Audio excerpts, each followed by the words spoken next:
generation of the technological society, we have been acted upon by forces of such power that few, if any, of us can understand. Extensive information gathering on every American, human experiments with drugs and psychosurgery, electronic surveillance, the era of the computer, invasion of privacy, growing government and corporate power over our lives, a people plagued by dehumanization, loneliness, and violence. Dramatic? Perhaps.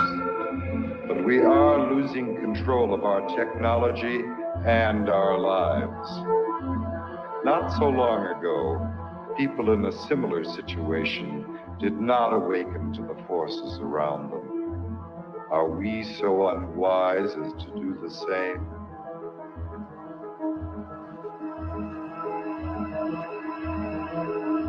Behavior control.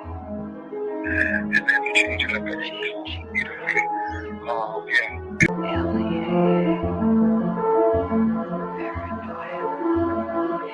Enemy list. Wiretap. Dead backs. Dossiers. Medical records. Social security number.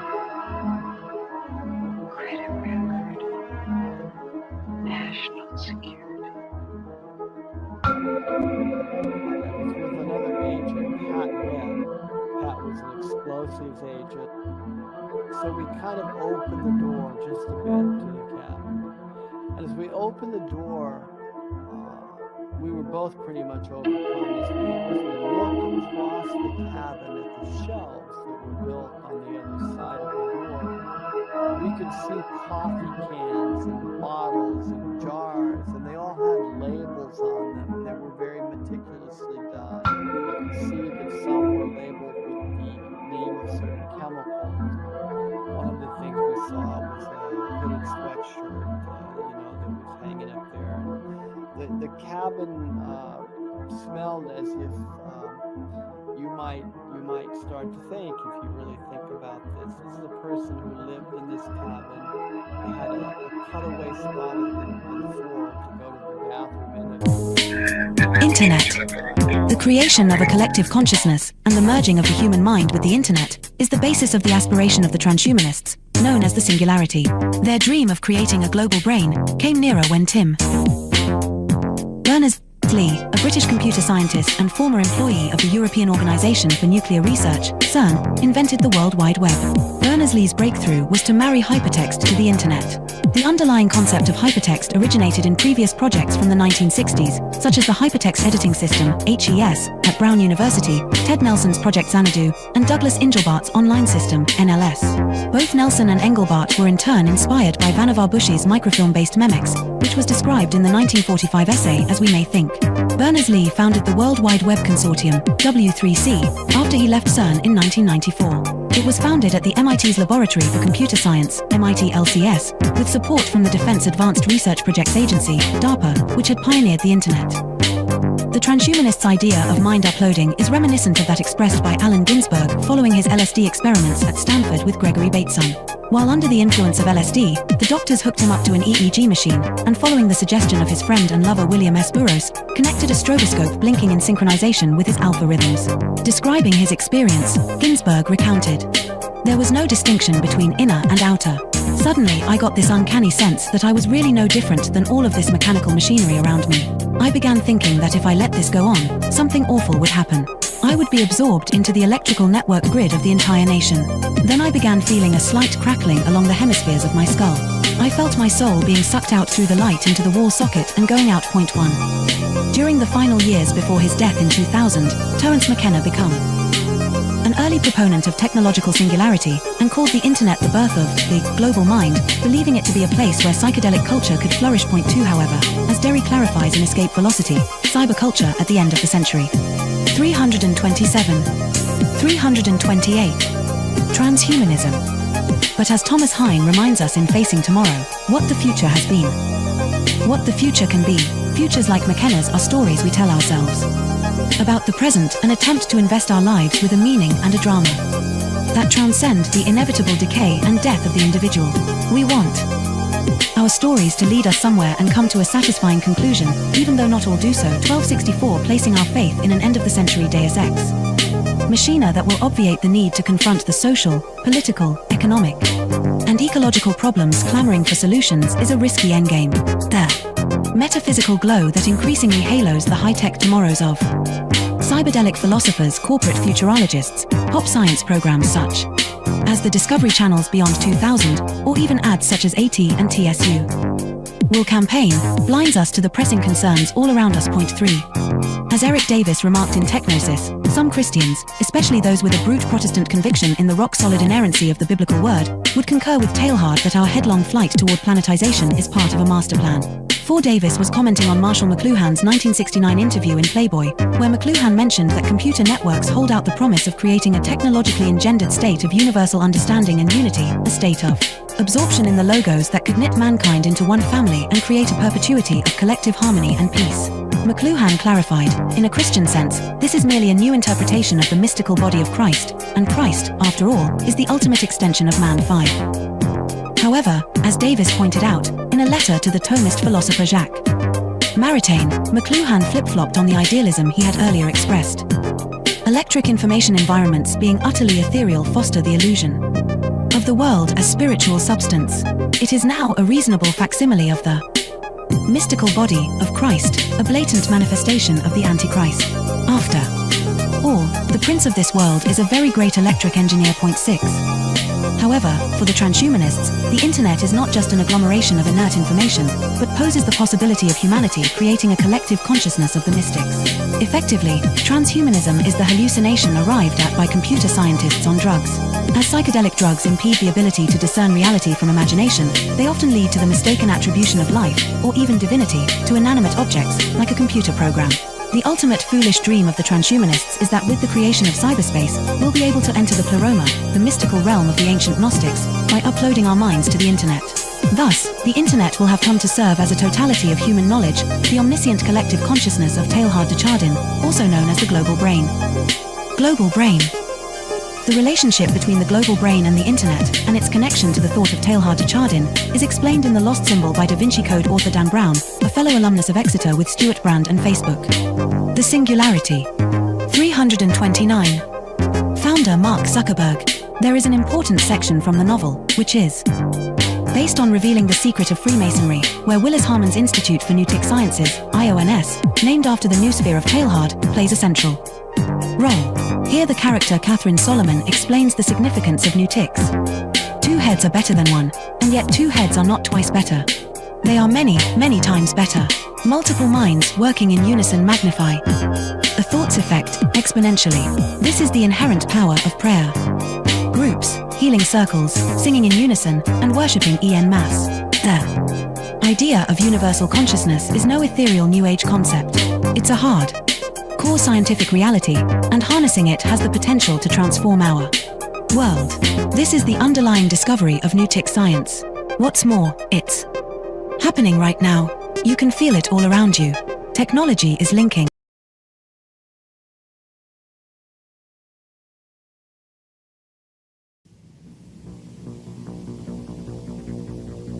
The Technological System by Jacques Ellul. 1. People are not machines, but in every opportunity where they are allowed to behave like machines, they will so behave. 2. 25 years ago, I arrived at the notion of the technological society, but now, that stage is past. 3. The industrial society.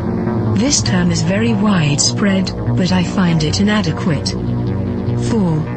Present-day society is still industrial, but that is not its essence.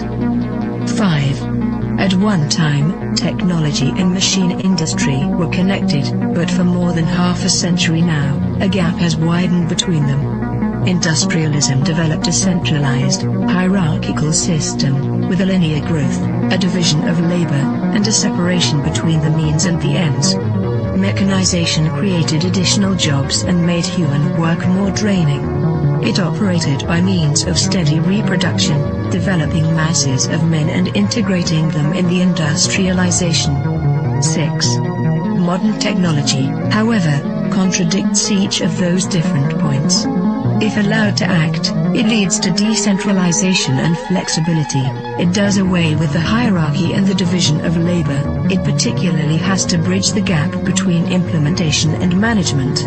It presupposes a polyvalent and nonlinear growth. It reintegrates the ends into the means. It cuts down on labor and thus on the costs of labor. The value factor is no longer human work but scientific invention and technological innovation.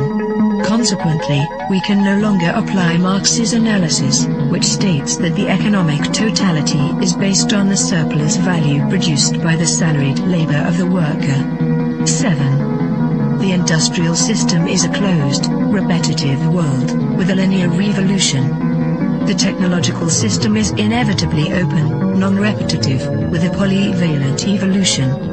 It can proceed only by the universal development of mankind, and that development is absolutely necessary for the development of the technological system.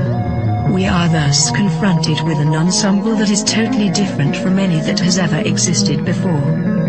8. Technology, conceived in terms of its automation, its chemical transformation of the world, its economy of energy, its cybernation, its data processing, its biological intervention, and its indefinite output of nuclear energy, has little to do with the old industrial mechanization. 9. Technology is power, made up of instruments of power, hence producing phenomena and structures of power, that is of domination.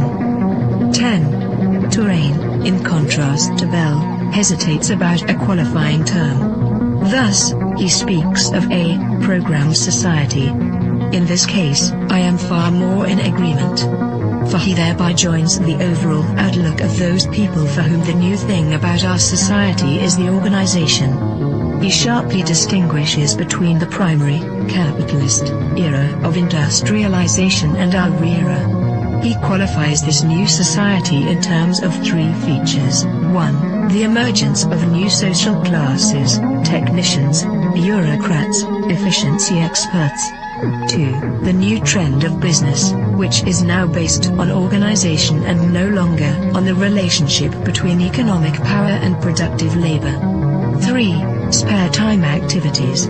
All 3 characteristics boil down to a reduction and to the necessities of the technological system, which, as Touraine realizes, transforms the social struggles themselves. They are becoming more technological and are no longer subject to a takeover by the proletariat. Touraine adds one more essential feature of post-industrial society: the importance of the student movement with its deep contestation, its challenge, and its political weakness. But, as I have tried to show in my studies on revolution, I regard this feature as episodic and contingent. 11. What triggers consumption? Advertising, that is to say, the technologies of advertising. What is it that demands greater consumption? Mass production, which is possible only because of technology. What are we given to consume? Technological objects, because they are the things that are produced most. Hence, the consumer society, in all its aspects, is primarily characterized by various technologies. 12. Spectacle is a complete way of life.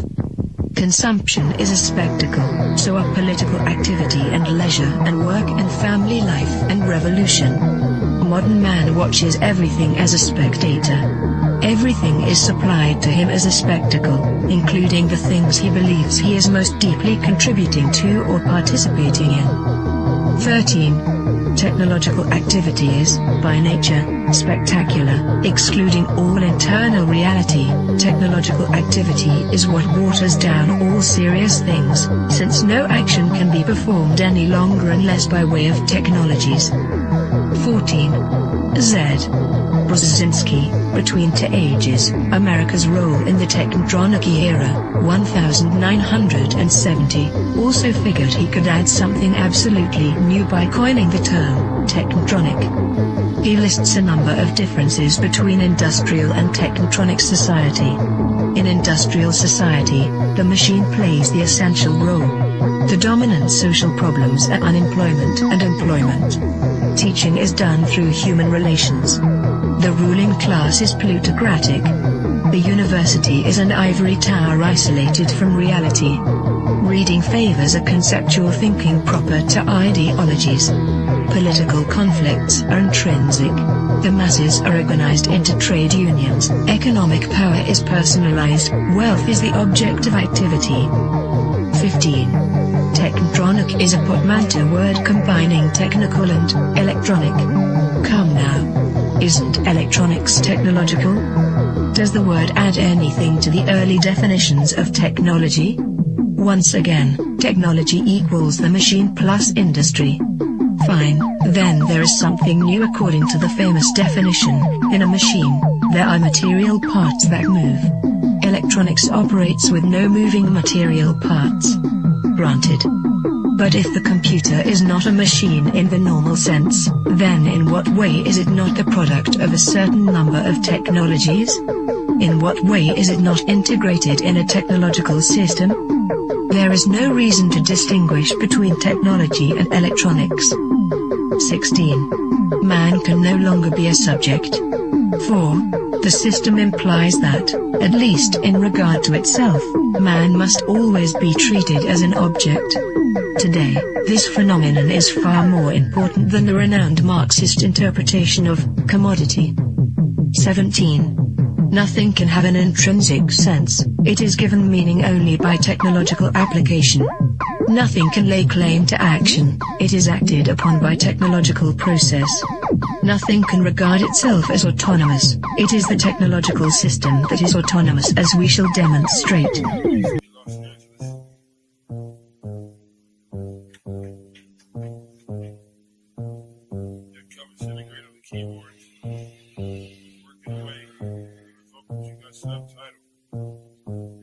I gotta go to work so I can work it out.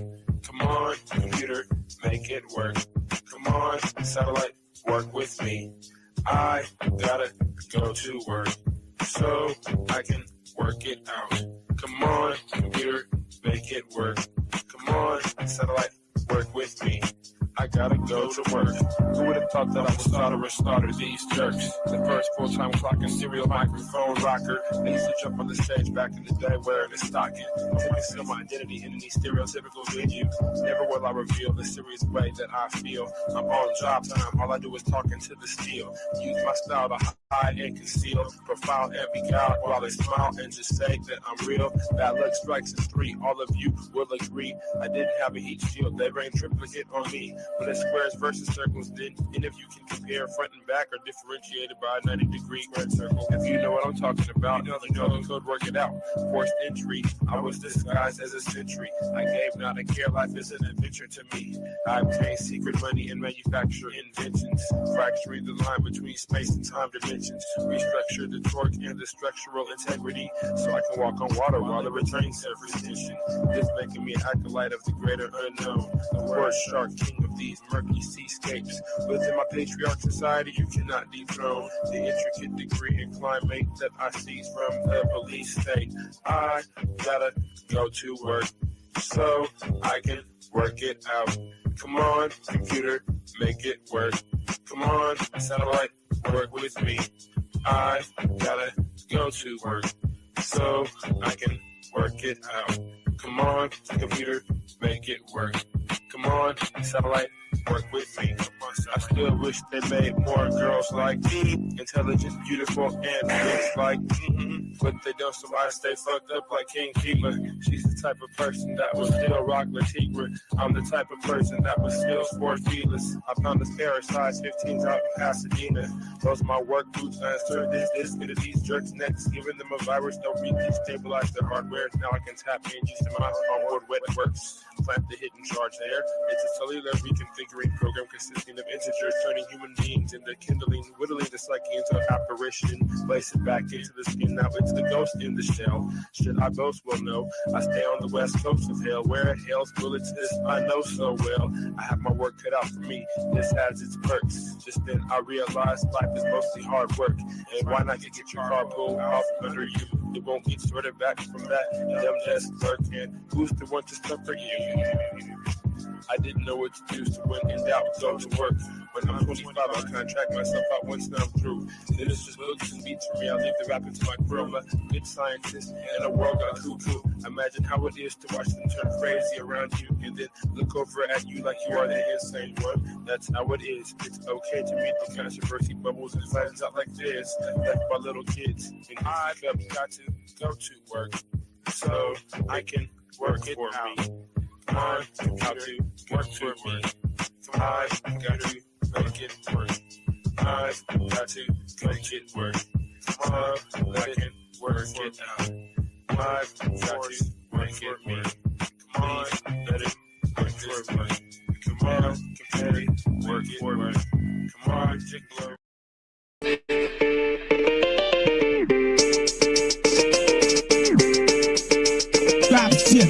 Hegemonic sentences through cavalcades of reminiscence, the dark soul mentions crevices of insight, appendages of tripwire reverence. The gun hill legend brandish your weapons for Armageddon. Headless corrections for willing participants before the line finishes. I got shadow grimace, the updating green with human chaos for the pilot smoke screen. Combined with the best wishes, master attacks, detected full advanced craft methods that will highly adapt to the presence, sharpening psyche, which often might be construed as badly used or beautiful looks and life to mirror the schism unseen hidden. The newest eyes cast shadows into the bluest skies until the Tory Alleluia brought to the kings before me as the sacred justice plotted to misinform the whole decorous women within construction. Nano-net filaments. Hidden secret touch, mystified by the comfortable, united by inner struggle. Hidden a bundle of scar, written enigmas. Now the claws risen. Man is up with cheeky. With this sight, disease praying to the east, not to the man-made structures, but to the rising of the sun. A comparison of those diligent millipede legs rushing around in any direction. Misperception and prism seem bad design. That's the vision from the unlikely incision to the makeshift minions of bad decisions. I'm pressing danger to the head skill, kicking fixes to hidden cages you can't unstage this, cause I'm live and in the basement with bones hidden all chrome, hidden with thrones. Like a pro metal skull covered in the Highness the rebel, your highness, with 7L esoteric, speaking real words. Speak on it, kid. Yo, I touch the mic like a savage. The pterodactyls, rap styles beyond average. And say the least, I'm slaying beasts with the right plan. I take your hype man and beat him with the mic stand. You're like, damn, I better get a resource. I'll overpower 3/4 of your police force. You're talking to a fugitive, will serve your crew. Fakers on death and come back to murder you. Who raps to the crack of dawn? Who's the droid who destroyed numerous humanoids like atom bombs? You're nothing but a tag along that I be ragging on. 7L's in the cut, well Joe is tapping on the 3000. Me, I'm just lounging, waiting for a sucker MC to start pounding. You know the deal, so check the cassette. It's esoteric and inspect the deck. What you expect?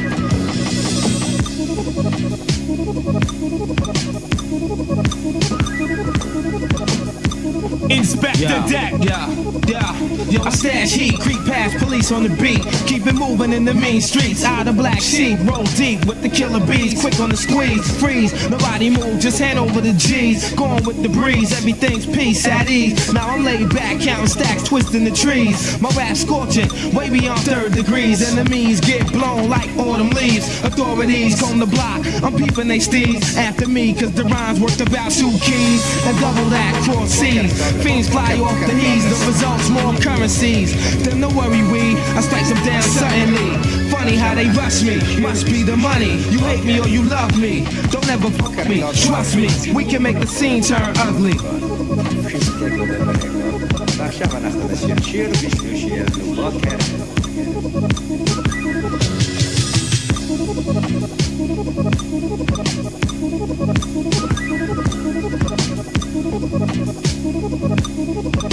Seven Ellen esoteric. I'm like a man possessed that can't confess. Yes, it's the S, the blessed. Put your test, press the rest. Rap rapper, my rap shatter your wax platter. Esoteric data can stab up the tracks matter. My words flow for thee. Rap cats who rap locally. Transmit poetry fit to hit them globally. SO, yes, status fresh from the get-go. Sinister, ready to administer the death blow. I rap cats cause I'm taking it back to a time when it was cool to call hip-hop rap. Cause I've been rapping since fly sneakers were cheap. Set the bottom of Koreans down on Washington Street. Since I had a cameo, since the rock rope chains, since I had gold fronts with the polo frames, since going way back, since pro-black rap, since the Jungle Brothers let me know I got it like that. Lasciava Anastasia al cielo, riuscì a sbloccare.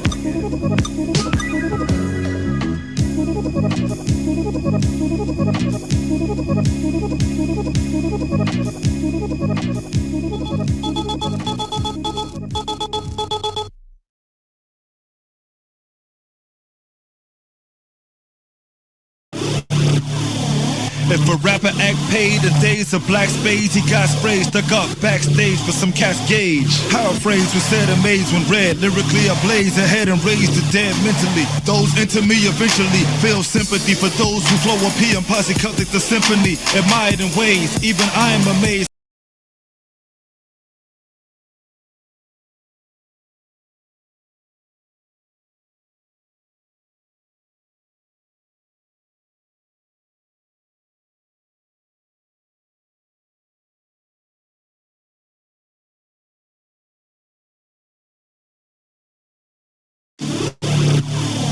If a rapper act paid in days of black spades, he got sprays stuck up backstage for some cascade. How a phrase was said amazed when read, lyrically ablaze ahead and raised the dead mentally. Those into me eventually feel sympathy for those who flow a P and posse cut the symphony. Admired in ways, even I am amazed. Her cats retired today, I fired the phrase.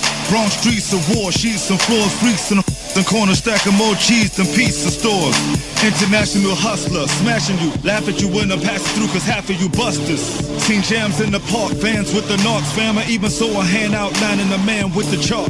No replacement here, laced for years, disgrace my peers. It's a waste of tears, face your fears. My tighter when I spit bodies and riders, flick lighters cause I killed the beat. I'm real unique, rather chill with a freak with an ill physique than deal with a geek on my hill for weeks.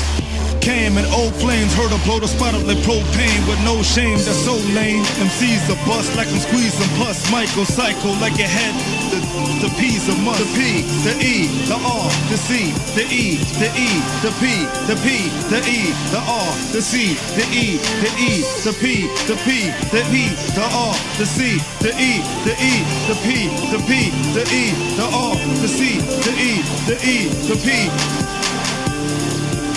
With a sight to see, no one likes to be on the mic with Pino and rice for me, but they bite for me. Spitefully stack bread, smack heads with my rap spread. That said a pack lead to ride and leave all the whack dead. Flows rugged, love it the way I go public and still shine like a gold nugget with no budget. Mustn't try justify biting my when the bust on my lyrics that are crushing. God plus if I hit him, my bust his eye out. After I spit for freaks, chicks, secret ditch to geek that came with the hit, the sheets and tricks for weeks. International hustler, smashing you, laugh at you when I'm passing through cause half of you busted. First hand, purse can out, some merch stands from one of the worst lands. But turf influence the earth, fam. Rip your heart when I spit for mark, split like knocks are coming to rage and strip for park.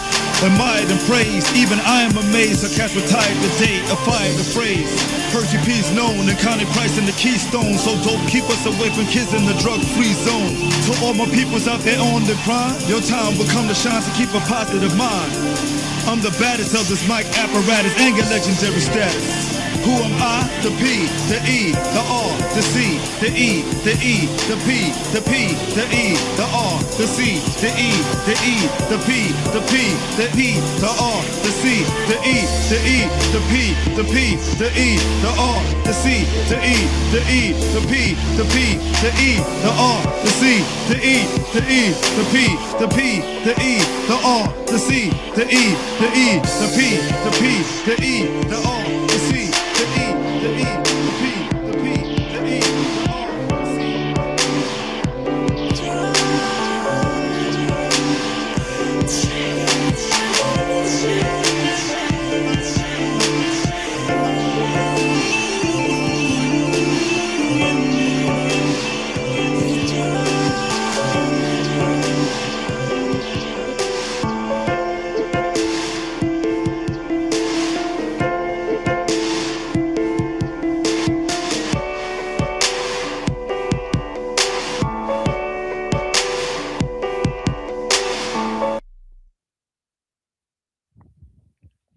Yeah, welcome to The Machine Lies, where we talk about the lies of the machine on the machine that lies.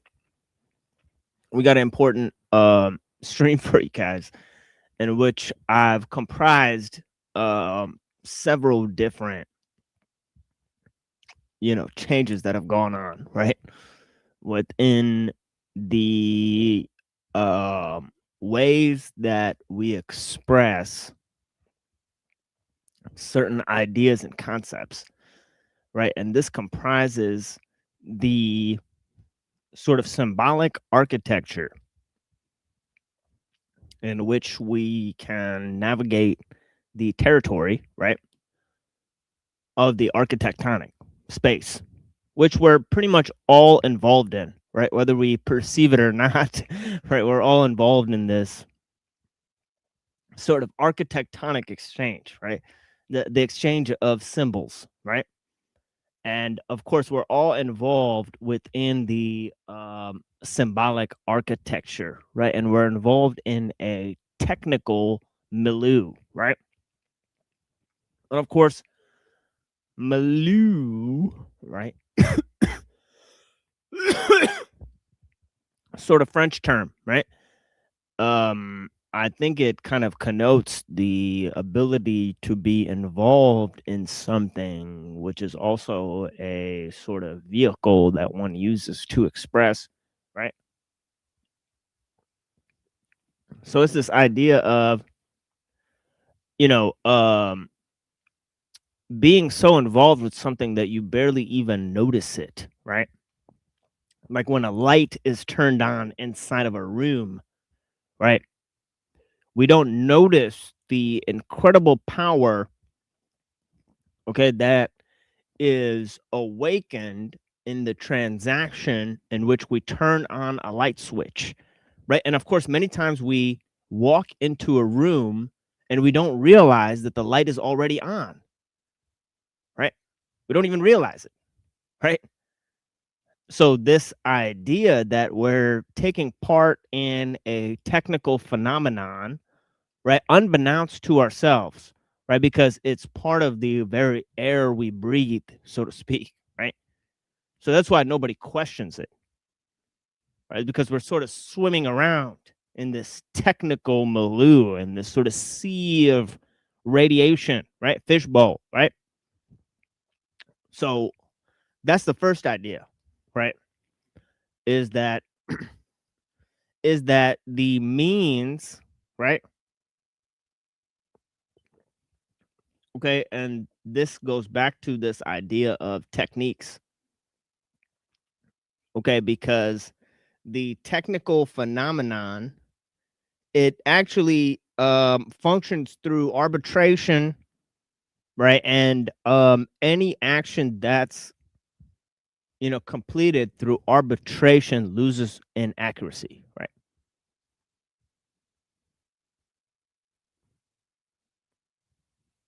Okay, and this is why the whole process of efficiency of means begins to become a goal and an end in and of itself, right? Is that because we lose the plot of what we're developing, we want to get better at doing something, right? We forget what we're doing it for sometimes, right? So we say focus on the task instead of the goal, but sometimes the task becomes the goal, right? As it says, technique creates means, right? And technique sort of conceals means to a particular end as well. Okay, so technique is a process of, or unifying in terms of creating an ensemble of means to a particular end, right? But it also is a process of concealing or complexifying means to a particular end, right?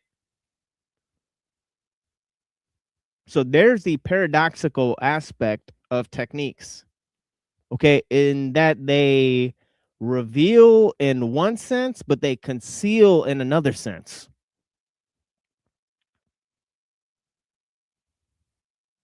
Okay, what they reveal are methods, right? But they also constitute a complexification of means towards a particular end. Right, so what they conceal is whatever end, right?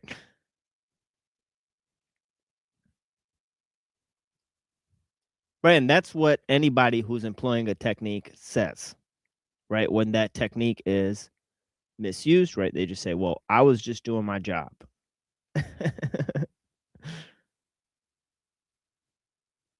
Right? So in a way, it's the compartmentalization of means, the complexification of means towards a particular end. But of course, this is how technique functions. Okay. But of course, technique has become universal. Okay. So what does it mean for technique to become universal, right? That means that there's a collective depersonalization of the human. Right? Because the universality of technique is brought about by the universality of man. Okay, this is a fundamental sort of insight, right? Okay, and it seems that ellul has noticed this insight, right? This isn't just us sort of riffing, right? But no, we again point back to the work of Jacques Ellul, as we've done this entire time. Okay, I've spoken for what is it now? 7 minutes, where I've spoken almost exclusively about the work of Jacques Ellul, right? Who we've been considering, right? And his work about technology, right? These are all insights about ellul, exactly. Ellul. Ellul. Ellul. Jacques Ellul, right? Jacques. Jacques Ellul, right? Right? And of course, he gave some very interesting proclamations. For example, he said that everything technique touches, it turns into a machine. Everything technique touches, it turns into a machine, right? And technique has touched man. It's invaded the interpersonal life of man, right? So it's turning man into a machine, right? And people are not machines, but every opportunity to behave and act like machines, they will so think and behave because it helps them accomplish whatever end they have in mind. Right? They're bedazzled by the way technique accomplishes its purpose without thought. Right? And this ability to act without thinking yet accomplish a perfection of movement in order to get to the thing that you're aiming for is actually the way that technique becomes a spectacle for man, right? And that's why Ellul says in the intro of the show that technique is sort of spectacular, right? That man is sort of bedazzled because it conceals means to a particular end. Any sufficiently developed technology is indistinguishable from magic, but also magic is primitive technique. Okay. And there we have this concept of the manipulation of man's environment. Okay. So let me actually grab a, oh, whoops, I disappeared off the off the screen. Sorry, I'm like sort of like stepping to the side here so I can grab this. I guess I was only able to break off half of this like cookie here, so I'm gonna eat this cookie as I talk to you guys, you know, about technology, right? But yeah. So one of the processes that's been set awake that I've been talking about since yesterday, right, is a movement to define the ideas of being and becoming through chaos and emergence, right?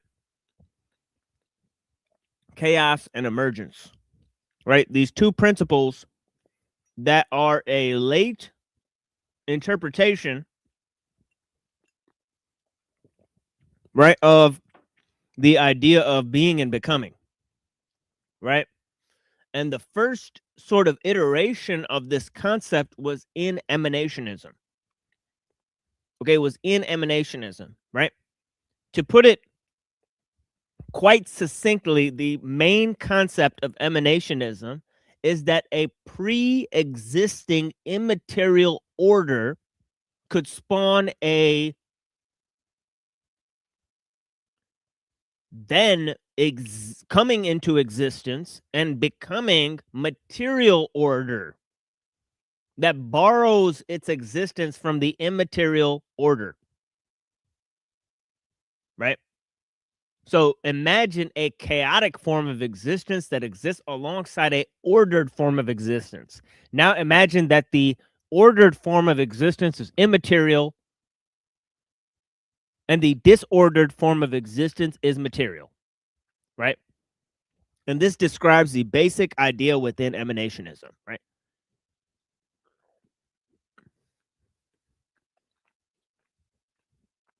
So do you guys remember that? From yesterday, right? This is sort of the thing I laid down yesterday. Yeah, peacock feathers. Yeah, that's cool. It's like, you know, when they went to the Mughal emperor, he was sitting on a gold throne made of, and then it had peacock feathers sticking out of it. So yeah, this was a real thing that the British seized from the Mughal emperor, right? Okay, you know, the mofo was sitting on a peacock throne, right? Right, that's when they knew they fucked up letting the Muslims run India, right? But yeah, but I appreciate you guys.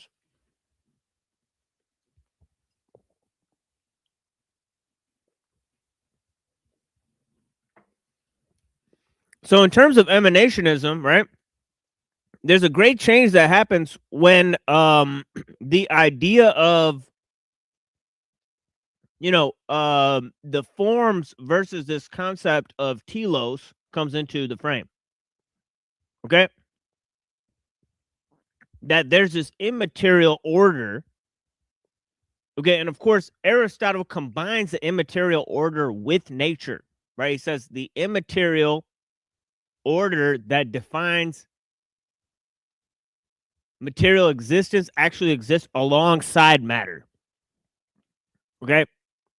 So this was the only thing he changed about the Platonic idea of emanationism. Okay? And of course, emanationism started much earlier when they were sort of talking about Pythagoras, right? And then Empedocles, right? There's lots of different forms of this concept of emanationism, right? But it boils down to the idea that nature has an immaterial order, and that order is basically based on math. Okay, right? And that nature can be reduced to math, okay, or mathematical principles.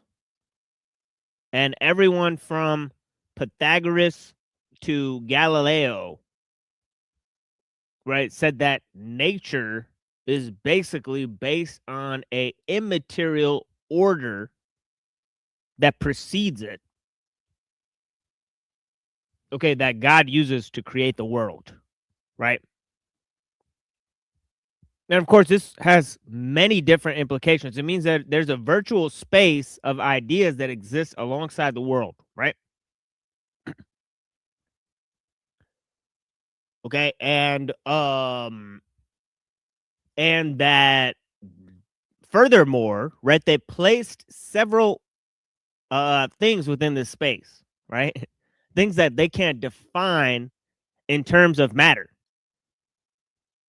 Like, for example, mind, spirit, and God, right? They placed in the ethereal realm, okay, which was a reconstruction of this concept of emanationism, right? They had this concept already, right? Okay, so,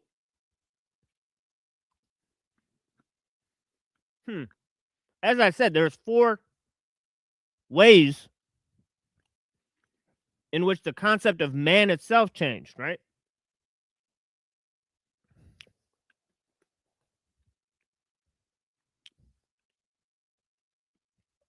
And I also pointed out that the concept of nature and time also changed, right? So the whole concept of nature endured changes in terms of nature became, you know, it had to separate itself from heaven, from the heavenly realm, right? It got placed in the realm of becoming, right? And then it started to lead to something that it was going to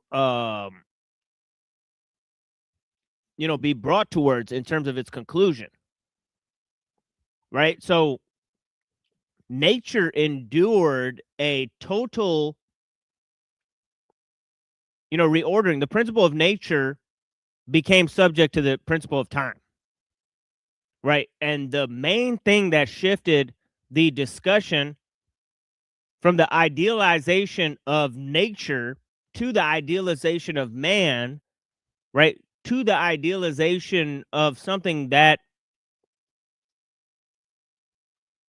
you know, is going to come out of a sort of union of nature and man in the form of the technological, right?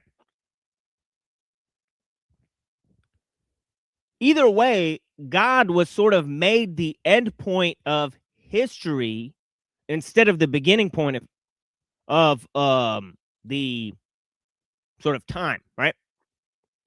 So with God being placed as the final result, right, of the process of futurism instead of being the prime mover, right, this totally shifts the discussion from nature being fundamental to time being fundamental, right? And man becomes superseded in the process, right? Right, it's man who becomes superseded because we first said that there's a realm that exists within nature called heaven. Then we placed heaven outside of nature. Then we put God into nature. Then we created the heavenly man. Then we got rid of God in heaven and said man will become God. And then we said the thing that will be God will be the thing that comes out of us. So we've endured all of these ideological shifts within the creation of heaven outside of nature, the subjection of man to this universalism that's brought forward in the concept of the archetypal man,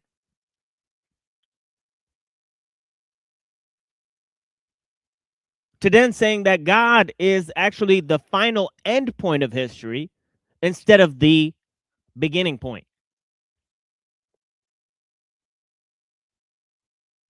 Okay, and we went from idealizing, as I said, nature, to idealizing God, to idealizing man, to idealizing man's creations. Right? It's been a sort of 4-step change, right? That's been propagated, right? Through several elements, right? Through several elements, right? Obviously, this is all working on the architectonic level.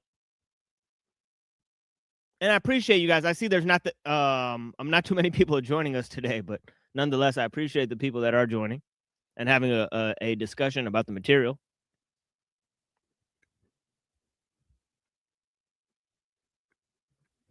But yeah, I'm sorry. I'm kind of eating a cookie. I'm going to put this cookie down. There's like one bite of this cookie, but yeah.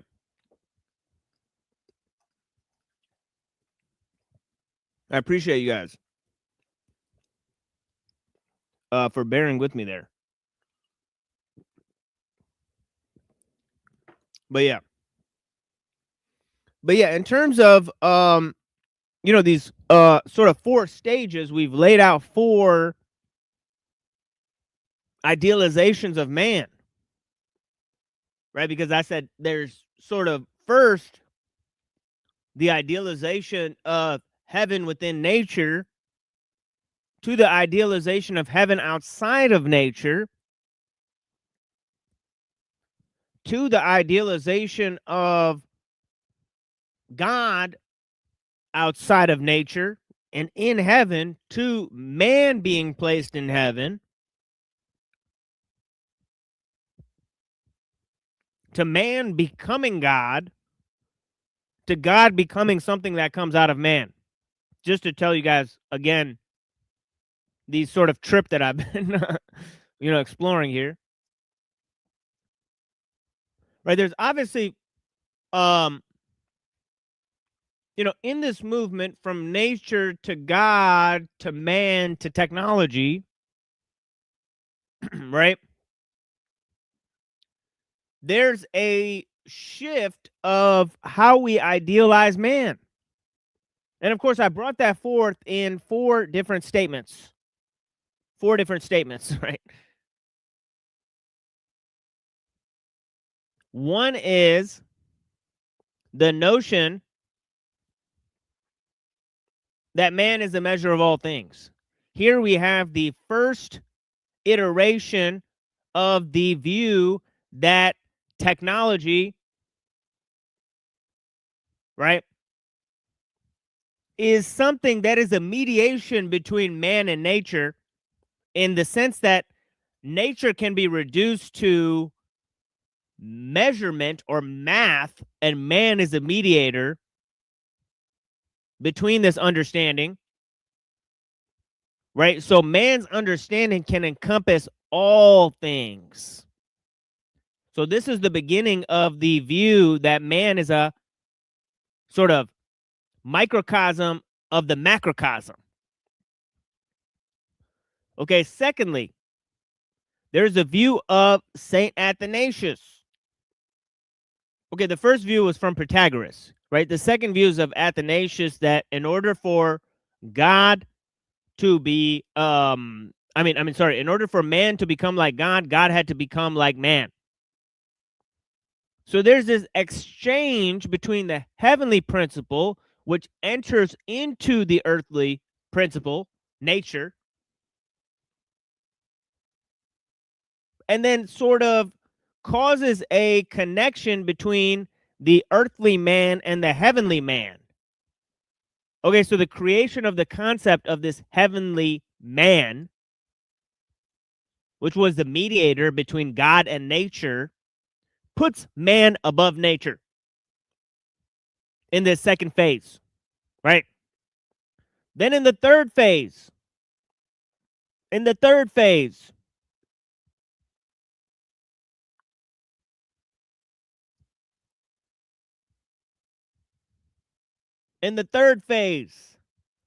we have the Hermetic principle. Like is only understood by like. In order to understand God, you must become like God. So this is when man raises himself up to the heavenly principle. He starts to define God, right? There's no more this talk of the jealous God, right? It's a talk of freedom and man's liberation and man's transcendence, right?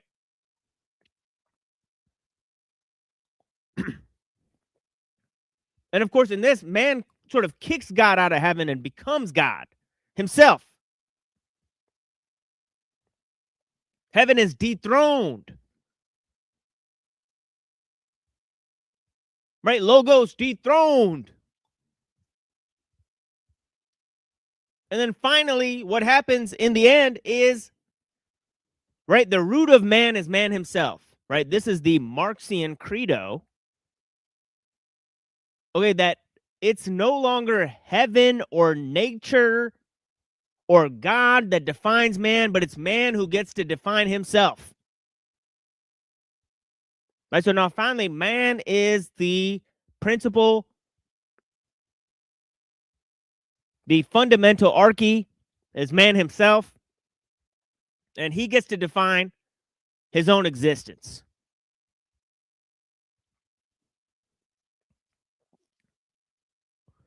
Right?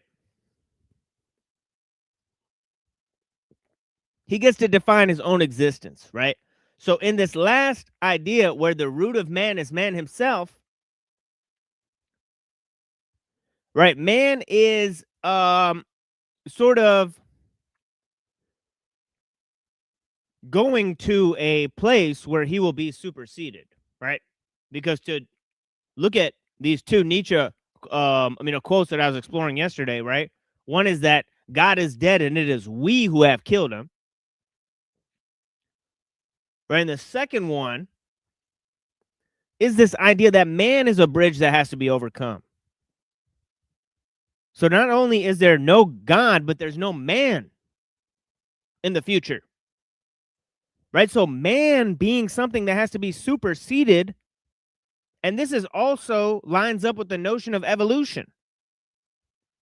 Right? Because in evolution, man is just a bridge to something else that's going to come after man. Okay?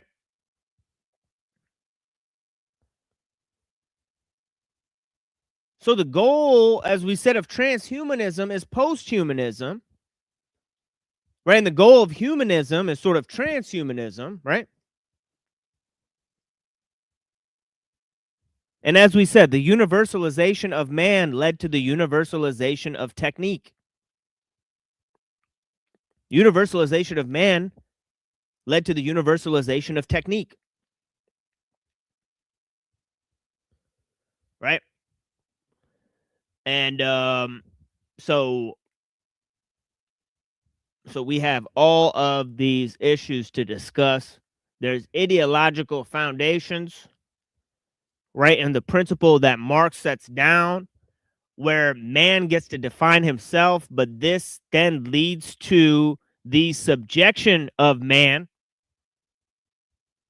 right? Because those things that truly defined him, like family or religion, right, they wanted to get rid of in order to seek this universalism.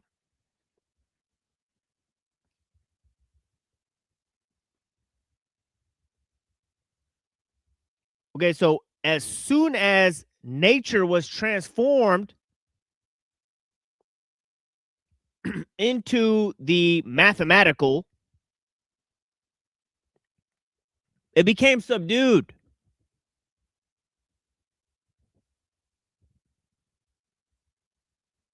And then man was subjected to the same fundamental principle. So we have four different, or literally almost 5, right, versions, right, or whatever, right? One is that man is the measure of all things, right? Secondly, in order for God to become like, in order for, I always get this one mixed. In order for man to become like God, God had to become like man. What a concept, right? Right, so there's first man sort of being in a one-to-one relationship with nature, right? This is the first iteration of humanism. The second iteration of humanism, right, is that man gets to be in heaven, right, separate from nature, and now he's part of the divine world. Okay, and here you have the creation of the heavenly man. Thirdly, we have, via the Hermetic principle, which is sort of pre-scientific, okay, a new sort of view that's kind of like Protagoras. But here, man and God understand each other. There's a knowledge, right, where man has one-to-one relationship with God, where when he comes to understand God, he becomes like God.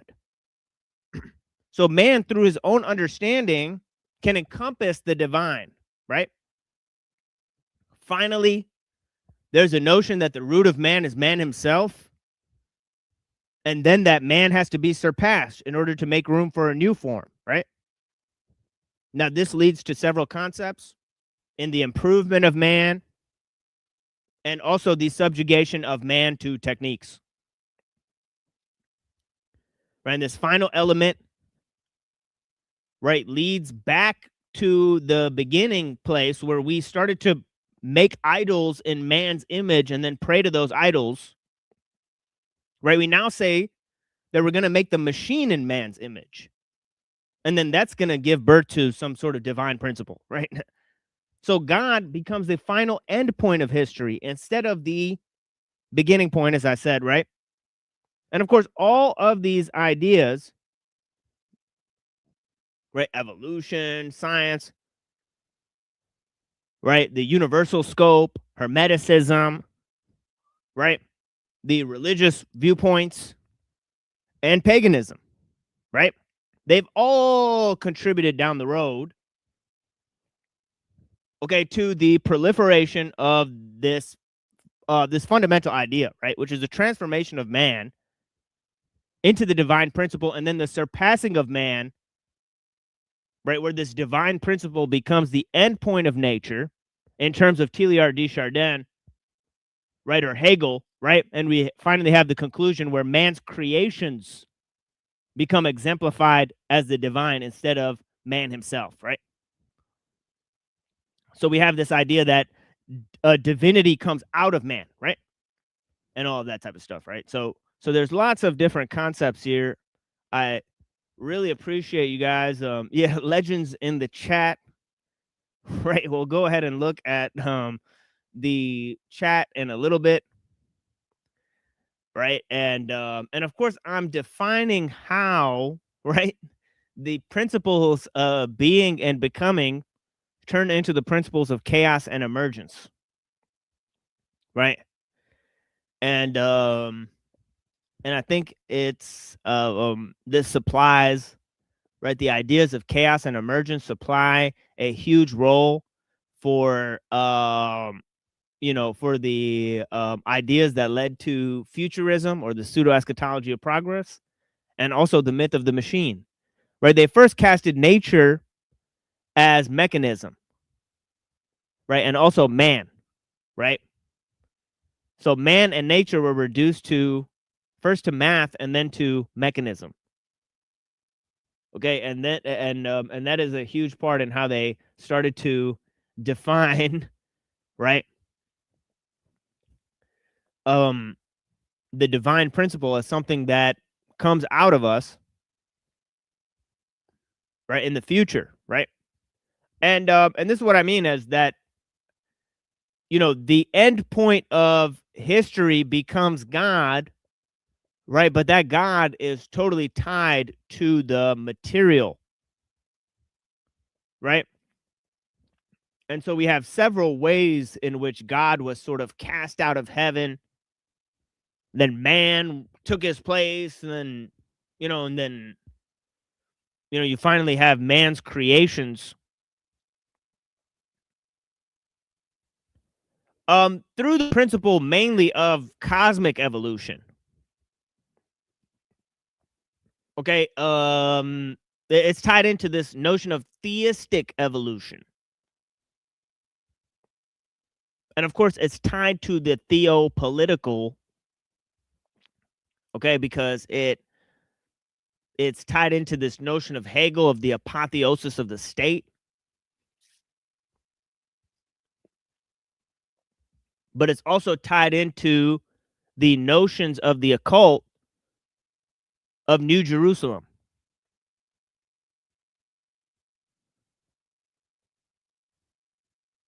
Right, so these were the primary elements, sort of pre-scientific elements that comprised futurism. Okay. And obviously lots of Kabbalistic, right, principles are part of the display of modern science and the concepts of futurism, right? Because obviously there is a huge element in which Judeo-Christian or Western scope ties into this futurism, right? Because it sort of was birthed by the marriage of Greek and Jewish ideas. Okay, so there's no denying that that's happened. Okay. And of course, the combination of both the Kabbalah and Neoplatonism, right, and how those are both foundations for Freemasonry and all of these different occult practices that happened in Western esotericism, right? There's a huge delineation, right, that you could literally trace, and we've literally exposed it on this show. There's no other shows that do that. Okay, there's no other shows that talk about that issue, right? Right, as far as I'm aware, right? As far as I'm aware, there's no other shows that tackle that issue, right? We're the first people to state the problem in plain terms on a YouTube broadcast, right? Or whatever this may be, right? A call show, right? Or whatever, right? Well, yeah. That is the large and short of the issue, right? And of course, we got lots of hatred, right? You got people blowing up DMs for hours trying to hate and be spiteful, and then showing middle fingers when they want to say, when we tell them to go watch and, you know, reflect on the series of, you know, contributions that we put forward, right? Tons of hate mail. We got internal strife, right, where people try to then message everybody that supports me, right, and send negative commentary about me to them, right? So we've been having lots of that going on, right? We have people collaborating, and you know what I mean, right? The phones are ringing off the hook, right? So I appreciate you guys. I'll drop the link, okay, because I've given a, you know, maybe almost 45 minutes of presentation here, right, in which I can continue to talk about the you know, larger scope of the issues, right, in terms of the development of you know, sort of, you know, Plato versus Aristotle, in which you know, I guess you want to say that Aristotle said that, you know, we should focus on science, and the observation of nature, and then create general principles from analyzing, the perfection of those things within nature. Okay, whereas Plato said that there's a perfection that exists outside of nature, okay, that has an immaterial scope, right? And of course, he said that math is superior to this idea of science, right? Just sort of discovering things within nature. Okay, so there's principles that precede our ability to discover things within nature. And if we understand those principles, right, we can understand the key to unlocking the knowledge of all things. Okay, so this changed to the notion that ideas either have real existence, okay, or they are aggregations, right? Okay, which goes to a fundamental battle of mind versus language, right, which was fought between Plato and the sophists, right? Which one is more fundamental? Is it the way our mind is structured and the way it filters information about the world, right? And mind is a fundamental principle, or is it the way that we construct words, right? So that words are inseparable from the way we explore reality, right? And of course, this led to the battle between rationalism and empiricism, right? Okay, that math has real existence, or is it just our observations on nature, right? And of course, this led to the final, sort of battle, right? Where sort of logical positivism, right, won over the, sort of socio-political, the people that said politics is primary, right? They were replaced by the rule of the philosopher scientist, just as Bacon predicted in the New Atlantis.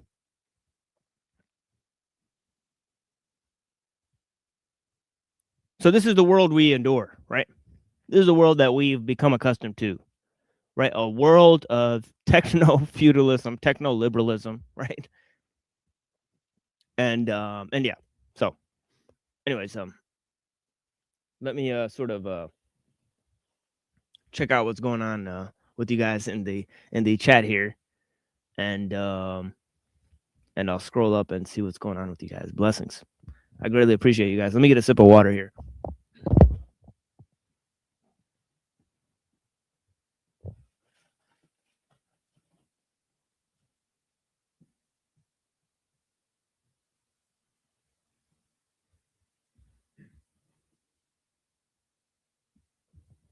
All right, let's see how you guys are doing out here.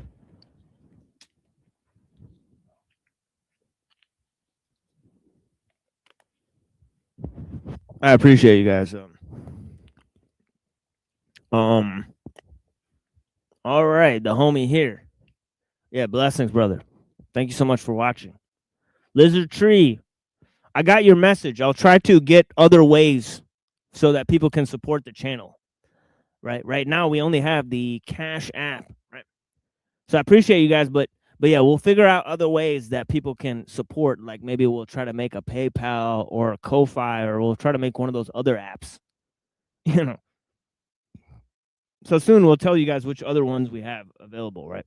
So maybe we'll figure out other ways, but I don't know what other ways other than just creating these apps. Blessings. Crystal Shaman, I greatly appreciate you. Thank you, madam, for watching. Lizard Tree, I greatly appreciate your support. Zephyr, I greatly appreciate you, madam. Thank you so much for watching. Denise, thank you so much for watching. Excellent to see you here. And yeah, these 4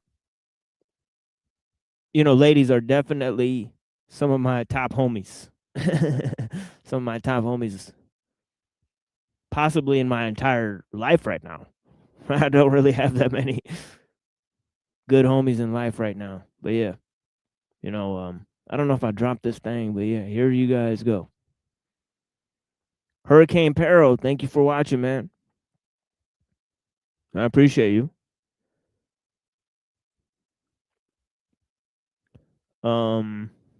Panel Verse, thank you for being here. I appreciate your time. Blessings. Excellent stuff. Thank you so much for always promoting our streams. And of course, select content where we've debated huge creators, right? Look at what this fucking idiot said recently. Let me show you guys. Check out what this fucking idiot said. Fucking Jim Boob. Right, of course he's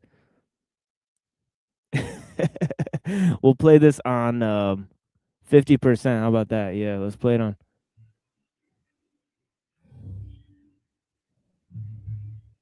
Oh wait. It's graceful, dude. It's grace. He's giving you grace. You're like, oh, he's lying to me. He's lying to me. Machine lies. I saw a stream of machine lies. He kind of made sense. He's giving you grace. It's great. Saw a stream of the machine lies. It kind of made sense. Oh, yeah, you better bet. We'll bring it right to you, son. You know, go ahead and call in and debate us. Right, if you dare. Right, you'll get smoked. Again, we still have the clip of when we called into your show first time. We smoked you. We smoked you out, dude. Right? They try to make up all this false information about Islam. Yeah, we'll catch people really quickly if they want to debate Islam, but obviously we're not here for that purpose, right? But yeah, these idiots were doing a show and they were claiming Islam is Gnosticism. You can't make this stuff up, folks. It's idiotic take after idiotic take. And yeah, I greatly appreciate you guys for watching. Little Wing, thank you for being here. Excommunicated, what's up, homie? Blessings, Lorp, I greatly appreciate you. Thank you, Dom, for calling in, man. I appreciate you, brother. Yeah, what's up? Yeah, what's up, homie? Jake, blessings. Yeah, Dom made an excellent video, if you guys saw it yesterday, about transhumanism. And yeah, so go check out his video, check out our show where we played the video as well, right? Yeah, we had an interesting discussion yesterday. I laid out pretty much much longer presentation I did yesterday on the topics, right? The whole entire first hour was just me explaining the topics again. I said again. Of course, we have over 800 hours of explanations, and that's just me doing solo presentations without anybody contributing to the channel. Okay, obviously we appreciate people's contributions, but there's no need to contribute whatsoever unless you're fully concerned about the topics in question. You will not receive anything from me for your contribution, right? That is a fact, right? So you know, so this is actually, I mean, I have nothing to give. I'm literally poor, right? So I don't know, you know, unless you know you have something to contribute for the channel, please, right? I mean, you know, in terms of you know, the topics at hand, because I'm not getting anything for covering this material. Not a single thing, right? So actually, we've put in tons of money into this enterprise, right? We've had to, you know, we've taken substantial losses, right? So this is a fact, right? So I'll definitely tell you guys, you know, that we have over 800 hours again of solo explanations, which we will reproduce and edit and represent to you guys. We just have so much things that we're trying to focus on here, right? So that's eventually we will get to that. Blessings to the people, and of course, all of that information is freely available on the channel, The Machine Lives, right? And also, there is substantial amount of material there on Cyber Caliphate as well. So I greatly appreciate you guys. Ellul's name, Ellul. Yeah, exactly. Okay. Oh, blessings, mindful exposures. I hope you and the buddy Landry are doing just fine. Right, come and give us an update if you guys can. I have not heard from the dude. You and him are welcome to call in anytime you guys want. Blessings to you guys. Thank you so much. Yeah, blessings, sis. I appreciate you. And I hope you're doing well there. What exists outside of this realm? Is this just a test? Exactly. You don't need to apologize to us for eating a cookie. Blessings, Crystal Shaman. I greatly appreciate you. Taking notes. Issue is stemming from... No. It's way deeper than that. Way deeper issue than that. We can get into it, right? Yeah. All right.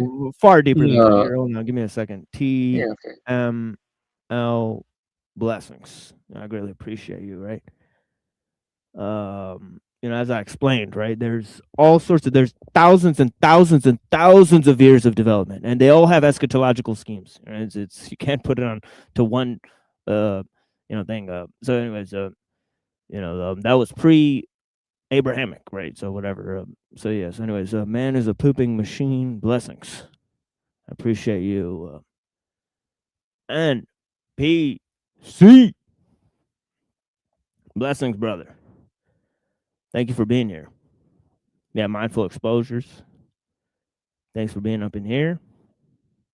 You tell me. Blessings, brother. I greatly appreciate your time.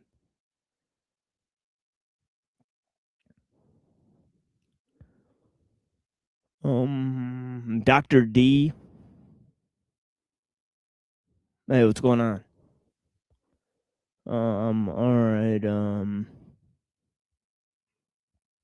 An error occurred when I was trying to share the link onto Cyber Caliphate. Come find the link to call in at the Machine Lies. Thank you so much for your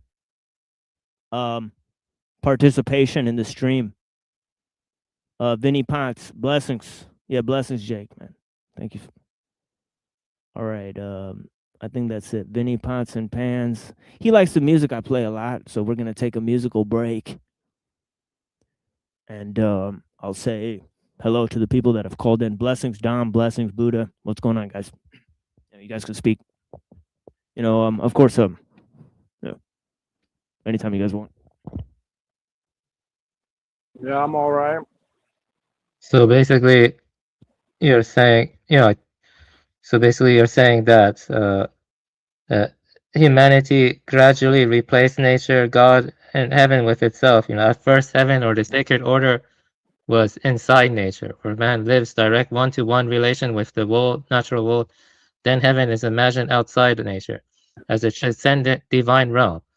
Later, God becomes increasingly humanized, because for man, I'm recounting what you said, to become like God first had to become like man. So this, I took notes. This creates the idea of the archetypal man, or heavenly man, where a man becomes the mediator between God and nature, a microcosm of the macrocosm, and eventually the measure of all things. From there, you argued that the process shifts into the modern idea that man himself is the root, center, and final purpose of history. Basically, telos.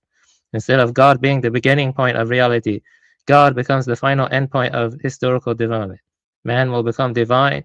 History will culminate in perfected humanity, and technology becomes the means by which man mediates, masters, and makes nature. I'll continue. Because I take these topics seriously, that I take notes, you know what I mean? So this is where ideas like Hegel, apatoiosis, the state, the Chardin, the New Jerusalem, Kabbalah, Freemasonry, and Western esotericism enter the picture. They all express in different symbolic languages the transformation of man into a divine principle. So there's like a basic chain, where you say there's an idealization of nature, to an idealization of God, to an idealization of man, to an idealization of man's creations. The 4 stages you refer to. And I'm almost done. So in the final phase, man no longer worships nature or God, but his own technical and symbolic products, okay? The state, technology, progress, artificial intelligence, and future humanity. Pseudo-eschatology of progress. This connects to the critique of technique. Technique has invaded the personal life of man, so it has invaded it. Okay, so yeah, so basically you're kind of relating chaos and emergentism to being versus becoming. A later interpretation, you were talking about emanation, pre-existing immaterial order spawns man into existence, so and technique has invaded personal life of man. Yeah, I have 1, 2, 3, 4, 5, 6, 7, 8, 9, 10, 11, 12, 13 different dialectical formulations that I've laid out. And actually, yesterday there's a much deeper explanation than today, right? Because yesterday it was like an hour long. Today it was like almost 45 minutes. So so that's why I pointed out to you to go watch the yesterday one. But yeah, anyways, let me point out the musical break, and then we'll move forward with the content, which is going to consist of. Yeah, I was just repeating what you were saying. I was going to have some criticism. First of all, I'd say that, well, maybe we can move that to after the musical break, because there's sort of time intermissions for this. So let me move to the music, and then we'll go to Buddha, laying out his disagreements, and then I'll basically reformulate. And of course, not everybody's going to be aware of the way I'm laying out these ideas. So when people have the disagreements, I'll explain to them the ideas and whether or not their disagreement actually matches what I'm saying. So yeah, I appreciate you guys. But yeah, let's go to the music, and then we'll come back. I appreciate the participation. So yeah, so let's see what I do.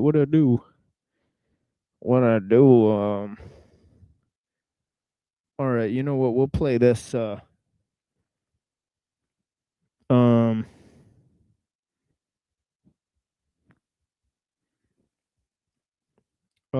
Yeah, we'll play this, and then we got a bunch of material. Obviously, I got Guanan.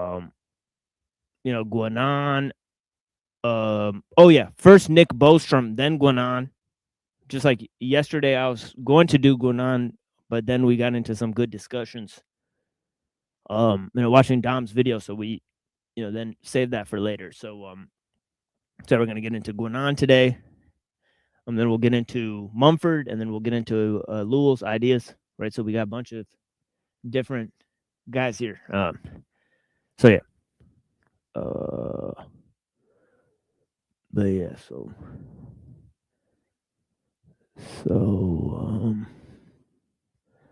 let me actually just play this one. We'll be back soon. Blessings. I found this, I don't know, weird AI video, and I just put it with this song. So it is what it is. It's kind of interesting. You know what? Let me put my video 18 plus first, because I don't want to get. I could get. I don't know, man. I forgot to put my video 18 plus. I appreciate you guys watching. Let's see how many people are out here. 16 people. I greatly appreciate your time. And I know there's been a lot of people trying to spread information to get people to not watch the show, or to try to say I'm a dishonest person or whatever. So I appreciate you guys rocking with me anyways. Despite all the sort of bad press, right, that we get, and the negative interactions, right? So yeah, so let's check this out.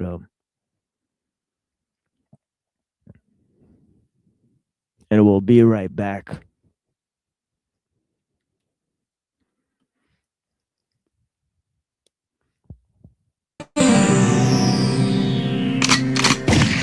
Hey, yo, sight, get up, yo, get up, man. Yo, them kids out there at it again, yo. Can't let them represent like that. Yo, we gotta give it to them my style. Yo, we gotta take it to the head, man. Yo, come on, man, hurry up. Where the biscuit? Yo, come on, man. I'm ready to catch wreck, kid. What? Get him now. So I told stop calling. Bigger heads flex for the real. 5 times 10, my click swarms for the kill. We got that this and flip away verses, curses. You better rent mad hearses. Word is born, I represent bagger click blood rollers on the prowl in the Buddha deuce neck. The sunset, bring your badge, who the rude boy? To the throat, now you played like a new toy. The bed's soft, know you're soft like a pedal. No wins, we sporting jackets of full metal.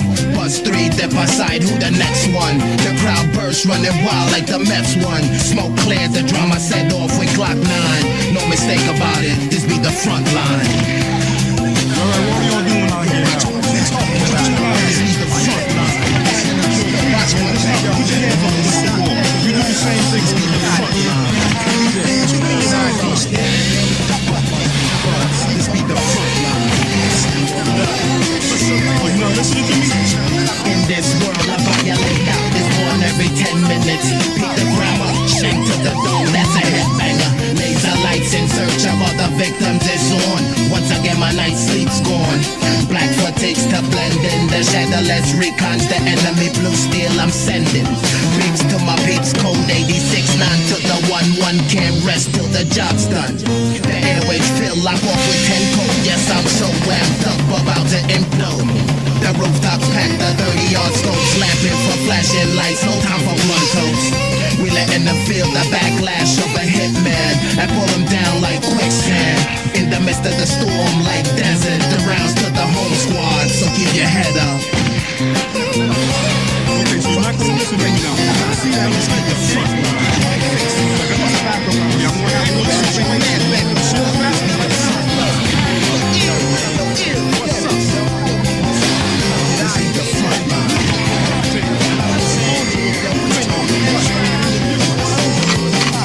As if I'm stuck in a time portal, I'm immortal. Why should I do combat like mortal?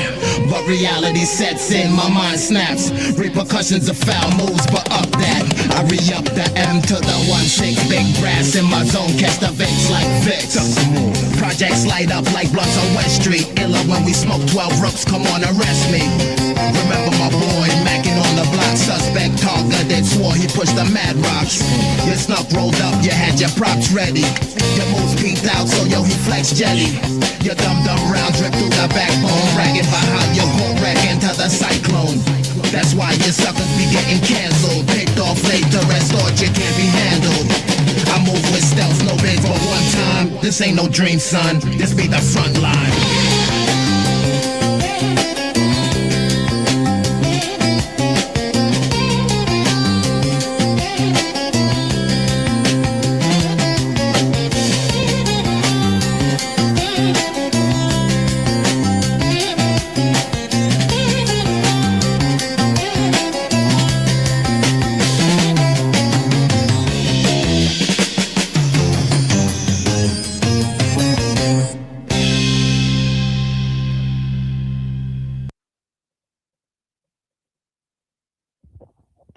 All right, we're back in the mix. Blessings to the people that are here.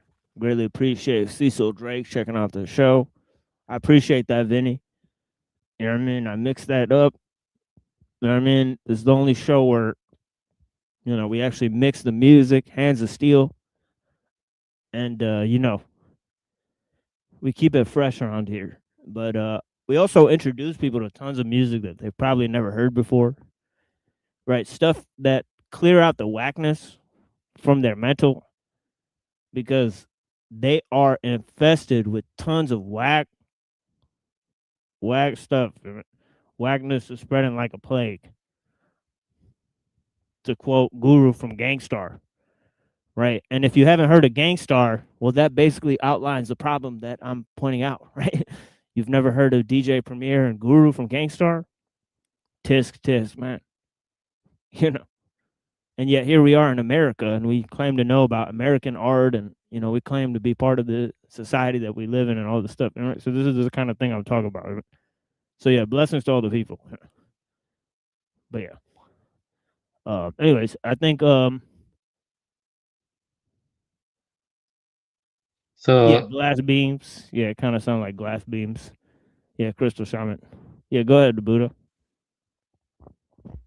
yeah, I have some areas to talk about. So basically, there's a lot I agreed with in the beginning, but I would say that there is the deeper issue is that not man has usurped God.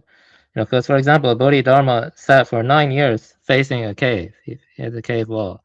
Bodhidharma, but that man, God, history, progress, and even cosmic purpose reified signs. So that's the deeper issue, I think, because the question is about human centrality, I think.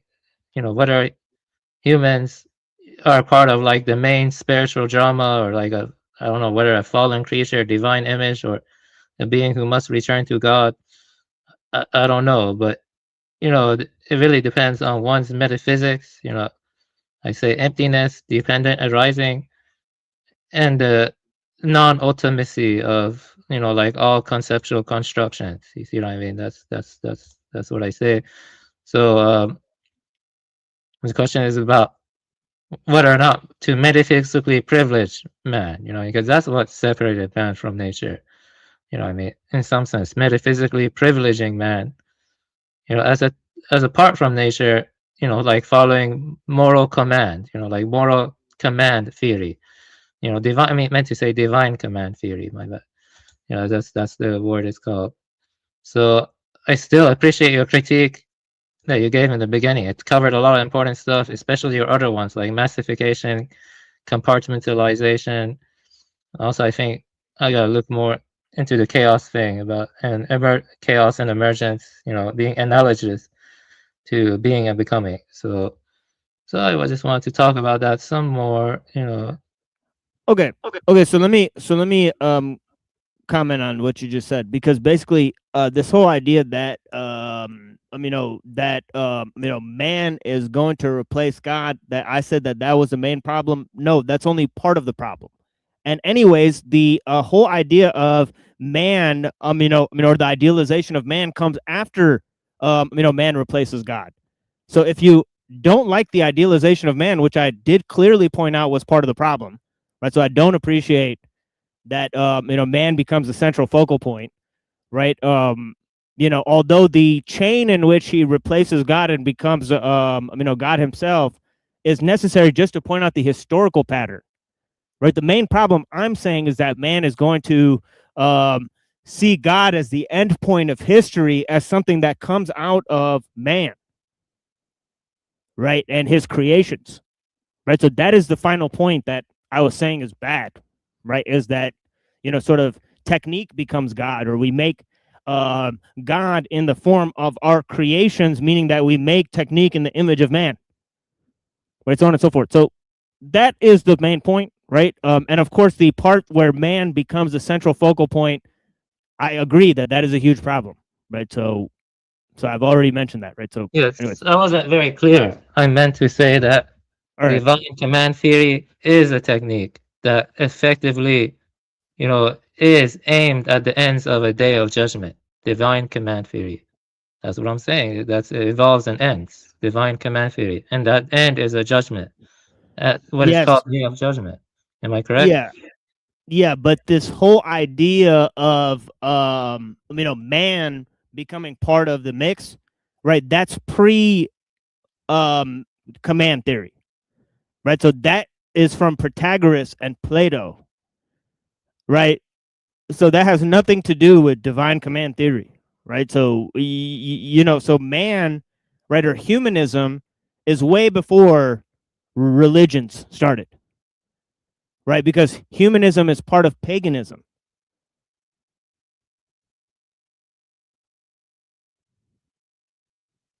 You think about this. I see it as the opposite. Like I see Abraham. Yeah, I see it as the opposite. It depends on the Greek philosopher Protagoras. You were saying Protagoras is effect. Yeah, it doesn't depend on them, because these traditions became preceded the religious traditions in time and informed them. So you can't just neatly separate those two things. And when you're looking at history. Yeah, you said man becoming a part of the mix, right? And that came from. Yeah. I think that whole part, and heaven is before that too.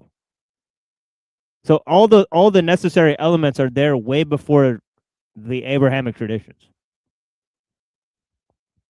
Yeah, but this Abrahamic traditions also assimilated those elements even in their Genesis, because we see it in divine command theory. We see it right there, like the judgment of man. No. Actually, I believe Genesis was separate from those traditions, because you're talking about ancient Greece, right? You're talking about these ideas came 400 BC. The ideas that I'm talking about probably well preceded, like heaven, man, being the central focal point. They still had, anthropomorphic deities, right? So, yeah, maybe you have a point in regards to Greece. The anthropomorphic deities, right? They're pre-Plato, right? They already said man and God are linked, right? That's what you have to look at, right? So all of this stuff starts way before then, right? It starts with paganism, right? And so on and so forth. And even if we're to believe that paganism came before those religious traditions, I think that there's a good reason to argue that there's something that probably came before paganism that we don't yet know what it is, right? Because we just don't understand history to that deeper of a level. My history is simply beginning at 500 BC, and I've stated for many reasons why I've started it there. Yeah, when Bodhidharma, created his own, mind-to-mind transmission school, beginning with, handing Lankavatara to that one student, I forgot his name. He didn't, the whole dialectic, the whole structure of their beliefs, it's like a skillful means towards awakening to the unborn or true mind. There is no need for I know what you're trying to say in regards to Greece and the Levant, because I'm not trying to say it. It's Western scholars who put Greece as this great miracle that happened. It's not me. I'm telling you what they're saying. I'm telling you they're the ones who place a huge importance on Greece and then Judaism and all this stuff. I'm not putting an importance on any of this stuff. I'm literally saying it's false. So I don't know why.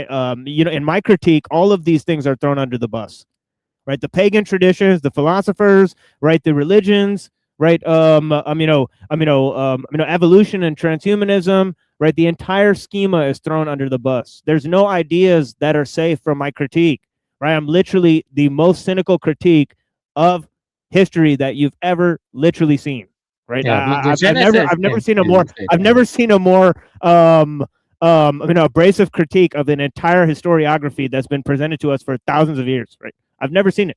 Yeah, I read the Genesis and I don't know. I was not impressed by the Genesis. It seems like Yahweh is a totalitarian, angry, jealous God who's trying to vilify people. Yeah, that sounds like liberalism. Yeah, go ahead. Well, yeah, I'm pretty sure Bodhidharma would say the same thing. I read Bodhidharma's bloodstream sermon and other stuff. It's not liberalism. Bodhidharma had no commentary about Yahweh. That's false. That's false information. Don't try to make up critiques that Bodhidharma had. Dom, do you want to say something? Well, I was looking at this myth right now, the myth of Enki and Ninhursag, which is basically Genesis, and I think it relates to what we're talking about a time when nature was pure. It even goes on about a time before man, and how things came about. It has a 7-day cycle, or something similar to the 7-day creation story, except here it's 9. And I don't know, if you want, maybe I could read some of it and see what you guys think. Yeah, for sure. Yeah, that sounds. Yeah, enlighten us. Here, let me link it in the private chat. Yeah, but for Bodhidharma, based on this stuff I read from him, it's about awakening to your true mind, the unborn, Imperishable is there's no thing external that gives commandments like Passover or like right. And you know what DT Suzuki said, right? He said you could use the Zen tradition in service of the military system in Japan, right? And basically he co-opted it to inform the kamikaze bombers.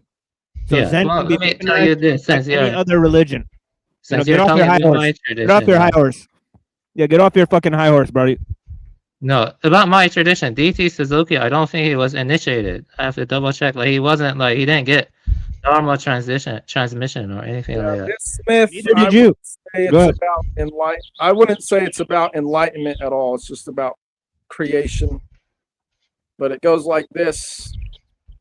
Enki and Ninhursag, pure are the cities, and you are the ones to whom they are allotted.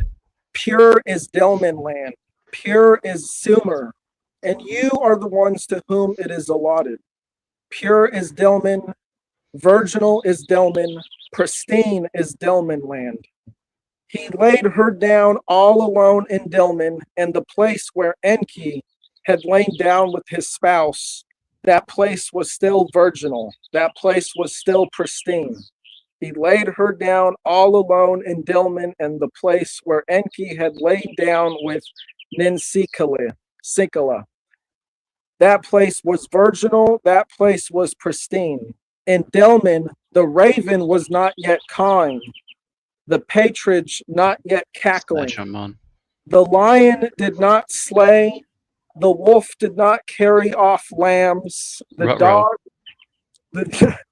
dog had not been taught to make kids curl up.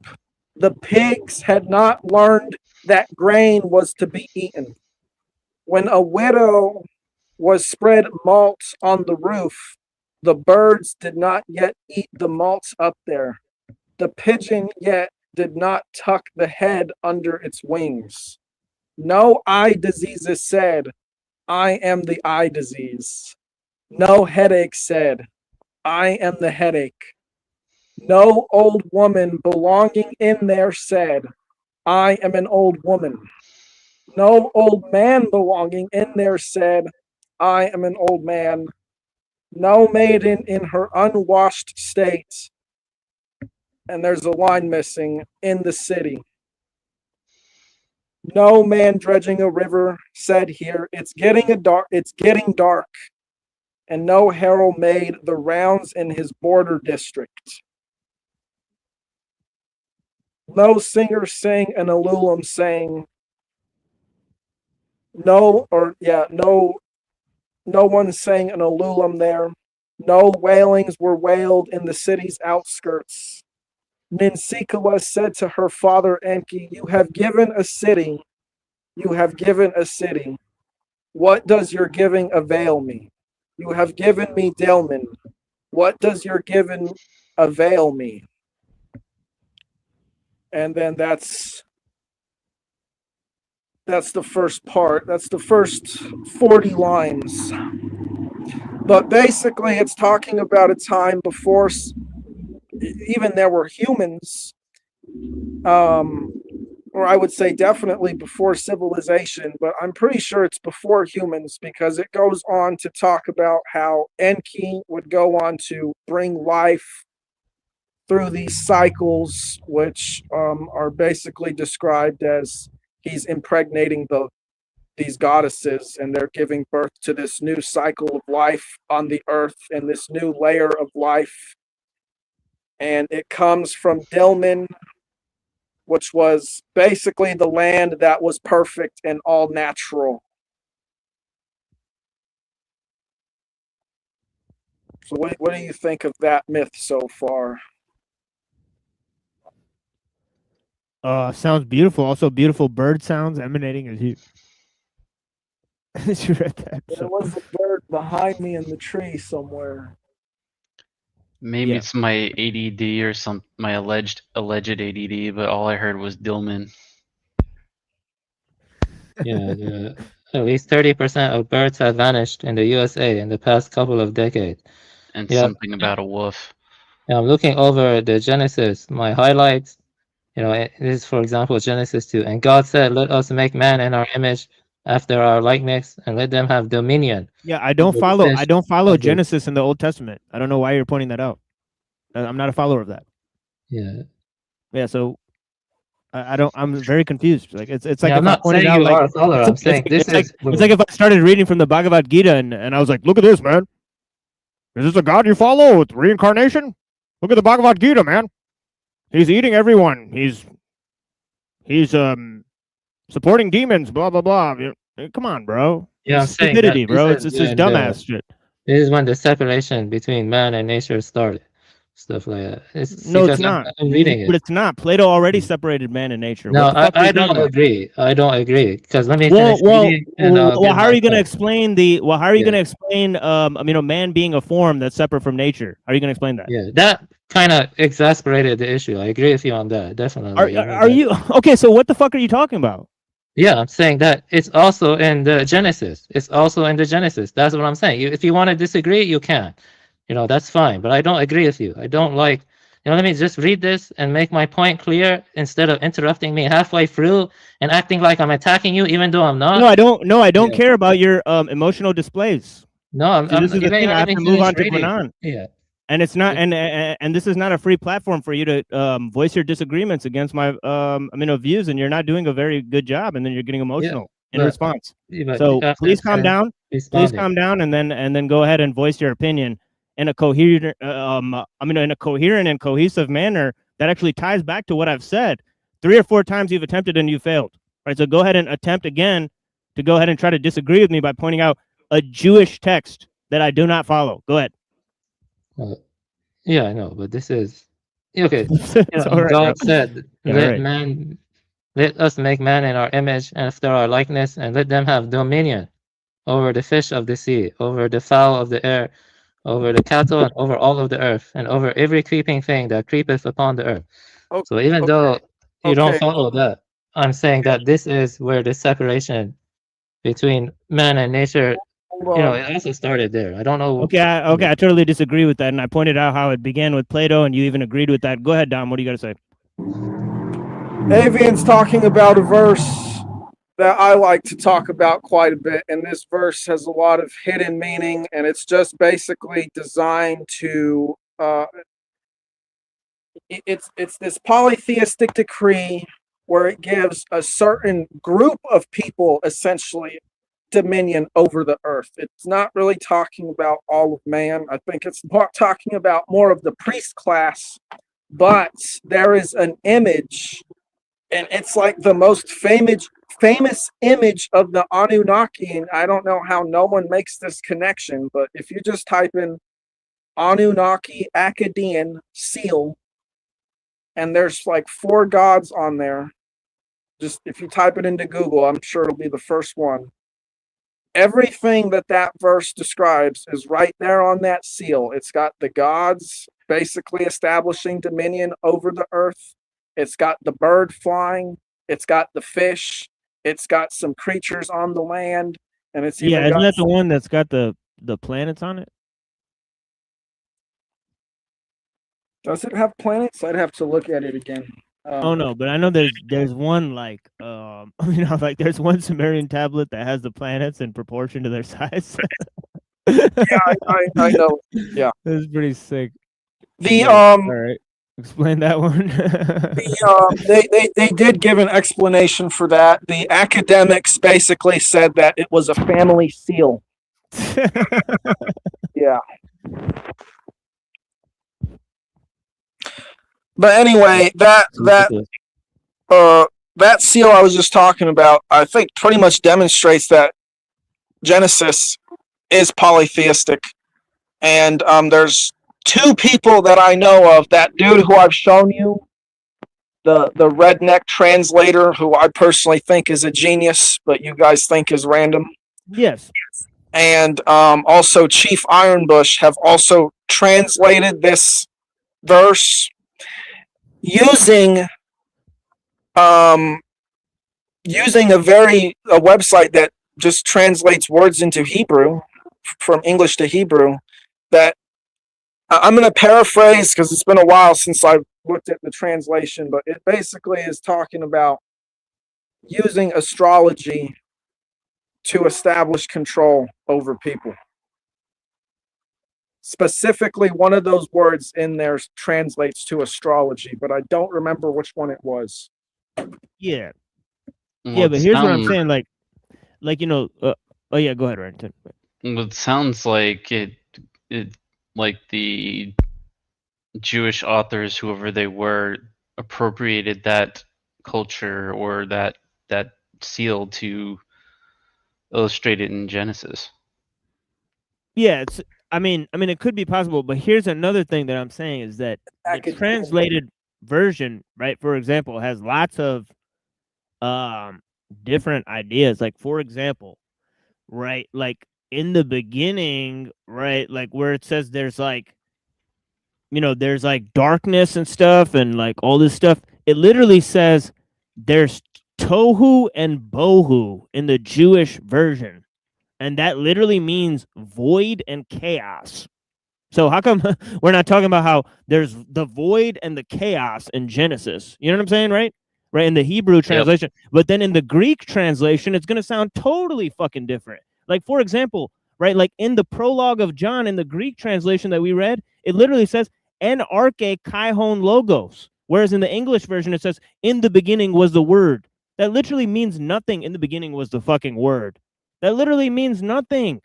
En arche kaihon logos means that the logos is the ruling principle of the universe. That's very different from saying, oh, in the beginning there were, God said things and, blah, blah, blah. Like that's very simplistic. You know what I'm saying, right? So what it's actually saying, we don't actually get to, right? So this is a huge problem, right?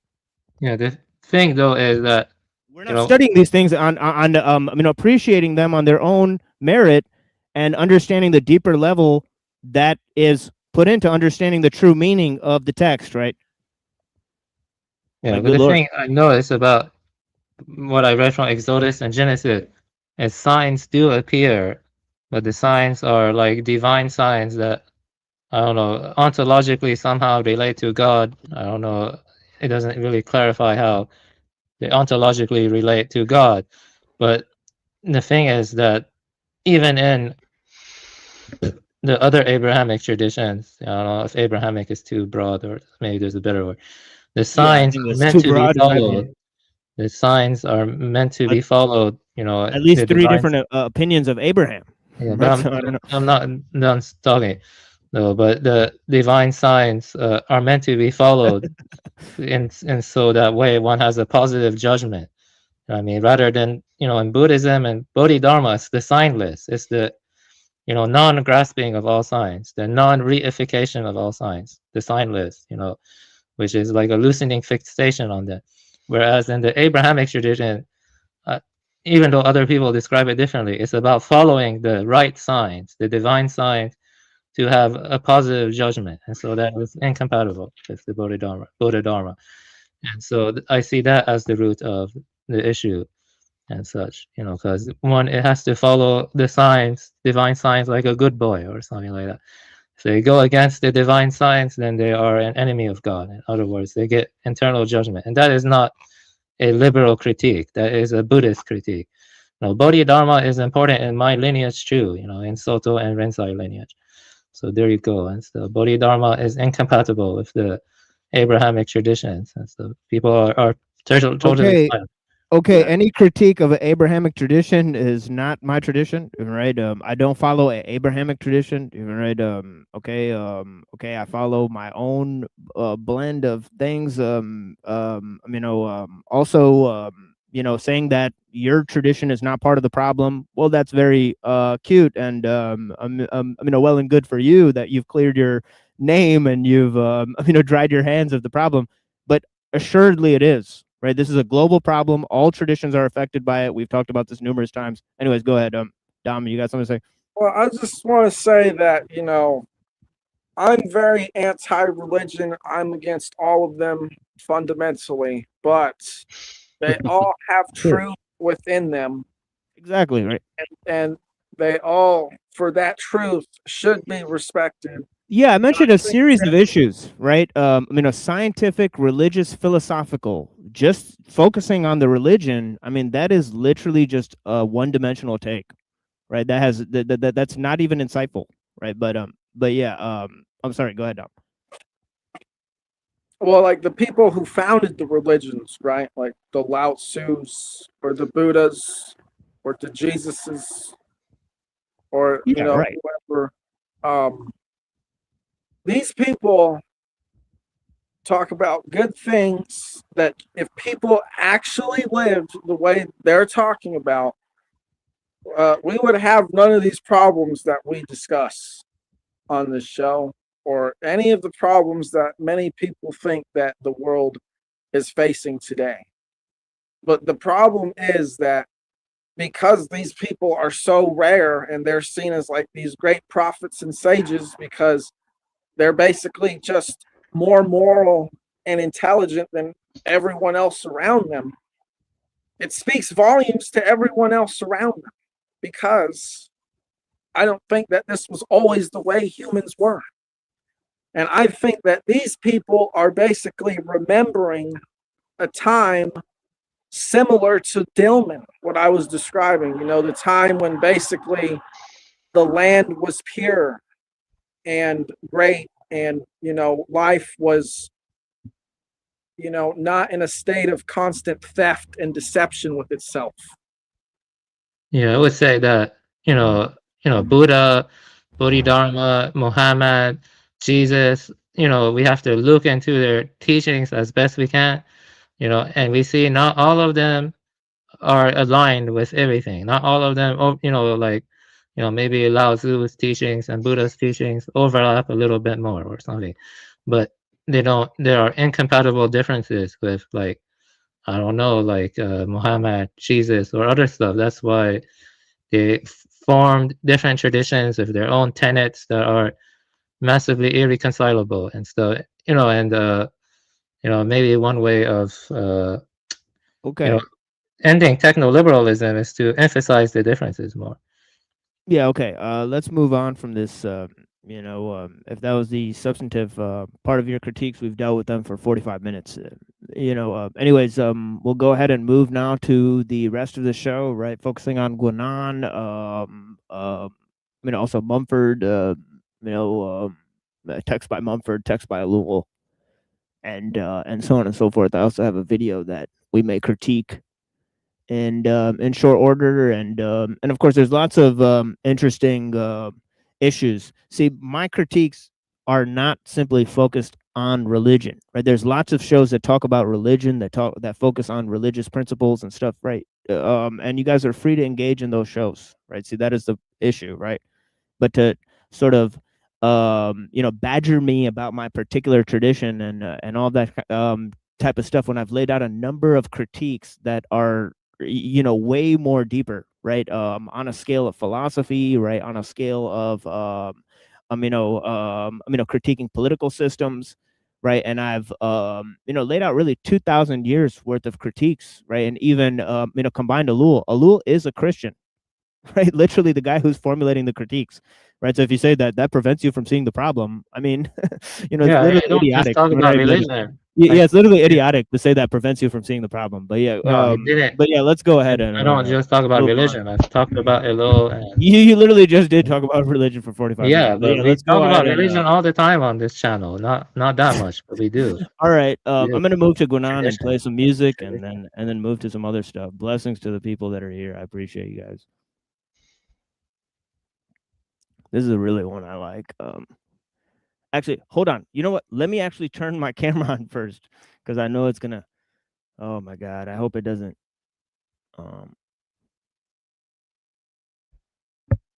Whoops. StreamYard is glitching out for him, I guess.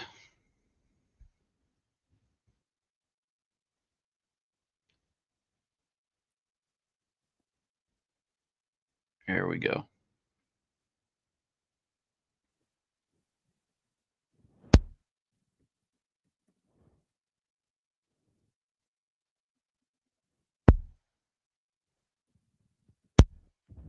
Yeah, this boss material by Hus Kingpin and Rock Marciano. Oh shit! Whoops.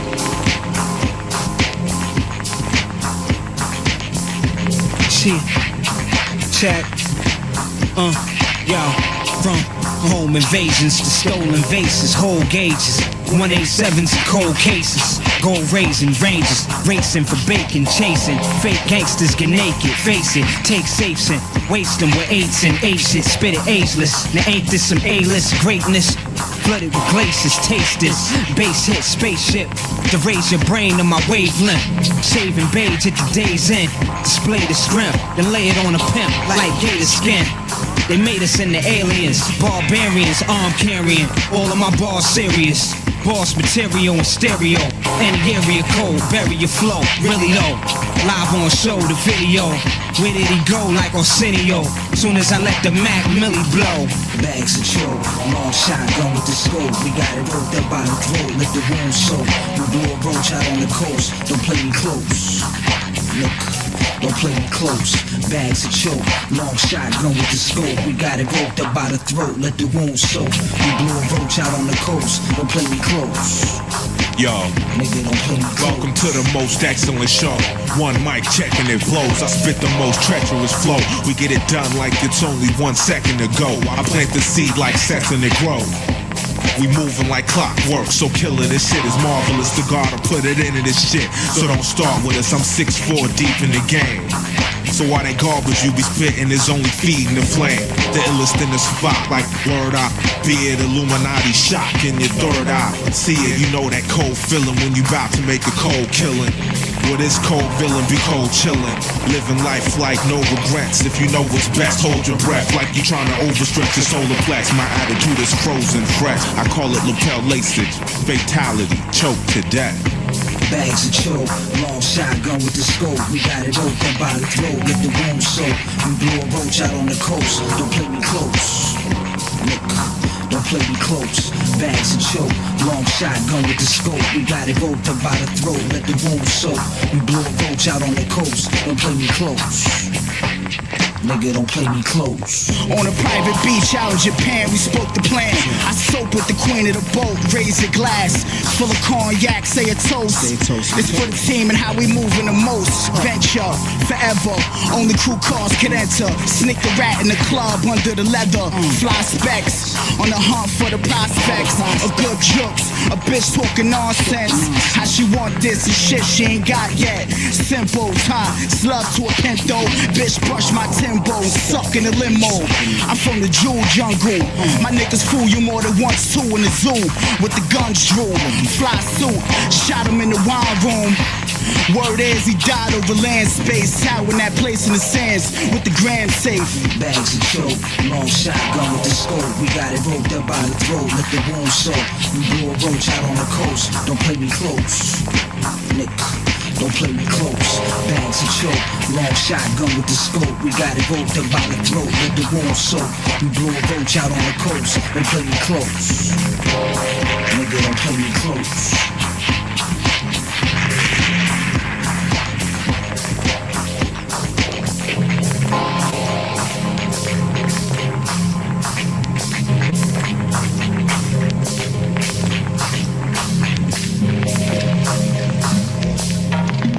Yeah, this guy blowing me up for the link.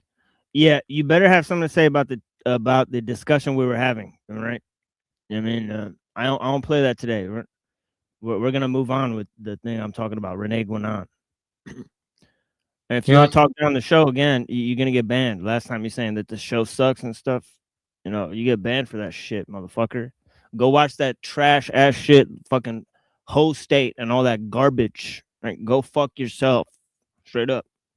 But you want me to read my summary of going on, or I think I already did. You already did. Yeah, you already did. Yeah, let's move to the text. Blessings.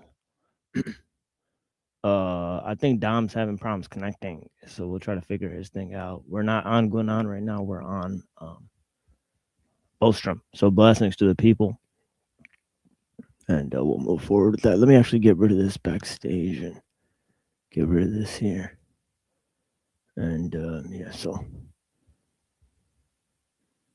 Anyways, here we go. History of transhumanism. I appreciate you guys.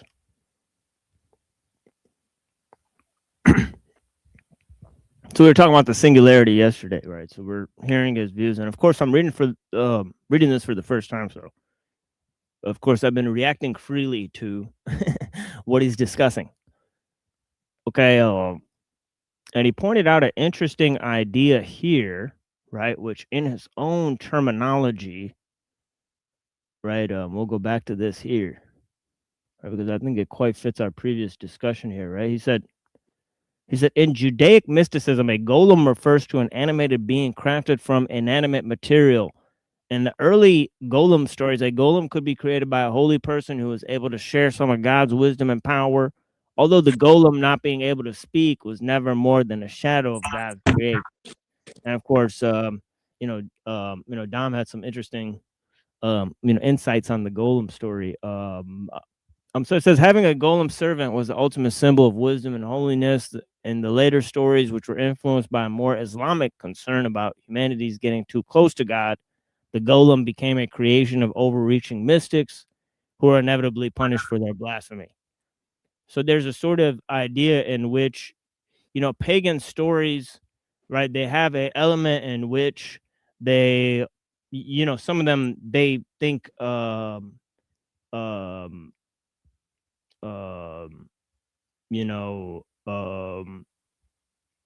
what's the guy's name? Prometheus, right? That Prometheus is a good guy. Some of the mystery traditions, right? Some of the other guys say he's a bad guy, right? If you think Prometheus is a good guy, you're kind of like a devil worshiper or something like that, right? So they all have distinctions within their ideas, right? And of course, some of the, right, mystic traditions within these religions, they get a little bit carried away. Some of them critique that idea that they got carried away, right? And all of that type of stuff. So obviously we have to have more nuance when we look into a lot of these different things, right? And of course, lots of things were used, right? Like by Blavatsky and others, right? That were part of the Eastern traditions, right? That cause, influence on the world stage, right? And all that type of stuff. So there's all sorts of, you have to have lots of nuance when you're discussing these issues, right?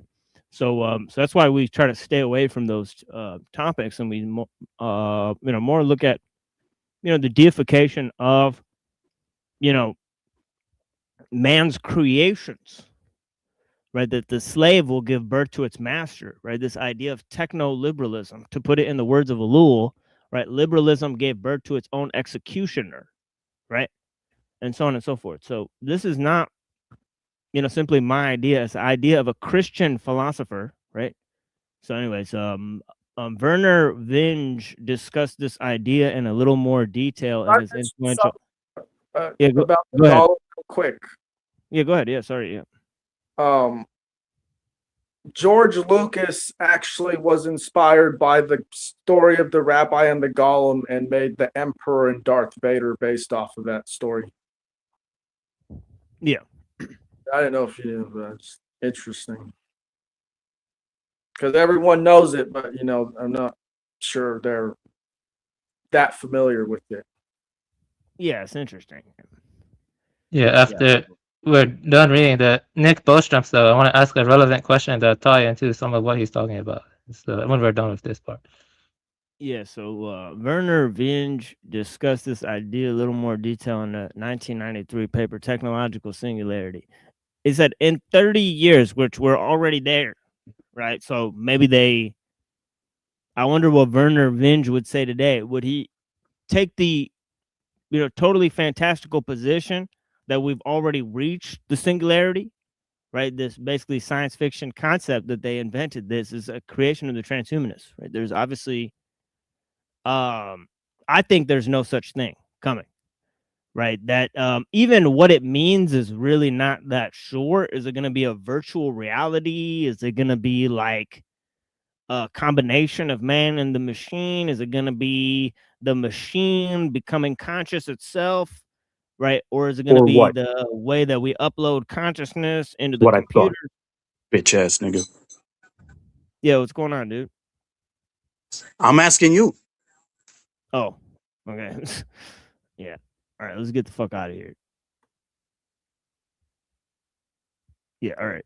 Yeah, so I don't know who probably somebody paid him to say that. But yeah, you know what I mean?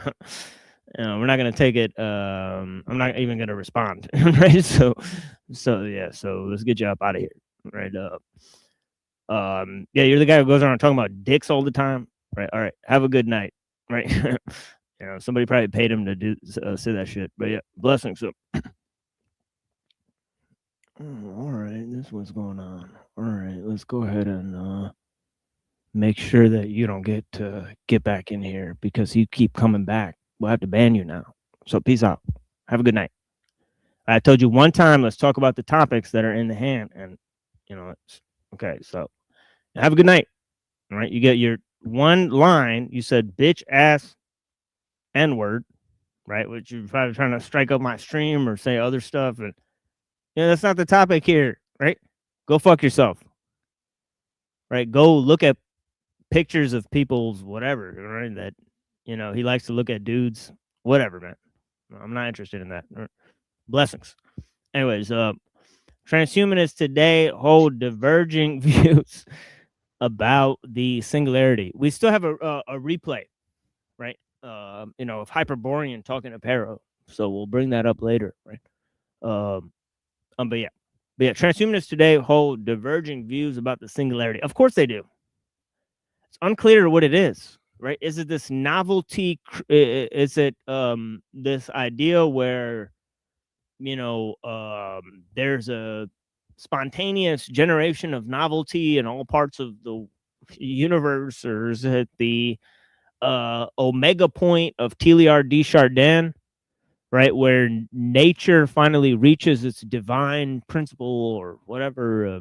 Nature combines with God and so on and so forth, right? Or is it this eschatological scheme, right? Or is it, the recreation of man in some sort of new technical, form, like, uploading of consciousness, right? So we're trying to talk about what this is, as I was trying to, get into before I was rudely interrupted, right? But yeah, it says here, some see it as a likely scenario. Others believe that it is more probable that there will never be any very sudden or dramatic change as a result of progress in artificial intelligence. All right. The singularity idea also comes in somewhat different.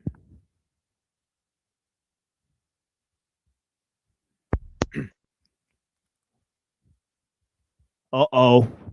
Look who's making an entrance, which traces its lineage to the writings of Pierre Teilhard de Chardin.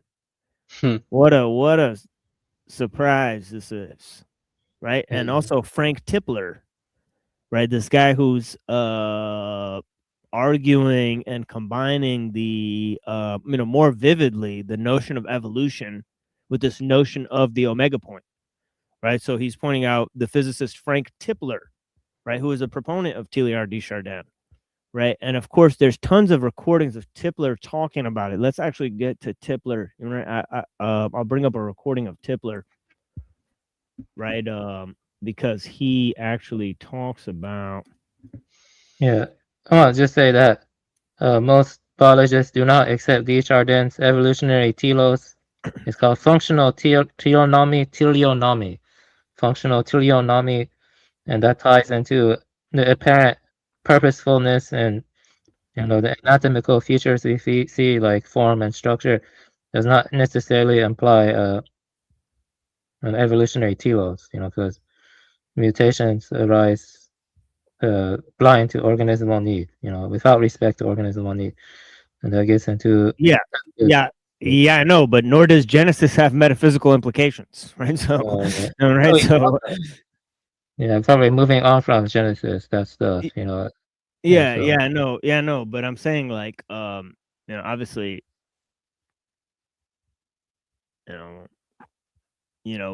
these things can be inferred, right? That's the point, right? So so that is the Yeah, infer anything from anything. It's a false inference. so then so is yours, right? So let's go.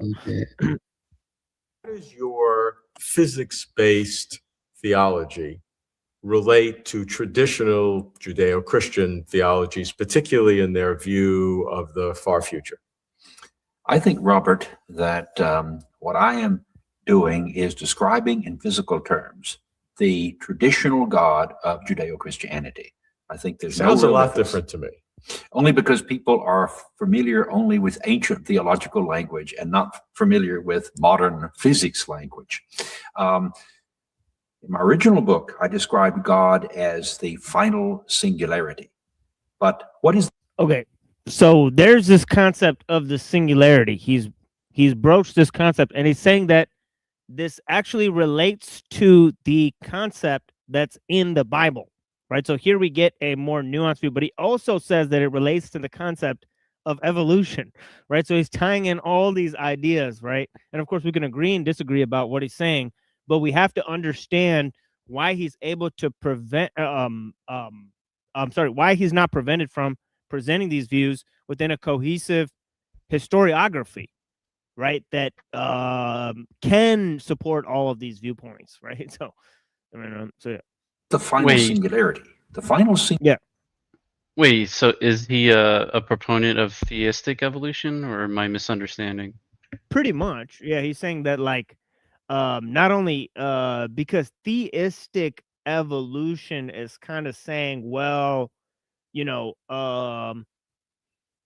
our view of religion got updated, right? Like in terms of, right, like when man, we went from the barbaric God of Judaism, right? That's like sort of this jealous God, to the sort of more understanding God of Christianity that sort of combines with man. And then we went to sort of the God of science that sort of liberates man from all of these, spiritual hierarchies, right? So there's this movement that, man, so it's literally taking my view that I presented in the beginning presentation and inverting it and saying, actually, no, all these things are a good thing, right? That happened throughout history, so on and so forth. So Yeah.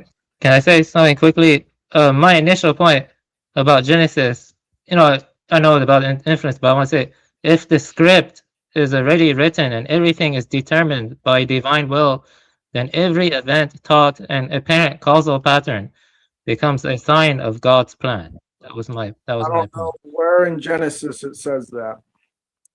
I actually had it highlighted and I interpret it that way because it talks about signs, and some theologians also argue that the script is written in advance, it's deterministic, and everything becomes like a sign. let's focus on this idea of the singularity and how it relates to the concept of Teilhard de Chardin in regards to merging the concept of religion and evolution. So yeah, I was going to Singularity say is the... yeah, go ahead, Dom. In regards to natural law and how humans have been progressively changing their thinking in the way you describe, essentially, man rejects the natural hierarchy. And so, in viewing it as being like Avian described, basically deterministic, and we have no control over our lives because of this natural hierarchy, we attempt to find ways to make the hierarchy more and more self-centered and defined by us, placing essentially us at the center. But the only way we can do that is through our creations like technology, which gives us this godlike power. And so natural laws consequences is exactly what I said in my video. Because we choose willingly to reject the natural hierarchy and create something for our own, trying to control the natural world, I would say the singularity of that would be humanity loses control over itself. Yeah, 100%. Yeah, 100%. Yeah, and I think that's unfortunately that's kind of like where we're headed, unless some of us, I think, possibly not everyone's going to make it through this because people are such firm believers in, you know, I think techno-liberalism that they're going to sell out humanity, right, just to get to the goodies, right? So, yeah, I believe unfortunately, that. The Yeah, I don't perceived like goodies. techno-liberalism. Yeah. Yeah. It's So- a distortion and twisting of, it's a profane distortion of ancient beliefs in many ways. Yeah, it's not good for a man to fuse with the machine or believe that, you know, technological growth is the primary problem for all these problems we face. I've been very clear about that since day one. I am not a liar. That's what I believe. That technological growth is the primary problem, and that instrumental reason and its value high, people placing high value on it is not good. Yeah, I've been clear about that day one. Right, instrumentalism doesn't want to look at the bad. They just want to look at the good and say, oh, the bad's only there because it's a tool to be used. So they kind of just try to shirk it to the side and not want to deal with it. I agree. I spent a lot of time talking about the bads. You know, William R. Carton. You know, I read ellul. I've read many books, anti-modernist book, anti-industrial books. You know, I'm writing my own too. So, you know, yeah, we've talked a lot about it. I could list endless examples. You could fill volumes of books of all the problems brought by growing industrial complexity, where the means transform into the ends and such. And now we're moving in the direction of tampering the human genome, and even Uncle Teddy predicted stuff like genetic engineering will be normalized, such like that. You know, I talk about this stuff all the time. We talk about it. I mean, yeah, that's right.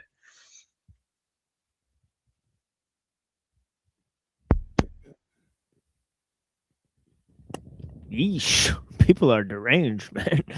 I appreciate you guys. But yeah, wow. Ultimate goal of the universe. People are trying to point out their actual thoughts. The point to which the whole universe is being guided into. But it's also a state in which knowledge has become literally infinite, omniscient, and Okay, so there's that idea of this novelty entering into creation, right, where knowledge sort of takes this universal principle, right? Here, hold on. Yeah, this is the homie right here. Yeah, blessings, brother. What's up, Thanks so much for motherfucker? joining. Yeah, what's going on, homie? Oh. Yeah, What blessings. y'all doing? Chilling, you know, watching this dude, right? But yeah, man. I'm reading an article and getting into some things, but yeah. Are we stroking our philosophical dicks tonight? Pretty much, yeah, pretty much. All right, all right. But yeah, I appreciate you, man. Thank you for joining. Yeah, blessings, brother. And yeah, I was gonna call you today, but then I called Annapurna and also Neurojack. So I'll definitely call you tomorrow. All right. So Blessings to Annapurna. Yo, I just got off a 38 fucking hour job, bro. In asbestos, crawl spaces, I got 7 fucking spider bites. One I think is a brown recluse. Attics. All right, I just wired a motherfucking entire breaker box. You don't even know, dog. All right, Yeah, I feel like I just got beat up by a whole tribe of fucking midgets with lead pipes. Pretty much. Yeah, blessings over. Yeah, I appreciate you. Yeah, thank you for joining. Oh, yeah, I did it alone too, by the way. Yeah. You know what I'm saying? No crew. It was just me. Like Bugs fucking Bunny, bro. On first, second, and third, dog. Pitching, catching, batting. What are y'all up to, bro? I have a Tipper question. here. I'm gonna break down a little bit of this video, and then I'm gonna read a little bit of this article where they mentioned Tippler. I have a question for you, bro, and it might be important. We break down things, and then we break down the breakdowns, and then we break down some more things. We don't do anything. I do that, right? Well, we as humans do this. All right, you're not fucking special. All right, so get off your fucking high horse and relax. No. We do these I'm not on a high horse. I'm just saying that you this is are. a primary You're place. in your fucking ego. Calm the fuck No, down. I'm not. No, I'm not in my ego. I'm just You saying are. this is You a just place where I blasted break your down ego things. all over the screen. All Look, right. if we're gonna talk about the ego that I have, right? Let's talk about the ego that you have, right? Coming Yeah, up yeah. here, right? Coming up here, right? And now Yeah, you're I talking do about things. yourself, We talk your about feelings things. about my fucking emotions and shit, bro. Yeah. Like, I'm trying to break this down for the last 10 fucking minutes, right? And you're saying I'm in my ego, right? Why you angry? Why is this all about what you think Is about it me? true? Is it true? You I'll sound talk to you angry. later, homie. How about that? I just call you on the phone. Right? If you want to talk about me and my ego, we'll talk on the phone. Yeah. All right. Yeah. Like people come up here to voice their personal problems about me to me while I'm trying to give a fucking presentation on science and philosophy and religion. You know, what the fuck? It's literally fucking atrocious. Right? It's literally fucking atrocious. And then I'm in my ego. I'm in my fucking ego now. Oh, all right, bro. You came up here to talk about how you worked a 36-hour shift and how I'm in my ego. Cool, man. Get a fucking clue, bro. All No, that say it. power exists is No, you don't. Here, hold on. Give me a second. Let me play this now. under control sorry. of light, life, omnipotence, and we also have the final singularity being outside of space, time, and matter, being something completely different. So we have transcendence built Now, in. the New Testament talks about a new heavens and a new earth. Yes. Is there any correlation between your ultimate singularity and a new heavens and a new earth? What will happen is over time, this earth upon which we find ourselves will disappear. I think it will be blown apart in a war of some sort because the power to do that exists. But if it's not, it will eventually in the far future be taken apart for the use of life. What is that echo? It sounds like a robot. He literally sounds It must like be the room they're in. That's all I Yeah. can think of. He's literally sounding like robotic in his tone. But They didn't do the acoustics right, I think. Yeah. Matter is most of it is useful for life only on its surface. The interior part is not being used, so obviously we must use our resources with maximum efficiency, take the earth apart. This will eventually, over time, be done. Otherwise, the earth will be destroyed by the sun to no purpose. So this earth is going to be destroyed.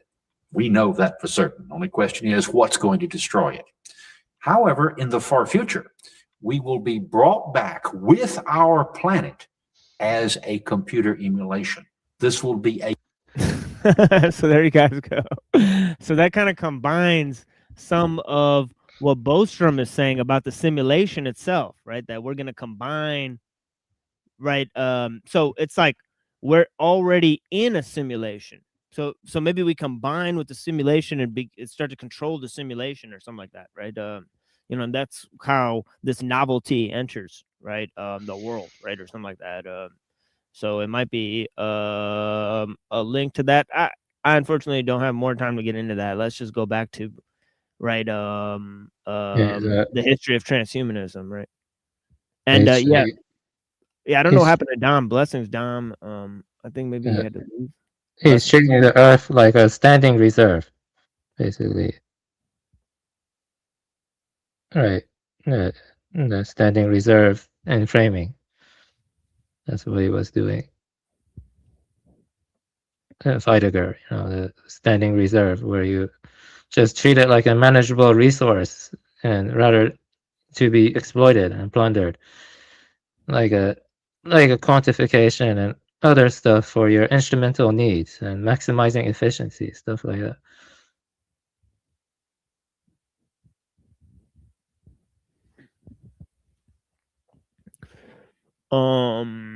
So yeah, so he says some see it as some of the transhumanists see the singularity as a likely scenario. Others believe it probable that there will be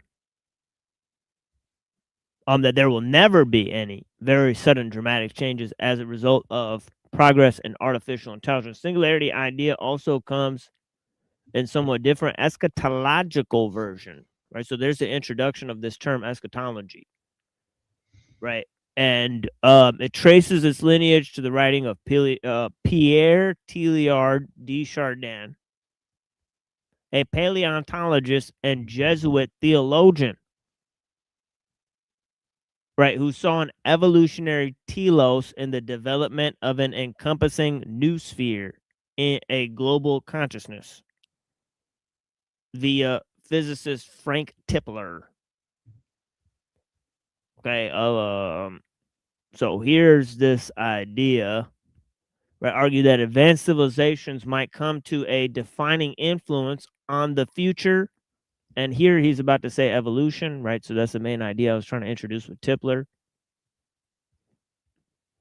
Of course, he didn't get to it in that, but he did point out another concept that's very much related to Nick Bostrom's idea about the universe, which is this notion that we're living in a simulation, right?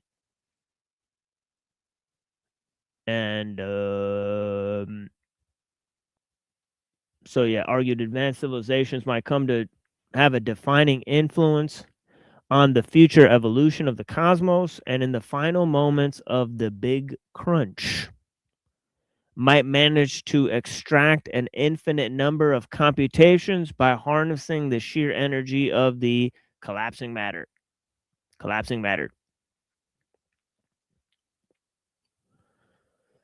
Okay, however, while these ideas might appeal to those who fancy marriage between mysticism and science, right, it's kind of like just for Tipler, it's just a marriage between religion and science. But I don't think he got as far as pointing out any mystical concepts, right? But yeah, so he says they have not caught on either among transhumanists or the larger scientific community. Okay, so most transhumanists don't follow these sort of pseudo-religious and quasi-mystical conceptions, right? So that is interesting to note in terms of his view of what the transhumanists are proposing, right? Because he proposes that he is one of the foremost transhumanists, right? So he says here, current cosmological theories indicate that the universe will continue to expand forever, falsifying Tipler's prediction. But the more general point that the transhumanists might make in this context is that we need to learn to think about the big picture questions, quote unquote, big picture questions, right? So he's saying that probably one of the things that's offered big picture questions for a very long time is religion. Right? The religions have offered big picture connections. I'm sorry, not big picture connections, big picture questions, right? So yeah, so he says, without resorting to wishful thinking or mysticism, right? So big picture questions, including ones about our place in the world, long-term fate of intelligent life, are part of transhumanism. So he's saying that this is a major way or a function that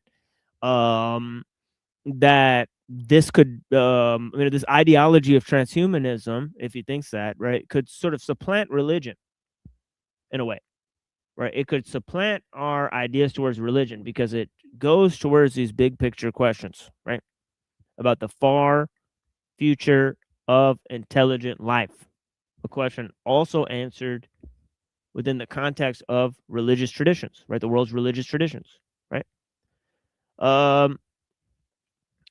So he says, however, these questions should be addressed in a sober, disinterested way using critical reason and our best available scientific evidence, right? Our best available scientific evidence.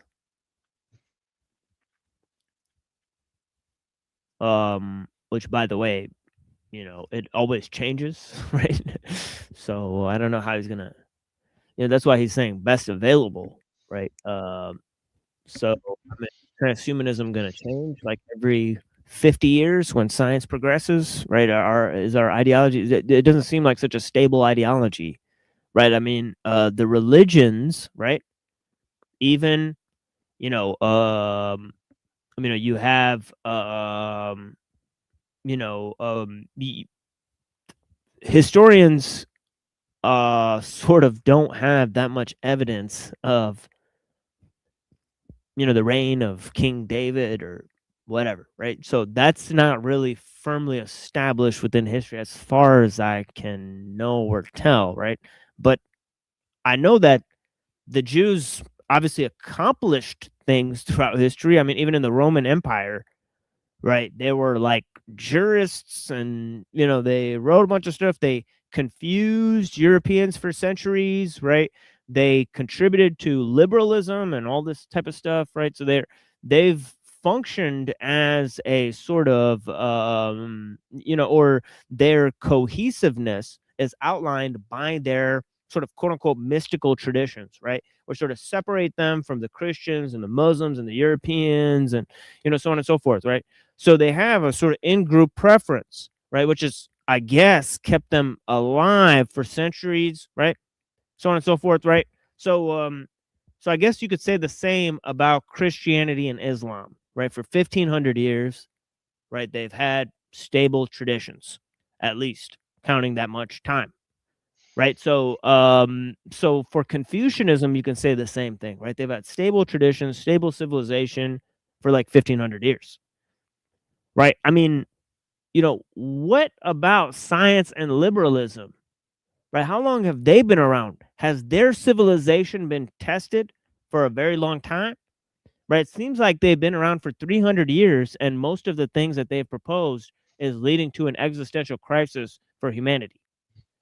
Right? So it's like in their 300-year reign, they're already saying that we're going to use technology to destroy the earth and all of human civilization. Right? And that's one of the possible outcomes of science and liberalism. Right? So I'd say that their track record is not so fucking strong, right? Of course, there were people living in, Jesus time that were screaming and hollering that the world's gonna end, and of course, that wasn't very productive because for thousands of years it didn't fucking end, and you know they they didn't add anything. They didn't add anything to the collective human cause, but unfortunately, but yet and still, right? They established stable traditions, right? So. You know, this is a fact, right? So what track record does transhumanism have when its philosophy and ideology is going to be changing with the scientific advancements that are constantly changing? They've constantly changed for the past 100 years. They have a new ethics, a new philosophy, right? A brand new view of the world. Like what? Every time you have a paradigm shift, you have to update your ideology, right? And this is the problem with this sort of pseudo dispensationalism, right? Of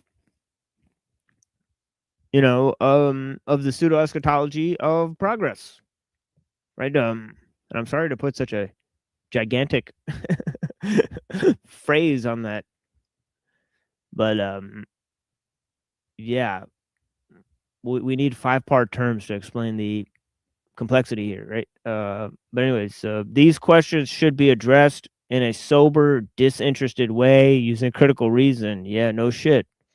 Right, our best available scientific evidence, whatever that is, right?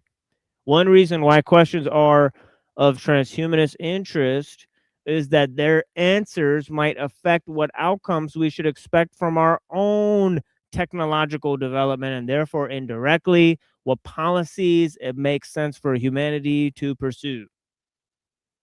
In 1986, Eric Drexler published Engines of Creation, the first book-length exposition of molecular manufacturing. Okay, and what does he say in that book? I think you guys should familiarize yourself with that book, because he literally said that nanoparticles might take over the ecosystem, hijack the world's ecosystem. Remember, we looked at that earlier on the show, right? So yeah, that's probably not a very good outcome to science and progress, right? The possibility of nanotechnology had been anticipated by Nobel laureate physicist Richard Feynman in the famous after-dinner address in 1959 entitled "There is Plenty of Room at the Bottom," quote unquote. Oh yeah. Yeah, they'll take you to the bottom, all right. In this seminal work, Drexler not only argued for the feasibility of assembler-based nanotechnology, but also explored its consequences and began charting the strategic challenges posed by its development. Oh yeah, you're damn skippy. There's strategic problems with this development, right?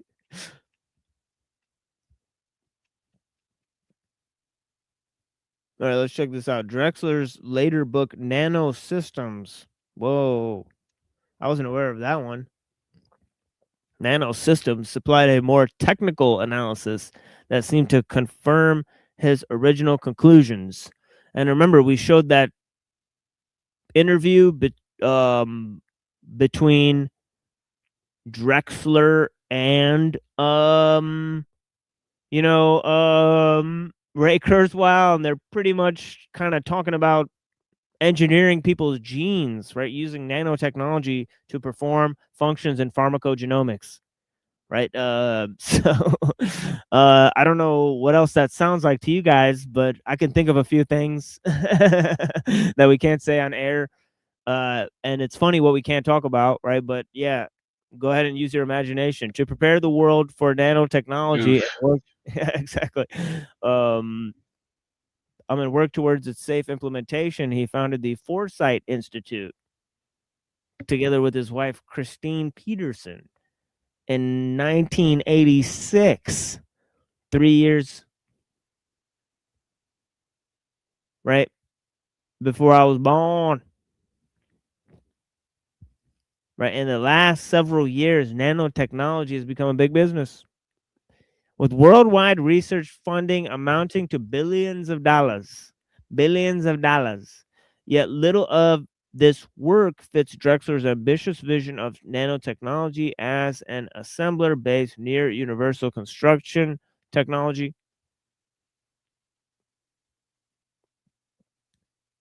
The mainstream nanotechnology community has sought to distance itself from Drexler's claims. Yeah, no shit. I don't know why he's not talking about the, black goo, right, scenario, right? Ruh-roh.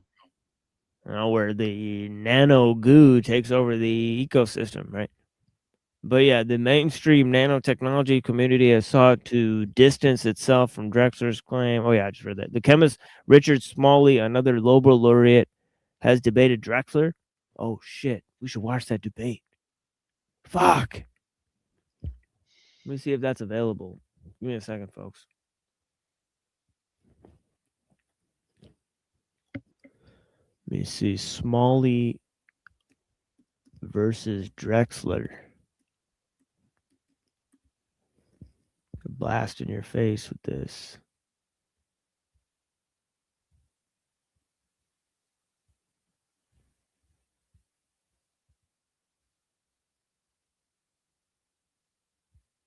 So it looks like it's not really there, but there is this gentleman talking about it.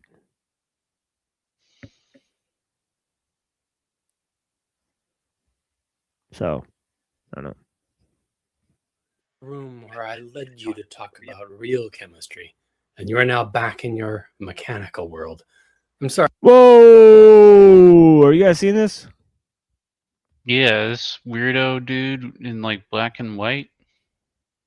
Led you to talk about chemistry. Now you're back in your mechanical world. Ooh. Sorry, we've ended up. Very strange. I thought we were making progress. Ooh, baby.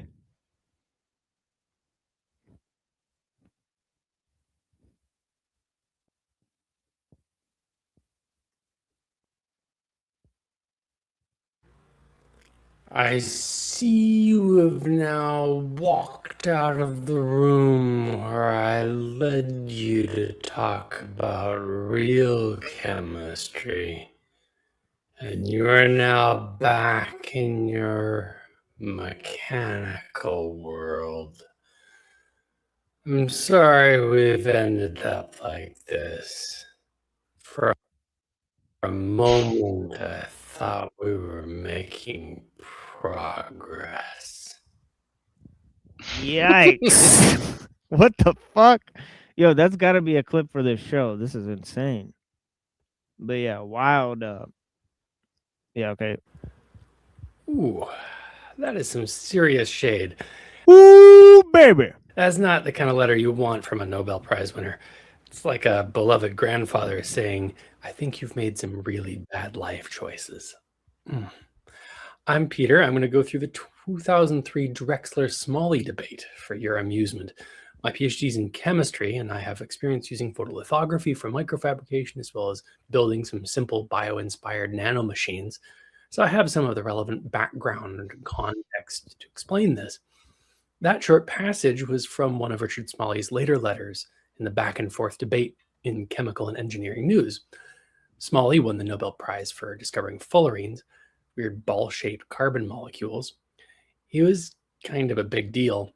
On the other side of the debate was K. Eric Drexler, who published The Engines of Creation, this book right here.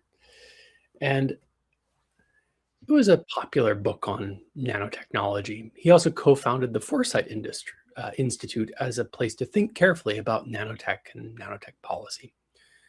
So Drexler's book is all about the promise and the dangers of what he called molecular nanotechnology.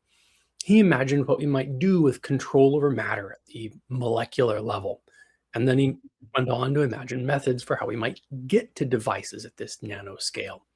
He imagined we might build atomic scale assemblers that can place molecules into specific positions where they can form bonds. The assembler will then build molecules into materials and build materials into human scale objects. It'd be like a 3D printer. It can build things with atomic precision, anything from a bowl of rice to a smartphone. Now that sounds great, but it comes with some scary possibilities. Like, what if we built self-replicating nanomachines and they escaped? Now, when all of this was going down in the late 90s and early aughts, and people were thinking about this possibility of this kind of technological development, pop culture conceptions of nanotechnology were terrifying. So the problem is like, basically, like these things can like fester and grow, like spread around like a mushroom spore and grow and replicate. And of course, if they begin to exhibit this pattern, it could have very dangerous consequences for all life, right? But yeah, so that is the proposal in Drexler's book that has been very controversial, right? Like Drexler's ideas definitely fed into worries. Just for context, here are some examples. In my last video, I talked about Neil Stephenson's 1995 novel, The Diamond Age. Now, that story is about people living in a nanotech-enabled future where anything material can be created from these sophisticated 3D printers that Neil Stephenson called matter compilers and Drexler calls assemblers. Now, this creates a dystopian future where a few people have control over the feed that supplies all the energy and matter to the assemblers. The Victorians control that feed and everyone else can come serve them or go starve somewhere. Another example in the pop culture is Sun Microsystems co-founder and chief scientist Bill Joy. He published an essay in Wired in 2000 called Why the Future Doesn't Need Us. That essay explicitly describes the dangers of runaway self-replicating nanotechnology. He wonders, could nanomachines replicate endlessly and convert the whole biosphere into copies of themselves, a sort of gray goo scenario? So this is a reasonably big deal in pop culture. Some of this can be traced right back to Drexler's popularizing these ideas in The Engines of Creation. But 20 to 30 years later, there's no assembler, there's no matter compiler. It doesn't look like that's going to happen anytime soon. Certainly nothing's even close to approaching a gray goo scenario. So why not? So Smalley wrote a piece in Scientific American called Of Chemistry, Love, and Nanobots. And he explained in the late 90s, early 2000s, why he thought there would be no assemblers. He acknowledged that you could maybe take a molecule and a finely controlled nano probe and stick that molecule to another molecule and make a product. You need the appropriate equipment like the scanning probe microscope, but making one product molecule at a time is crazy slow. It would take millennia to print a grain of rice. The only way such a strategy could be useful is if you could make those molecules into a self-replicator. Here's a quote. Imagine if this one nanobot were so versatile that it could build anything, as long as it had a supply of the right kinds of atoms, a source of energy, and a set of instructions for exactly what to build. We could work out those detailed instructions with a computer and then radio them to the nanobot. The nanobot could build anything, and it could build a copy of itself. Self-replicating nanobots are really interesting. If they're feasible, then the notion of a machine that can build anything from a CD player to a skyscraper in a remarkably short time doesn't seem so far-fetched. So we can imagine this like the print head of a 3D printer. A single print head might be an interesting scientific tool if it could print single molecules. Okay, I'm gonna play like a few more seconds of this. You guys get the picture. But a practical matter assembler could only really be made out of these print heads if they could self-replicate, if you could print. Okay, so let's move on here. Blessings. Maybe it was a written debate.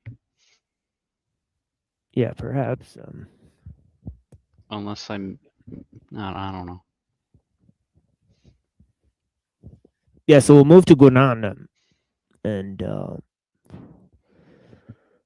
Pretty sure replicators are in Stargate, and they're pretty much the end of the series.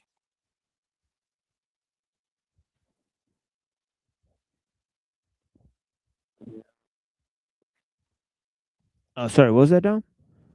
I said these replicators are in Stargate, and they're pretty much the end of the series. Like the I've not seen that. Like the end of the setting. Oh. Yeah, so that's probably where they got that from. Yeah. Nano machine, son. Yeah, that's so cool. Yeah. For shiggity. Okay, I appreciate the people. We're at a third hour here, so I'm gonna go ahead and play another thing. And I appreciate the people.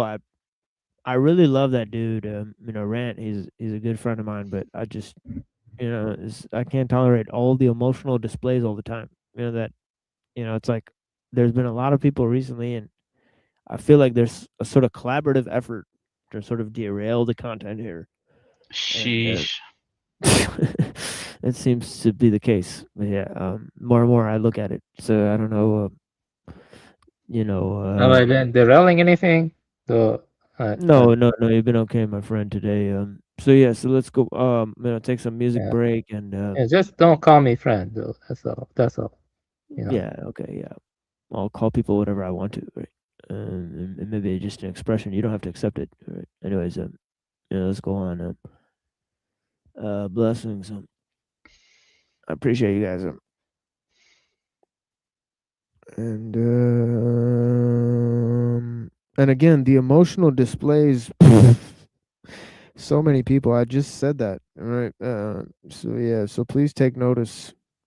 People are very emotional. But yeah, I appreciate you guys. So let's go to this. Emotions are running high. But yeah. So let's go to this Dust by Solar Fields.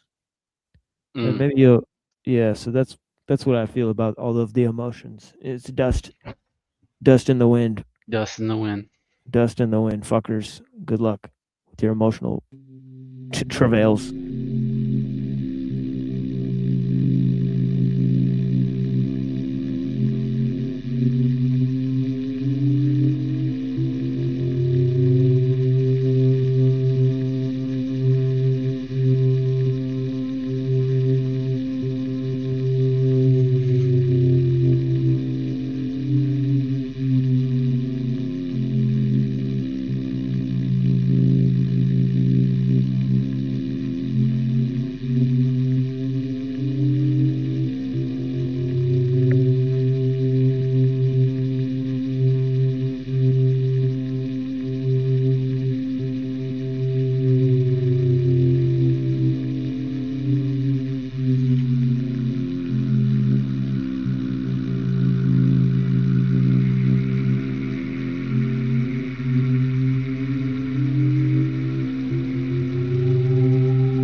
I think that was probably the best song that I've heard on this show so far, in my opinion.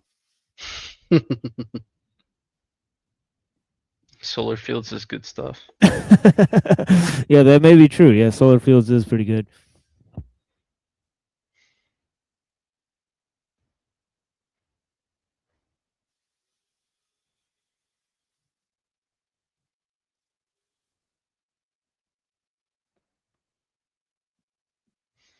So we got one fan of the musical break. Any others? Blessings. We got more you know music. I love Solar Fields. Oh yeah. So yeah. So let's pop up on Guanan here. You know. I like the way he does the thing, right? So we talked about this idea about industry and science, right? It says, as we are speaking of economic factors, we'll take the opportunity to mention a widespread illusion on this subject, namely that of supposing the relations establishing in the fields of commerce can serve to draw people closer together and bring about an understanding between them, whereas in reality they have exactly the opposite effect. Matter, with a capital M, he says, right, as we have often pointed out, is essentially multiplicity and division. Right? Matter is the realm of becoming, right? And therefore the source of struggles and conflicts, he says. Also, whether the peoples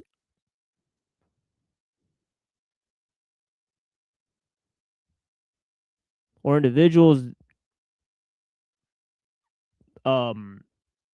whether with peoples or individuals, the economic field is and can only be that of rival interests. Right, so here we have, as Skolimowski says, one of the major factors of technological growth, right, which is one of the values of technological growth, right, which is a sort of competitiveness, right, which comes with this search for efficiency, right, and the search for control, and manipulation of one's environment.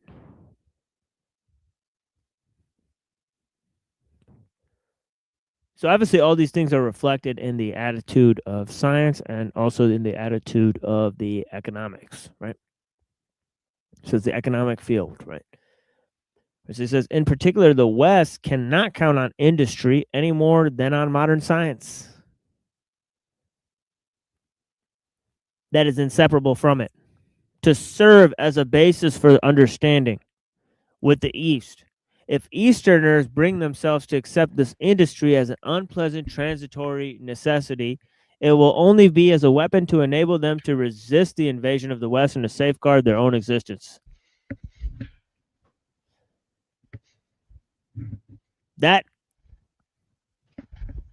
turned out to be false. Right? It doesn't seem that Eastern traditions can withstand the effects of technological progress. Right? They have been totally subsumed. Right? So, it's not like his distinction between Eastern and Western traditions, I think, is just too sharp. Right? I don't think it's like, you can basically take the philosophical ideas that exist within, Western philosophy. Like, I read a statement by Vasubandhu. It was literally the same idea as one of Zeno's paradoxes, right? So there's not too much difference, right? Once you get to the nitty gritty of the deeper ideas, there's nothing really new under the sun, right? Certainly not when was it the Dalai Lama saying that what's the word? He'll acquiesce to science if science is correct or whatever he was saying.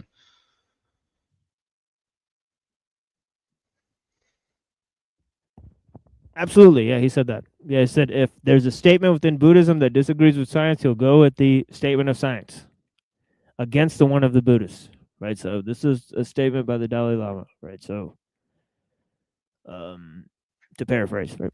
But anyways, So he says if East. So he says that it should be clearly understood that this is bound to be so. Easterners who bring themselves to consider economic competition with the West, despite the repugnance they feel for this kind of activity, can do so with only one purpose, namely to rid themselves of foreign domination that is based on mere brute force and on the material power the industry itself supplies. Violence breeds violence. Absolutely. Right? At least that part is completely 100% true, right? That they match a corresponding force with more brute force and violence, right? More material power,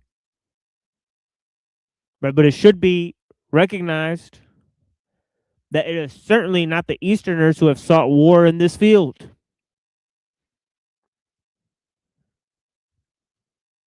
Right, but they certainly did participate in the war when they developed the technology to compete with the West, didn't they? So I don't know. All right, who's to blame now, right? I mean, we could play this blame game all we want, right? But I don't know.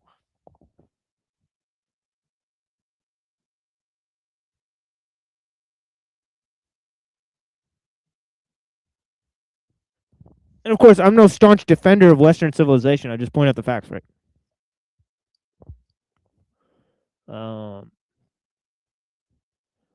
In fact, I've written many critiques of Western philosophy, Western religion, so on and so forth. But yeah, moreover, apart from the question, I just think Guinan is speaking a little too broadly at this juncture. So he goes, moreover, apart from the question of the relations between East and West, it is easy to see that one of the most conspicuous results of industrial development is that engines of war are being constantly perfected and their power of destruction increased at an ominous rate. So this is a huge factor, folks. Who can deny this? The first advance of any scientific improvement is that we're going to create killing machines. Who can deny that?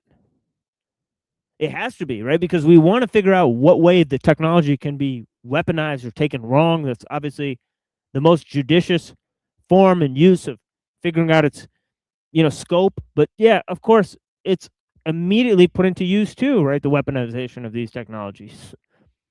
But of course, that's how they are invented, right? We have to take that into consideration. Right, that it's not for the betterment of human life that they're inventing these things, right? No, it's to eliminate and decimate life on a planetary wide scale, right? That they first come up with these inventions, right? Including the internet. So let's not kid ourselves, right?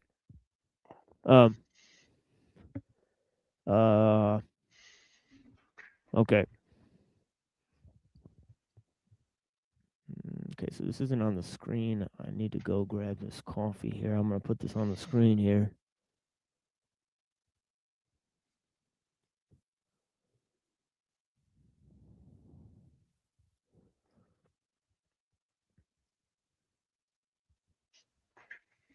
And so this is the text that we're reading, right? Engines of war constantly perfected their power of destruction, increased at an ominous rate. This alone should be enough to shatter the pacifist dreams of some of the admirers of modernist progress.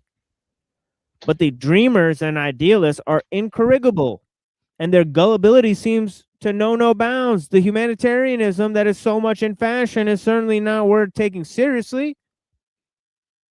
But it is strange that people should talk so much about ending all war at a time when the ravages it causes are greater than they have ever been.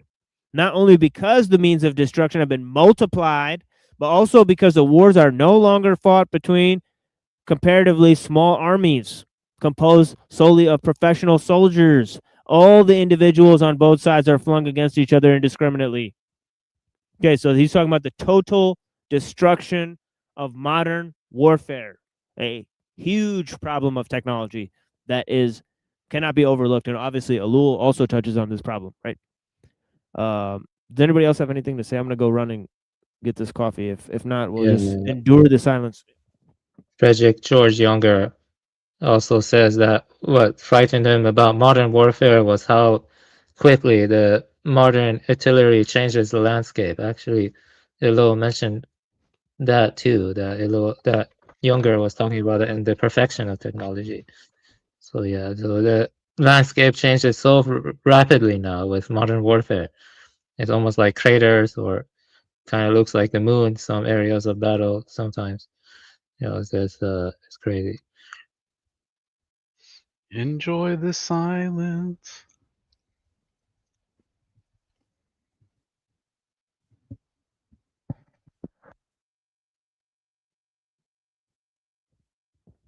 All right.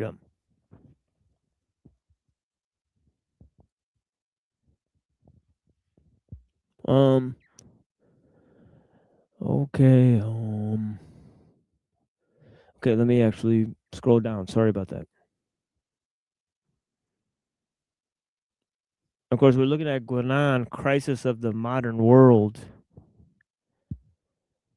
It says, here again is a striking example of modern confusion. It is truly portentous for those who care to reflect upon it that a mass uprising or general mobilization should have come to be considered quite natural, that with very few exceptions, the minds of all should have been, should have accepted the idea of the armed nation. And this also can be seen an outcome of the belief and the power of numbers alone. It is in keeping with the quantitative character of modern civilization to set in motion enormous masses of combatants, and at the same time, egalitarianism also finds its expression here, as well as in systems, such as the compulsory education and quote-unquote universal suffrage. Let it be added that these generalized wars have only made possible made possible by another specifically modern phenomenon, that is, by the formation of nations. A consequence, on the one hand, of the destruction of the feudal system, and on the other, of the disruptions of the higher unity of medieval Christendom. I think when he says nation, he's kind of saying state, but I think what he's talking about is like the actual territory, right? Instead of the feudal system, where there was lots of different people in charge, right? So power was more decentralized under the feudal system, he's trying to say, right? Then in the modern system where there's these huge states that expand across these huge territories, right? Yeah, so of course there's a nation state complex that is a modern complex, right? I'm sure everybody's aware of, right? And of course, nations or national identity sort of existed, right?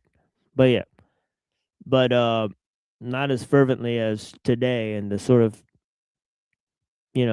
same sense. But yeah, so it says a nation, a consequence on the one hand of the destruction of the feudal system, on the other the disruption of the higher unity of the medieval Christendom. And without pausing over considerations that would carry us too far afield, let us point out that matters have been made still worse by the non-recognition of any spiritual authority under normal conditions could be effective arbiters, standing as it does its very nature above all conflicts of the political order. Hold on a second. Give me a second, guys.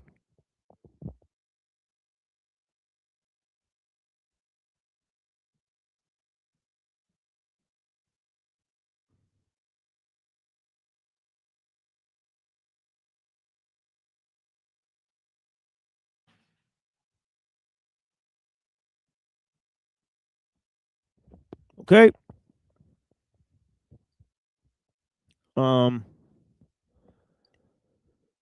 Denial of the spiritual authority is the same thing as practical materialism.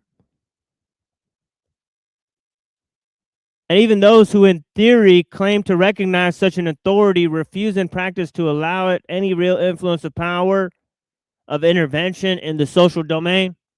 So he's saying the lapse of medieval Christendom constituted this fall of European society, right? Yet again.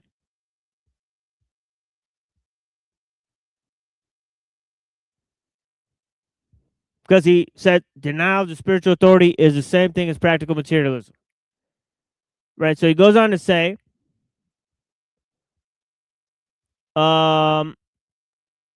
in exactly the same way as they fence off religion from those, from the concerns of their everyday existence, whether in public or in private life, it is the same mental outlook that prevails.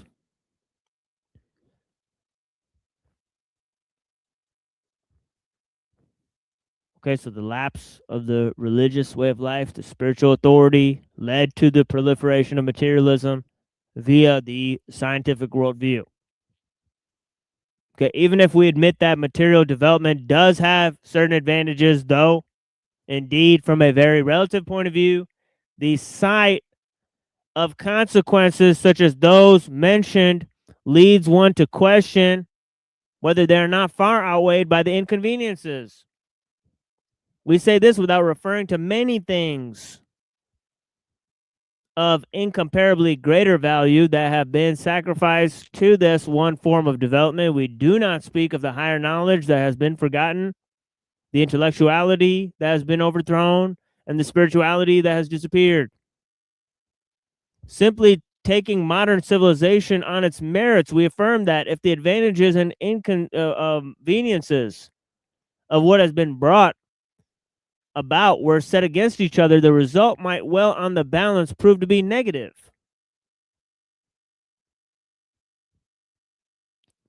Okay, that is a radical thought. That's a radical thought, guys.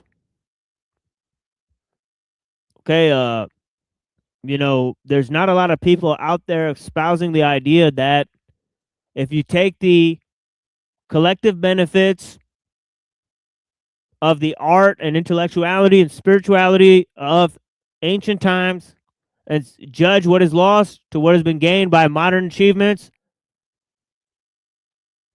that we may be looking at a collective loss. For example, right? If you take all the people in, Florence during the Italian Renaissance and put them in a Super Bowl field and see what they accomplish, and then you take a modern Super Bowl field and fill it up, and what do you get? Bunch of fucking losers.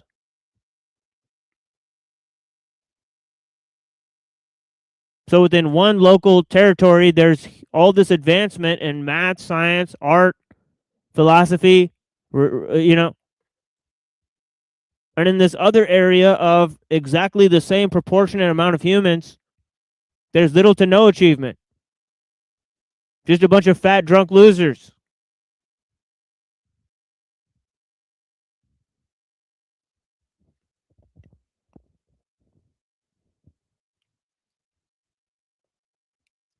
So yeah. So that's one consideration. But yeah, that is a radical idea. Okay, it's the type of stuff that Nietzsche said too. Okay, oh, hold on. Let me drop the link. Sorry, guys. Whoops. Drop the link. People might want to come up.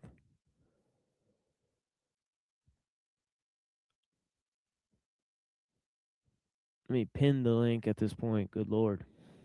Since I've not dropped it for a long time.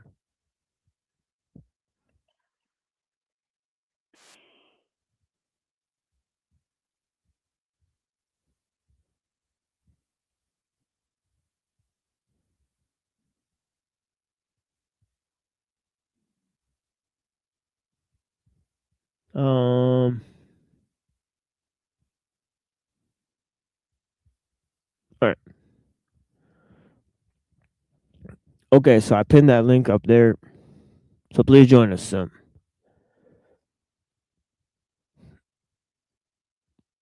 So he says, the inventions whose number is at present growing and ever increasing pace are all the more dangerous, in that they bring into play forces whose real nature is quite unknown, right? Like like the self-assembling nanos, right? Good Lord. Or self-replicating, right? Which they said was even worse, right?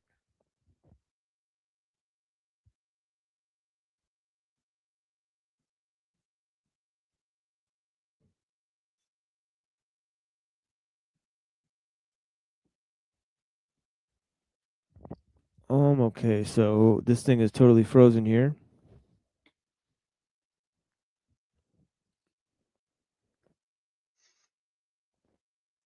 All right, here we go.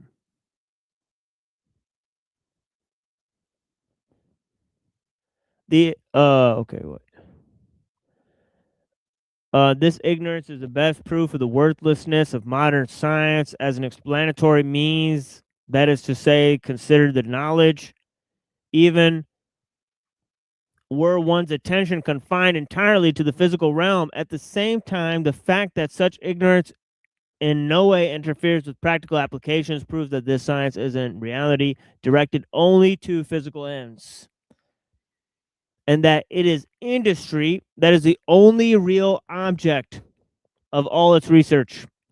The danger inherent in these inventions, even in those that are not expressly created for a purpose destructive to mankind, but which nonetheless cause just as many catastrophes, without mentioning the unsuspected disturbances that they create in the physical environment.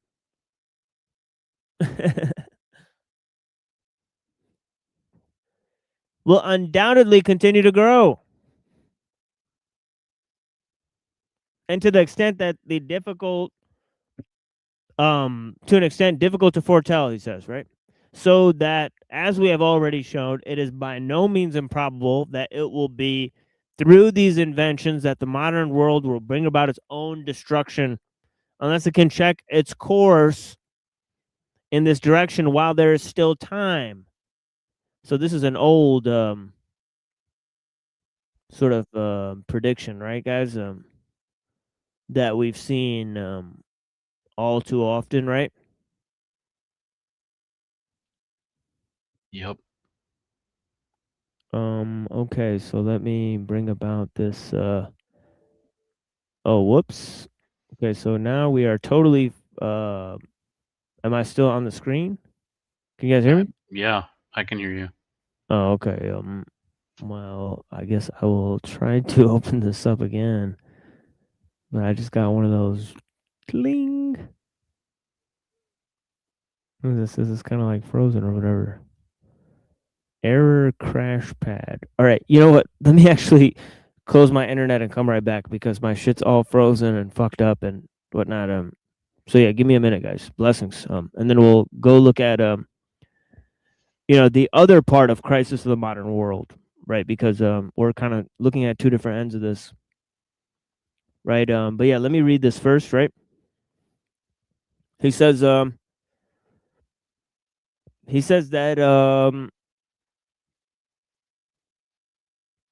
it is not enough, however, to withhold approval of the modern inventions on the ground that they're of their dangerous side alone. There is more than this to the affair. Right now, here's the main idea. One hears of the benefits claimed for what men have agreed to call progress. Again, that one might even consent to call, provided one take care to make it clear that there is no question of any purely material progress. I'm sorry, any but a material, but the material kind, right? But are not these benefits, quote unquote, of which people are so proud, very largely illusory?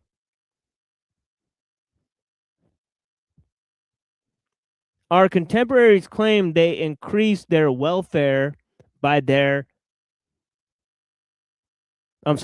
means. In our opinion, the end they set themselves, even if they were really attained, is hardly worth the expenditure of so much effort. All right. So he's saying the goodies of modern civilization are not worth their effort and danger. How about that? Yeah, blessings to Amlani, all the other people. I greatly appreciate you guys. Let's move to the other part, but let me actually get back in the studio first. So I'll be right back. Blessings. Give me 1 second.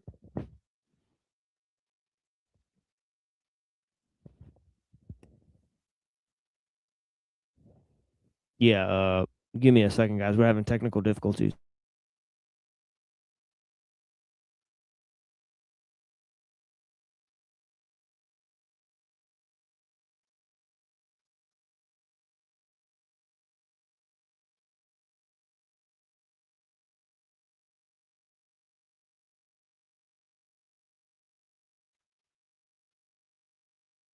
Is technology always, for every solution, technology answers, has a solution for? Technology always has the number of issues that crop up to replace the solution that it supposedly deals with. So It creates the very complications it claims it can solve. that too.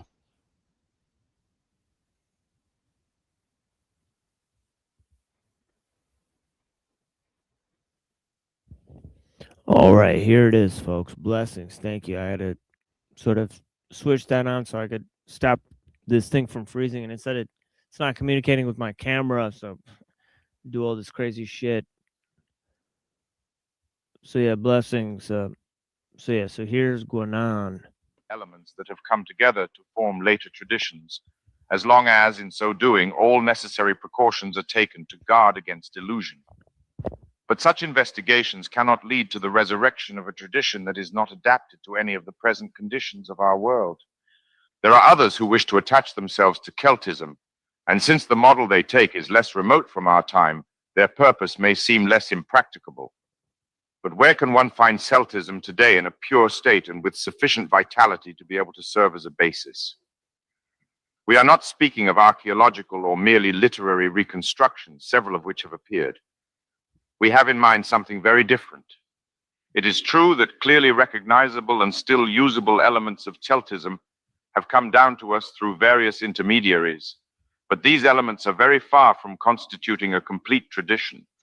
Moreover, strange to say, even in the countries where it formerly existed, this tradition is now more completely forgotten than those of many other civilizations that never had a home there. Is there not here matter for reflection, at any rate for such as are not completely under the sway of a preconceived idea? We will go further. In all cases of this kind, when it is a question of vestiges left by vanished civilizations, it is impossible really to understand these vestiges except by comparison with similar elements in still extant traditional civilizations, and the same applies even to the Middle Ages, in which there are so many things that have lost their meaning for the modern West. It is only by establishing contact with still living traditions that what is capable of being revived can be made to live again. And this, as we have so often pointed out, is one of the greatest services that the East can render the West. We do not deny that a certain Celtic spirit has survived and can still manifest itself under various forms, as it has done at different times in the past. But when anyone tells us that there still exist spiritual centers where the Druid tradition is preserved in its entirety, we require them to show proof, and until they do so, we consider it very doubtful, if not altogether incredible. The truth is that the surviving Celtic elements were for the most part... So, I'm not sure how accurate he is here. Of course, he's talking about the mystery traditions, right? So, we have to sort of, take into account what Gonan sort of means when he's talking about quote-unquote traditions, right? He is, after all, a perennialist. Anyways. Assimilated by Christianity in the Middle Ages. The legend of the Holy Grail, with all that it implies, is a particularly apt and significant example of this. Moreover, we think that if a Western tradition could be rebuilt, it would be bound to take on a religious form in the strictest sense of this word, and that this form could only be Christian. For on the one hand, the other possible forms have been too long foreign to the Western mentality, and on the other, it is only in Christianity, and we can say still more definitely in Catholicism, that such remnants of a traditional spirit as still exist in the West are to be found. Every traditionalist venture that ignores this fact is without foundation and therefore inevitably doomed to failure. It is Yeah, I have to agree with Guinan. Right, there are certain pagan elements that can be brought back into the frame using Christianity. Right, so you can basically just, the Germans can have their German Christianity, like the British can have their British Christianity, right? The Americans can have their American Christianity, right? Just as, sort of there's Korean Zen and Japanese Zen, and they're a little bit different, right, or whatever, right? So you could have the, a cultural ethnos still influence the religious tradition. And when those religious traditions have deep-seated roots within that culture or civilization, right, then I think he's right, right? There's no other common element tying together that civilization.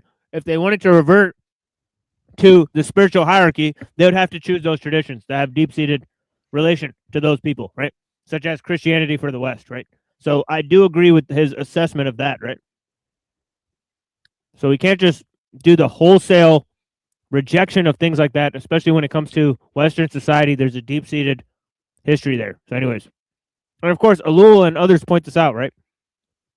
evident that one can build only upon something that has a real existence, and that where there is a lack of continuity, any reconstruction must be artificial and cannot endure. If it be objected that Christianity itself, in our time, is no longer understood in its profound meaning, we should reply that it has at least kept in its very form all that is needed to provide the foundation of which we have been speaking. The least fantastic venture, in fact the only one that does not come up against immediate impossibilities, would therefore be an attempt to restore something comparable to what existed in the Middle Ages, with the differences demanded by modifications in the circumstances. And for all that has been completely lost in the West, it would be necessary to draw upon the traditions that have been preserved in their entirety, as we stated above, and having done so, to undertake the task of adaptation, which could be the work only of a powerfully established intellectual elite. All this we have said before, but it is useful to insist on it again because too many inconsistent fantasies are given free rein at present, and also because it is important to have it understood that if the Eastern traditions in their own special forms can certainly be assimilated by an elite, which by its very definition must be beyond all forms, they certainly cannot be so by the mass of Western people for whom they were not made, unless some unforeseen transformation takes place. If a Western elite comes to be formed, real knowledge of the Eastern doctrines will, for the reason that we have just given, be essential to it in the fulfillment of its functions. But the remainder, the majority of people whose lot it will be to reap the benefits of its work, can quite well remain unaware of this, receiving the influence from it unwittingly and in any case by means that will be beyond their perception, though nonetheless real and effective. We have never said anything different, but we thought it well to repeat it here as clearly as possible, because if we must not expect always to be understood by all, we at least endeavor to avoid having intentions ascribed to us that are in no way our own. But it is the present state of things that concerns us most. So let us leave forecasts aside and dwell a moment longer on the suggestions that are at present to be met with for restoring a Western tradition. There is one observation that would in itself suffice to show that these ideas are not in order. This is that they are almost always conceived from an attitude of more or less open hostility toward the East. It must be added that even those who wish to base themselves on Christianity are sometimes governed by this feeling. They seem set above all on finding points of opposition, which are really quite imaginary. And it is for this reason that we have encountered the absurd opinion that if the same things are found expressed in almost identical form in both Christianity and the Eastern doctrines, they nevertheless do not have the same meaning in the two cases, and have even contrary meanings. Those who make such assertions prove thereby that whatever may be their pretensions, they have not gotten very far in their understanding of the Okay, now we have to remember that Guinan is a perennialist, right? So in asserting, right, and this is kind of a contradiction that he has, right? Because he's saying that, well, the West can benefit from Eastern traditions, it should stick to its own tradition, right? But also, right, there's this greater concept that he's mentioning where, these sort of Eastern traditions are not so different from the Western traditions. So it's like, what is he really trying to say, right? Because at the end of the day, right, he wants them to benefit from the Eastern traditions, who he says they're kind of like, so strong that they're not going to be able to be conquered by, this sort of, Western ideal, but they have been, right? And then, of course, he's saying, well, the Westerners shouldn't say that there's so much difference between, pointing out, or they say that their entire tradition is a reaction to the Eastern traditions or different from it, right? So yeah, so it's kind of hard to see what he's saying, and I think that there's not as much distinction as we'd like to think, right? B, they've been co-opted, right? So, and it's funny that we sort of keep coming back to the same sort of project, right, from the sort of 45-minute discussion we had with Buddha earlier, right? So it's pretty funny, right, that all of the writings we've read, they seem to keep coming back to the same main issue, right? And expanding upon the complexity of that issue, right? So yeah, it looks like there's a lot more nuance here. Oh, whoops. Oh, shit. Fuck. I accidentally exited that entire thing out.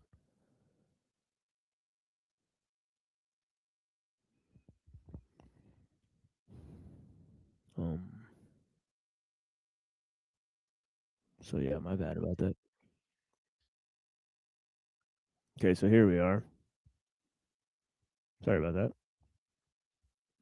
Sort of hit the X there. form in both Christianity and the Eastern doctrines, they nevertheless do not have the same meaning in the two cases, and have even contrary meanings. Those who make such assertions prove thereby that whatever may be their pretensions, they have not gotten very far in their understanding of the traditional doctrines, and have not perceived the fundamental identity underlying all the differences in outward form. And even in cases where this identity is quite clear, they obstinately persist in not recognizing it. Also, the view they hold of Christianity itself is quite superficial, and could not correspond to the notion of a real traditional doctrine offering a complete synthesis that would embrace every domain. It is the basic principle that they lack, and in this, they are affected far more than they may suppose by the modern outlook against which they wish to react. And when they have occasion to use the word tradition, they certainly do not give it the same meaning we do. In the mental confusion that marks our times, the word tradition itself has come to be applied indifferently to all sorts of things, often quite insignificant. For example, to mere customs with no wider bearing and sometimes of quite recent origin. We have remarked elsewhere on an abuse of the same kind in the use of the word religion. These perversions of language must be distrusted, as they reflect a sort of degeneracy of the corresponding ideas. And the fact that somebody calls himself a traditionalist does not prove that he knows even vaguely what tradition is in the true sense of the word. For our part, we refuse absolutely to give this name to anything that is of a purely human order. It is not superfluous to state this outright at a time when expressions such as traditional philosophy, to take an example, crop up at every turn. A philosophy, even though it be all that it should be, has no right to this designation, since it is entirely of the rational order, even when it does not deny all that goes beyond this order. It is no more than a structure raised by human individuals without revelation or inspiration of any sort, which means, to cut a long story short, that it is essentially profane. Moreover, despite all the illusions that some seem to cherish, the mentality of a race and an epoch is certainly not going to be put right by any merely bookish science, but only by something very...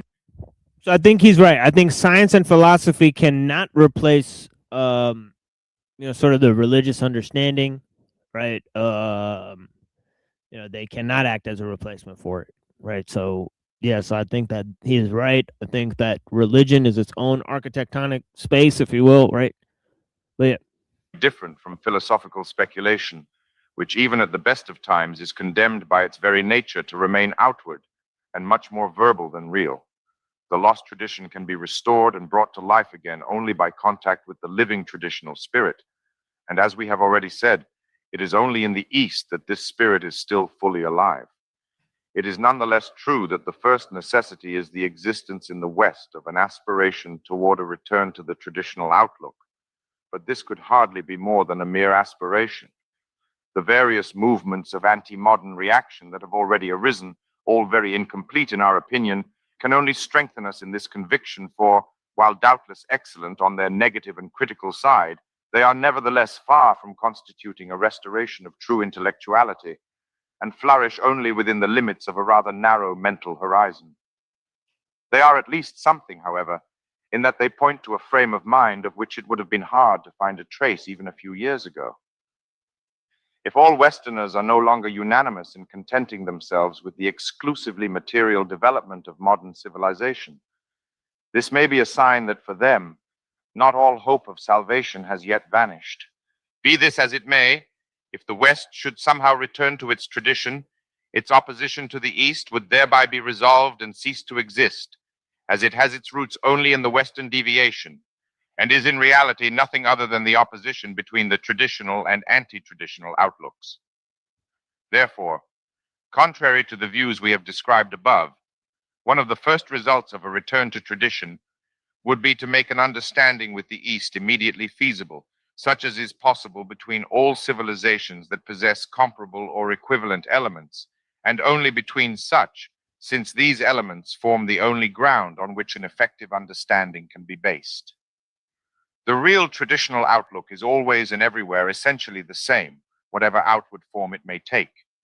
The various forms that are specially suited to different mental conditions and different circumstances of time and place are merely expressions of one and the same truth. But this fundamental unity beneath apparent multiplicity can be grasped only by those who are able to take up a point of view that is truly intellectual. Moreover, it is in the intellectual realm that are to be found the principles from which everything else derives, either consequentially or by way of application. It is therefore on these principles that there must first of all be agreement if there is to be a really profound understanding, for they represent what is really essential. As soon as they are properly understood, agreement will come of itself. It should be added that knowledge of principles is essential knowledge, or metaphysical knowledge, in the true sense of the word, and is as universal as are the principles themselves. It is therefore entirely independent of all individual contingencies, which must, on the contrary, intervene as soon as one descends to applications. Therefore, this purely intellectual domain is the only one in which there is no need for the work of adaptation between different mentalities. Moreover, when the work...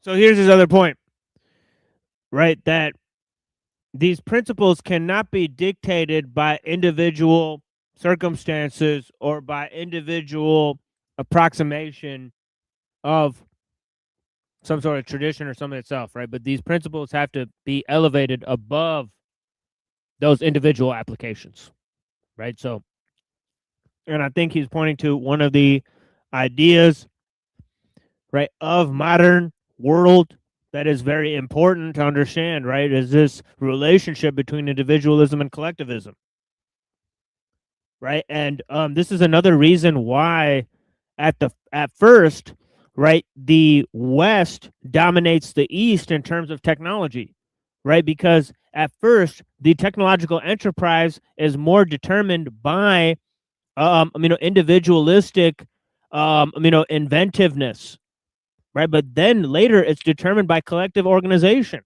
right? For which the sublimation of the individual spirit is necessary. And of course, the Eastern views embody that, right? So that's the problem, right? Is that they fit perfectly into the technical milieu within their own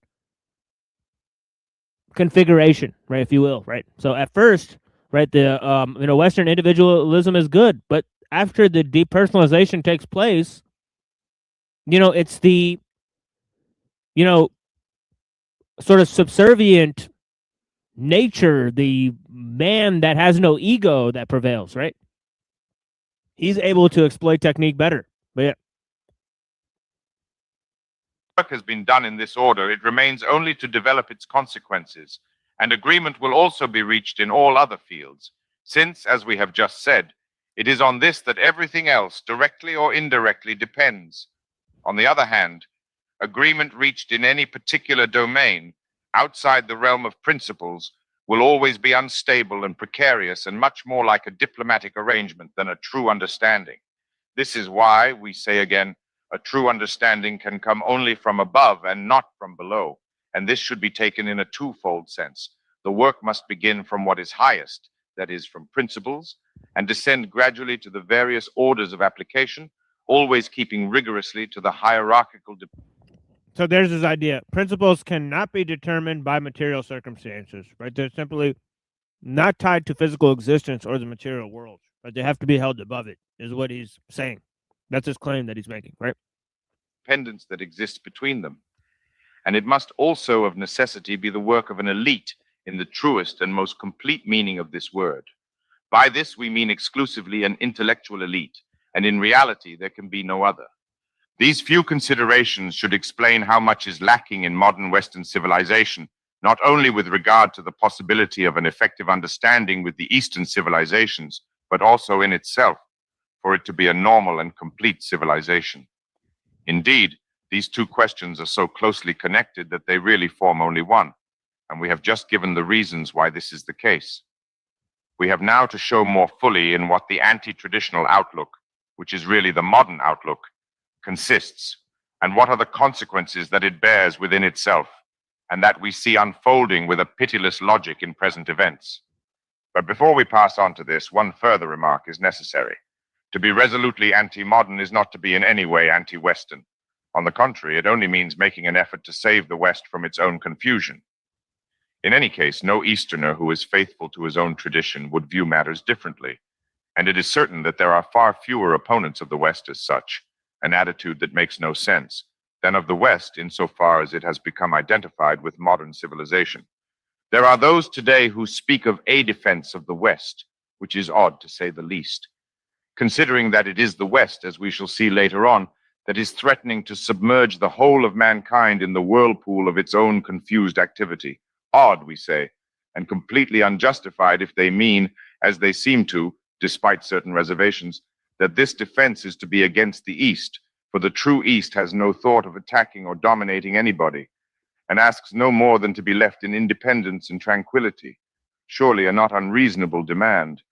Actually, the truth is that the West really is in great need of defense, but only against itself and its own tendencies, which, if they are pushed to their conclusion, will lead inevitably to its ruin and destruction. It is therefore our form of the West that is called for. And if this reform were what it should be, that is to say, a restoration of tradition, it would entail as a natural consequence an understanding with the East.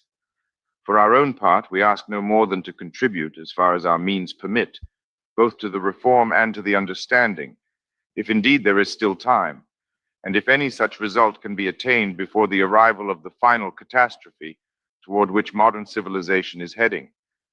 But even if it were already too late to avoid this catastrophe, the work done to this end would not be useless, for it would serve in any case to prepare, however distantly, the discrimination of which we spoke at the beginning, and thereby to assure the preservation of those elements that must escape the shipwreck of the present world to become the germs of the future world. Chapter 3, Knowledge and Action. We will now examine in greater detail one of the main aspects of the opposition that at present exists between the Eastern and the Western mentalities, and which, more generally speaking, coincides with the opposition between the traditional and the anti-traditional outlooks, as we have already explained. From one point of view, the one that is most important, this conflict reveals itself in the form of an opposition between contemplation and action, or more strictly speaking, in a difference of opinion as to their relative importance. There are several different ways in which the relation between them can be regarded. Are they really contraries, as seems to be the most general opinion, or are they not rather complementary to one another? Or is not their relationship really one of hierarchical subordination rather than of coordination? Such are the various aspects of the question, and these aspects correspond to so many points of view, which, though far from being of equal importance, can all be justified in some respects, since each one of them corresponds to a certain order of reality. We will begin with the shallowest and most outward point of view, that which consists in treating contemplation and action as being purely and simply opposed to one another, as contraries in the true sense of the word. It is beyond dispute that such an opposition does to all appearances exist, and yet if this opposition were absolutely irreconcilable, there would be complete incompatibility between contemplation and action, and they could never be found together. But in fact, this is not so. There is not, at least in normal cases, a people, nor possibly an individual, that can be exclusively contemplative or exclusively active.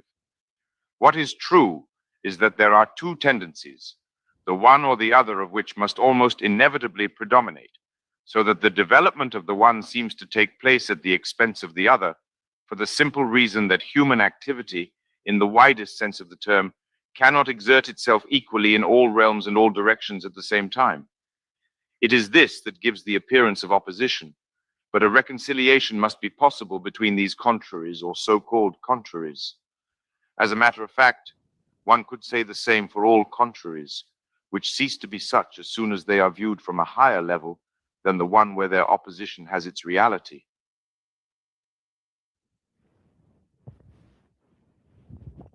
Okay, and that is a huge response to the dialectic of Hegel, right? That all opposition seeks its resolution.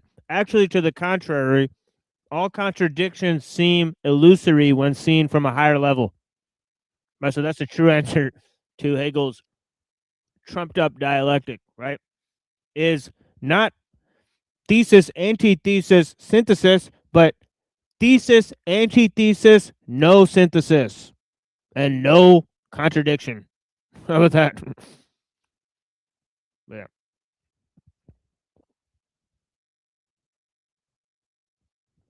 Yeah, I've thought of that before. Kierkegaard, his response to Hegel. It's necessary to read these things. Yeah. Yeah. We are in the process of acquiring more books of Kierkegaard, the voluminous author, scholar, and challenger of modernism, for sure.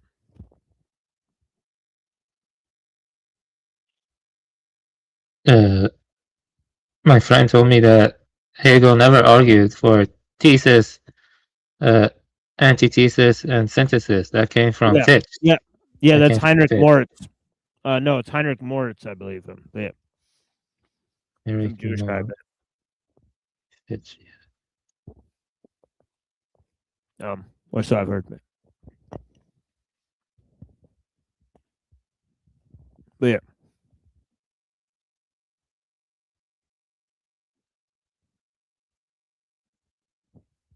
Yeah, I know that. I went through excruciating detail of Hegelian philosophy on this channel.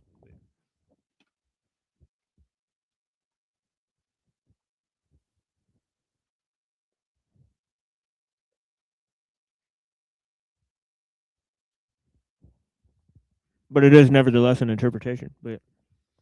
So let's go on and I'll play a song.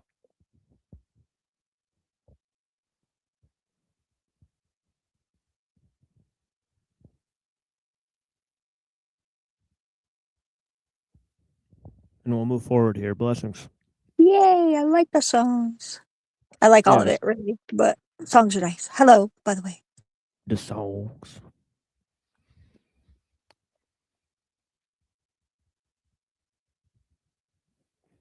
So yeah.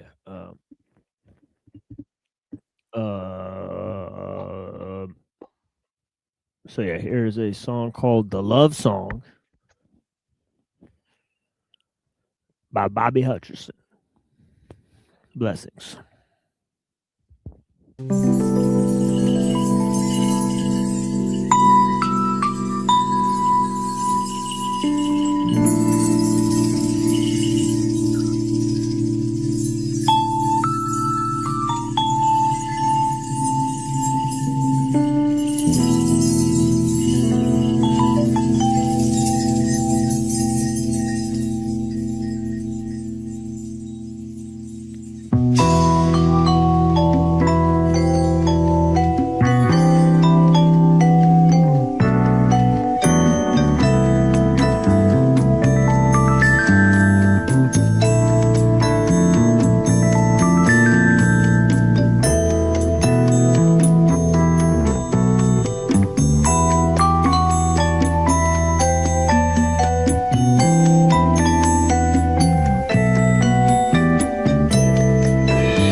Yeah, I mean, you can't beat that. You know, it's fucking crazy, man. But yeah, tripping balls.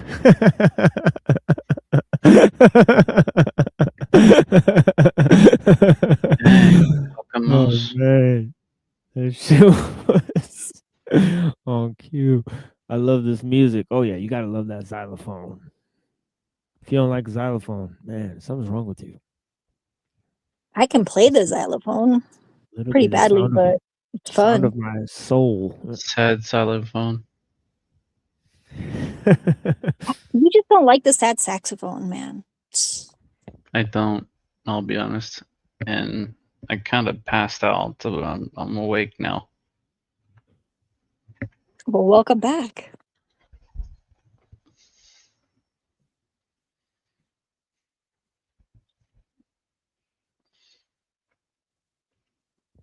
Alrighty. So let's go to Mumford. We got last 5 minutes of this documentary, and it's very old, so bear with us, folks. You know, where are we here? Oh yeah, look at the future. Here it is.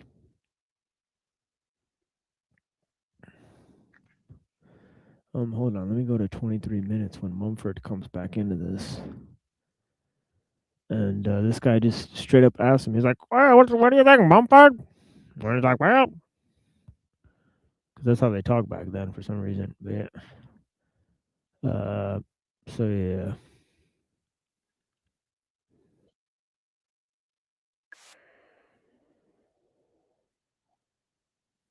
Oh, whoops. Escalators, lifts, and moving walkways, but also the difficulties presented by the muddled state. And see what Professor Mumford has to say about the future. What kind of communities and homes do you hope to see created for tomorrow's living? Bearing in mind not only the possibilities created by new means of getting about, such as motor cars, helicopters, hovercraft, escalators, lifts, and moving walkways, but also the difficulties presented by the muddled state of our cities and towns today. Well, the muddled state of our towns today isn't anything that we need to worry about if we have sufficient will to change them. The problem of getting through this muddle is an easy one. The will to get through it is another problem. We haven't yet developed sufficient understanding of the possibilities of city life to create the popular desire for a different kind of city than that people are used to now. As for the matter of the new means of transportation, I don't regard that as a controlling element of the development of the city. The city of the future is essentially a human institution to which mechanical means, like those we were talking about recently, are subordinate. And the city of the future, as I conceive it, the ideal city would be a city which is planned in order to make possible the best development of each phase of life, from childhood right on to old age. The architect and the community planner would be thinking not of the building, not of the machine, not of the abstract structure. He'd be thinking of the human being and what he requires at every moment of his development. When I was over here after the war, I suggested. So see, he's saying because of the focus on efficiency of means, right now on the means of production, which is a common element of the socialist ideal, right? That this is actually takes out the human element, right? So this is part of the collective depersonalization, right? And essentially, right, it's too much focused on the needs of the machine, too much focused on the abstract structures instead of, as he put forward, right, the major human element that is to be, you know, inhabiting these. To the planners, that they plan a neighborhood with the housewife going to market, rolling a pram, as the creature whom they had to please and make a walk entertaining. And that applies to the development of the rest of the city. It's absurd, for example, to put up a 15-story flat for people with children. and to create a problem in childcare, looking at it, which is almost impossible for a busy mother to surmount.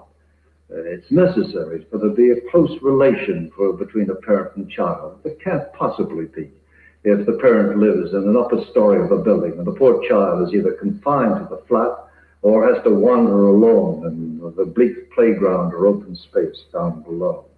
So I consider the community as a whole must cover the whole spectrum of human activities. The suburb is an inadequate community because it only covers a very small phase of human life.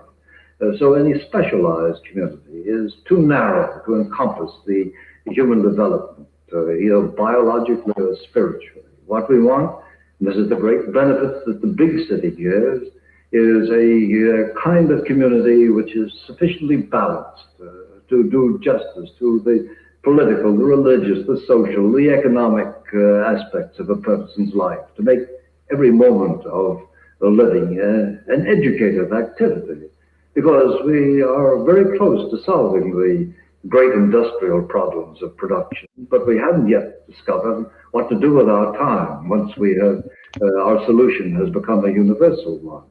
The city of the future, the community of the future, will be planned around the function of education as the most important aspect of living. It will consider that human life is essentially for that purpose, not for the purpose of producing more goods in order to expand industry and produce more profits. The human element will be in control of every aspect of the city's development. At the moment, the human element is not in control. The way to this ideal is through education. Education of the citizens to understand their town's problems and ideals. The great sociologist Patrick Geddes, with the Outlook Tower in Edinburgh, started an idea which Philadelphia has adopted. The town as it is, and as it could be, is seen in this model on permanent exhibition to the whole populace. Each section of the town shown as it is at present turns over to show the future possibilities. Proposals for new buildings and roadways are thus on display for anyone to see in their own context, the citizen's own town.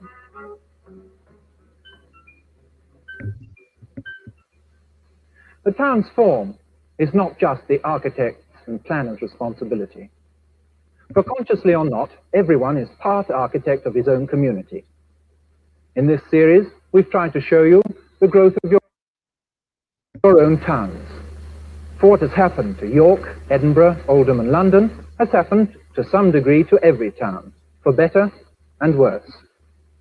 We've done this in the hope that you can use this knowledge to see that the mistakes of the past are not repeated, and to see that ideals are given a fair hearing, and that idealism does not succumb to expediency. Goodbye.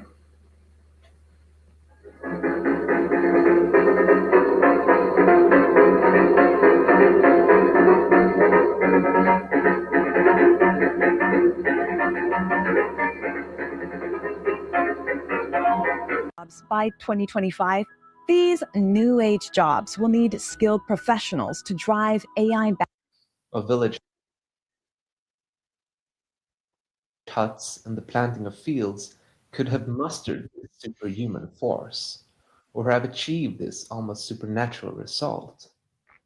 Only a divine king could demand such a massive act of the collective human will and effect such a large-scale material transformation. That was funny with the AI thing commercial. It just kind of fit into the transition there. But weird. I thought I'd just show that commercial because it's like, It's what not the hell? surprising though. That's kind of what AI does, right? They took her chips. Same old, same old. They took her chips. I Was wonder it if they're going possible to to have accomplish extra. such massive Sorry. engineering feats Oh, without the sorry. aid of a machine? Oh, no, go ahead, Zeph. What do you say? Oh, I was wondering if they were going to have an existential crisis too whenever they realize that without jobs we can't buy anything, and they're still like advertising. Right. It's I funny, know. right?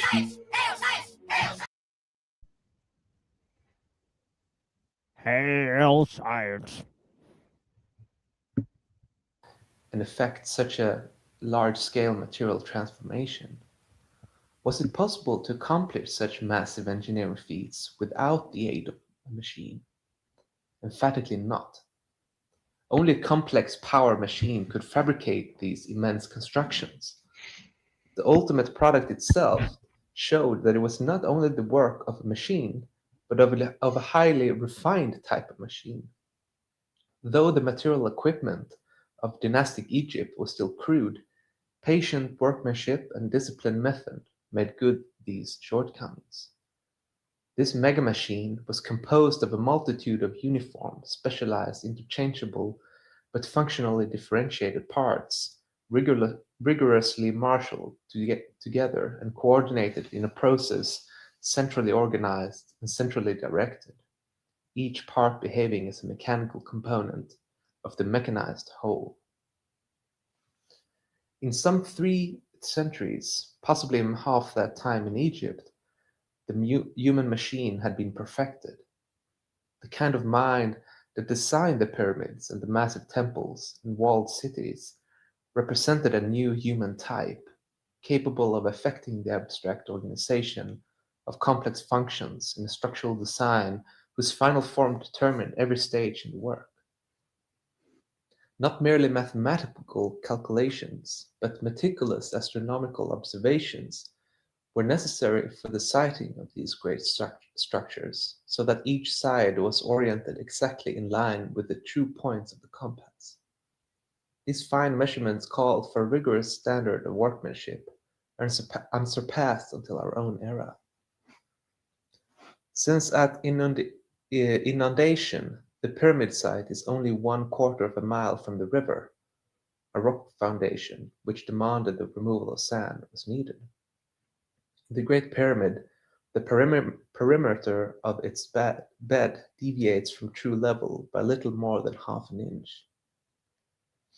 The minds that solved these problems and carried out these designs were obviously minds of the highest order, with a unique combination of theoretic analysis, practical grasp, and imaginative foresight.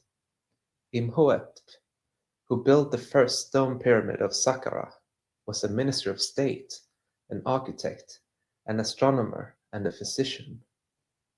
No narrowly trained specialists or experts, these, but men who moved freely over the entire area of existence, like the great artists of the Italian Renaissance.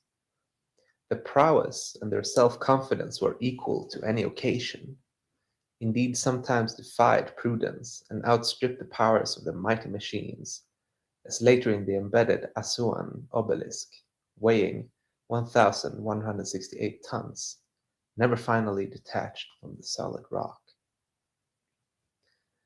Now the workers who carried out these designs also had minds of a new order, mechanically conditioned, executing each task in strict obedience to instructions, infinitely patient, limiting the response to the word of command. Machine work can be done only by machines. These workers, during their period of service, were, as it were, stripped down to the reflexes in order to ensure a mechanically perfect performance. Their leaders, nevertheless, could read written orders, and the men employed may have recognized a few signs, for they left their names in red ochre, Edwards tells us, on the blocks of the medium pyramid. Boat gang, vigorous gang, craftsman gang, and so forth. In their inurement to mechanical order, they would have felt at home today on any assembly line.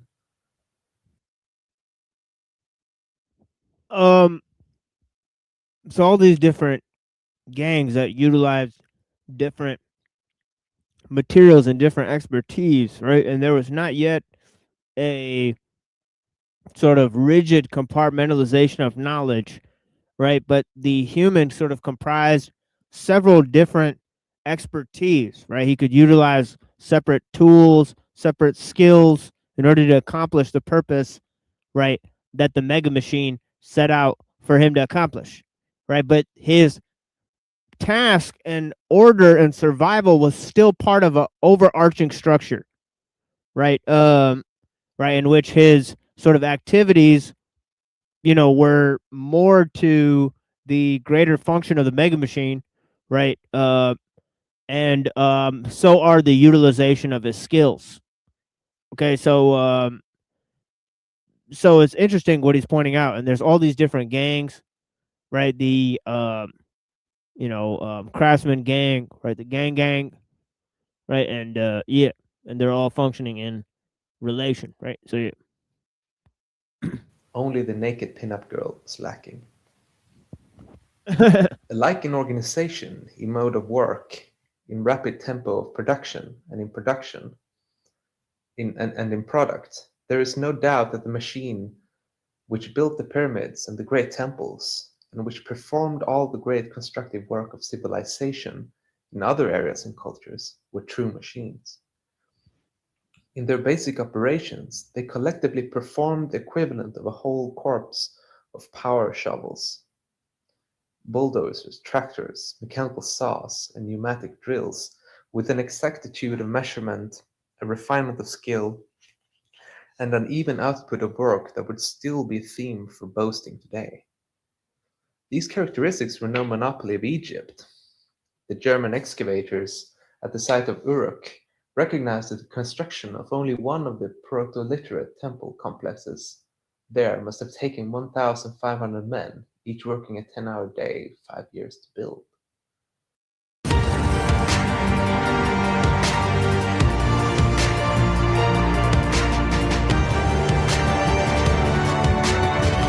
It is a conscious decision to be vulnerable.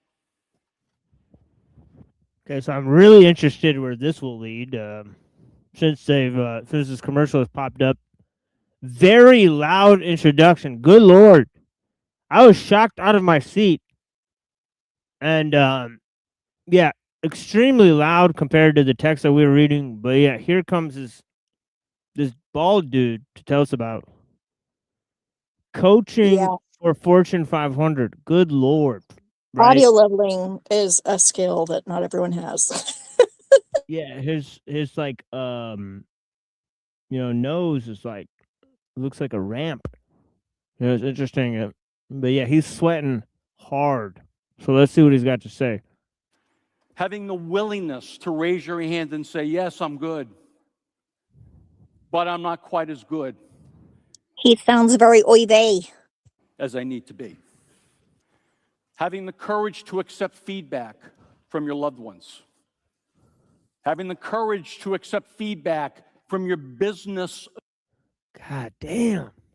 So this is like this corporate culture weird shtick where this guy's part of the mega machine. He doesn't know it. He's teaching people how to empower themselves for the sake of the entire hive that society's building, and obviously get up on their feet, pull themselves up by their bootstraps, and so let's see what else he's got to say. Associates, having the courage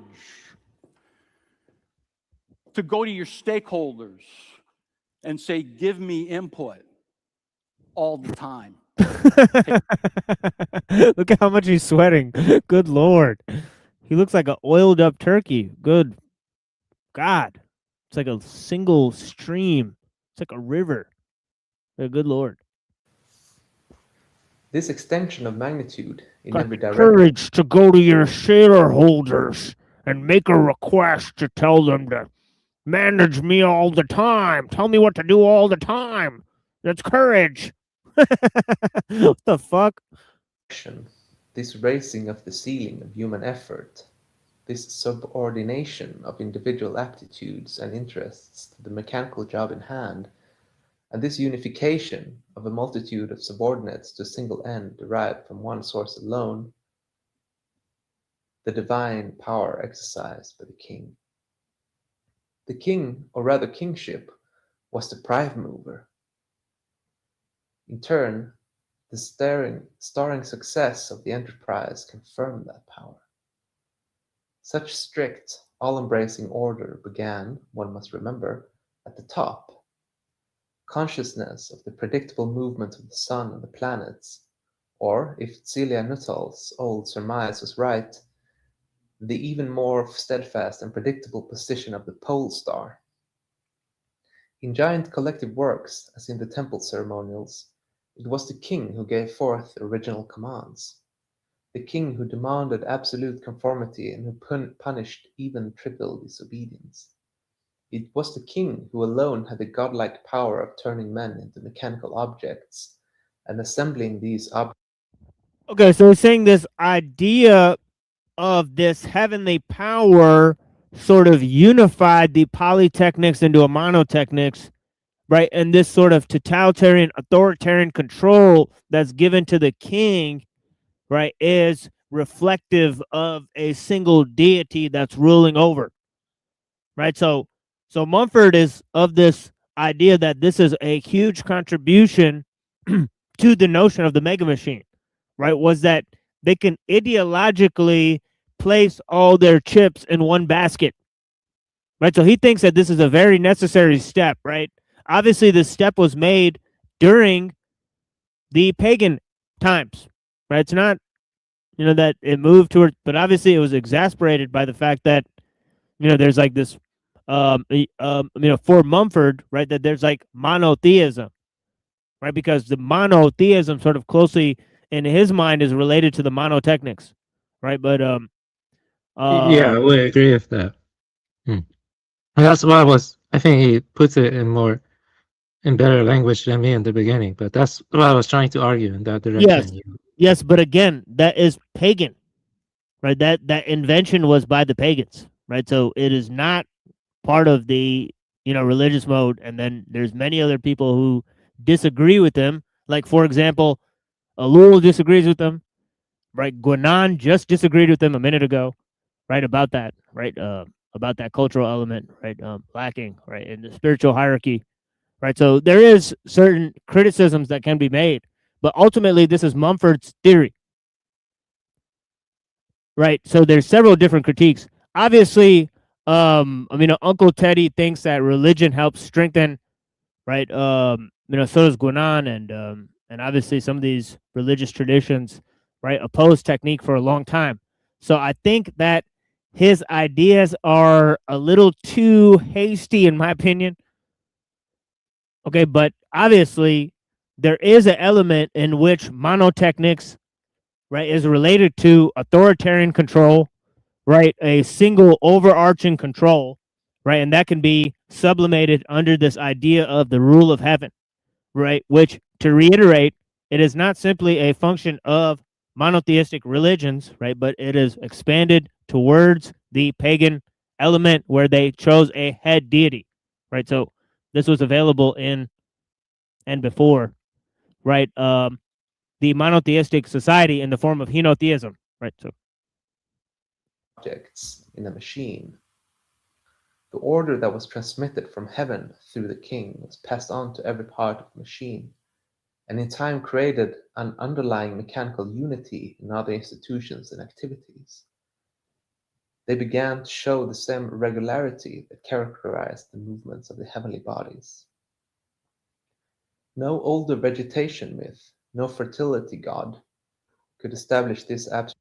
Okay, so this is a huge symbol that he thinks is lacking within the sort of henotheistic, right, and monotheistic traditions, right, is the fertility god, right? The lack of fertility god, the lack of a consort, right, means that there's a lack of a sort of, and I don't know if he's trying to say that that this is indicative of a male-dominated system or not, but yeah, he simply does imply that the consort system is based more on fertility, and so it's based more closely related to the cycles of nature, right, than one that is placed above nature in a heavenly sphere, right? So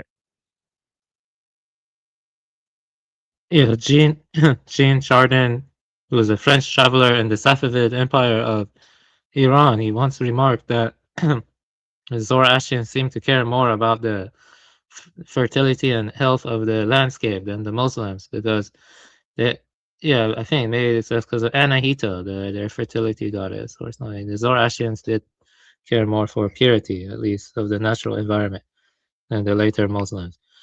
I mean, like, he said that. Jean Chardin, he wrote that he was a French traveler in the Safavid Empire. I mean, the Safavids were better than the Qajar, but whatever.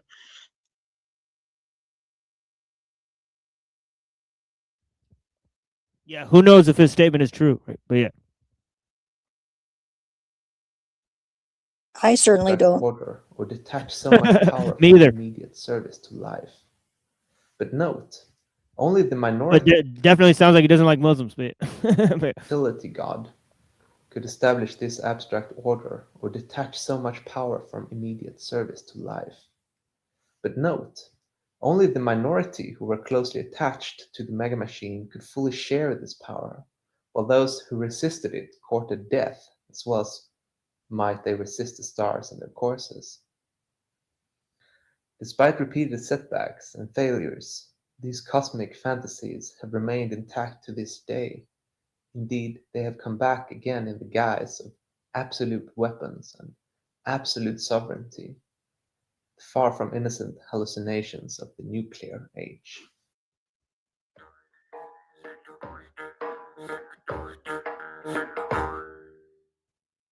Oh, that's a harp. 3. The monopoly of power. To understand the structure or the performance of the human machine, one must do more than center attention upon the points where it materialized. Even our present technology, with its vast reticulation of visible machines. And by the way, a lot of people would perhaps take issue with this critique in general, right? Saying that, you know, some may see his conflation of authoritarian techniques, right? And democratic techniques with these ancient systems to be a little bit sort of fanciful, right? In terms of, right, none of them really bring about the modern system, right? So that's kind of the problem with what he's saying, and it seems to be over colored by a sort of liberal ideal, right? That because authoritarian systems don't have a sort of democratic spirit, right? That they're somewhat dysfunctional in a way, right? So his critique seems to be sort of colored with liberal sensibilities, right? So just to say the very least, and that's why I'm a little bit suspicious about his instantiation that we need this fertility goddess, right, in order to have some sort of love for nature or something like that, right? So I don't know. Some of these seem to be interesting ideas for sure, and I think I'm being honest about how he's explaining these ideas, and but obviously I sort of disagree with it, right? I think how the problem went wrong, I have a totally different understanding of it, and I also have a critique of Guanan's understanding of dualism, and that we need this separation between the physical and the spiritual and all this type of stuff, right? I think that's part of the problem, right? So obviously I've been very honest in how I think some of their philosophical critiques, right? Some of their critiques about religion. Obviously, I'm not a perennialist. I don't follow Guanan in that way, right? So there's all of these ways in which their own ideas seem to color, right, what they're laying out, but nonetheless they come to the same conclusions about how the system operates and what its needs are and what its values are, right? So that is remarkable. But yeah. Cannot be understood in those terms alone. 2 devices were essential to make the machine work: a reliable organization of knowledge, natural and supernatural, and an elaborate structure for giving orders, carrying them out, and following them through. The first was incorporated in the priesthood, without whose active aid the institution of divine kinship could not have come into existence. The second in a bureaucracy. Both were hierarchical organizations at whose apex stood the high priest and the king. Without their combined efforts, the power complex could not operate effectively. This condition remains true today, though the existence of automated factories and computer-regulated units conceals both the human components and the religious ideology essential even to current automation. What would now be called science was an integral part of the new machine system from the very beginning. This orderly knowledge, which was based on cosmic regularities, flourished, as we have seen, with the cult of the sun. Star watching and calendar making coincided with and supported the institution of kingship, even though no small part of the effort of the priests and soothsayers was, in addition, devoted to interpreting the meaning. So there's the idea. But the monotechnics were implemented by henotheism, where the sun god took the primary place. So again, to reiterate, this problem was created by the pagans, right? In his opinion, right? Of singular events, such as the appearance of... But of course, it continued to be exasperated by developments of monotheism, by developments of the Enlightenment thought, by the developments, the anthropocentrism of the scientific age, and so on and so forth. Comets, eclipses of the sun or moon, or erratic natural phenomena, such as the flight of birds, or the state of a sacrificed animal's entrails. No king could move safely or effectively without the support of such organized higher knowledge, any more than the Pentagon can move today without consulting its specialized scientists, technical experts, game theorists, and computers, a new hierarchy supposedly less valuable than the entrails diviners. But, to judge by their gross miscalculations, not notably so. To be effective, this kind of knowledge must remain a secret priestly monopoly. If everyone had equal access to the source of knowledge and to the system of interpretation, no one would believe in their infallibility, since their errors could then not be concealed. Hence the shocked protest of Ipuwer against the revolutionaries who overthrew the old kingdom in Egypt was based on the fact that the secrets of, quote, the secrets of the temple lay unbared, end quote. That is, they had made classified information public. Secret knowledge is the key to any system of total control. Until printing was invented, the written word remained largely a class monopoly. Today, the language of higher mathematics plus computerism has restored both the secrecy and the monopoly, with the consequent. So look at this. So Mumford is saying that the division between esoteric and exoteric was a structure of domination and control. But Rene Guénon is saying that it is the thing that separates us from the modern world. Right? In terms of holding on to traditions and having a hierarchical understanding and leaving that hierarchical understanding to an elite class. So Guénon is saying that's the solution, right? Whereas Mumford is saying that's the root of the problem. So who's right?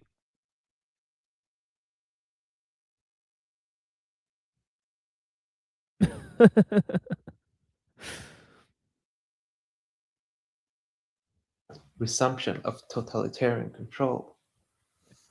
Math Kangaroo isn't about memorizing. Oh my God. It's about how your child thinks. Most students. Of course, they think we're Hispanic now because this Hispanic gentleman is reading Mumford, right? So let's see what this lady has to say. Struggle with Math Kangaroo because school math doesn't train. Math Kangaroo? Or Math Kangaroo? Logic, speed, or multi-step problem solving. So. All right. I like her. But yeah, let's move on. Not the least affiliation of kinship with the worship of the sun was the fact that the king, like the sun, exerted force at a distance. For the first time in history, power became effective outside the immediate range of hearing or the arm's reach. No military weapon by itself sufficed to convey such power.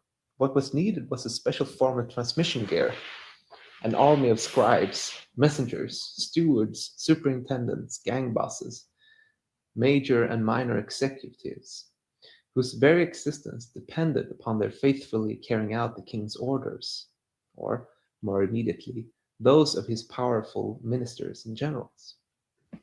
In other words, a well-organized bureaucracy is an integral part of the mega machine, a group of men capable of transmitting and executing a command with the ritualistic punctilio of a priest, the mindless obedience of a soldier. To fancy that bureaucracy is a relatively recent institution is to ignore the annals of ancient history. The first documents that attest the existence of bureaucracy belong to the Pyramid Age. In a cenotaph description at Abydos, a career official under Pepi I in the 6th dynasty, 2375 BC, reported, quote, "His Majesty sent me at the head of this army, while the seal bearers of the king of Lower Egypt, while the sole companions of the palace, while the nomarchs, governors, and majors of Upper and Lower Egypt, the companions and chief drogomans, the chief prophets of Upper and Lower Egypt, and the chief bureaucrats were each at the head of a troop of Upper or Lower Egypt, or of the villages and towns which they might rule." End of quote. Not merely does this text establish a bureaucracy, but like Petri's evidence quoted earlier, it shows that the division of labor and specialization of functions necessary for efficient mechanical operation had already taken place. This development had begun at least 3 dynasties earlier, not by accident with the building of the great stone pyramid of Djoser at Saqqara. John Wilson observed in City Invisible that, quote, "We credit Djoser not only with the beginnings of monumental architecture in stone in Egypt, but also with the setup of a new monster, the bureaucracy." End of quote. This was no mere coincidence, and W.F. Albright commenting upon this, pointed out that, quote, "The greater number of titles found in sealings of the first dynasty certainly presupposes an elaborate officialdom of some kind." End of quote. Once the hierarchic structure of the human machine was established, there was no theoretical limit to the number of hands it might control or the power it might exert. The removal of human dimensions and organic limits constitutes indeed the chief boast of such an authoritarian machine. Part of its productivity is due to its use of unstinted physical coercion to overcome human laziness or bodily fatigue. Occupational specialization was a necessary step in the assemblage of the human machine. Only by intense concentration of skill at every part of the process could the superhuman accuracy and perfection of the product have been achieved. The large-scale division and subdivision of labor throughout modern industrial society begins at this point. The Roman maxim that the law does not concern itself with trivial matters applies likewise to the mega machine.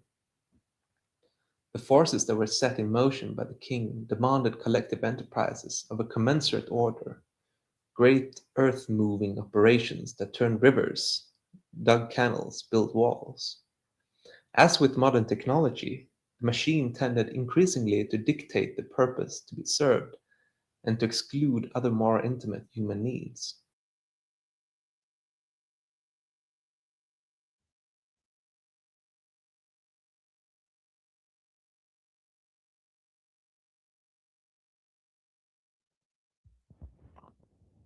Okay, let me move forward here with more of the sort of explanations that we're offering here, right?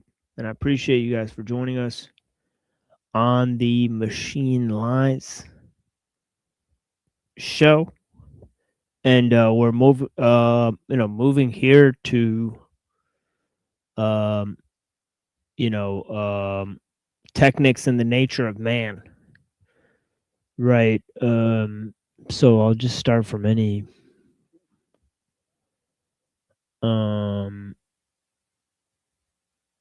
Oh yeah, I think we were over here, right?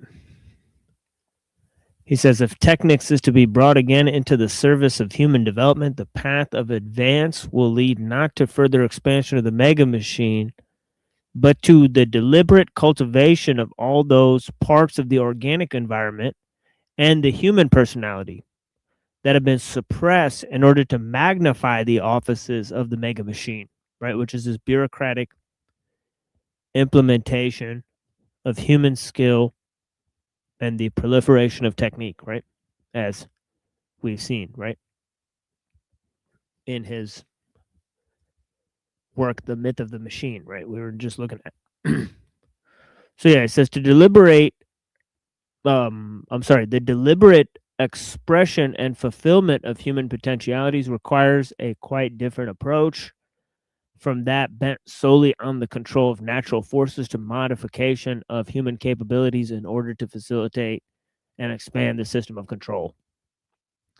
Okay, so yeah, so I think that is fundamental, right? To understand, you know, just why are we here? What is the true human capacity, right?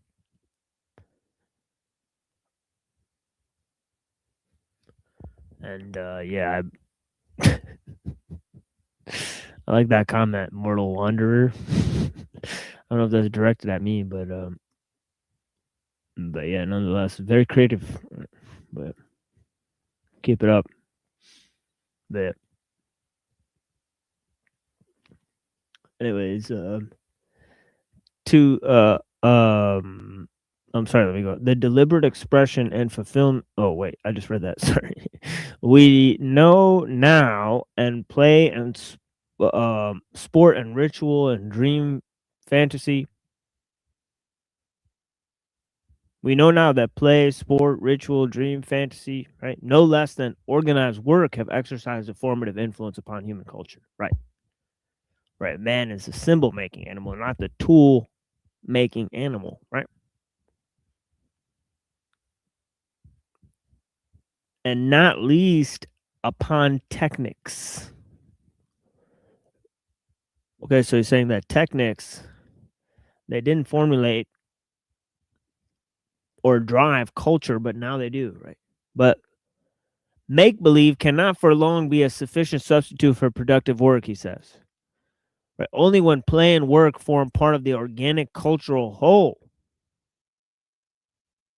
As in Tolstoy's picture of the mowers in Anna Karenina, can the many-sided requirements for full human growth be satisfied. Without serious, responsible work, man progressively loses his grip on reality. Right? Tolstoy is sort of Christian anarchist, right? Same as Ellul, right? So yeah, so he's saying that that's a preferable sort of way of looking at things, right? So he says, instead of liberation from work being the chief contribution of mechanization and automation, I would suggest that liberation for work, for more educative, mind-forming, self-rewarding work on a voluntary basis may become more salutary contribution of a life-centered technology. Life-centered technology, right? This may prove an indispensable counterbalance to universal automation. Partly by protecting the displaced worker from boredom and self-harm, desperation, only temporarily relievable by anesthetics, sedatives, and narcotics, partly by giving wider play to constructive impulses, autonomous functions, and meaningful activities. Relieved from the abject dependence upon the mega machine, the whole world of biotechnics, right, would then once more become open to man, right? so he's saying that we need to get that sort of,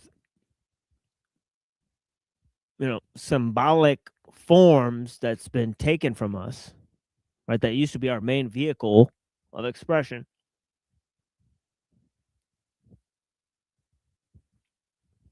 And abandon the mechatechnics, right? And the, the bureaucratic, progression and expansion of the mega machine. Right, what she said, right? That, the, control of human potentialities, right? And control natural forces, right, to facilitate the, expansion of the system, right? But somebody gonna say something? For Mumford, is the mega machine semi-autonomous? It has its own imperatives, correct? Or I'm is not it sure. not? I'm not sure if he's saying that. I know I he's mean, saying in it has. general. I know that human beings are definitely. It takes human autonomy away. Definitely, Yeah. he's expressing that, right? So, Yeah. I So mean, to it speak, in uses general, human beings. I mean, it uses human beings as objects, right? Yeah, So that's correct. in the mega machine alone, human beings are the object of technique, right? So, so it's interesting, but yeah. So yeah, definitely he's talking about a loss of autonomy in the terms of this mega machine. Now, whether or not it's independent of the human elements within the system, that's a whole nother question. I'm not sure. I've not read too much into. And obviously, he is uniquely concerned with anthropology. So Mumford is actually, just as Ellul is kind of uniquely concerned with sociology, right? But they obviously tend to make distinctions about all sorts of religious and philosophical concepts, right? And that's interesting. The whole world of biotechnics needs to open up, right? Those parts of his personality that have been crippled and paralyzed by insufficient use should again come into play with fuller energy than ever before. Automation is indeed the proper end of a purely mechanical system, and once in its place, subordinate to other human purposes, these cunning mechanisms will serve the human community no less effectively than the reflexes, the hormones, and the autonomic nervous system, nature's earliest experiment in automation, serve in the human body. But autonomy, self-direction, and self-fulfillment are the proper ends of organisms. Okay, so is that true, right? That seems like a pretty much a liberal take, right? One can agree that we've lost autonomy, that autonomy is has an inherent value, but is that the goal, right? Is that the purpose of proper end of our organismal development? I mean, that's a huge question, right? I think he's just straight up stated that, right? But yeah, and further technical development must aim at the reestablishing. I'm sorry. He says further technical development must aim at reestablishing this vital harmony at every stage of human growth by giving play to every part of human personality, not merely to those functions that serve scientific and technical requirements of the mega machine. So, simply put, right, technological development, scientific development, we're not against those things, right? Of course, we critique the purpose that they serve, which is the development of the mechanical world. So anybody who comes to the show saying, "Oh, well, you're against the spreading of science and technology," try again, right? We have much more of a nuanced critique, and so does Mumford, right? So do the people who we've learned from, right? So you're simply idiotic, rendering of the material that's presented here, right? Will not suffice as a critique. But yeah. So let's move on. I appreciate you guys So yeah, he's saying how we can properly employ the use of these things, right? He says, I realize in the opening. Sorry. I realize that in opening up these difficult questions, I'm not in a position to provide ready-made answers. Well, of course, we're not going to answer humanity's problems. What the fuck? Or we could just simply offer certain critiques, right? Nor do I suggest that such answers will be easy to fabricate. Of course not, right? But it is time that our present wholesale commitment to the machine, which arises largely out of our one-sided interpretation of man's early technical development, should be replaced by a fuller picture of both human nature and the technical milieu, as both have evolved together. Amen to that. That is a first step towards a many-sided transformation of man's self and his work and his habitat. It will probably take many centuries to effect, he says, even after the inertia of the forces now dominant has been overcome. Very true. Right. All right, this moves us to our last bit here. Right. I'm going to focus a little bit of extra time on Jacques Ellul, right, and the technological society. I want to get through the chapter on the state, technique in the state. We've been on it for a very long time, right? And I kind of want to get through as much of it as I can, right? Before we get on this very important section, right, about human techniques, and that's going to segue into the next reading we have of Ellul, which is the book on propaganda, right? Which is specifically dealing with what he presents in this section of human techniques, right? Because propaganda is a quote unquote human technique. It falls under that explanation, right? So yeah. And of course, it's the human element within the technical milieu, which has been lost, as Mumford just explained. So recovering it is one of the main ideas, right? So if we look at how propaganda has affected us on a psychological level and how it is a necessary result of the technological system, right? And why a cultural and social and artistic rebellion against the current system is totally illegitimate, right? It's the system's neatest trick, right? You're not going to win that way, right? So we'll present to you why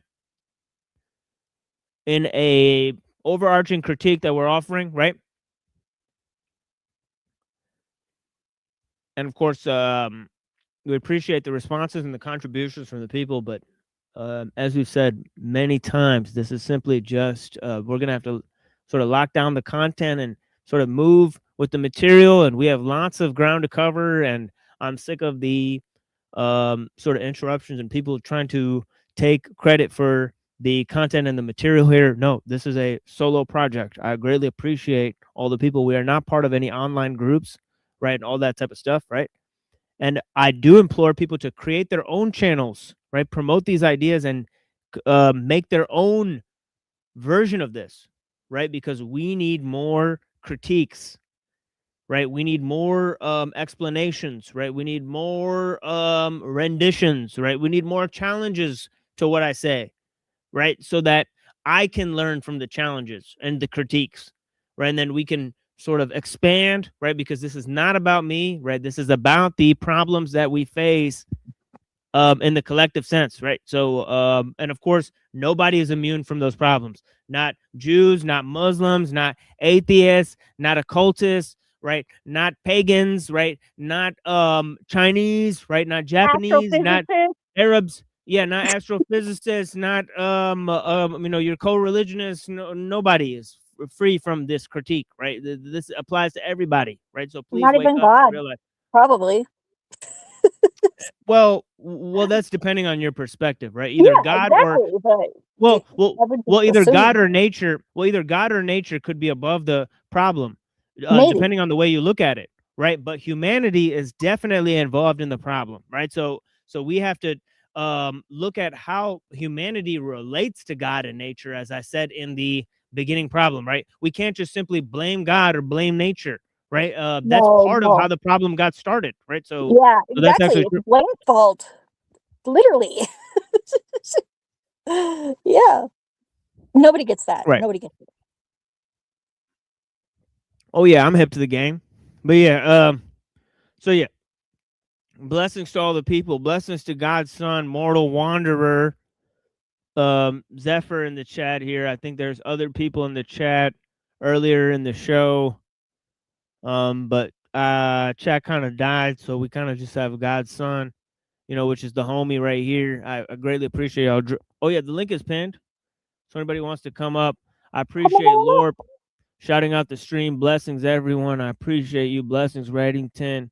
Yeah, thank you so much, Reddington, for being the co-host of the stream. Definitely, you know, blessings, brother. You know, and you know, we've been doing this for a long time. We're talking about these issues for a while, and I greatly appreciate the people that participate. Yeah, Denise, thank you so much for watching. All right, let me play a song, and this really exemplifies, you know, our response to technology with looking at nature. Blessings. Nature is the response, right? The salvation of man lies in the wilderness. I appreciate you guys, and this is one of my favorite tracks by yesterday's new quintet entitled Sunrays, right? And it's just actually Madlib. He's a multi-instrumentalist, and he's actually playing all the instruments. So it's a jazz band composed of one person. You know, a incredible feat. But yeah, blessings to the people here. And here is a incredible musical composition, in my opinion, called Sunrays, right? Right now, we'd like to continue with the composition by yours truly.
The Technological Society by Jacques Ellul.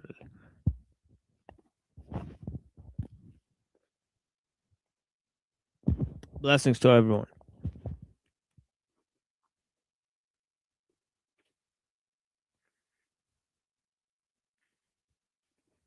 And this will comprise a final discussion that we're having. The link is pinned. Please hop up and tell us how you feel about the show material, about us. Where everything's up for grabs, as it were. Right? Nothing is certain. Only death is certain. Blessings to my friends and my chiga.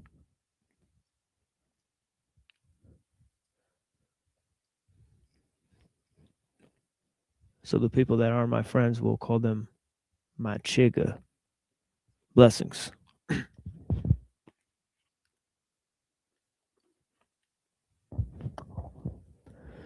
And in the transition from the individualist to the collectivist society. I'm sorry, did you have some? Yeah, what page number? 305. Yeah, In thank you. the transition from the individualist to the collectivist society, there are then two stages of evolution, both of which are favorable to technique. Okay, we're reading the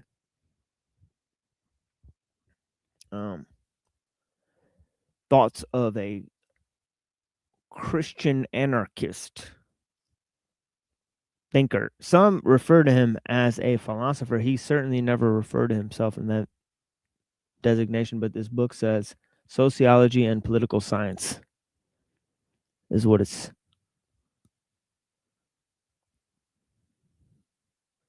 says the subject area is, right?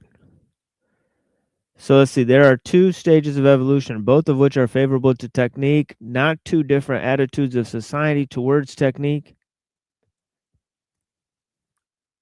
Comparably, it is clear that that collectivist society cannot be established or even conceived of, except as growing out of an extreme technical development. Okay, this might not be true in the communal society, although the communities that exist today are markedly dependent on technique. But we do not seem to be moving in the direction of such societies. Hence, we must conclude that our social structure viewed in any light whatsoever are unanimously favorable to technique and could hardly act as a check upon it. So here is one of the key elements, right, is that although it was sort of private techniques which birthed various applications, right, of technique itself, right, and it led to innovation, right, it then takes out the individual decision-making process, right? So so it usurps the very thing that unleashed its powers, right? And this is pretty much like, the androids killing their creator, in the Dragon Ball Z or something like that, right? But yeah, so let's go on. So only the state remains then as a possible break upon technique, right? But you know what happens there, right? The state's pretty much merged with technique, right?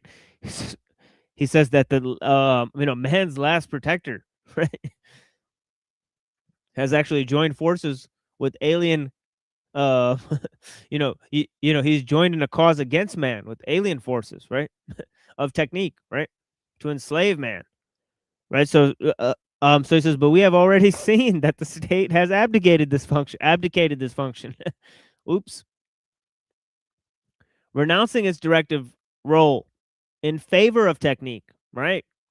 Indeed, since the 19th century, every social element which traditionally acted as a restraint on innovating forces has been overthrown as far as technique is concerned. Inverted might be a better term. Right? The factors which formerly acted as hindrances have today become powerful auxiliaries. Jeez, to technique.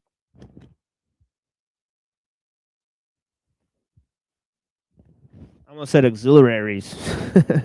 But yeah, we have only to reflect.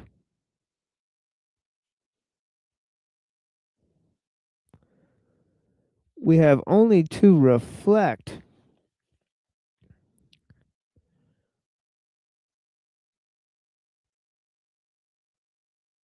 on a public opinion and the expansion of the economy to realize this. Technique, therefore, encounters no possible obstacles or checks to its progress.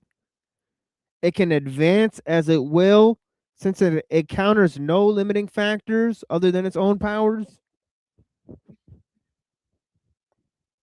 So he's outlining that since technique has merged with the state, it's pretty much in the driver's seat, and this is kind of the same thing that Mumford is saying, you know, with this notion of the mega machine. Right? He's making precisely the same point. Okay, a technique without limits is not in itself disquieting. If we look at our technical society without our idealist spectacles, what seems most disquieting is that the character of technique renders it independent of man himself.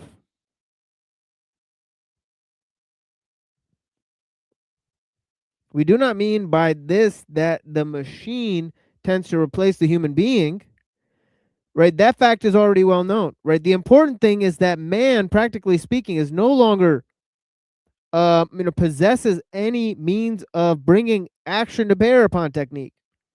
He is unable to limit it or even orient it. I'm well acquainted with the claims that those who think that society has technique under firm control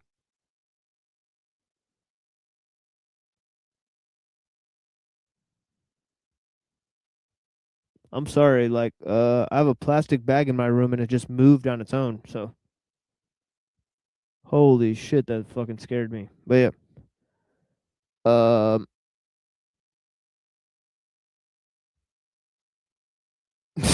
Where was I? Good Lord. I am well acquainted with the claims of those who think that who think that society has technique under firm control because man is always inventing it anew. Yeah, sorry, but my cat was screaming. I'm well acquainted with the claims. Oh yeah, here we are. Okay.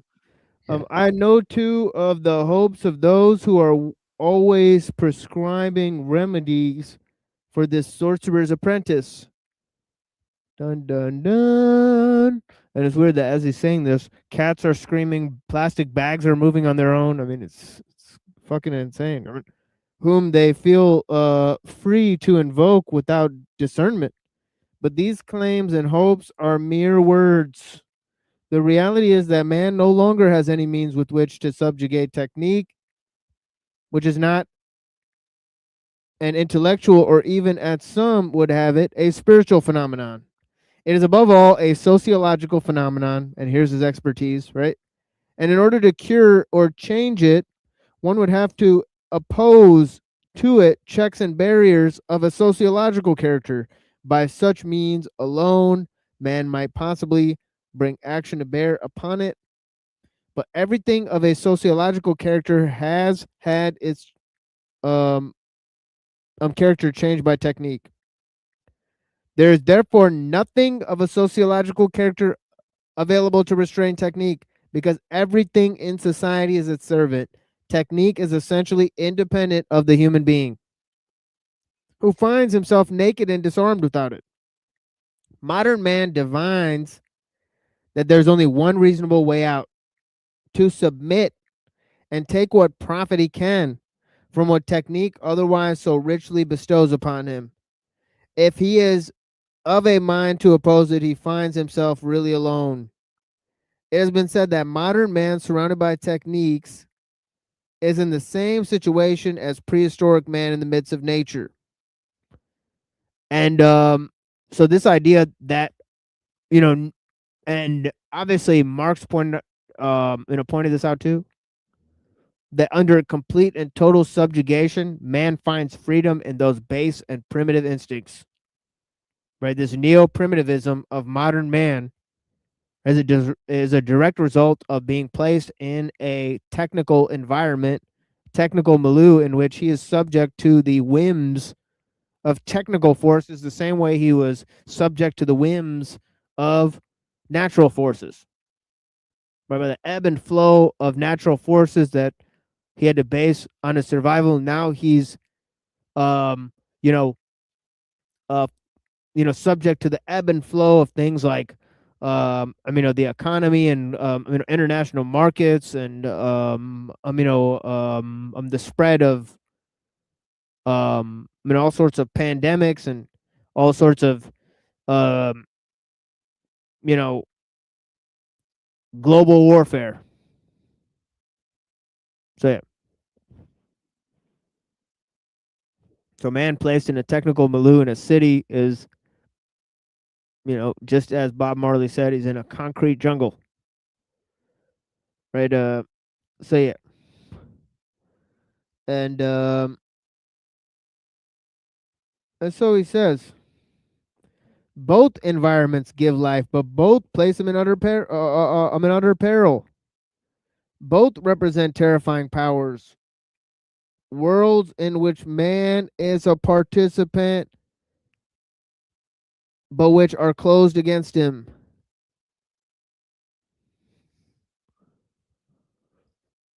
Okay, I wanted to just put that again because this is a wild sort of proclamation that he's made, right, on page 306 here of the Wilkinson translation.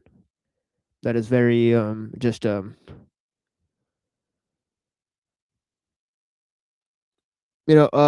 quite a proclamation, right? He has created, takes from him the possibility of he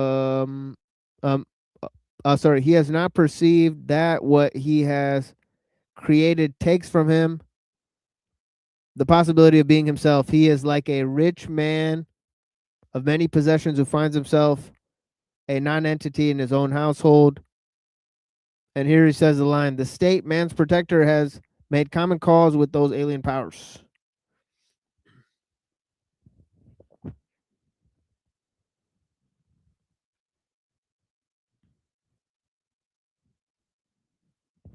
Okay, and this brings us to our main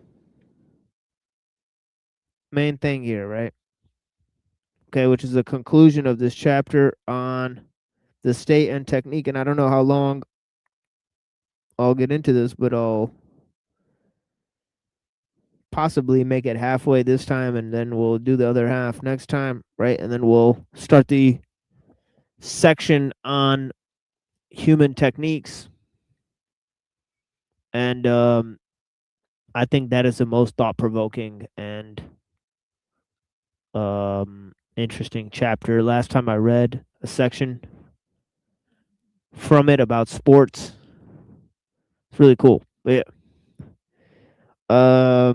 So the role of the state in the development of modern technique. The state plays a role of prime importance with respect to techniques. We have noted that until recently, different techniques were unrelated to one another. This unrelatedness was true of state techniques because they were localized and their domain were not contiguous. It held for private techniques because they were the result of highly uncoordinated activity, while fruitful was anarchical and not dominated, moreover, by specialization. The basic effect of state action on technique is to coordinate the whole complex.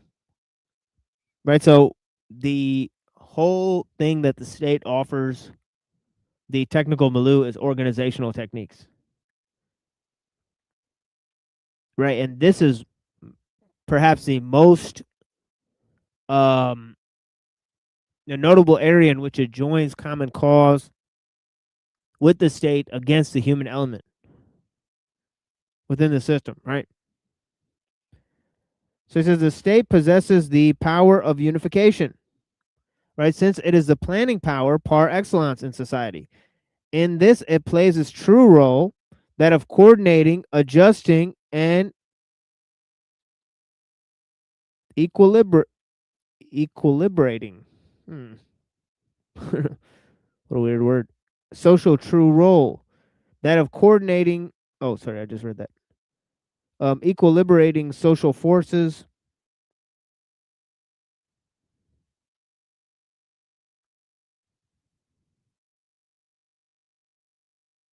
It has played the role with respect to techniques for half a century by bringing hitherto unrelated techniques into contact with one another, for example, economic and propaganda. Okay. We got another guest here. Blessings. Creek Mary, thank you for joining.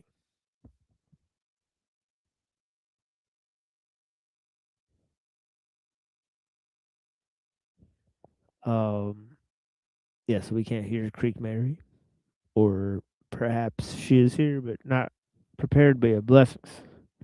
I appreciate you. Nevertheless, madam, thank you so much for joining. And all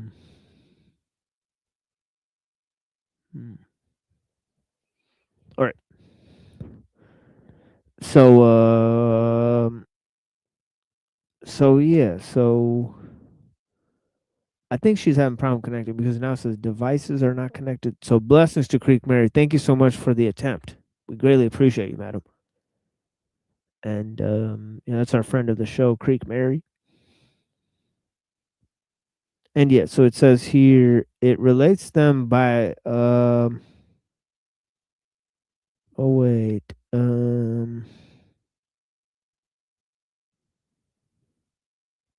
So yeah, the economic and propaganda techniques, for example, been united, right? It relates them by establishing organisms responsible for this function, as, for example, the simple organs of liaison between ministries. It integrates the whole complex of techniques into a plan. Planning itself is a result of a well applied techniques, right? And only the state is in a position to establish plans which are valid on the national level.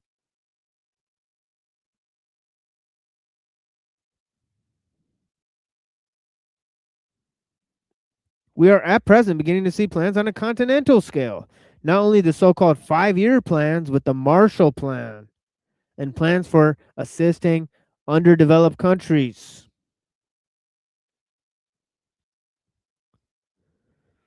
The Marshall Plan. Well, if you guys look at sort of John Maynard Keynes, right? He cites him earlier in this book, right, as a total supporter of technological progress. Right? He didn't think that technological innovation was not necessary for new investments, right? Which his credit system was definitely benefiting from. So capitalism has been subjected to the technical milieu just as socialism. Both of them have been transformed. Of course, these ideologies were sort of beginning to be formulated, during the Industrial Revolution. So they didn't really know what the implementation of these things for the next 100 years would constitute.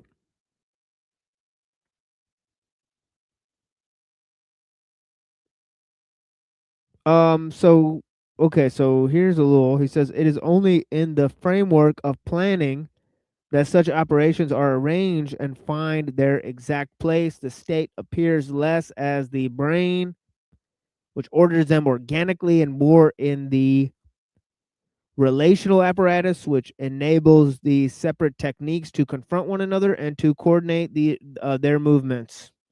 We find concrete evidence of this again and again in the coordination of rail and automobile traffic, the coordination of the production of steel and motor vehicles and aircraft, in the coordination of the medical profession and social security, the coordination of foreign and colonial commerce, and all commerce and finance, and so forth.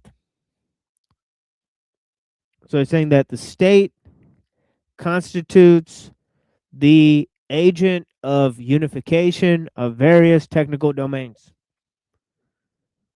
Right, and it brings to bear the unification of techniques.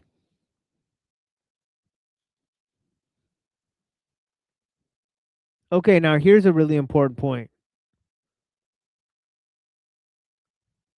about the global role of techniques, right? He says the more closely related the different sectors, the more does a discovery in one involve repercussions in another. The more it becomes necessary to create organisms of transmission, cogs and gears, so to speak, connecting the different techniques. This is an impossible task for private enterprise. Not only because the phenomenon in question is a global one, but because the technicians themselves are specialists. Right? They themselves are conditioned.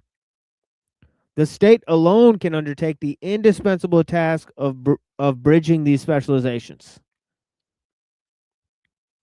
The state knows approximately the available resources in men and techniques and can undertake the still embryonic function of coordinator. Since discoveries in one technical sector are useful in another, the role of coordinator is bound to become more and more important.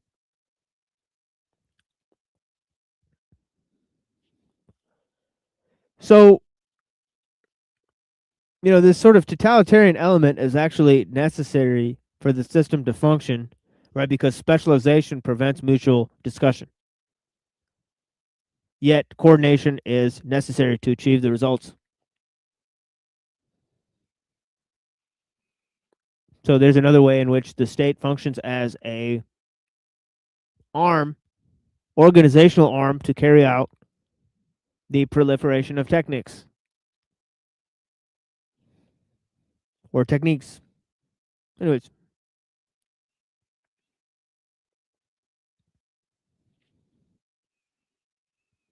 And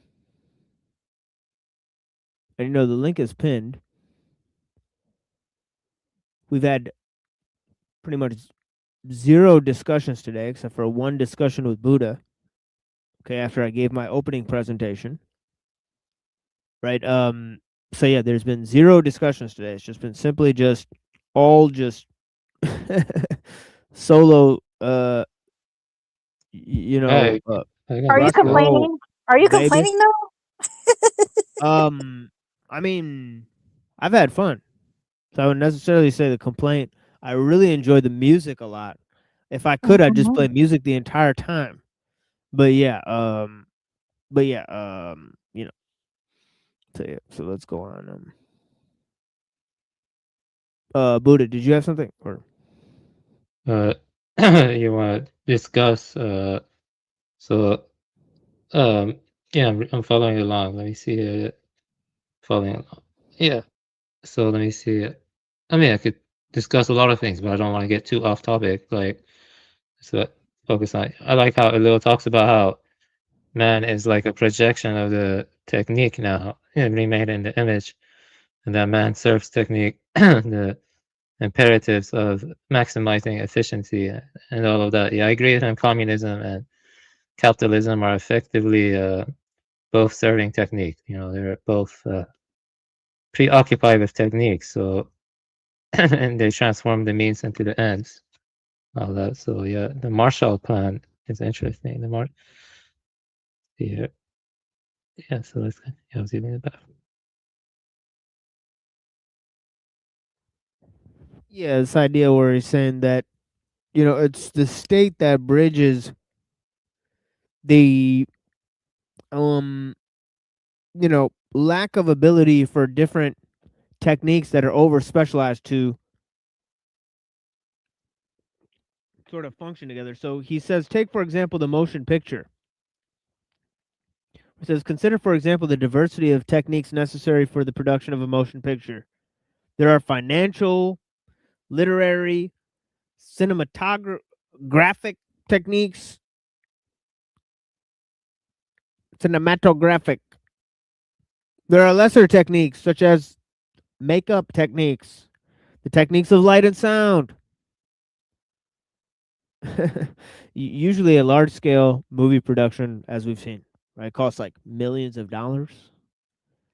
Probably not today, right? And of course, they've taken a hit in terms of producing things that have long-lasting entertainment value when people have tools such as video editing equipment, right? They've taken a hit, right? Because these tools are available to, everyday people. So they've had to create alternative media for the same function, but they're extremely successful. People wouldn't believe how successful they are in curating alternative media that functions on the same level, and people think it's not produced by these larger companies, and it totally is.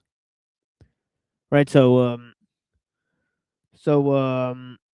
they've had great success in producing the alternative media, but of course, right, people, right, that are just video editors, they don't have large studios and equipment, right? In order to create these large studios and equipment and these giant, productions, right, you need huge amounts of money, right? Like some of these videos that you see on YouTube where they have the studio set up, and you could tell they spent lots of money on the studio, the camera and the lighting, and the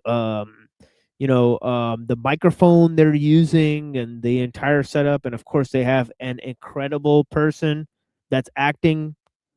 They have usually somebody who's extremely young, extremely good looking, right? Extremely photogenic and able to present information. And then they're editing, a lot of material. So it's like a lot of this stuff is extremely curated, right?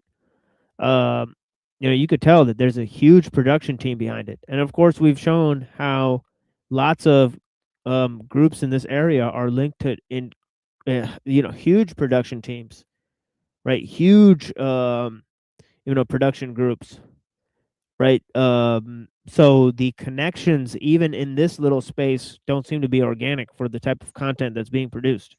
Yeah, right? like Light Media Agency is one of them, and Mr. Beast and Asmongold work for Night Media Agency, and they have very similar political beliefs too sometimes, and also it's just clickbaity, and there's elements of social engineering involved too. So there's a lot of subliminal stuff too in their videos, I think. So like ultimately it's just a Right. kind of way to program you. I think they see that sometimes though as like craft, like it's like you're putting in like work for that effort to be like a creative, like as close to perfection as you could be, but not always for sure. And improv is impossible to fake. So I appreciate real people talking in real time.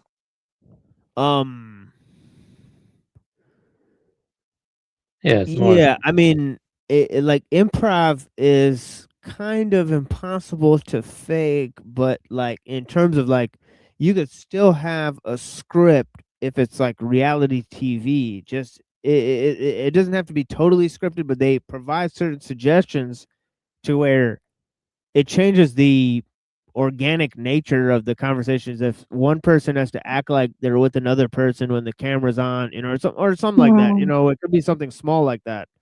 But like also reality TV isn't live, so that makes a difference as well.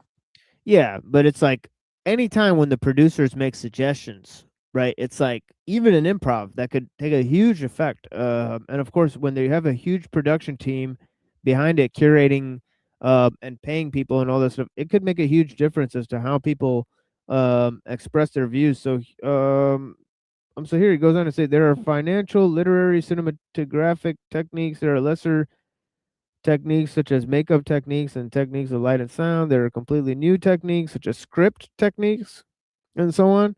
These cinematic techniques, though complicated, can be grasped by the brain of a single man. Hence, there are still some cases of one-man management, but consider the magnitude of the task of coordinating on a national scale even more complicated clusters of techniques, which offer active resistance of being coordinated. In such cases, the role of organizer, manager, coordinator, whatever it is called, becomes more necessary in the proportion as the state takes over that function. Moreover, the state alone can fulfill it, he says. This state of affairs is already a reality. The state is already engaged in bridging the isolated technical specialties, individual specialized disciplines, for example, those of biologist, the engineer, the sociologist, the psychologist are combined to yield new techniques, such as psychotechnics and industrial relations. But these individual disciplines are also joined together in more organic way. For example, the so-called human techniques, physics and politics are combined in propaganda. And actually, we saw that there is this terminology expressed, right, for eschatology of the combination of techniques, technology. The final result, the combination of systems, synergistics, and cybernetics, universal organization science, technology, where universalism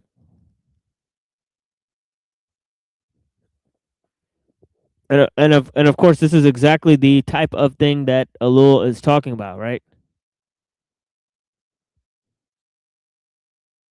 Okay, that was established in, it says, between 1912 and 1917.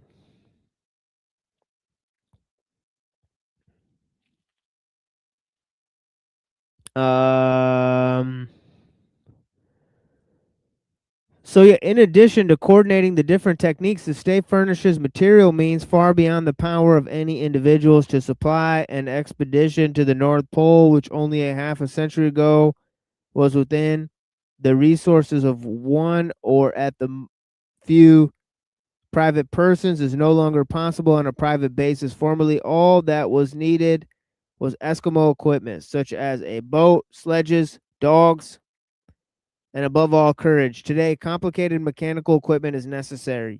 Airplanes, especially equipment for cold and for ice landings, caterpillar trucks, radio and radio telephones, prefabricated housing, and so on.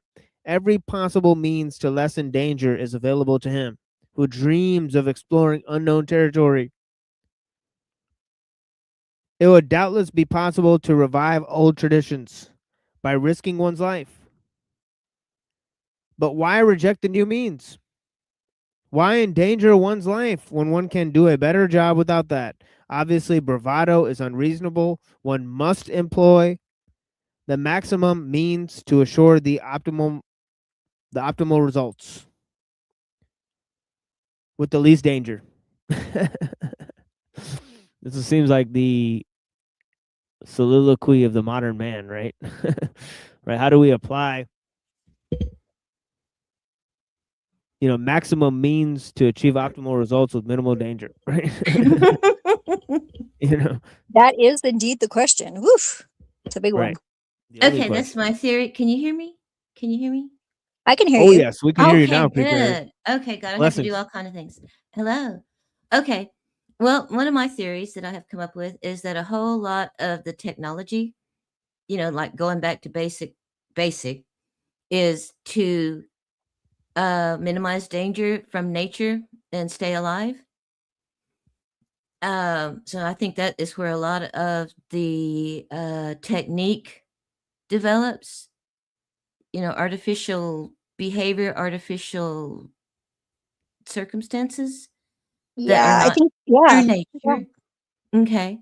So let me think. Okay, I almost had this organized. Okay, so man creates like an artificial environment, technical environment so that he can be safe. And society develops the techniques to make man even more artificial so that he can fit into the artificial environment that he has created. Yep. Absolutely. Is that Unintended kind of consequences. Yep. okay? That's kind. All right, I'm just checking. Okay, that's There's kind of a what I was getting out of it, but I was just wanting to make sure. Yeah. there's a lot of truth to that. But I want to also say this one quote. I did read it before, but I think you will like it. The more protected we are against the elements, that is, the more elaborate our artificial, that is, technological environment becomes, the Yeah. more thoroughly it conditions our behavior. In the Stone Age, we were at the mercy of the elements. Now we are at the mercy of the shield, which protects us against these elements. There's Henryk Skolimowski. So yeah, that's the point. So I we wanted to- become, slaves to our own desire to not die. Yeah, it's kind of like the tool that shapes the tool that shapes the man that shapes the tool that shapes the man. Yeah. Mm-hmm. So, okay, that was kind of what I was wanting to check on and kind of reiterate to see if I kind of was getting the point. Okay. Yeah. I love your avatar picture. It's like bunny is like the white bunny is like my initial first animal spirit. Yeah. Oh, no, that's When I was, from I'm a Mandela person. That's Mandela, the Lion and the Lamb. Right. yeah, it looks Yeah. like a bunny though. It's Yeah. real. It's a puzzle. It's real.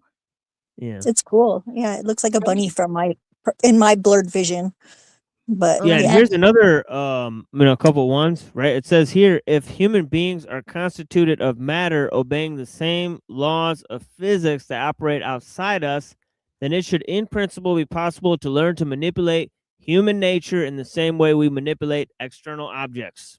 Well, they So are. there's a shocking proclamation by a transhumanist, and of course he doesn't see the potential dangers, right, in that sort of way of thinking, right? And then here is another quote that sort of exemplifies the same thing that we've put up here, right? Is this one here, right? That having denied the metaphysical dimension, right, and having considered himself a mere object of science, right, we become subject to becoming exterminated as a mere object, right? So man, having reduced nature to numbers, is now reducing man to numbers, and this is called the creation of the mass man, in which man is made the object of techniques. And of course, saying that man is universal and is totally separate from nature and separate from his ethnos, right, which is his cultural and traditional heritage, has contributed to this problem, unfortunately. Well, I think if you take out the metaphysical, because I think that is one of the problems, is that you take the metaphysical out of things and you are purely material and scientific based. Absolutely. And Yeah. there is a lot to the metaphysical side. And I think that is where I get the idea that they have turned science into a religion, because you cannot question science. And it takes the place of religion with people. And it's the religion of technique and materialism instead of nature and And it's You know, the banished a lot opposite. of useful things to superstition too. Unfortunately. Oh, heavens, yeah, and a lot of it is real. I mean, I know it's real. I have seen spirits. I have seen medicine work. I have had a witch woman come into my house and do stuff. I Yep. mean, I know it's I, real. I've seen That's it. how I'm a sandwich. that's partly part of the story, right? In terms of you know, my grandma would always tell the story of how she took my dad to a witch doctor in a different like village, right? And he was like about to Yeah. die. And you know, and the guy told her like before she got on the train, like, this baby's gonna die on the way there. Like, you sure you want to take this trip, lady? And she made it. She went to the witch doctor, and the witch doctor burned these leaves and chanted this stuff, and my dad healed, right? And so on and so forth. He got you know, not sick, but like I guess this is a story that she would always tell, right? So regular thing. That's what happens here. You know, that's what happens here. Because you have both. You have, well, you know, it's a little bit separate, but it used to be the same, that the medicine man a lot of times was the pastor in the Christian church. You know, they straddled fences both ways. And so you had the medicine man that was the spiritual, because a lot of this stuff is spiritual. I mean, you know, you go in and you deal with some kind of spirit that is messing with you. So they are able to embrace the metaphysical and deal with that and accept it as real and as a method of treatment, as well as like plants, you know, and that kind of medicine too. So they don't discount either one. You know, the metaphysical is real too. Yeah, and it's kind of like scaffolding, I think, for what is real, actually. yeah, actually, a large majority of Yeah. the medicines from every culture were formed of plants, right? Local plants. And obviously, all Yeah. of those medicinal cures are now lost, and nobody's talking about it. So that's a huge problem, right? That Yes. you know, we've totally lost knowledge, you know, and that's because Yes. we've become dependent on the world technological system. And it can't be more clear Yeah. that yeah. Yes, I mean, because the this, world yeah. technological, that's an example, because they have taken the medicine that comes from nature, a plant, and taken it and turned it into an artificial product. Right. Like aspirin is like tree bark or, you know, whatever. And, you know, most people aren't even Well, aware of that. digitalis. Yeah, digitalis is from foxglove.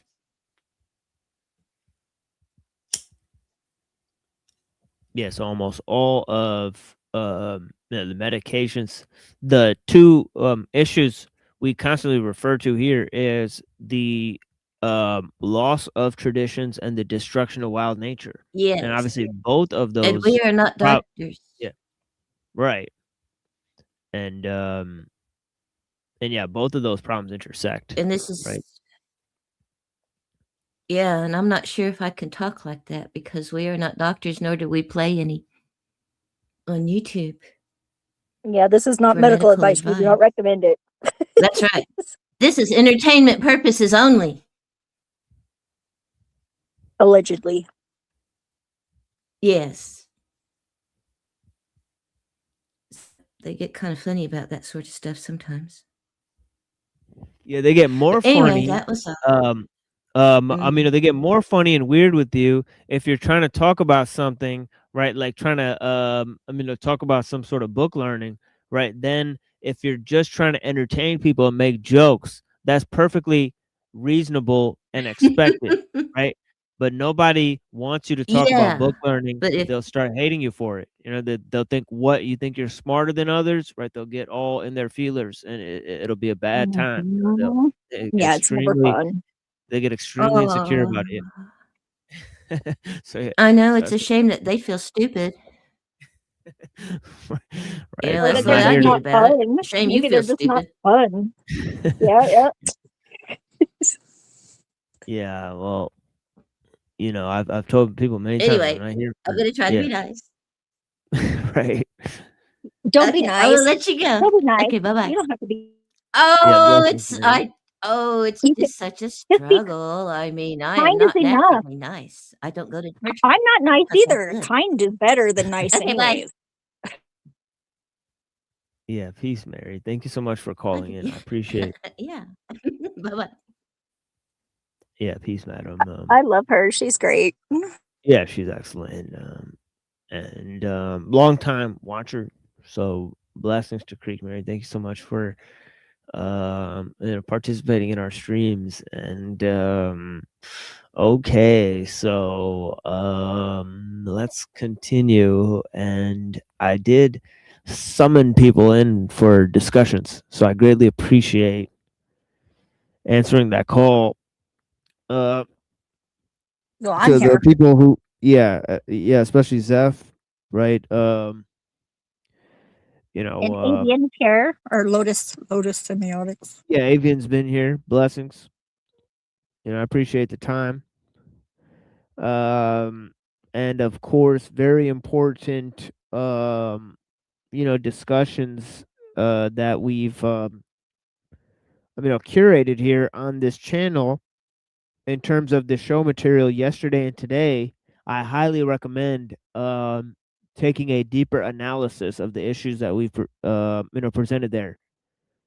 And by we, I mean the royal we, right? You know, in terms of the first hour, you know, of yesterday's show and the beginning 45 minutes of today's show, right? And then of course we expanded on that. But of course, we're looking at ellul, page 309. It says that the state acts to promote scientific research is not new.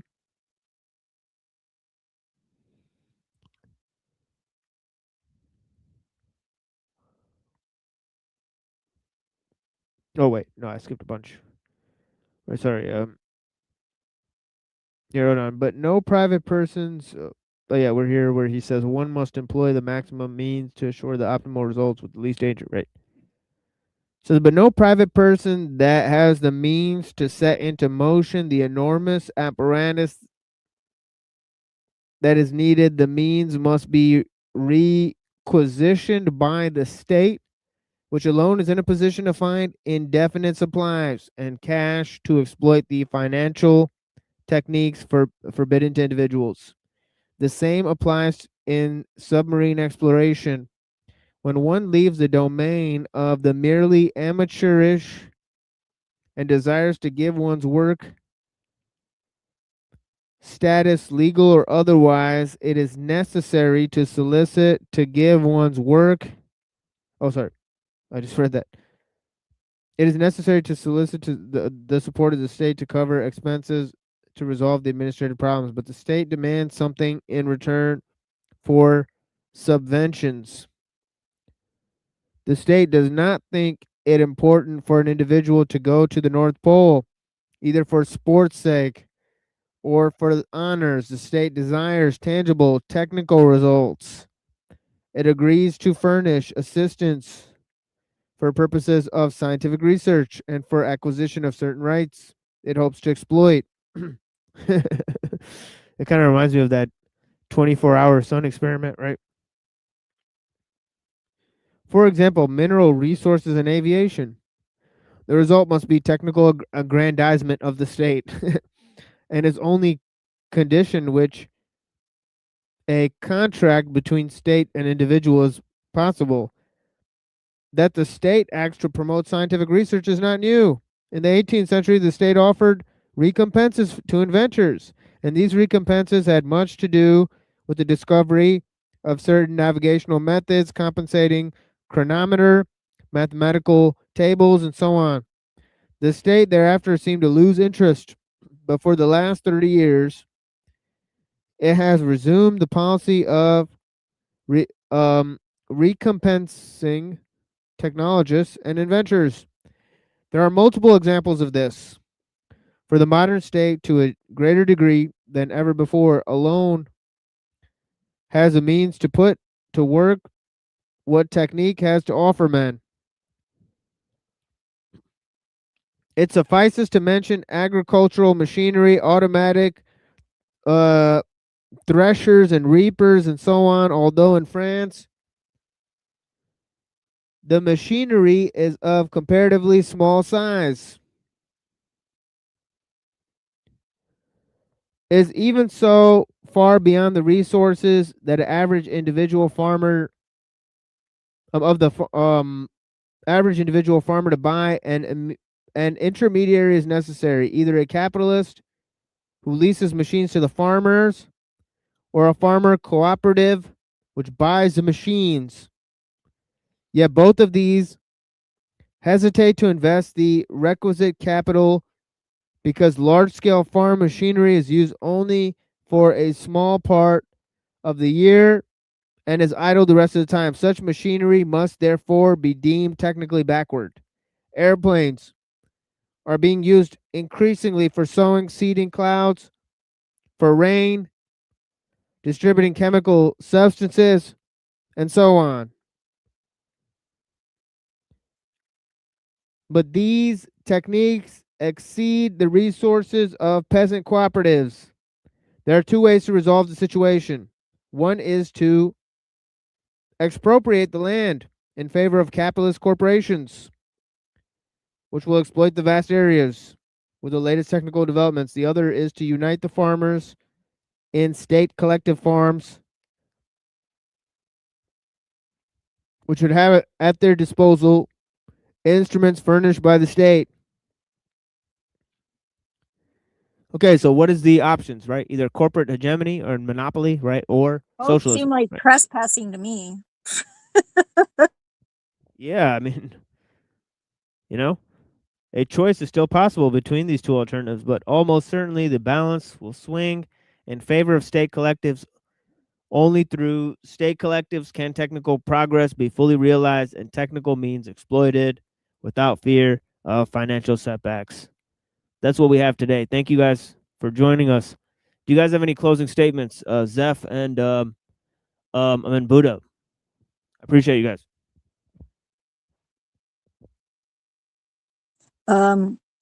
Just I don't know, try to be kind and like friggin' get outside. Friggin' go out in the world. It's good. Even if it's not, it's still good.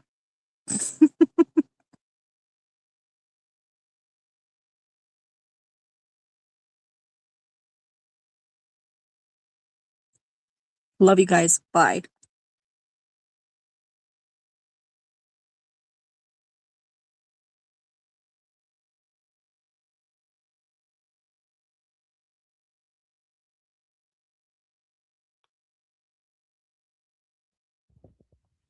Okay, Buddha, are you there?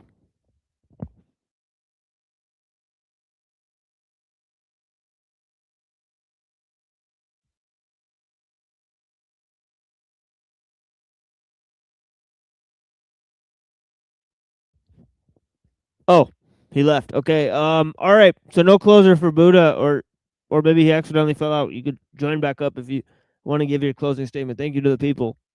I greatly appreciate you guys. Anybody else have anything to say? Please call in now. This is the last opportunity to voice your opinion. If you have any qualms with me personally, this would be a great time to voice your opinion. Now, there's plenty of people going around in people's DMs talking about me. You can address me personally, right? And go ahead and talk to me now, right? If you like. I'll give people 30 seconds to gather themselves and maybe 30 seconds to a minute to call in now. Blessings. I haven't checked my DMs, by the way. I don't really Well, care. yeah, I'm kind of about that. incapable of checking it while we're inside of this StreamYard call because if I have two apps open, then my computer will definitely freeze. So I'm Me sorry if too. I'm in the if I'm on the show and I miss your DMs, right? So Yeah, don't take it personally. Everybody does, but don't do that. It's not personal.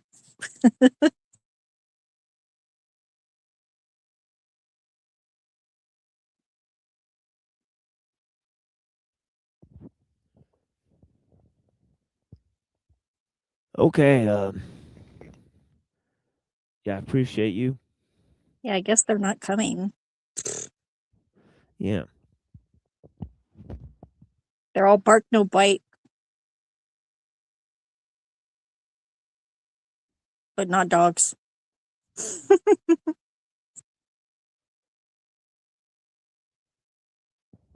Yeah, we have several people run away and, critique us and then, go around smearing, our good name and so on and so forth. And, obviously the show has nothing to do with us. So you totally missed the target. You should have talked about the ideas. It also has nothing to do with Islam. So you can insult me. You can insult Islam. That's comical. They're trying to, but they're not actually smearing it. They're just trying to. Yeah, so there's all these stipulations that people have gone through, but nevertheless, we appreciate your inquiries, and anytime I'm here for 6 hours and there's simply zero contributions to the show, right? In terms of discussions that are being had, just go ahead and just end it at the 6 hour mark. So thank you for joining us here on the Machine Lies, where we talk about the lies of the machine on the machine that lies. Of course, we have lots more content. Next time, we'll bring up Skolomowski, and we'll expand on,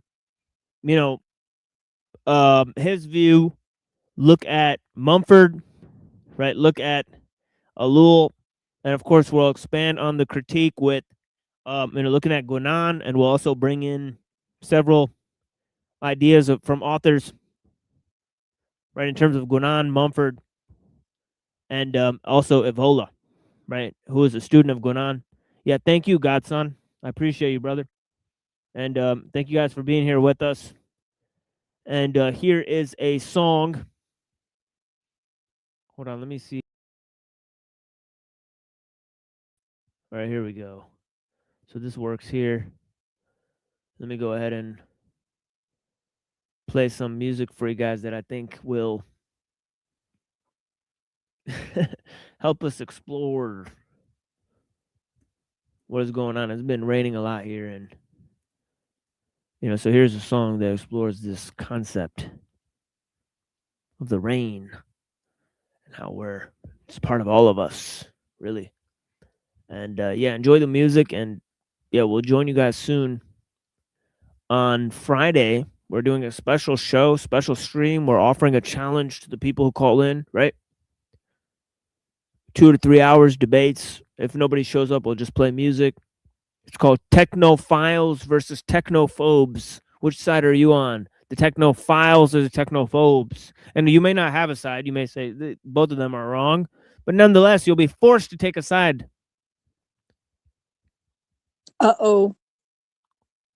Yeah. So put up or shut up. Put your dukes up. Hillbilly baseball and crack baby basketball. Put up your dukes, eh? Oh, yeah.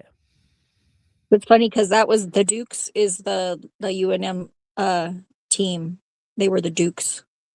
Yeah, bring your A game. Put up your... But they were like conquistador Dukes. Yeah, put them up. Okay. And all you fucking chump-ass bitches. What's up, nigga? You want to talk some shit? Are you threatening me? Are you threatening me? Hundreds of niggas is waiting for your motherfucking call, and they all talking shit about you right now. In a world of pure imagination. Yeah, I said some shit. What? The hardest niggas is standing by, ready to pick up that phone. Asian niggas, white niggas. Suck my dick, bitch. Fuck you. Classic niggas. Racist niggas. Mystery niggas. Psycho niggas. Jewish niggas. You got some motherfucking nerds calling me out Shabbat on some little bullshit ass nigga. Better calm that shit down and come around here and show me some fucking respect before me and my Jewish niggas come up here and beat your ass, nigga. Off top. Tent, and he could accomplish more. Nobody gives a fuck about your dumbass fucking philosophy. Nobody gave a fuck about anybody's philosophy takes. What the fuck? When did a philosopher ever do a fucking thing? Show me one time a philosopher ever did a fucking thing. Facts. They graduate from philosophy college. So shush.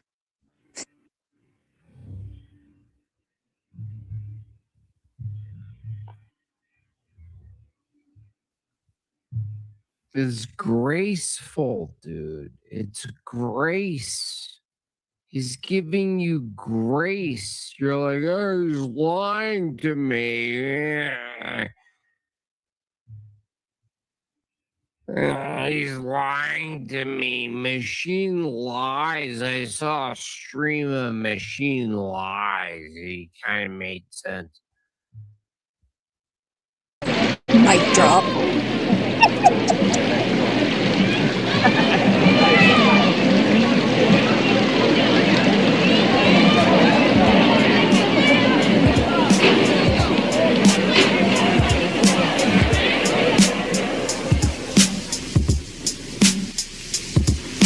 I came to this earth in the form of a raindrop, 1 out of 7 million, so how'd I make it to this spot? In an unorthodox world that I can't fully touch. Through the clearness of one eye, my visions are corrupt. Think I landed in the forest of Coldwater, Michigan. Used to shine down on humans like lost friends, evolving from a dreary place to the earth's dreary face. Teary lace, can barely see over the grass blades. Cracked ashtrays, polluted pathways of the mid. Chunks of tree bark missing from shotgun slugs hitting. But before me, the death seemingly hidden by night. I see a body with torn jeans and blood spattered knife. Scaling my eyes over this demise man with silent cries. My sight's tinted red, I'm in the blood puddle, he lies. It's ungodly how these humans take lives. It's still harmony. They should burn right, but then burn out, losing Illuminati. Life's harder, like Socrates wandering in the garden. More like floating around them, killers' footprints surround them. Horrific picture, astounding. My father's got the world drowning. Died with his eyes open like somebody he knew smoked them. Hoping I can help, but all I can do is just glance. No more rain dance until this globe finally understands that I get beauty, but I also birth poisonous plants. Pictures of his voice in his hands make me want to evaporate. I wish these trees could talk so they could elaborate. It's raining. It's raining. It's raining.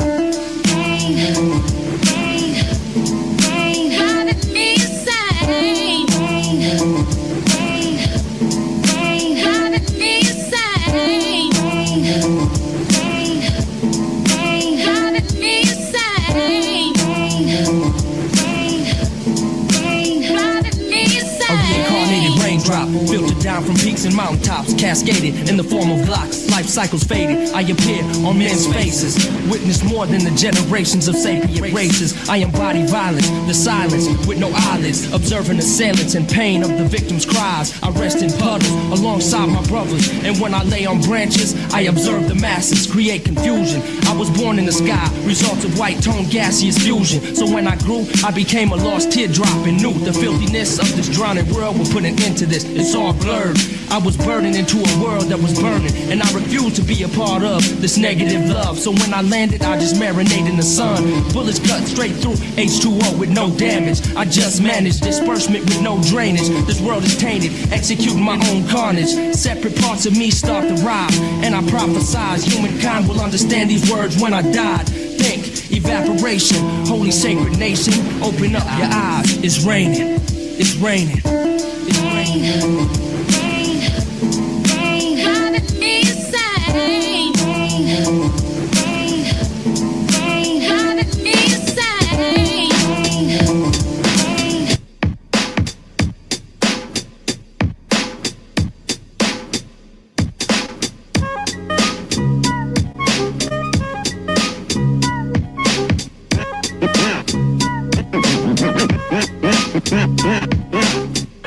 I told you that story to tell you this one.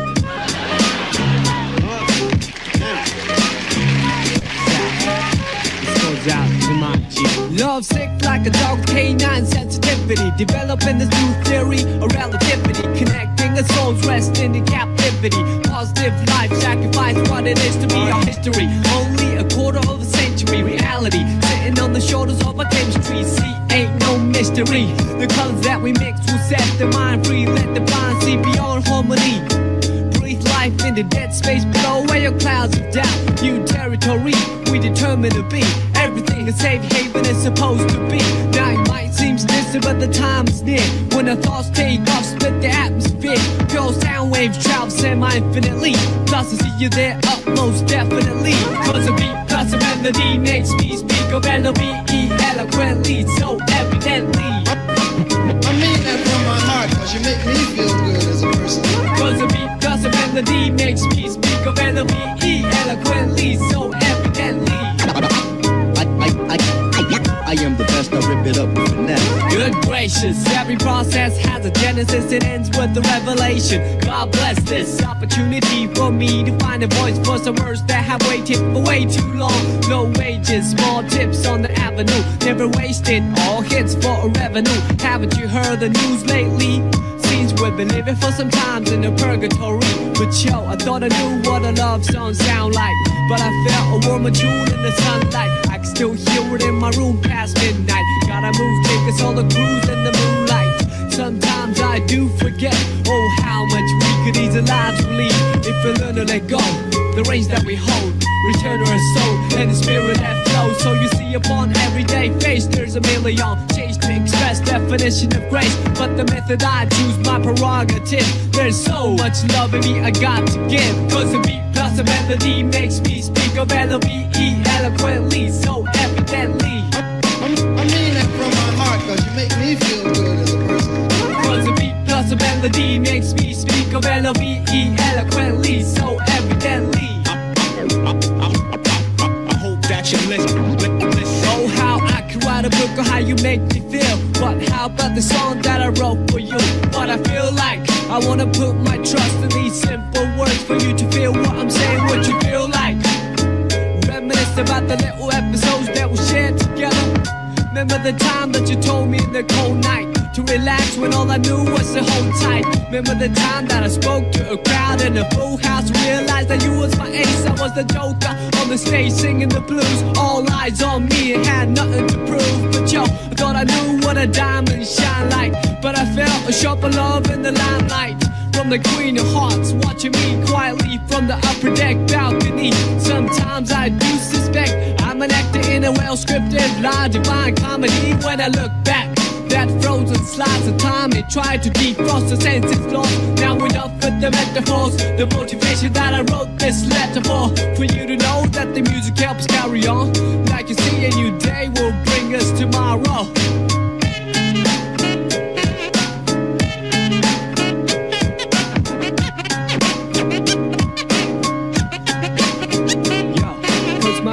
Your melody makes me speak of L-O-V-E eloquently, so evidently.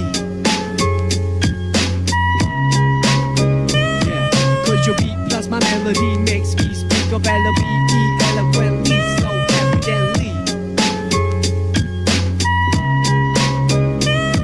Cause my beat plus your melody makes me speak of L-O-V-E eloquently, so evidently. I mean that from my heart, cause you make me feel good as a person.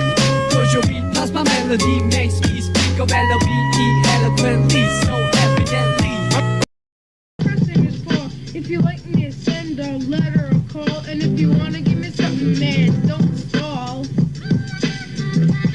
Yeah, let's stop the break.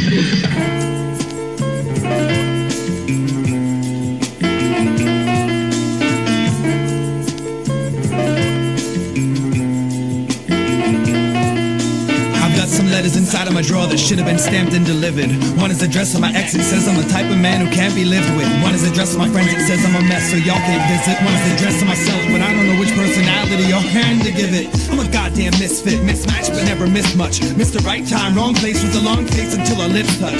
I don't miss the mistrust, it's what got our messages mixed up. Before I rip out your letters, let us see if I can tear you away from his clutch. This stuff's a whole other drawer from a different dresser I'm not ready to address. I went to the west to get my mind off things I'm already depressed. I give up, get let down, downplay, play games, put on my game face, face my pharmaceutical needs, feed on my medicine. I don't like the way that it tastes. I go place to place without enough money to put a bed under me. I share my sleeping space with rodents, insects, and dust bunnies. I laugh at the mess I've created for myself until it gets unfunny, but I'm content in the fact that they don't expect respect, sex, love, or trust from me. When I'm hungry, I can taste it. I hide in the basement, check up on me every now and then, cause my mood swings low, I can feel myself going down again.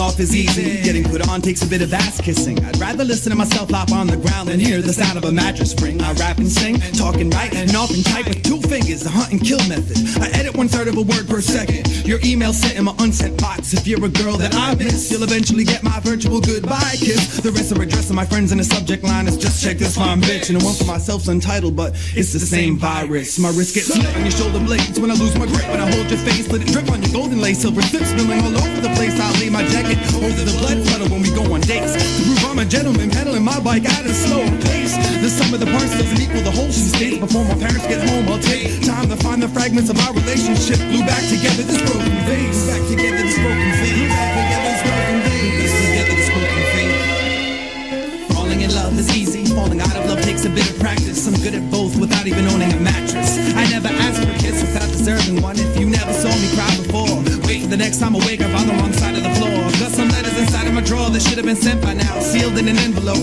One is addressed to my ex and it says that I feel our friendship's a joke. One is addressed to my friend and it says his ex-girlfriend's on coke. And one is addressed to myself on a personal note, an open filled with endless quotes. Whenever I spoke, they'd close me in and bust my lip. Now I wear parentheses on my temples, step to the podium and just think. Whenever lonely I shrink and hold myself squeezing tight before I sprawl out on the hardwood floor and kiss myself to sleep at night. I have dreams of flight, but I'm not floating. The time is approaching awful quick, so I wake up screaming for you to catch me. That's what I start every day off with. That's what I start every day. I may talk shit, but ain't much else to do in this prison cell. And lucky for me, no one really listens well, especially when I diss myself. I fly away in a pig when my living hell freezes over. And since I'm used to the cold, I'll be able to rest my head on Jesus' shoulder. Explanations are in order for why these floorboards are always freezing. Guess it'll all make sense once we get older and reach the age of reason. Till then, I'll have no reason to sleep in, not even on weekends, unless we're together, cause my willpower will probably weaken. Deep in my appreciation for the current condition, cause I'm sick of always feeling like something is missing. I slumber in one position, crouched up and feet alike, and the couch sucks cause my feet are like giving no space to breathe while I embrace my knees. It's off to the floor cause I can't sleep nowhere else. That's why I write these letters to all of y'all, but never send them. It's better to just keep to myself. It's better to just keep to myself. It's better to just keep to myself. It's better to just keep to myself. It's better to just keep to myself. It's better to just keep to myself. It's better to just keep to myself. It's better to just keep to myself. It's better to just keep to myself. It's better to just keep to myself.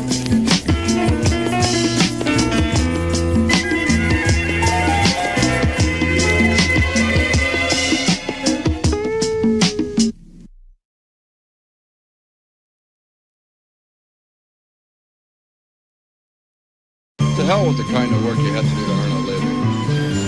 All it does is fill the bellies of the pigs who exploit us.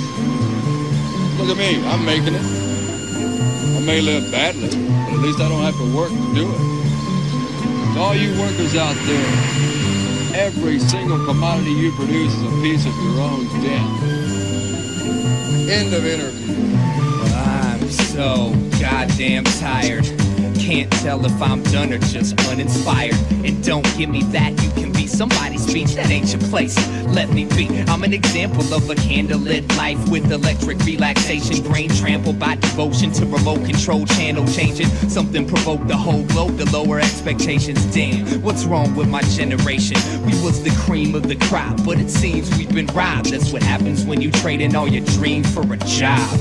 And every day it gets less and less exciting. I would make a difference, but I'm busy faking this. Instead of trying change my shit from now to never, and I'll pretend I'm fine. Why am I always stuck at the shitty end of the assembly line? I guess I'm built to be intoxicated with hope. Sometimes it's a journey, most of the time it's just a bad joke. And in my skull's a junk drawer I can't organize. The first to come and last to leave will never be immortalized. This sort of life is completely overrated. I'm sick of being the only one I know that's trying to make it. So right now I'm heading home. Got Sounds of Nature Volume 1 in my headphones and half a bottle of prednisone. That's the reaction to an overdose of passion. Brainless, stagnant, ain't it magic?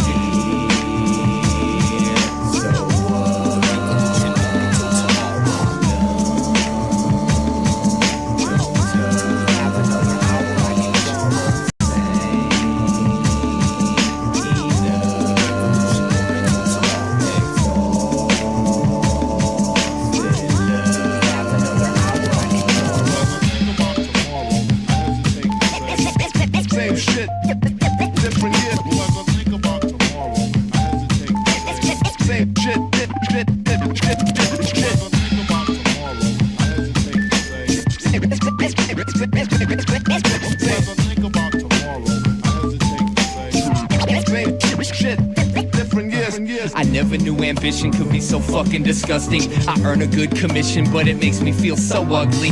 I'm on some not even knowing I'm an Illuminatus. Just as long as playing agent don't disrupt my funeral's progress. I ain't changing for you, I ain't reaching for the sky. I would if you could give me one good reason why I should even try. Cause after a while this never ending lame game of what's better could fracture your smile's mainframe forever. It's so fun to be in love, or so I've heard. The meaning has no feeling even though I understand the words. I used to try to make heaven right here on earth, but that'll only happen if you find someone else to do the work. I'll be surprised when my psychosis turns out to keep the driving focus, while I hope the same blurred cloud is burnt off dope hits. So for now my worthless counterwork it's found a purpose. Every time a pound of dirt's produced I get my frown refurbished. 2 for 1 specials if you order shoulder devils. Head swole, running out of petrol, but I won't let go of this gas pedal till I'm settled. And they finally wed me with that sweet blind security, so insecure and messy. Mark today the day the dedication died. Instead of saying goodbye I'm staying praying that I'll stay alive. Cause even though I know I hate to love you so much, I got no better place to go, that's why I always show up. Damn.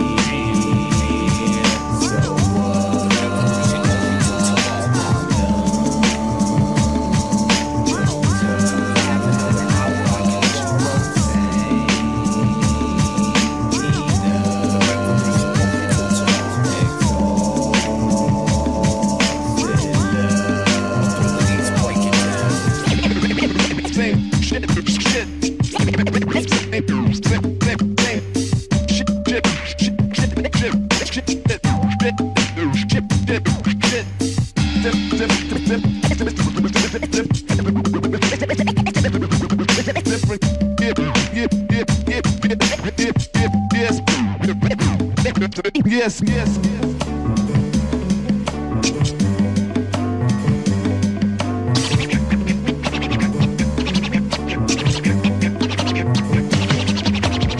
Getting a divorce. Well, getting separated, and we probably won't get around to the divorce till next year. Well, look, I mean, I know it's none of my business, but why? You're married to one of the great women of the world who adores you.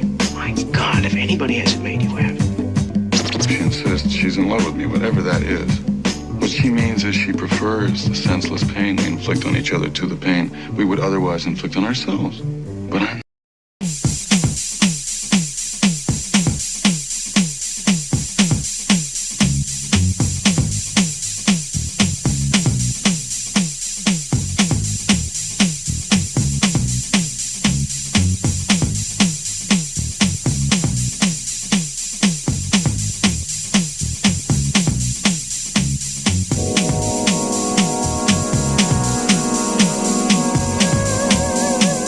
So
victim. Okay, we'll let you tell it, and we'll be wrong.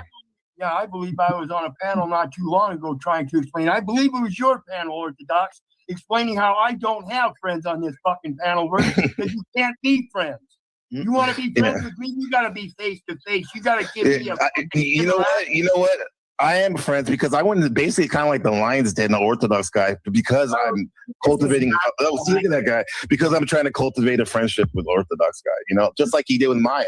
Like he came over here. The Lion's Den. So you call it the Lion's Den. No, you guys. No, when you guys are here, yeah. Because look at you guys are acting. You guys are acting like animal. You're literally acting like an animal right now. I get it. You don't like me, but you can't even control yourself and be civilized. Look at. You are the ones that brought us. And neither one of yes, we get it. You're thinking too slow, bro. And you call it a lie. We get it. Yeah, you're repeating yourself. Yeah. Look at he's looking at me like I'm like standing right next to him. What the fuck? I'm looking at my mic and out the window. Oh, okay. Yeah. You have a mic? I can barely hear you, bro. Yeah, because you keep over talking. No, because you're. No, because you don't really respect your setup that much. All right. Hold on, ladies and gentlemen. Spend some money, bro. How you doing? You enjoying the loosh? Man, I just had a big ass breakfast, and now I'm just sitting here soaking up the rest of whatever else I can consume off people. Damn, you are the loosh, Senpai.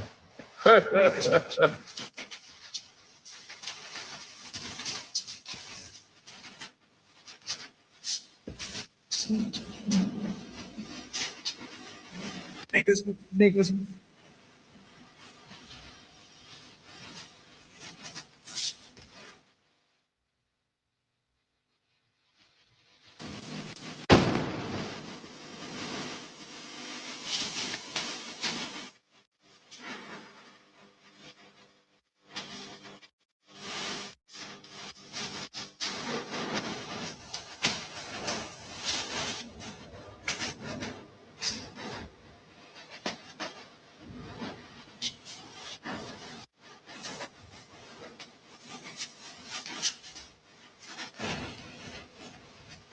Bitch, what?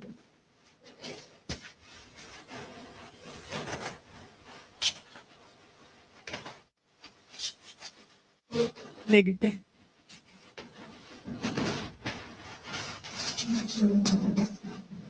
Niggas.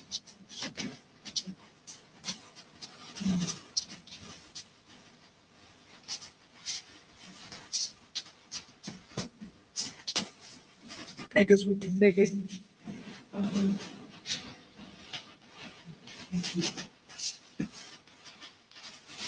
Nigga.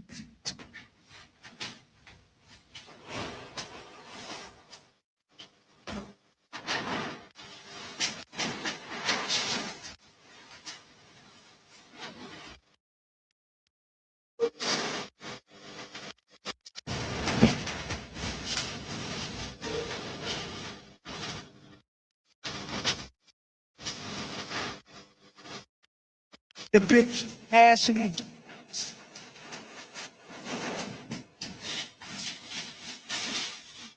Bitches. Bitch. Niggas.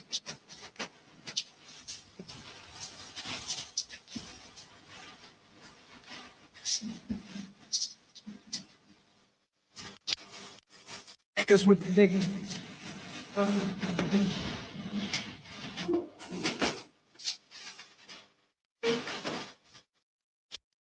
Niggas.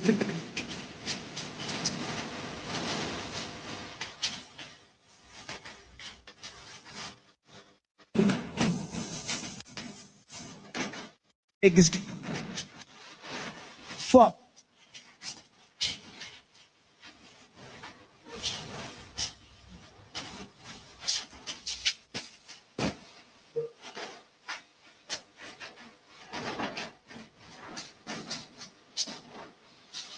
Niggas.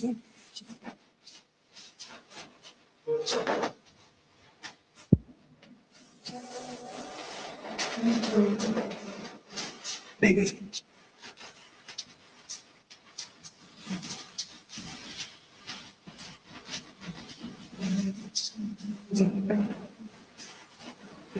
Niggas.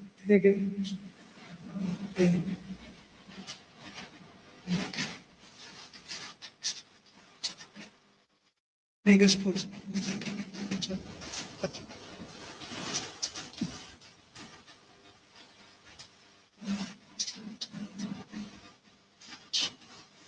Niggas.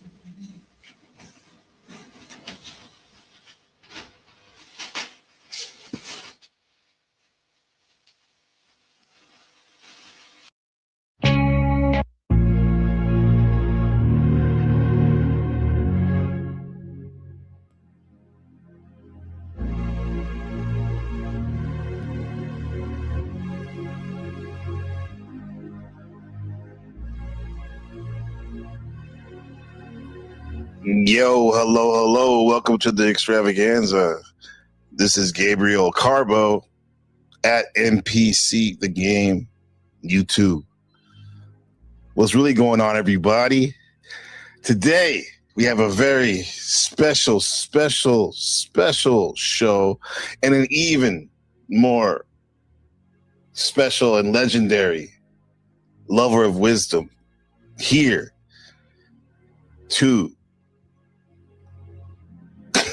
guide us and we'll be co-pilots of this journey, of this unfoldment of this broadcast thing, what we do, right? Today we have our friend, our brother,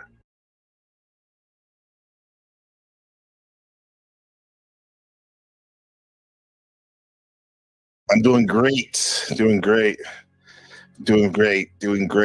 Last day of the so-called vacation for me here, and so I want to end it with a bang with something that is a big thing on my journey. Dreams. I have the production company called Teststream. You can hit me at Teststream88 on Twitter, on X too. So dreams is always a thing that's been on my mind, especially recurring dreams and whatnot. And I wanted to talk to one of my most learned and interesting homies that has like a wild knowledge of a higher concept, as well as what's really going on a really normal plane. So I want to talk to you about dreams today. Have a discussion, dialogue with dreams. And I thank you for coming through. Let me ask you real quick off the bat. Have you ever had a recurring dream before? Oh yeah, I've had one for many years. You know, where it's the same place, it's the same area. Uh-huh. I guess you could say there's even one building that seems to reflect many different aspects of civilization, like hospitals, police, libraries, schools. Mm-hmm. Right, there's one building that represents all this. I call it the terminal. Right? Because you could go different places in this building. It's almost like it changes shapes, right? And the terminal is placed in a city, and I keep seeing the same city in my dream for years and years and years. Yeah. So I don't know where the city is. I trip out, I permanently go insane if I start to walk around that city in real life. Right? Really? And I realized I was in my dream, right? Yeah.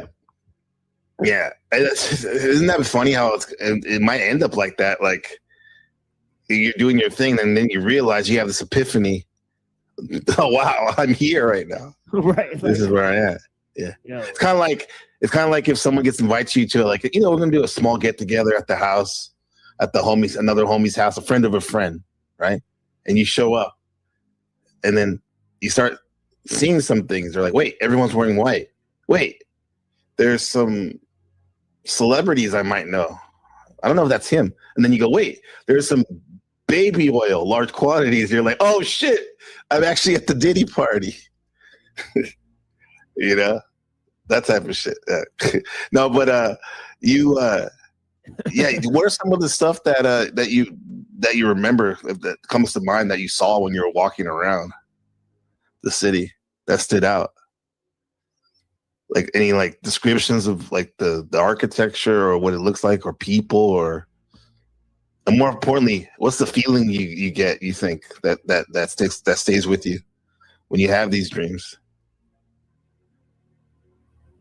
I'd say like almost like an extreme, like sort of like nostalgia for this place, right? Even though I've never really been there, it's extremely reminiscent of lots of different places. Like, for example, like sometimes I'll wake up in my dream in a house and I'll notice more and more that it's a combination of all the houses I've lived in.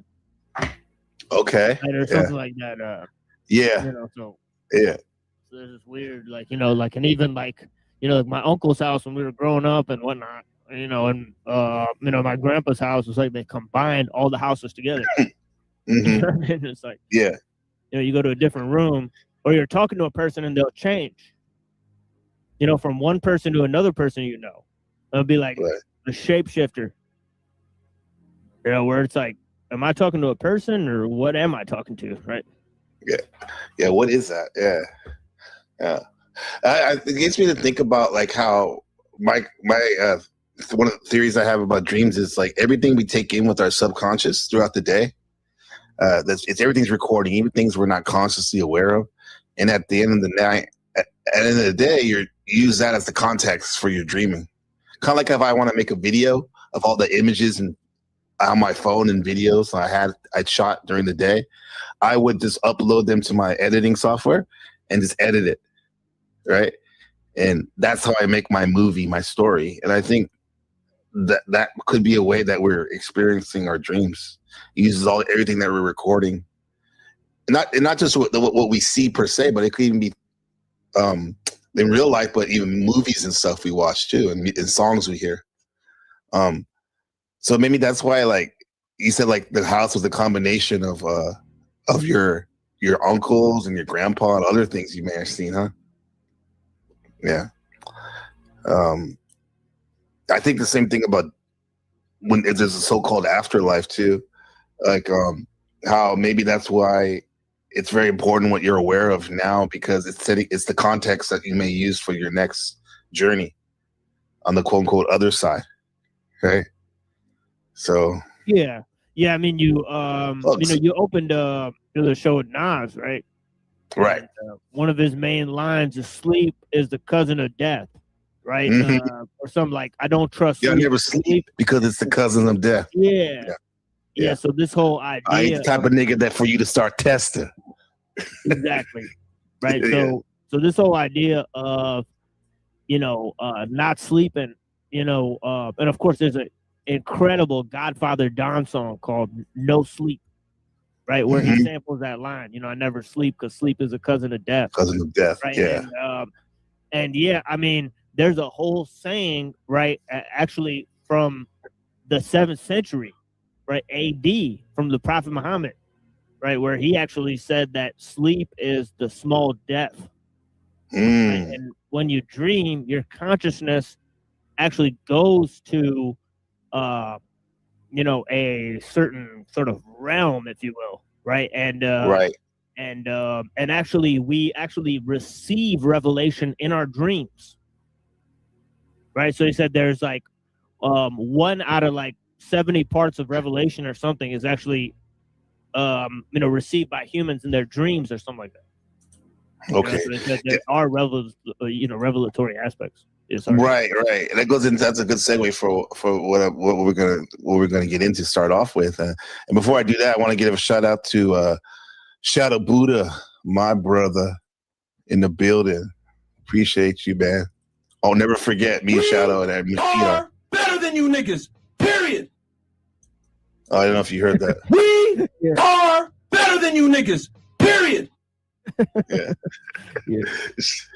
Shout out to all the homies, the real ones that know. Reddington Shift, Browns Boy, Wiccan, love you. Glad you're here. Markella, I spoke to Markella Machine a little while ago. Yeah, blessings, Markella. Yeah, good to see you. Yeah. We got the great Skywalker over there from the Gospel of Bob. What legend? Yeah, I'm branching out with this Beyond the Poundiverse stuff machine. So I made some contacts over there with the Gospel of Bob, who comes from Chaotic Truth and whatnot. We're going to have an interview with the book of RLM a week from today. That should be cool. Gonna find out what makes her tick. So, yeah. I don't know if you've been over there before, book of RLM. No, but I definitely have seen her. And yeah, I can say I'm impressed with her appearance. Definitely. That's as much as I'll say. Yeah. Well, I can see why. Ain't got. You know what? I'm envious. I wish I had a fucking bag of cocaine right now to dump my nose into. I'm blowing my nose, but yeah, I'd like to do cocaine with her for sure. Yeah, shout out to the book of RLM and her people. Hold on a second, Imperious. I'll be your bitch. Do you want me to be your bitch, Imperious? No, I don't want pussy. Oh, okay. Not surprising with Imperious, right? I don't want pussy. Yeah. So shout out to that. That's gonna be a fun interview. Yeah, I bet. Yeah.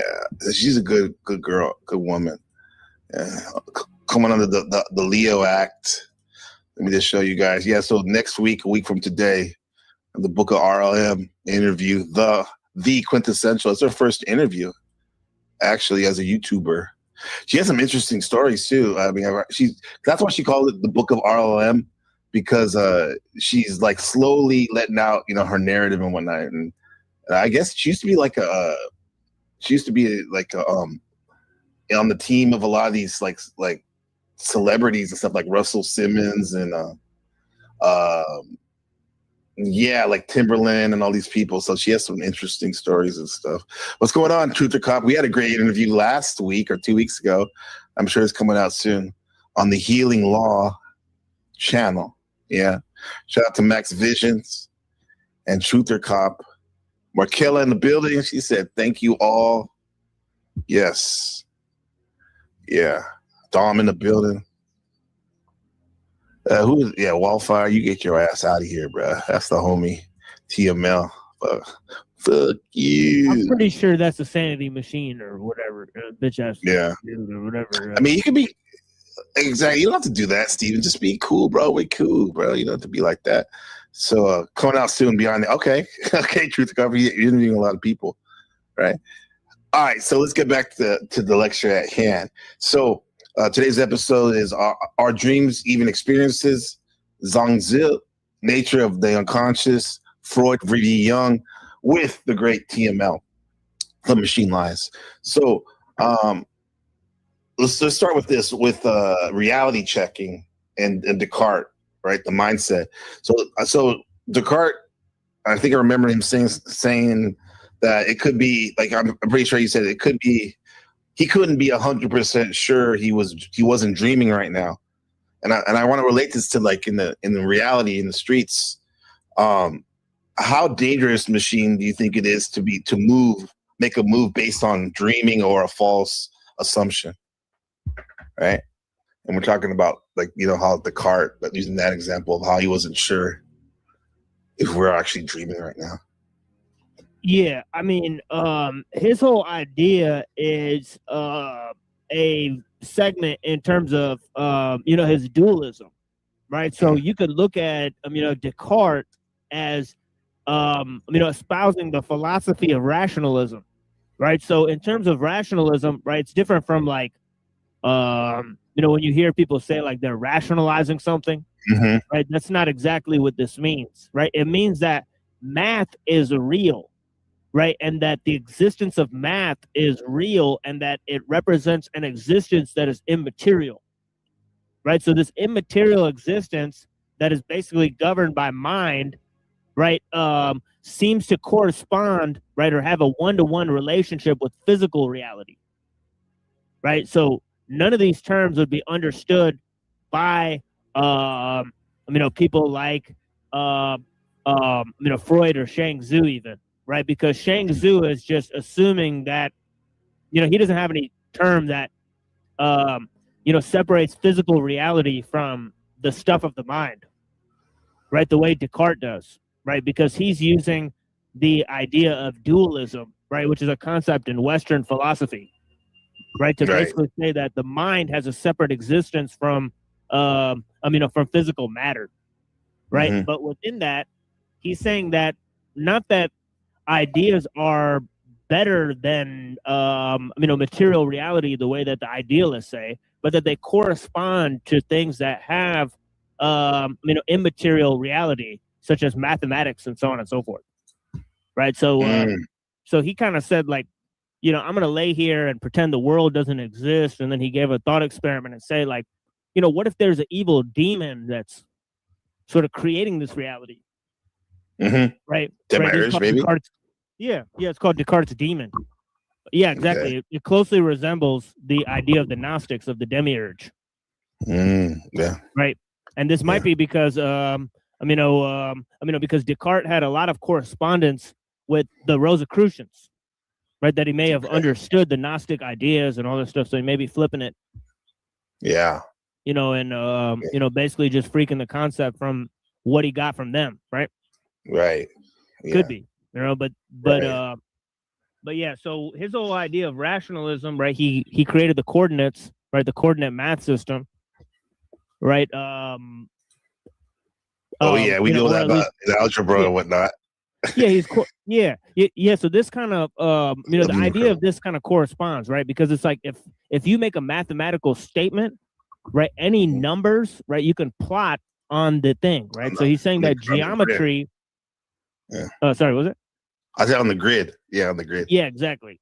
Right, right. So what he's saying is that mathematical statements have a one-to-one relationship with geometrical figures, right? That every every mathematical statement has a geometrical relationship to it, right? So so he's saying that geometry is basically a fundamental aspect of math, and this is basically what Plato also said, right? He it's written on the Academy, let no one enter here who is ignorant of geometry, right? So here's the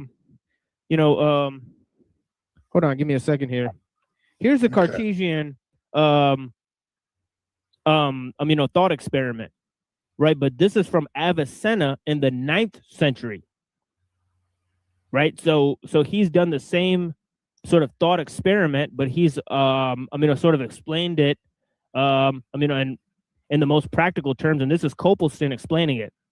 It says the mind necessarily apprehends the idea of being, though it is acquired normally through experience,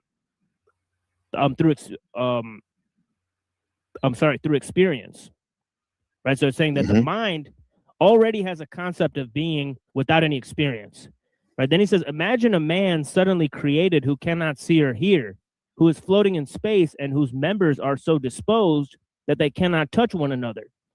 On the supposition that he cannot exercise the senses and acquire the notion of being through sight or touch, will he thereby be unable to form the notion? No, because he will be conscious of and affirm his own existence, so that even if he cannot acquire the notion of being through external experience, he will at least acquire it through self-consciousness.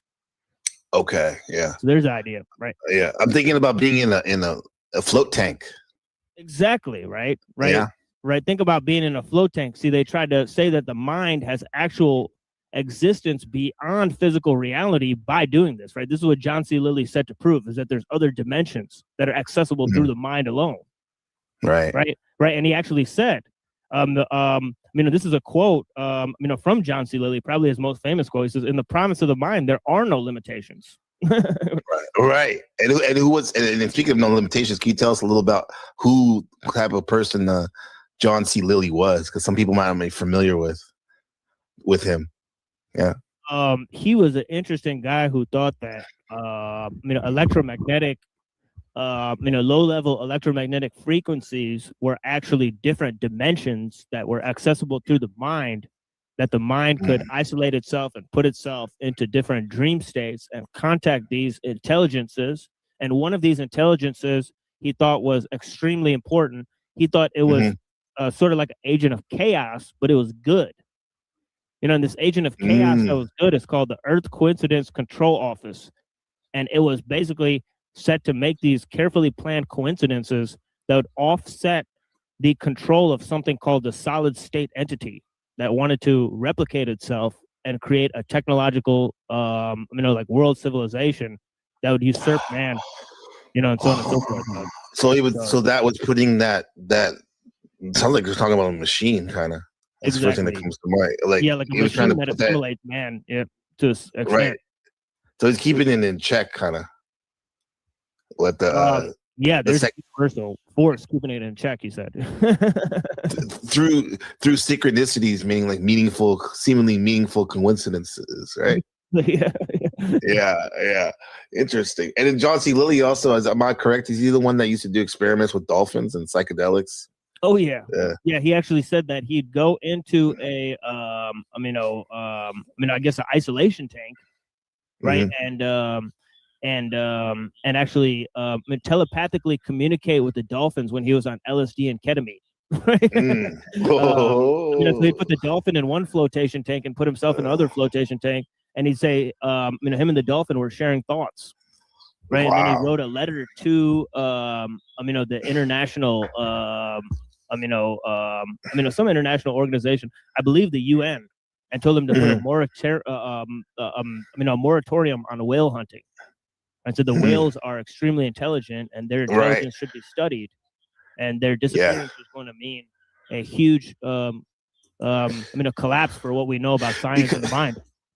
Yeah, because with that same model system of that thing, he said, keeping people in check, keeping the machine in check. Whales could be doing the same thing for us humans and everything else in the biodome, huh? Right? Keeping, we just don't know because literally, if we're going to talk later on, we're going to talk about the subconscious and the in the conscious, right? The subconscious can be seen as the water metaphorically. And if you have these whales deep down there, they're important too. It's just that y'all don't see it. Most people don't see it and whatnot. So back to the Descartes. So I do think that I asked you too on the thing about how it can be dangerous to be make a move based on a dream, right? Because people can say, "Oh, dreams aren't real" or whatnot, or a false assumption. It could be dangerous because it's risky because you're not really sure. But who's to say reality, like right now we're awake, is that stable, really, right? Yeah, and I think that's kind of the point that Shang Tzu is making, right? See, basically, what Descartes is saying is that he's trying to say God and the mind are the main aspect of reality. They're the axis of reality, so that without them, we can't perceive dreams or reality, or we couldn't distinguish anything without those, without understanding that separation, right? But what Shang Tzu is kind of saying is that there is no separation, right? Between the dream and reality. Yes. Right? That actually the question is open-ended, right, and unanswered at the end of the day. Right? It is. He's posing a paradox that does not have solutions. So he's not saying I think, therefore I am. No, he's saying it's actually not clear whether I'm thoughts or or a real guy or what's going on here, right? And I think that is actually the correct answer, right? So I think so too. It's more healthy. What's the matter? You look at his name, even like, what's the matter? Like, what's going on? He says, "Who's that? Who's to say we're even awake right now?" Shout out to What's the Matter You. Last time, you remember, the trustees of What's the Matter You were wondering how to keep their college from going bankrupt. How about giving an honorary degree to Danny Warbucks? You ninny, he's only a make-believe character. We're real? You like that? We're real? Are you a person machine? Yeah, that's very deep, right? You can see it. Silly but deep. Yeah.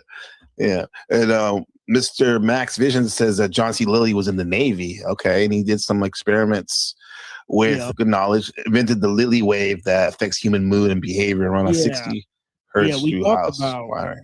We talked about that on the show, about that being weaponized. And it's interesting what he says, right? He says basically that water and electricity correspond with your body. Like, for example, right, water and electricity move around the iron in your blood, right?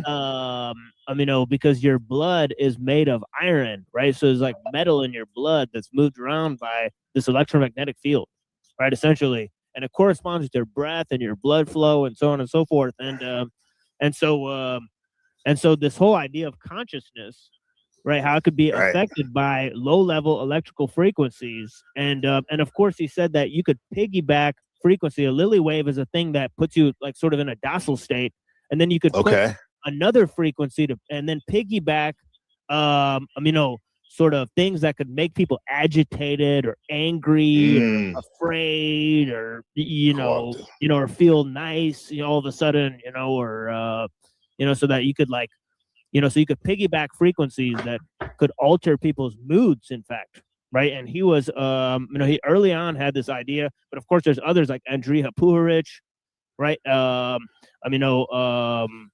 Delgado and others, right? Jose Delgado and others that found the same thing, right? That you could actually manipulate the brain through electromagnetic frequencies. Yeah, I mean, and those guys could be considered quote unquote good guys, even though we haven't put the spotlight on them completely. But there's probably nefarious people, we want to call them I call them the social. I'll just say like architects of control, social engineers, right? Who could co-opted that, right, and use it on the masses, right? Yeah. Well, that's what like the talk that we were talking about, on the show. I think it was like Jeffrey Rentz, right, the conspiracy guy, and he was talking to Dr. Patrick Flanagan, and this is what Dr. Patrick Flanagan was saying, was that the Lilly wave had been weaponized through the boxes that send out the electrical waves that power our our houses and laptops and whatnot, right? Right. And it's everywhere, bro. It's everywhere.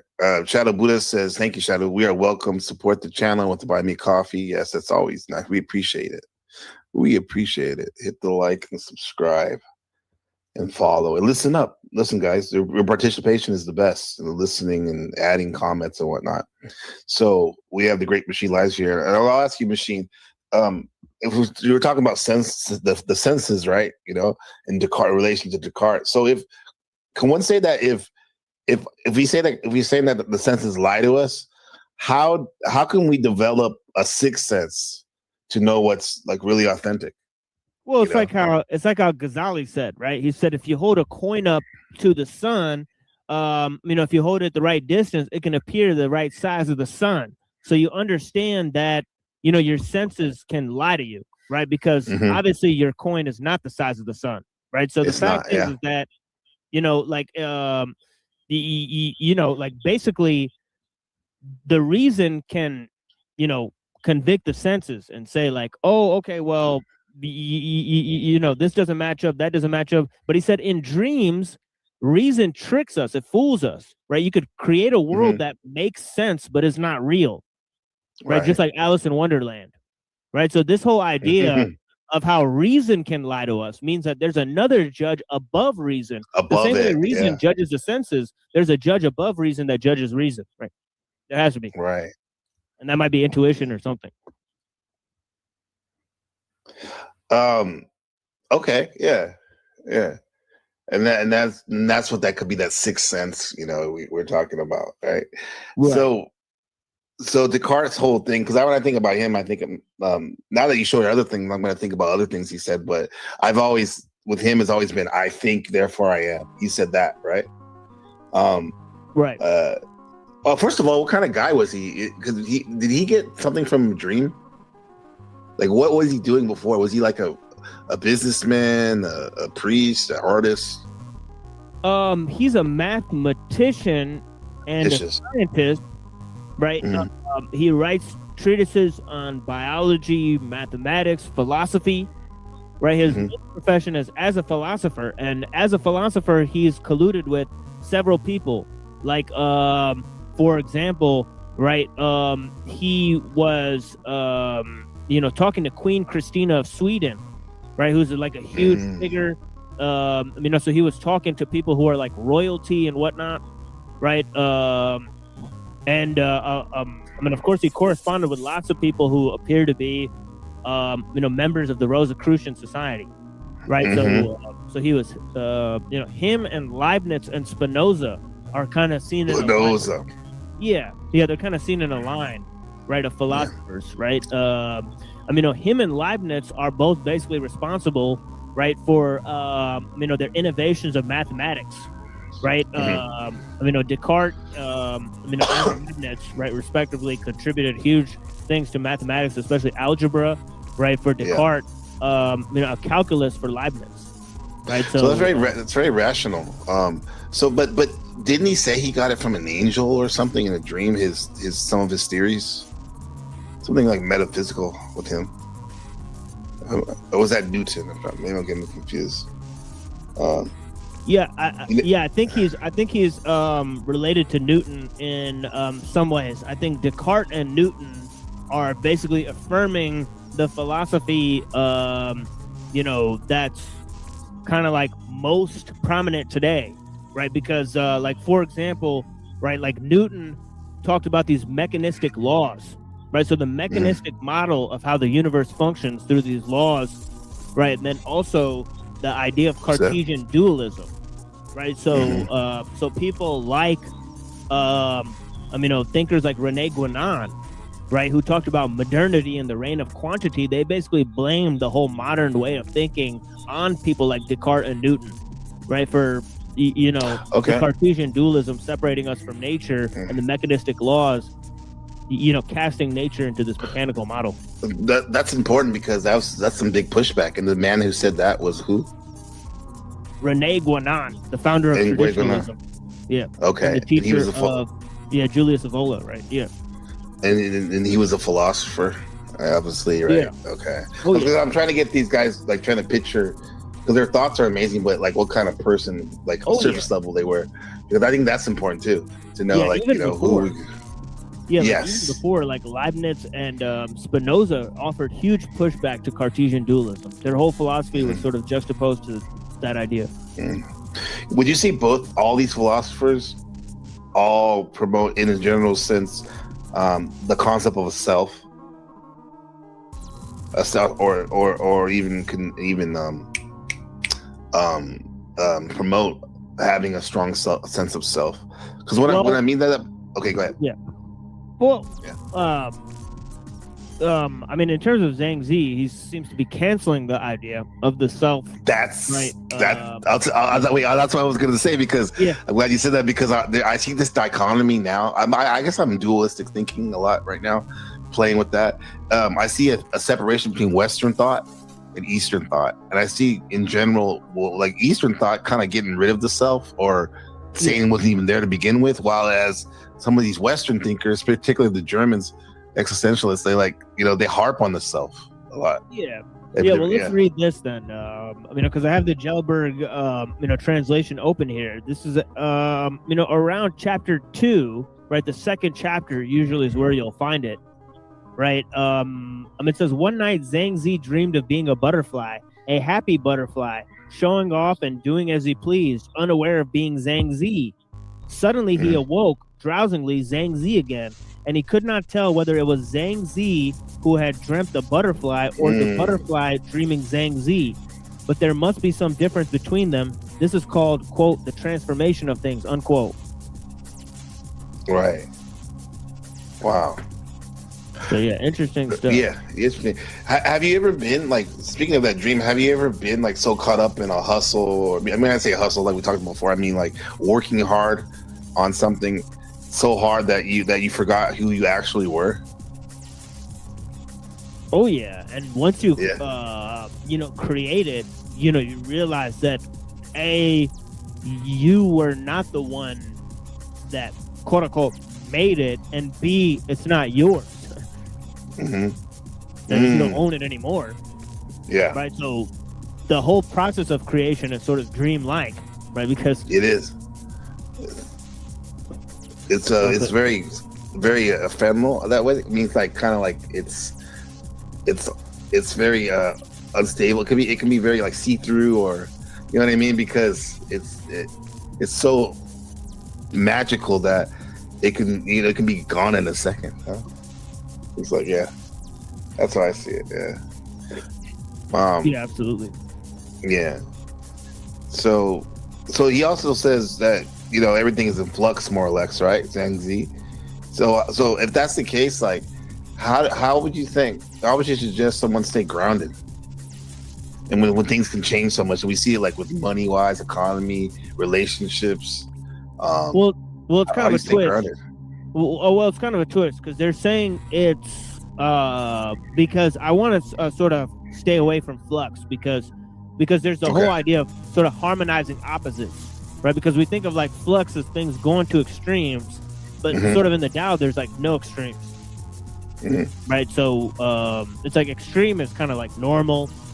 It's kind of like seen as normal, right? And then normal is kind of seen as extreme, in a way where where you're sort of harmonizing heaven's relativity, as he says, right? And that kind of reminds me of the Earth Coincidence Control Office in a way, right? Heaven's relativity, right? It's kind of like, the universe is chaotic, but it's trying to, it's chaotic to bring things out of conflict instead of into it, right? So, so it's interesting. Break that down, unpack that. How it could be more useful than bring things into. So I think about like a black hole metaphor, sucking everything in. It's kind of like he uses the example of like sort of things that you can use like in nature, like for example, right, like big seeds that are used for a gourd, but they're like too big, right? Or like a tree that's whose branches are too wiry, right? And who's too big to be cut down, right? He kind of says that. Yeah. Can I give one more? Hold that. Yeah, go ahead. This segue, I can't help myself. The Hurricane Peril, shout out to him. Like a guy with a big BBC might be too small for a petite, a little blonde or something like that. Oh yeah, that's a great example, right? Or or anything else, right? That there's things that where the use is doesn't really define the value of the thing, right? So this there's this whole idea of uselessness, right? And yes, that's what I read about him before. Yes, you go ahead, brother. Oh yeah. So there's this whole idea of sort of non-utilitarian acts and how that's sort of the basis of existence. Like for example, like Lao Tzu says, water dwells in places that people reject. Right. That it aids those things. Even that people find bad. Right. That like how Jesus has that sort of line of rains on the good and the bad.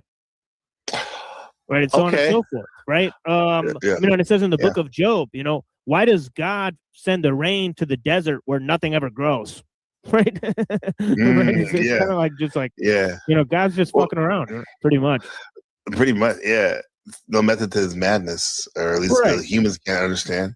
Yeah, we can think music. Right, it should be okay. It appears useless, but everything has a purpose. I think so. Machine Lies is channel right here, and then when you said water finds the places that, would you say that people don't usually go to, or how'd you say that?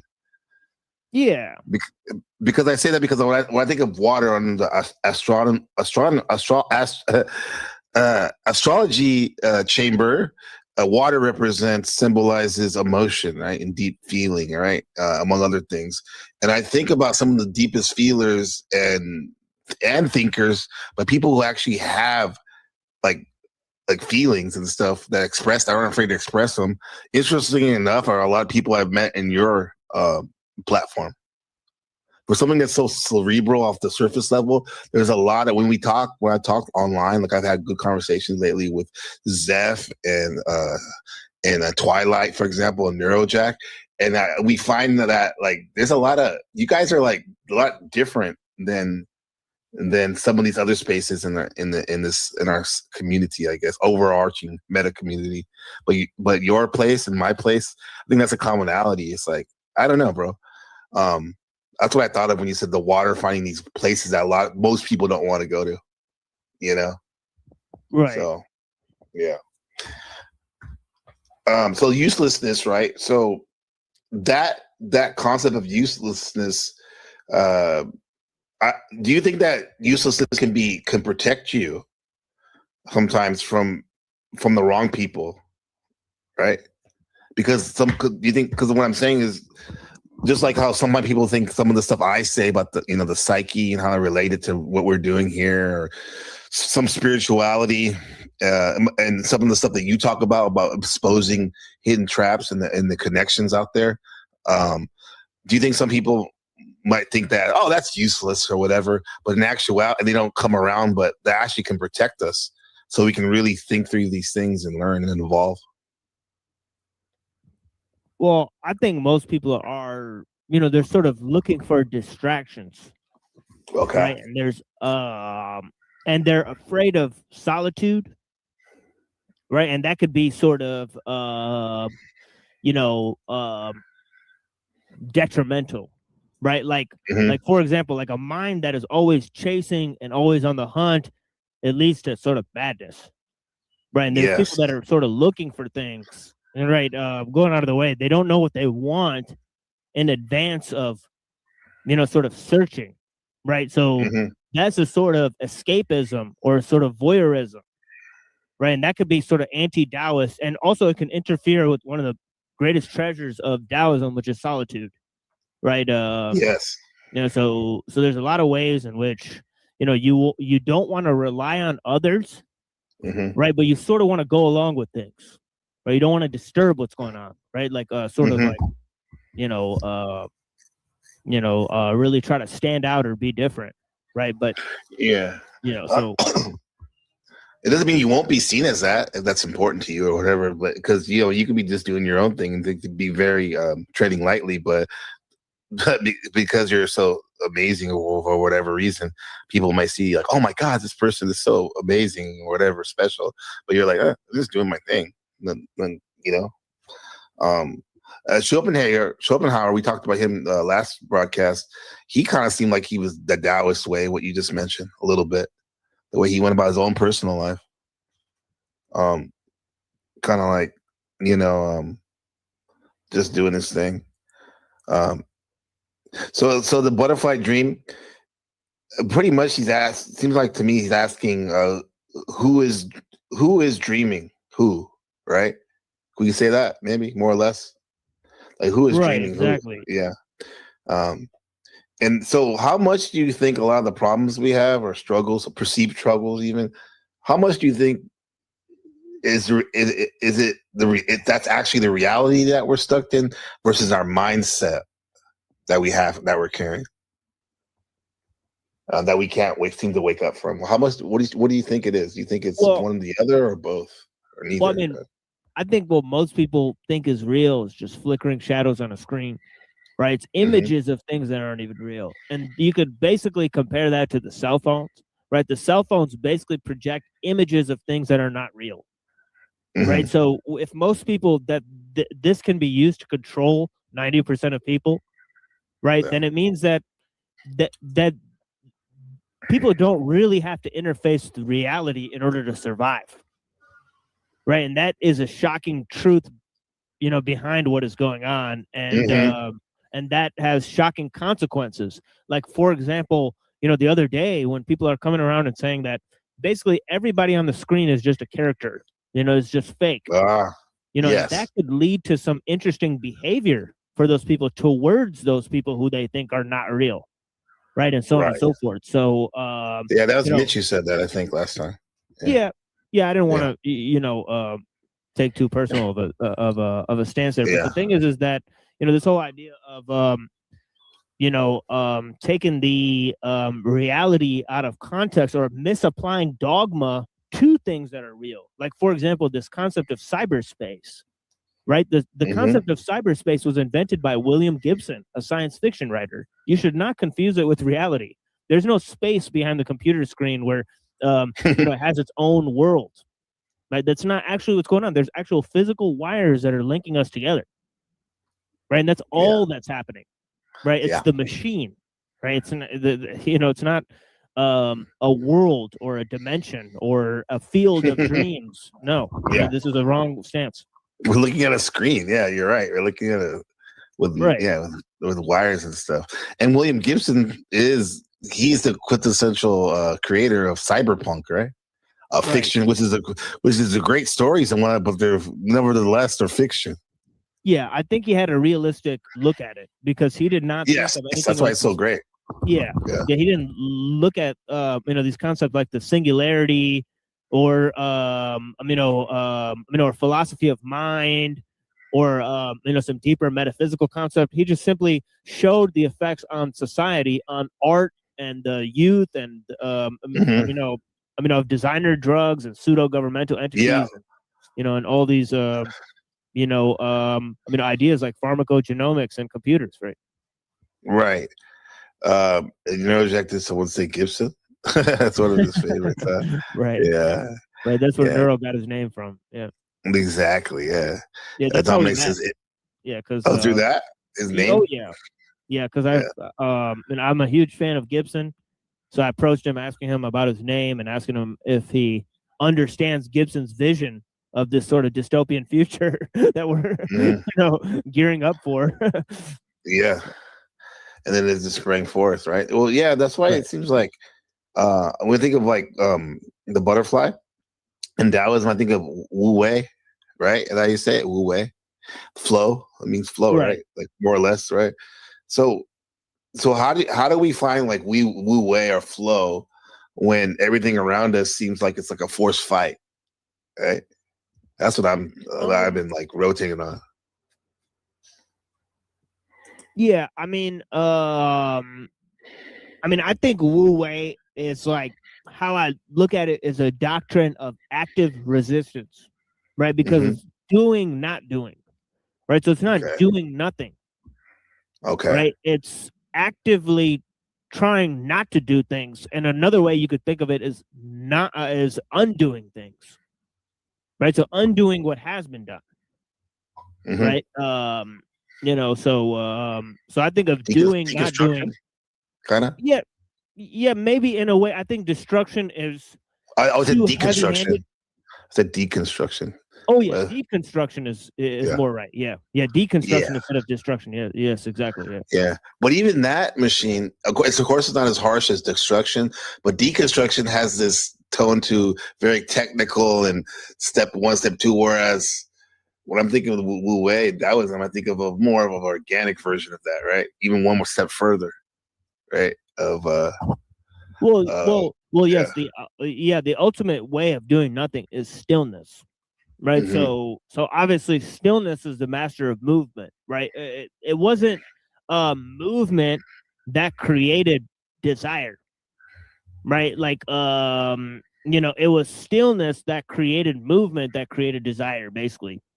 Right, because whatever is still pushed things into being what they are. Right, it wasn't whatever was there got pulled into something that was already going on. Right, that's not how things work. Yeah, in my opinion. Right. I'm not.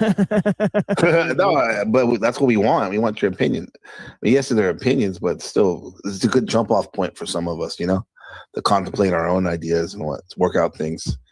And thank you for sharing. So, so we're on this theme of waking up from the dream, right? With the butterfly dream. So let's play along that. If we were to wake up and realize that not only is that dream just a dream, but this whole life it was a long dream. How do you think that would change how we treat our so-called the other or the so-called enemy or competitors? Do you think? Well, I think the whole idea of being in a dream, right, not knowing like who your friends and enemies are, basically, right, and you'll basically be in a dream where I don't know, you're right. Who's like your friend, and they'll shapeshift into somebody who's who you don't like, right? So this happens a lot, right? It does. So I think the fact is that the whole dream is about realizing, who's really on your side and whether you're in the right place to begin with, and whether you can change your reality, right? Yeah. And so on and so forth. Because there's a lot of times where you can't change your reality, right? And that would mean it's a bad dream, basically, like like my friend Buddha, he always tells a story about how he Buddha, saw, right? yeah. He says he saw this guy in his dream where he told the guy, you're a made up entity in my dream, and the guy started having sort of an existential breakdown, right, of his own existence, and started being like, oh shit, that sucks, I can't believe I'm just a guy in a dream, and another time he tried to tell a guy that he's just a character in his dream, and the guy's face turned red and he wouldn't go away. Right? And it's like, and it's like the guy's angry. yeah, and that's the thing, is like sometimes characters that appear in your dream, like for example, right, characters that change, right, there might be a sort of demon that's talking to you in your dream. I don't want to go too far by saying that, but I think there's certain figures, like you could tell, like when they change, and even I know, like for example, I know like there's demonic spirits, and I don't want to get too sort of science fiction. You don't have to believe me if you don't want to, but they can appear as your dead family members and so on and so forth, right? Appear to you, and that obviously makes it very convincing, right? So yeah, and so we got and I've heard that used with the whole prison planet Gnostic views about when you go into the when you quote unquote die and go into the white light, your families are there like cheering you on. It's gonna be okay. Well, the white light home. is Lucifer, most likely. Don't trust. That's what I mean. I would try to say, don't trust any white light that you see in your dreams. Then think that that's God or conflated with anything. And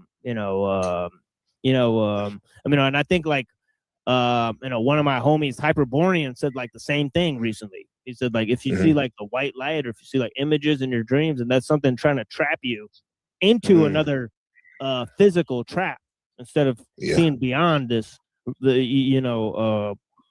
existence, seeing what's really going on, and so on and so forth. Right. Yeah, keep you trapped in there. So, like, since we're speaking of dreams, we might as well speak into maybe a little bit more.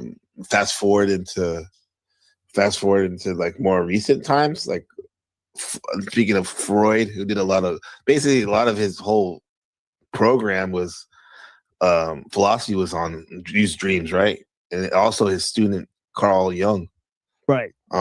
In order to use that, in order to take that deep dive into self-awareness, right? And Freud said something like dreams are basically hidden wishes. What do you think that the collective dream is right now in America, or even more nuanced, Detroit, Michigan area right here? What do you see when you go out and do your thing? What do you think the collective dream is, if there was one? What's up, Gas Mask? Good to see you, bro. Yeah, this is very important stuff. Like for example, right, for Shangzu, right, the dream, right, is it informs you about reality, right? And it informs you that reality is unstable. At least your idea of reality is totally unstable, right? You can't point the difference or the cutoff point between the reality and the dream, right? Now, what what Descartes is saying, right? A while later, is that he's basically saying is that dreams are part of a separate part of existence, that is called the mind, right? So he's saying dreams are real, right? Meaning that you can know if dreams are real or if reality is false, or you can know all of these things, right? And he affirms, the dream is part of a reflection of something that is real, right? And basically, has a profound need to declare that existence is real, and so on and so forth. So he's kind of crossing that boundary and answering the paradox of Zhangzi, I think, in a quite haphazard way, in which he's not really justified, right? And then, for Freud, he goes a little further, and he says, actually, these are reflections of the self, right? So instead of saying that this is part of reality or part of a separate reality called the mind, right? He says, no, this is actually just a reflection of the self, right? So this is a profound statement, right? And then for Jung, he then puts this in the collective dream. So, you know, it goes back to what you were asking me about Detroit, you know, and the whole idea of how I'm the dream of everyone who lives, right, in my surrounding area. Like I'm a collective dream of Detroit as much as I am of reality of what I want to perceive. And this whole idea of the collective dream, right, is a unique insight that is gained a lot more and more because, you know, the technology is causing us to form this hive mind, right?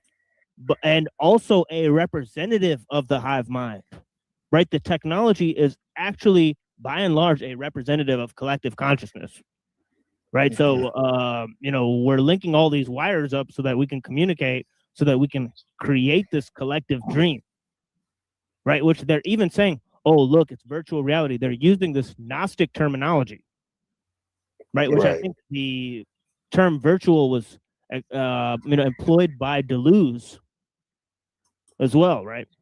Yeah. Who was that? What did he do?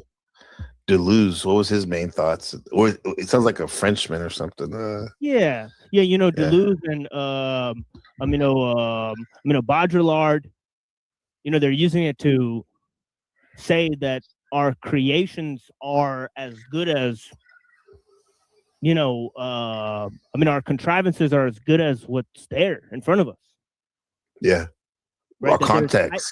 There's hyperstition.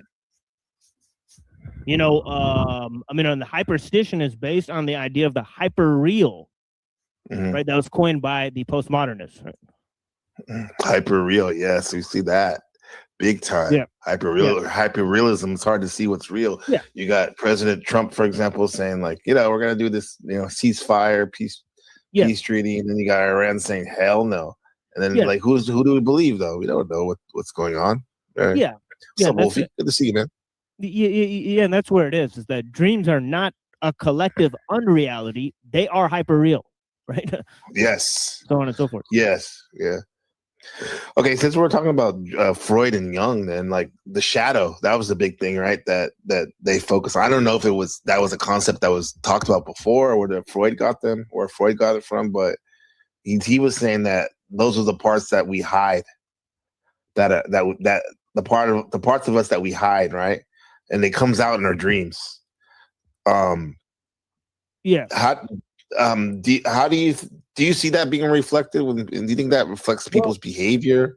Well, just to clarify for the audience, I believe that Freud talked about the unconscious, but I think that Jung expanded that to the collective unconscious. Okay. So I don't know if Freud quite made that leap before Jung did, right?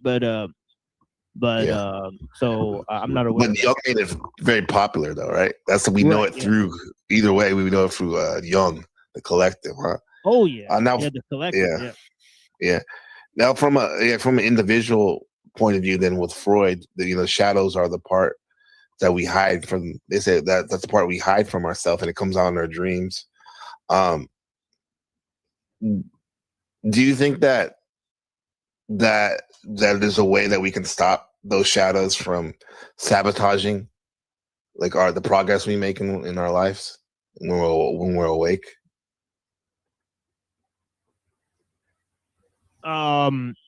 Yeah, I think there's a strong presence in daydreaming and solitude, right? Where that's sort of been stolen from us, right? People who don't have that, right? There's something wrong with them. Oh man, there's a lot of us like that. Yeah, who can't have their alone time, who get extremely bored or anxious, when they sit alone or think by themselves. Yeah. Right? They can't engage in that, right? You need to really free yourself of that. You need to honestly practice some mental hygiene in terms of not sitting next to the machines, on the computers and the devices all day, and actually, try to meditate or, do other stuff, take a walk or something, because... Yeah. Because why? because it dirties like hygiene. It dirties your mental state, right? Yeah, dirties your computer. mental state, and you can't have sort of that calm reflection, right? This idea that it'll steal away your ability to daydream, right? And that is a powerful sense that you need to have to preserve your sanity, right? Solitude and daydream, and when people's sort of time is full of worrying about others, and they try to mediate that through social media and whatnot, and it causes anxiousness, it causes existential dread, and whatnot, and also the radiation is poisoning your brain. Yeah. Right? So there's an important way in which your body is being poisoned by being in a sedentary state where you're just being radiated constantly, and it's going to affect your your muscle memory and so on and so forth. I've heard it actually said that if you don't actually look 20 feet or further away, that your eye muscles will that sort of contract and expand, they'll become useless, and your kids will have to wear glasses and whatnot, right? Yes, this is why in some of the ways allegedly to heal them, there's a book by Aldous Huxley called The Art of Seeing, where he takes this older way of fixing your eyes by this optometrist, Dr. Bates, and he puts the exercises in there, right? What to do. And then what you said is perfect, because what Bates, one of the first exercises is looking at something very far, like down the street, fixating on a street sign or something, and then looking something about very close to you, then far, close, far, close. It's kind of like strengthening the muscle that especially if it's neglected, because like you said, like my grandma said, if you don't use it, you lose it. Right? Exactly. Yeah, so you got to use it, because I look at the all these machines as reflecting, a lot of them as reflections of the human body, for example. And you look at the camera lens; it's very similar to the eye, huh? How it operates, the zoom in and zoom out function. So, let's get into Jung. What your thoughts on Jung is? Because I remember we talked about the archetypes. Like, I don't know about that. But Dr. Jung talked about, who was a contemporary of Freud, right? Maybe he was a student of Freud too, but he went his own way, kind of. So Jung, he talked about the archetypes, universal characters. First of all, what's your thoughts on that? If you want to reset that. Yeah, Jung was a full-blown, Gnostic. I don't mean that in a bad way. Like, like full-blown. Sounds like you're full-blown degenerate. When you say full-blown AIDS. Yeah, but he was a full-blown Gnostic, right? In terms of, he had a ring of Abraxas, right? And that's a Demeter shit, right? Yeah, and he's got some interesting views, on that idea, but he's talking about sort of this spiritual idea, right? So that's one way to, to sort of look at his, his concepts. So this idea of archetypes, right, is kind of like Plato's forms, right? Okay. Because, the Gnostics, they sort of are Platonic in a way. Like, for example, the Nag Hammadi Gnostic library, it has an excerpt from Plato's Republic in there, and it's a portion that's very interesting because it's about the tripartite soul, right? And it shows a beast right there that literally is kind of like Abraxas, right? Because he's talking about a man, right, who is led by a lion, right, and behind him is like many tentacled beast. Right, so he's talking about like a three-part creation in which a man is sandwiched in between a lion and a sort of octopus type of thing. Right, so it's kind of like, like obviously Abraxas is like the body of a man with a lion's head and snake legs, right? So that's one way in which it's depicted, right? So that's depicted right there in the book 10 of Plato's Republic, depicting the tripartite soul of all things, right? So it's talking about how we're led by passions, we have a rational mind, and we have a many tentacled beast of desires that sort of controls us.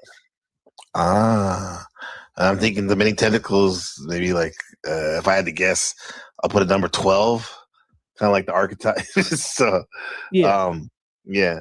And would you say the archetypes could be those different desires, whatever you might be referring to? Well, I think this sort of represents the three parts of the mind. Okay. Right, the conscious mind, the subconscious, and the unconscious. So on and so forth. Okay.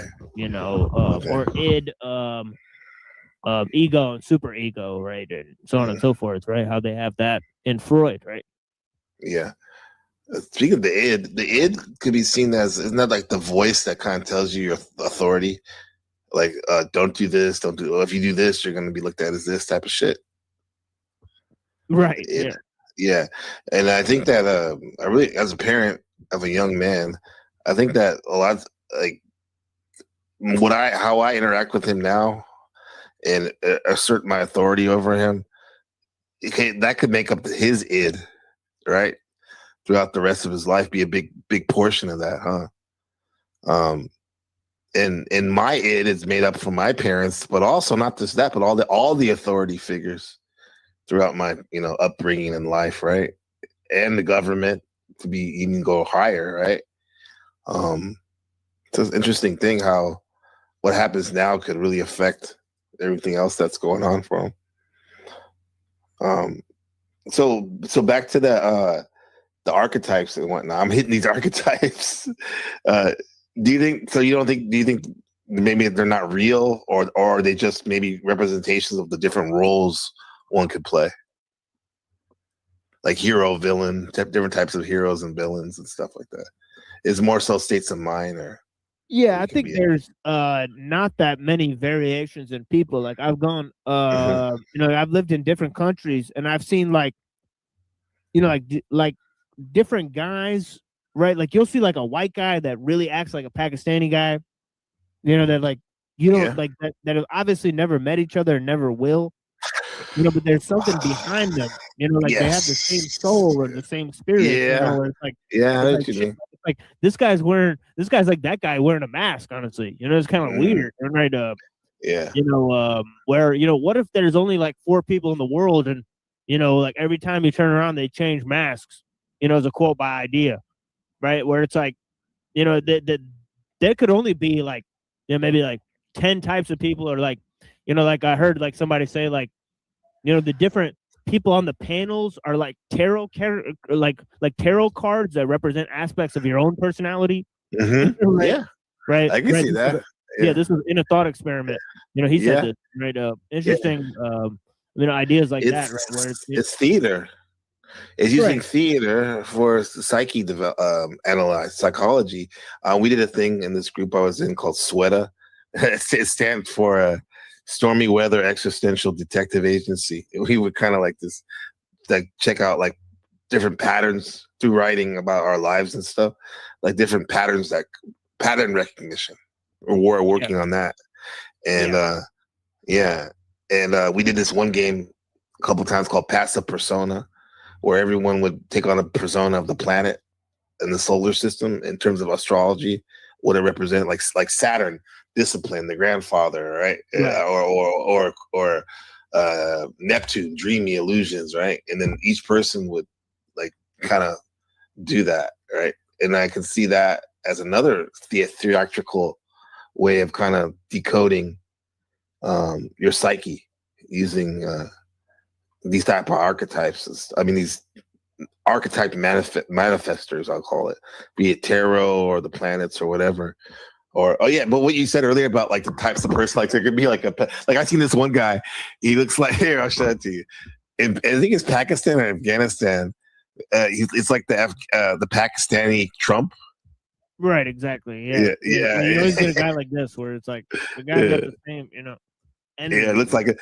Right. It not only look, but maybe even acts like him too. But yeah, I've come across that. I call it tulpas. I learned from that group I was in, the Sweta, we called it tulpa. Like this person, doesn't matter if he's from Cleveland or whatever, or from Mogadishu. You know when someone has a similar, like you said, soul or whatever behind them, right? Right. Look at this guy. This is the Pakistani Trump.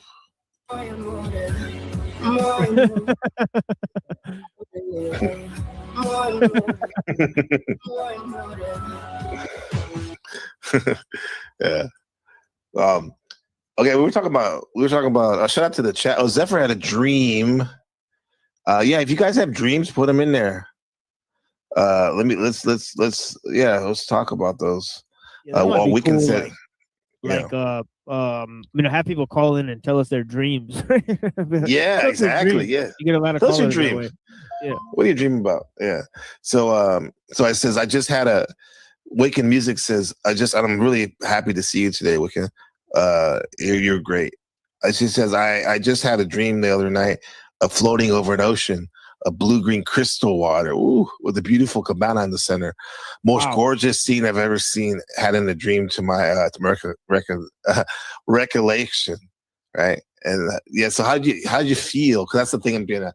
It's not so much the details of the dream. I mean, to decode, but decode the feeling too, the feeling you got. But if I'm going to decode what I see, I don't know what comes to mind. You said an ocean, right? That's like very expansive. That's a good thing, right? And you weren't underground like this guy, underwater, on the subconscious like this Illuminati character, octopus that Justin made, my friend. Oh, I made it too, but he did the heavy lifting. But you're more like something like this. The ocean. Look how expansive that is, machine. This dreamscape of the ocean, like right. It's like possibilities are endless, right? Wiccan. And you said there was a cabana, so it's kind of safe. Like this. Even though it's the wide open ocean, which can be dangerous too. Don't get it twisted. No matter how beautiful it looks, even if it looks like Maui sunset right there, but there's a beautiful cabana in the center. So that sounds like the best of both worlds. Like a lot of opportunity and optimism, and then you can just chill there, right? And be useless in a good way. Yeah, that's great. Yeah, so I'll drop the link in my machine so maybe people can, if they want to share their dreams. Yeah, for sure. Yeah.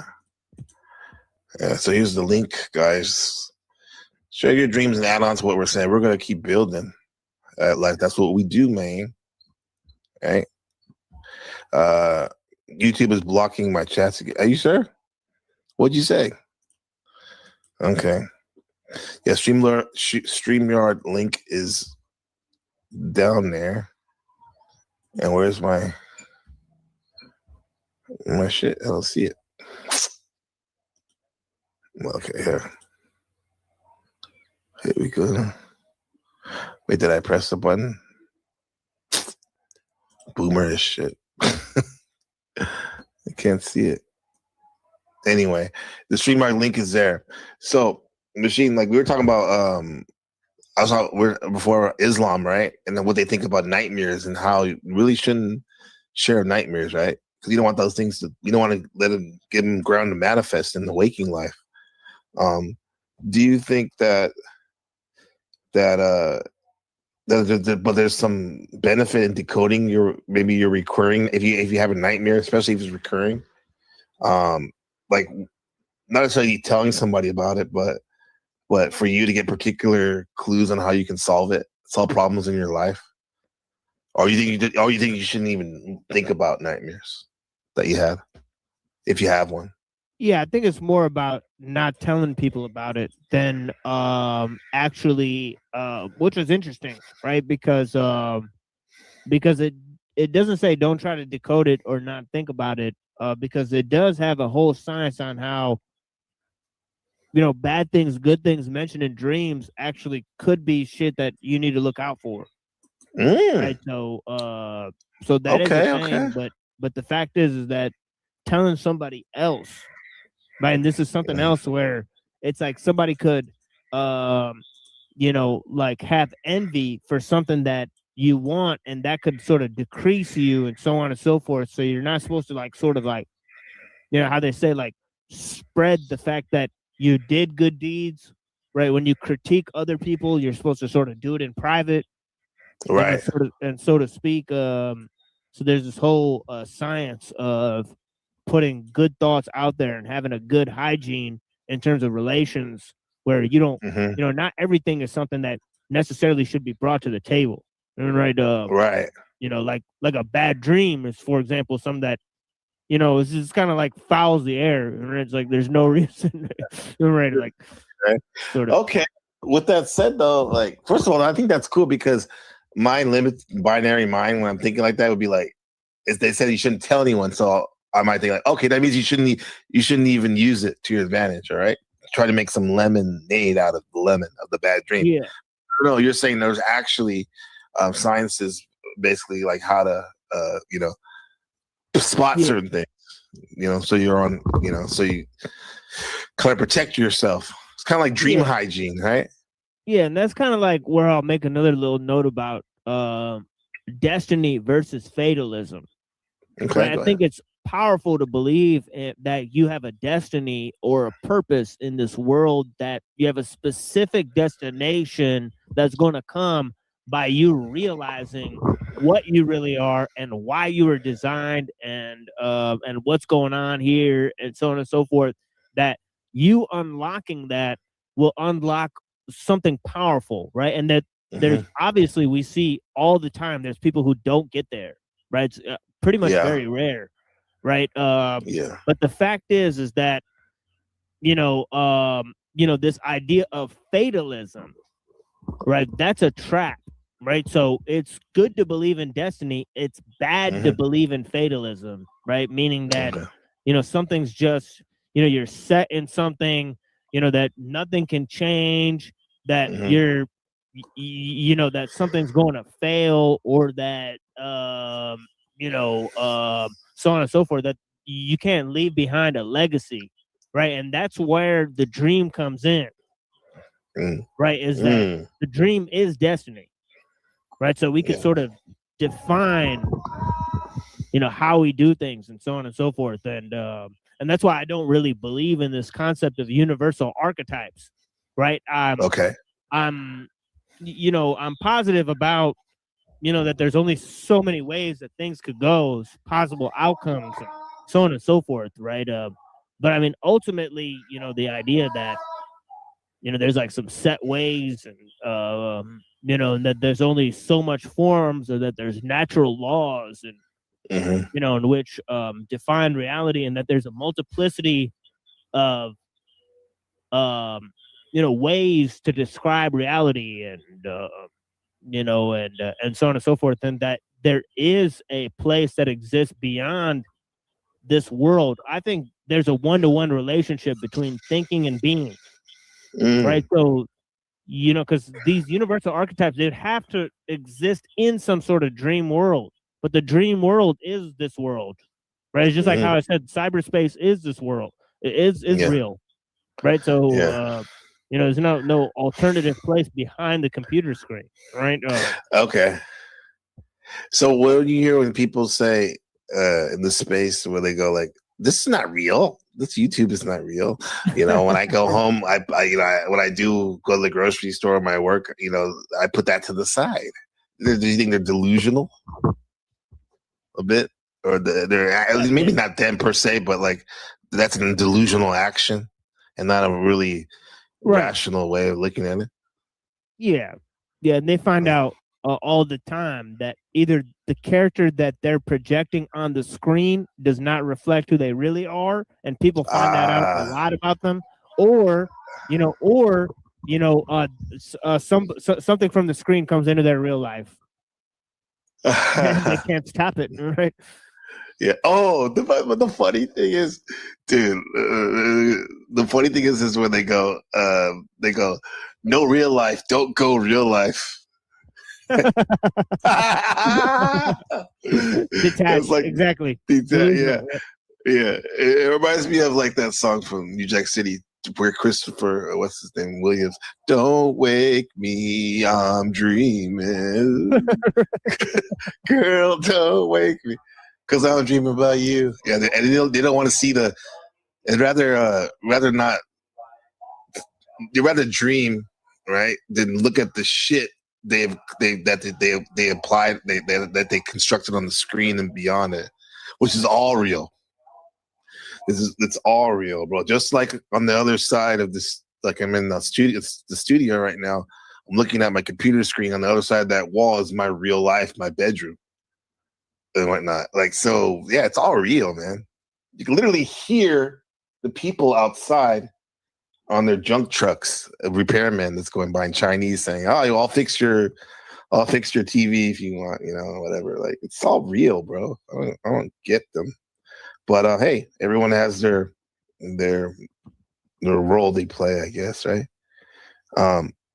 So Freud, he probably believed that we are driven by things that we don't even realize, right? How would you think that the subconscious plays in that, right? It's connected, right? Yeah, because it's being programmed subliminally, right? So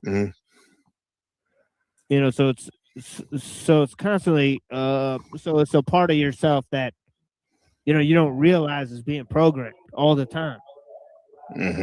Right, and that's why they say, like, when you're just watching like trash or basically like goy slop and whatnot, you're actually programming yourself and you don't even know it. Yeah. Right. This is a problem. Yes. At a genetic level. Right. On the genetic level, yeah. Right, because you might think you're not paying attention, but the truth is that there's part of yourself that's hearing it. Right. And paying close attention. Yeah. Yeah, Miss Dusty gets it right here. She says your mind doesn't know the difference between dream and reality. Yeah. Right. Yeah. Oh yeah, we got a visitor in the building. I forgot about the beer. You want some? How about some ether? What? Never mind. Never mind. Yeah. And I want to sort of add an addendum to her statement that basically, it kind of proves that the mind is more real than physical reality. Right. Yeah. Or at least yeah. Well, yeah. I mean, not just to you, but the Egyptians and the ancients would even say go further. All is mind. That's all there is the mind, right? That's whatnot. Hey, even Buddha, good to have you, bro. Long time no see. Yes. So you were talking about dreams, and I wanted to say there was a book I saw that seemed interesting. I wanted to buy it, but I have too many books to read. It's called When Animals Dream by David M. Guzman. It seems good. Like, it talks about like octopuses change colors in sleep, as if replaying events and in their mind songs while asleep, and even chimpanzees rehearse their sign language while sleeping. So animals dream too, but there are a lot of questions we can ask. Like, are our dreams constrained by the senses we experience in real life? I think they are waking life. I think they are. Like, can we dream of different colors that we never see in waking life? That's a good question. Yeah. Yeah. What do you guys think about that question?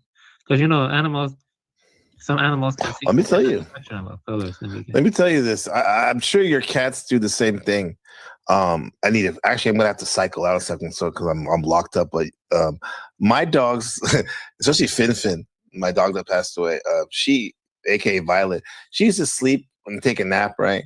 And she used to literally be on her side, and she'd be like moving her paws like she's running through the grass or the forest. And you can hear her making noise, like, and it's the same thing. It's a quieter version of what she would do when she was hunting down squirrels and stuff. So I really believe that, like, the animals definitely dream, right? And the octopuses are crazy how they literally show their emotions or whatever through the colors that they're cycling through. And then you were saying that they can see it in the when they're dreaming. And that brings me to this. guys, and AI and whatnot and all that. Remember Philip K. Dick's book, famous book, Why Do Androids Dream When They're Asleep? Oh my God, I was just about to say that, man. Because I'll be right back. Basically thinking about like the AI is probably dreaming. Yeah, keep going, guys. Go with that. Yeah, or if you turn a computer off, does it cycle through the memory of what you used it for, while it's off? In some sense. Right? Well, I think ultimately you can only infer another person is dreaming. Maybe forests can dream, maybe too, because they have mycelium networks underground. Right, yeah. Yeah.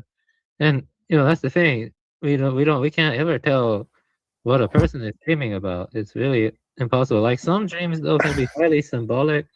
Like they don't feel like they're a part of this world. It's crazy. I don't know. Yeah, dreams. Say that again, Avian, please. I said some dreams can feel highly symbolic in a way that feel out of this world. So, sometimes. Well, you said out of this world. Like, my thing is now, because I've been big in over the years of, reading books and stuff online about, like, if I have a dream or a friend of mine has a dream, they talk to me about it. I'll look it up, like, what do the symbols mean or whatnot. And it even got to a point where, kind of like what Miss Dusty was saying in Machine, that like it's kind of like the same, like dreaming and waking is, it's kind of maybe the same. So I figured, like, for example, there was a time where I was seeing a lot of dead birds on the street, right? Different places and whatnot. First of all, that is weird, and that could be a whole environmental thing too, right? With all the toxins and stuff. And but I looked up in the dream, like in my dream book, like if you see a lot of dead birds around, what does that mean in the dream? Because I figure, like, hey, if it's true in a dream, maybe what's to say it's not true, when we're awake. And then and some of the things that I was saying about that corresponded with other events that was going on in my life. Awake, of course. So it's like, wow, man, maybe there isn't that much separating us from being awake and being asleep. Huh? Yeah, that's the getting into like idealism and or panpsychism and stuff like that. Yeah, no one knows the answers. Dreams are ontological experience. Mm-hmm. Yeah. And ontological. What do you mean by that? Ontological means the nature of being or the nature of reality. That kind of. Yeah. That's not reliable. Like science can tell you what is the intrinsic nature of things or the nature of reality. Yeah. I get it. I love it. Then I love ontological things. So this is Fin. I said she used to run on the left, like she was like when she was running, she was like she was jumping and stuff like that. She's a savage in a good way. Awesome dog. And there's Winston right there. He was amazing too. Very cute. But thank you, bro. Thank you, brother. Here's my new pack right here. Trinity on the left, Junior in the middle, and Dream right there. All from the streets. Yeah. Okay. Buddha. I just sorry for that. My mom and I had a Maltese. She passed away 2 years ago, but I did rescue a golden retriever. So in the future, I would like to adopt another dog. Awesome. Yeah. Do you have the golden retriever still with you now? No, I just rescued and helped find her owner because. You literally rescued it from. Okay, cool. The owner must have been extremely happy, huh? Oh yeah, she was. Yeah. Yeah, that's awesome. How'd you find it?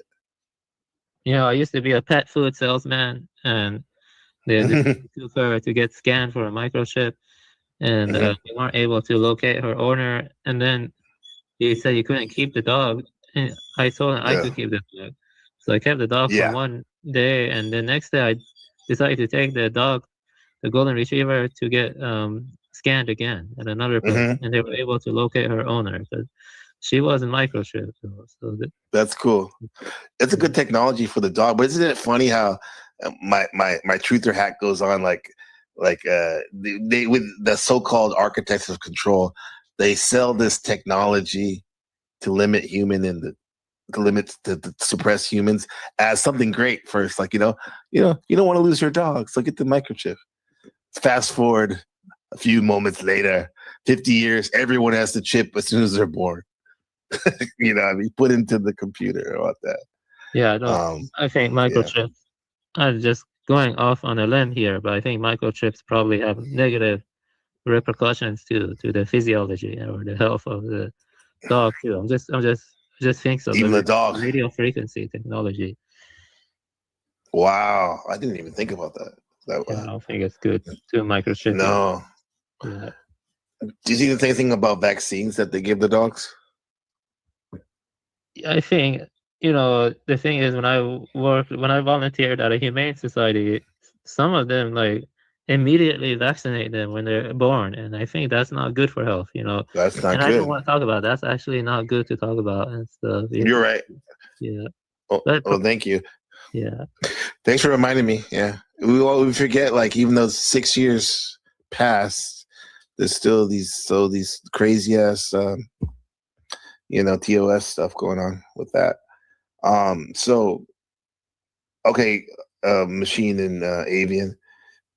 So it goes along with what I said about getting my using the dream book interpretations when I'm awake too, right? Because that reminds me of when Jung says, until you make the unconscious conscious, it's going to probably dictate your life and what you call fate or destiny, right, Machine? Do you think that we can supersede all that by just looking inward more and self-reflecting and whatnot, meditating or whatever, too, an example? Because so how do we make some of the ways to make the unconscious conscious? Can we say that dreaming is one, at least interpreting your dreams? Yeah, absolutely. And I think creativity would be another one. And as I said, I put a solid emphasis on daydreaming and having solitude, right, and whatnot. And maybe even contemplating nature, right? So these might be, ways in which we can understand those things. But yeah, this whole idea that everybody has repressed feelings and so on and so forth. Like, for example, everybody has a feminine aspect, right? I personally think that's kind of going too far, right? And actually, Nietzsche originally used this idea of resentment, right, as a bad idea. It's sort of like virtue signaling that comes with repressed feelings of sublimating one's victory so that one casts the person that they lost as a bad guy. Right. So it's like they use morality to sort of, think they have the upper hand over somebody in a situation that they don't have upper hand in. Right. So it's like, right. And this is when it goes back to shaming people and whatnot. Right. And when there's no reason to. Yeah. So shame is a huge aspect of this, and one could think of, and I think that's really what Jung is getting at in terms of your animus is, trying to reach you in your dreams and so on and so forth. And, I think, the guy who made Aeon Flux, right? He said that Peter Chang. Yeah, he said he said that the character represents his animus, right? That's his feminine aspect of his ego, right? So he was sort of a Jungian. Yes. Right? And he expressed his sexual desires through this character, right? And whatnot. His repressed sexual desires. Like, for example, his love for feet, right? He put that in the cartoon, right? When she licks it, she finally gets to the God mode. Yeah. Yeah. I love that cartoon. Yeah, so it's kind of like the feet are huge. Her feet are emphasized throughout the cartoon. Mm-hmm. Especially at, like I said, like the last scene where the most metaphysical, weird, psychedelic part is like she finally is done killing people and being an assassin, and her heaven is like she's set up in this chair, barber chair, where she constantly gets her toes sucked and licked for eternity. Right. Yeah. Yeah, and also too a lot of licking too. That was something that was interesting about that too. The licking and the tongue. Yeah. Of stuff going on right there, bro. That was very I love that cartoon though. It's amazing. And they have a demiurge in there too, figure too. Interesting. Yeah. Let's say.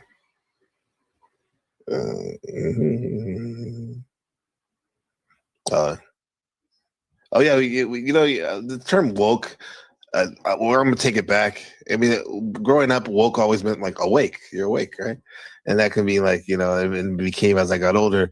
You're a little bit more aware than what most people see, right? You have more perception. Your perception is larger. And then it became like a political thing. Woke means like extremely libtard way of thinking, but woke is woke, bro. Being awake in terms, especially if we're talking about dreaming and whatnot. How do you think we stay woke in this, like, with all these distractions everywhere? Like, what does it actually mean to, or at least what does it actually mean to be awake in a world full of distractions? Maybe you can talk about that from a Buddhist perspective, Avian.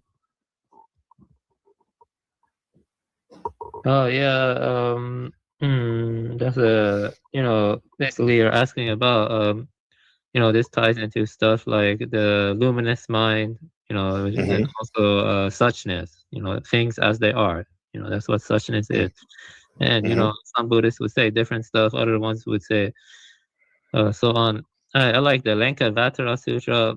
It argues that there is a projectionless realm, a realm that is signless, that is like a pure awareness, kind of like Parmenian being that TML talks about, and it says it's without duration. So that is very much like the Parmenian being.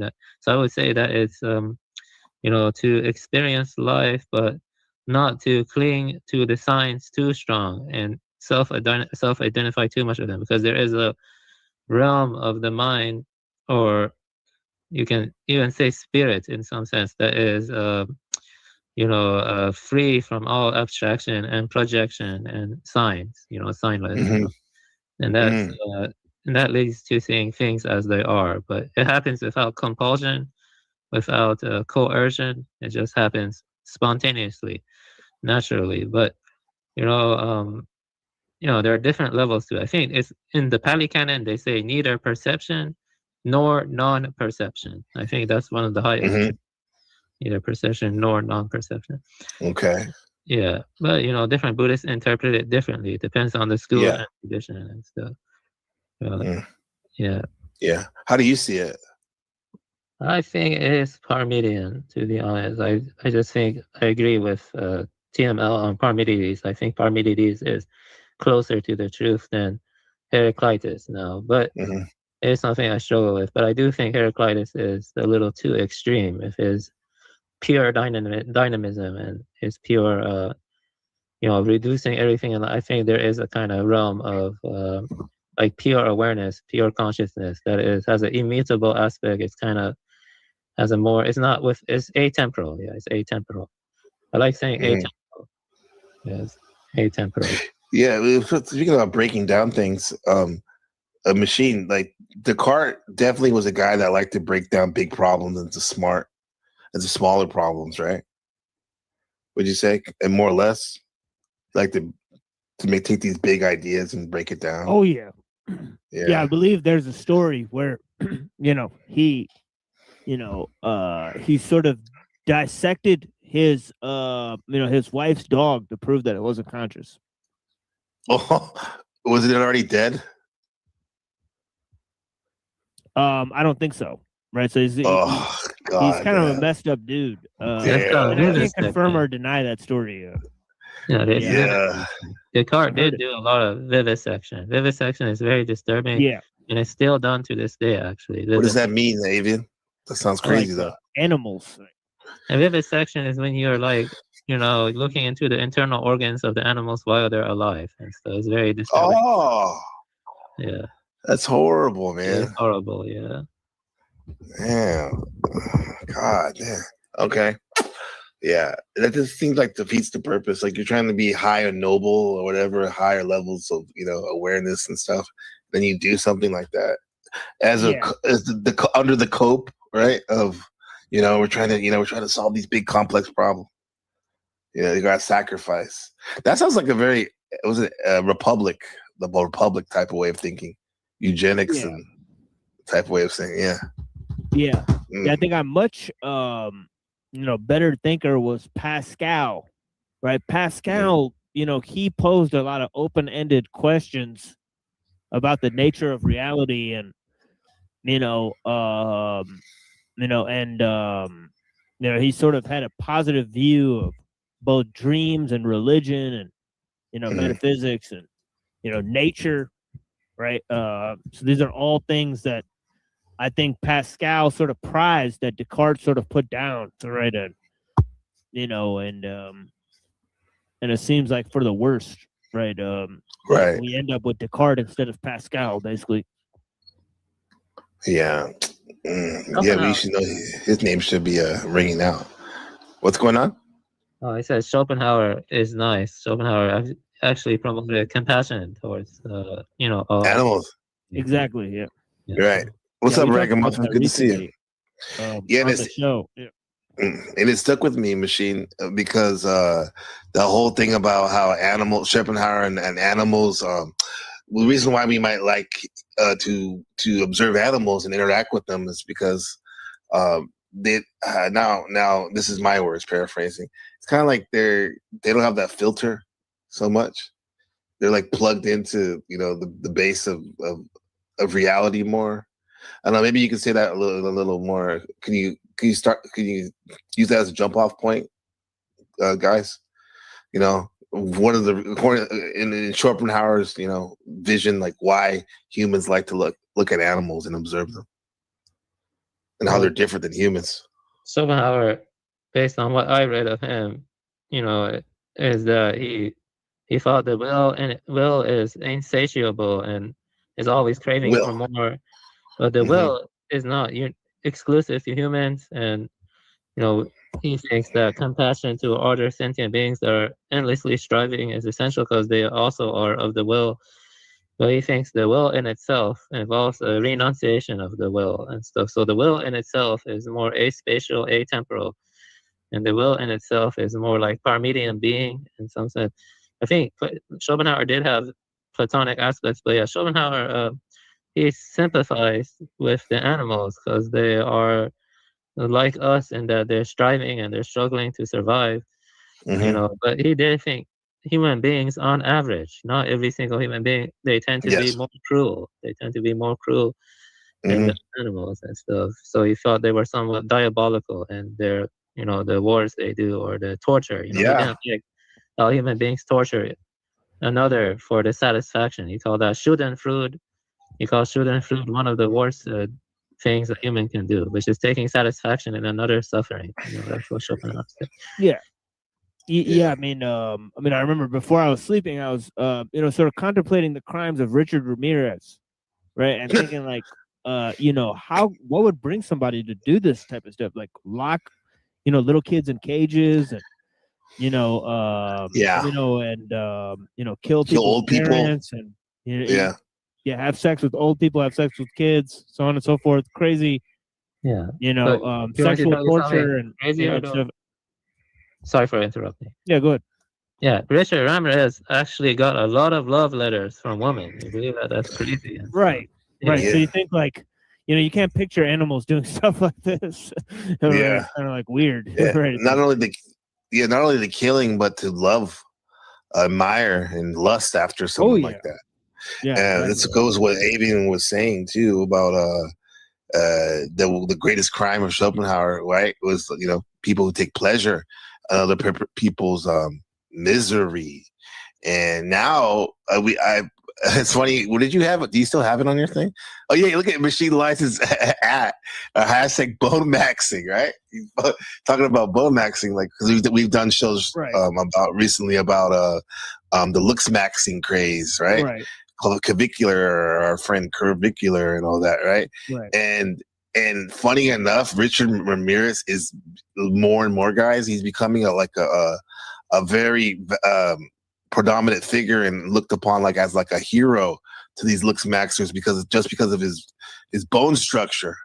They're saying it's very Chad-like, and they're not even talking about the killing. And but I, as someone who was living in California when this man was terrorizing our state, the 8-year-old boy, I was 8 years old. Like I was very scared of this figure, and now I see these younger guys looking up to this guy. Look.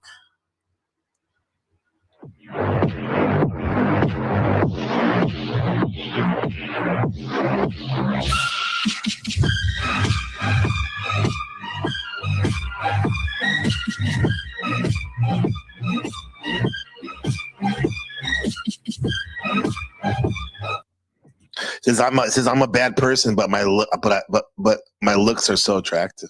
Yeah, but it looks like he has like a certain like type of acne too. Yes, there's something going on with his face that's not so pretty. No, and his teeth as well. It's like sharp teeth or something. Yeah. Look at Machine, bro. Like he's putting the rating on him in terms of like Machine. We've seen so many of these weird videos that like it's easy to pick out these things in these people, right? So I guess he would have to work on the teeth, and you saying the skin. How's the nose? There's not a lot of soul behind the eyes. They seem to be reflecting the room and the lights, and it's like weird. But interesting enough, that's what they would call in the black pill looks maxing community hunter eyes. They like deep seated eyes. What do they call that? Dark triad type of aesthetics, meaning someone that looks devious is considered attractive among some of these circles. And so you looked over and you were sitting next to that. I looked over and I see you sitting next to the tarot actors and scam. Well, okay, scamming two masters. Damn, Brown's boy, true form. Yeah.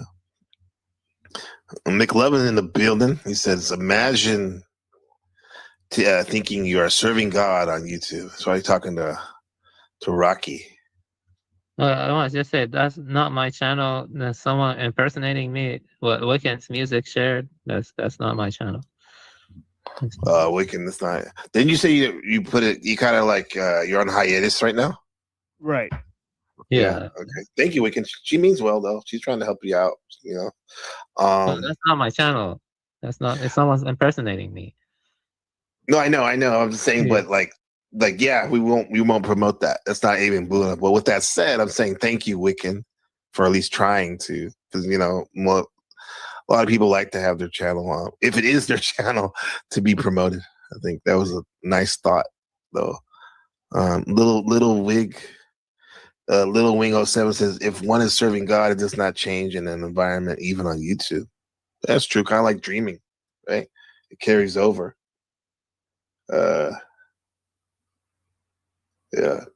So guys, like we're speaking of these, like for most people, these could be considered higher level ideas, right? To someone who's just trying to make, like, how would you try to explain some of the stuff we've been talking about, these higher level ideas, to someone who is just trying to make it through the next 24 hours and survive? Like how would you, in general, think a good way of relating to in terms of trying to share some of these things? Well, I've told the Shang-Tzu idea to lots of little kids, right? Mm-hmm. Like tons of my little nieces and nephews, right? I've hit them with the Shang-Tzu, right? Because out of the entire work, it seems like the most accessible part, right? That even a kid could understand, right? Like if you tell a kid, like, hey, like there's once a guy dreaming he was a butterfly, and when he woke up, he didn't know if he was a butterfly or the guy. Yeah. You know, and they go, "Whoa, that's weird," and they kind of think, and you know, and one of the kids said to me and said you know, when you look in a mirror, is that really you in the mirror, or is it somebody else? Right? That's good. It's pretty deep. Yeah, exactly. Right. Right. So I could tell they were going with the thought, right? You know, sort of going deeper into it, right? Yeah. With that story though, I'll go with me. Like I had like amazing dreams last night. I think I would have been if I didn't have my responsibilities and my love for my my family and my friends, I wouldn't mind to stay in my dream longer. There's that too, right? I've had times in my life where I preferred quote unquote dreaming over than the waking life. Now, one may say you sound like depression or something like that, maybe, right? But nevertheless, some of these dreams is like, man, I want to go back in there. You know, I want to go back in there, right? Or there's a very few where I'm like, I'm fuck that. I'm glad I'm here right now and not in that dream anymore. Buddha, do you have a recurring dream that you've had? My dreams tend to be somewhat nightmarish, but sometimes they're nonsensical, but sometimes they're peaceful. And I don't know. I have like crazy dreams. Yeah, I've had crazy dreams. Yeah, but is there any recurring dreams though that you have? Things like a machine was mentioning this cool cityscape, and more particular, some of these architectural buildings that he returns through over the years. That's coming through. Recurring dreams. Well, I don't really have recurring dreams, but the motifs tend to. The motifs, yeah. Yeah, that's what I mean. Yeah. That's what I mean. Yeah. Well, what kind of style? I'm just curious. Some of those motifs. Yeah, more just imagine the most Lovecraftian cosmic stuff you can in my dreams. Even beyond that sometimes. So, wow. Yeah. I mean, that's a dream with Mithras. That was a pretty intense one and stuff. Mithras. And Mithras, the ancient god, right? Became a kind of like godlike figure. Let me tell you one dream. Once I had a dream, and I told someone in my dream, "You're a figment of my imagination," and I pointed to the horizon, and lightning bolts came down. And they asked, "What?" They asked, "What is the point if I'm just a dream?" And I repeated some cryptic stuff like, "I am that I am," or whatever. And his face was crying as I woke up. The dream dissolved and stuff. So it's like he was reabsorbed back into my mind. But another dream I had, I told someone, "You're a figment of my dream," and then he just laughed at my face. This is another dream. Then his face started flashing in my dream, and everything go red. And I felt my mind was in pain and stuff. And then I woke up in that one, but I did not see his face dissolve. It's like he was a part of my mind, and then he jumped out of it. You see what I mean? In that dream. Yeah. So he caused pain and distress in my mind and stuff when I told him, "You're a figment of my dream." So those are two dreams to contrast. You see what I mean? So, yeah. Wow. Two big feelings too. One of them, you said that the guy was laughing and stuff, more lighter, right? The other one was sad, right? Did you say he was sad? Yeah, the other one was sad. Very sad. Yeah, he got absorbed back into my mind when I woke up. The other one, he was more adversarial. Like he was laughing at me, and it's like he jumped out of my dream or something. Like he made my mind like red, and I felt pain. So. The avian Buddha's dreams are always so interesting. Yeah. I've had a recurring dream. I haven't had it in a while though, where I'm always trying to get to this event, and sometimes it manifests as more times than not, like kind of like an amusement park, right? And not like a fly-by-night, like a county fair or anything like that, but like, a brick and mortar has been there for a while, like Disneyland type place, right? But I never really see the rides. The only rides I've seen is one where we were underground and we're on an escalator, and we were like on conveyor belts, and we're going. First, we had to go through the turnstiles, and then we had to go through these escalators, and it was getting us to this space meeting hall or whatever, auditorium and whatnot, and by the time we get there, and then I wake up, right, and then there's been other times where I'm at the event, either on the stage or in the audience or behind the stage. Yeah, so that's something that I've had a lot. I see in the back. Let me ask these guys before I bring you up. One quick thing to add. There's this interesting story I read before with this god figure. His name is Mana Yud Soshai. ManaYoodSushai, and he is he dreams. Boston. He dreams all the gods. I'm chill. I'm not arguing. Okay, I'm good. Cool. We're not either. Good to have you. The god of Pegana, which influenced Lovecraft. He's a god that dreams all of the other gods, and there's this other god who's like drumming. He's called Skrull, the drummer, and he's like drumming, and it keeps Mana Yod Soshai asleep. And so Mana Yod Soshai is like dreaming up all the other gods, and that was by Lord Dunsany. Lord Dunsany was a major influence on other weird fiction writers like Lovecraft and Arthur Machen, I think. But I think so. Well, maybe it's after that. But yeah, Mana Yod Soshai basically dream up all the other gods. I mean, it's kind of like Brahma in some sense. I don't know. Yeah, dreaming everything into existence, right? An old god. Yeah. With that said, like, you said your dreams are very Lovecraftian. Think about all the people, like we said, like Machine we were talking about earlier before everyone came by. How you don't really, some cultures we don't share our nightmares with other people because we don't want to manifest that. Well, think about people like Lovecraft who sound like they were may have come on their ideas, may have been nightmares that they put in their books that now set the stage for a whole genre of movies and novels and whatnot. Maybe that can affect the Jung would say, the collective consciousness. What do you guys think?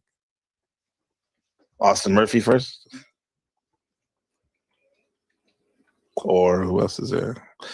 To answer it, I think that there's a fancy word for dreamlike. I'm not sure if you've ever heard this word. It's called oneric. Oneiric. I think so. Oneric, and oneric is just being dreamlike, and I think there is an oneric dimension to creativity. So when you're like, I don't know, influencing others, via creativity or whatever, it has an oneric dimension. And Borges, I'm not sure if you ever read any Borges.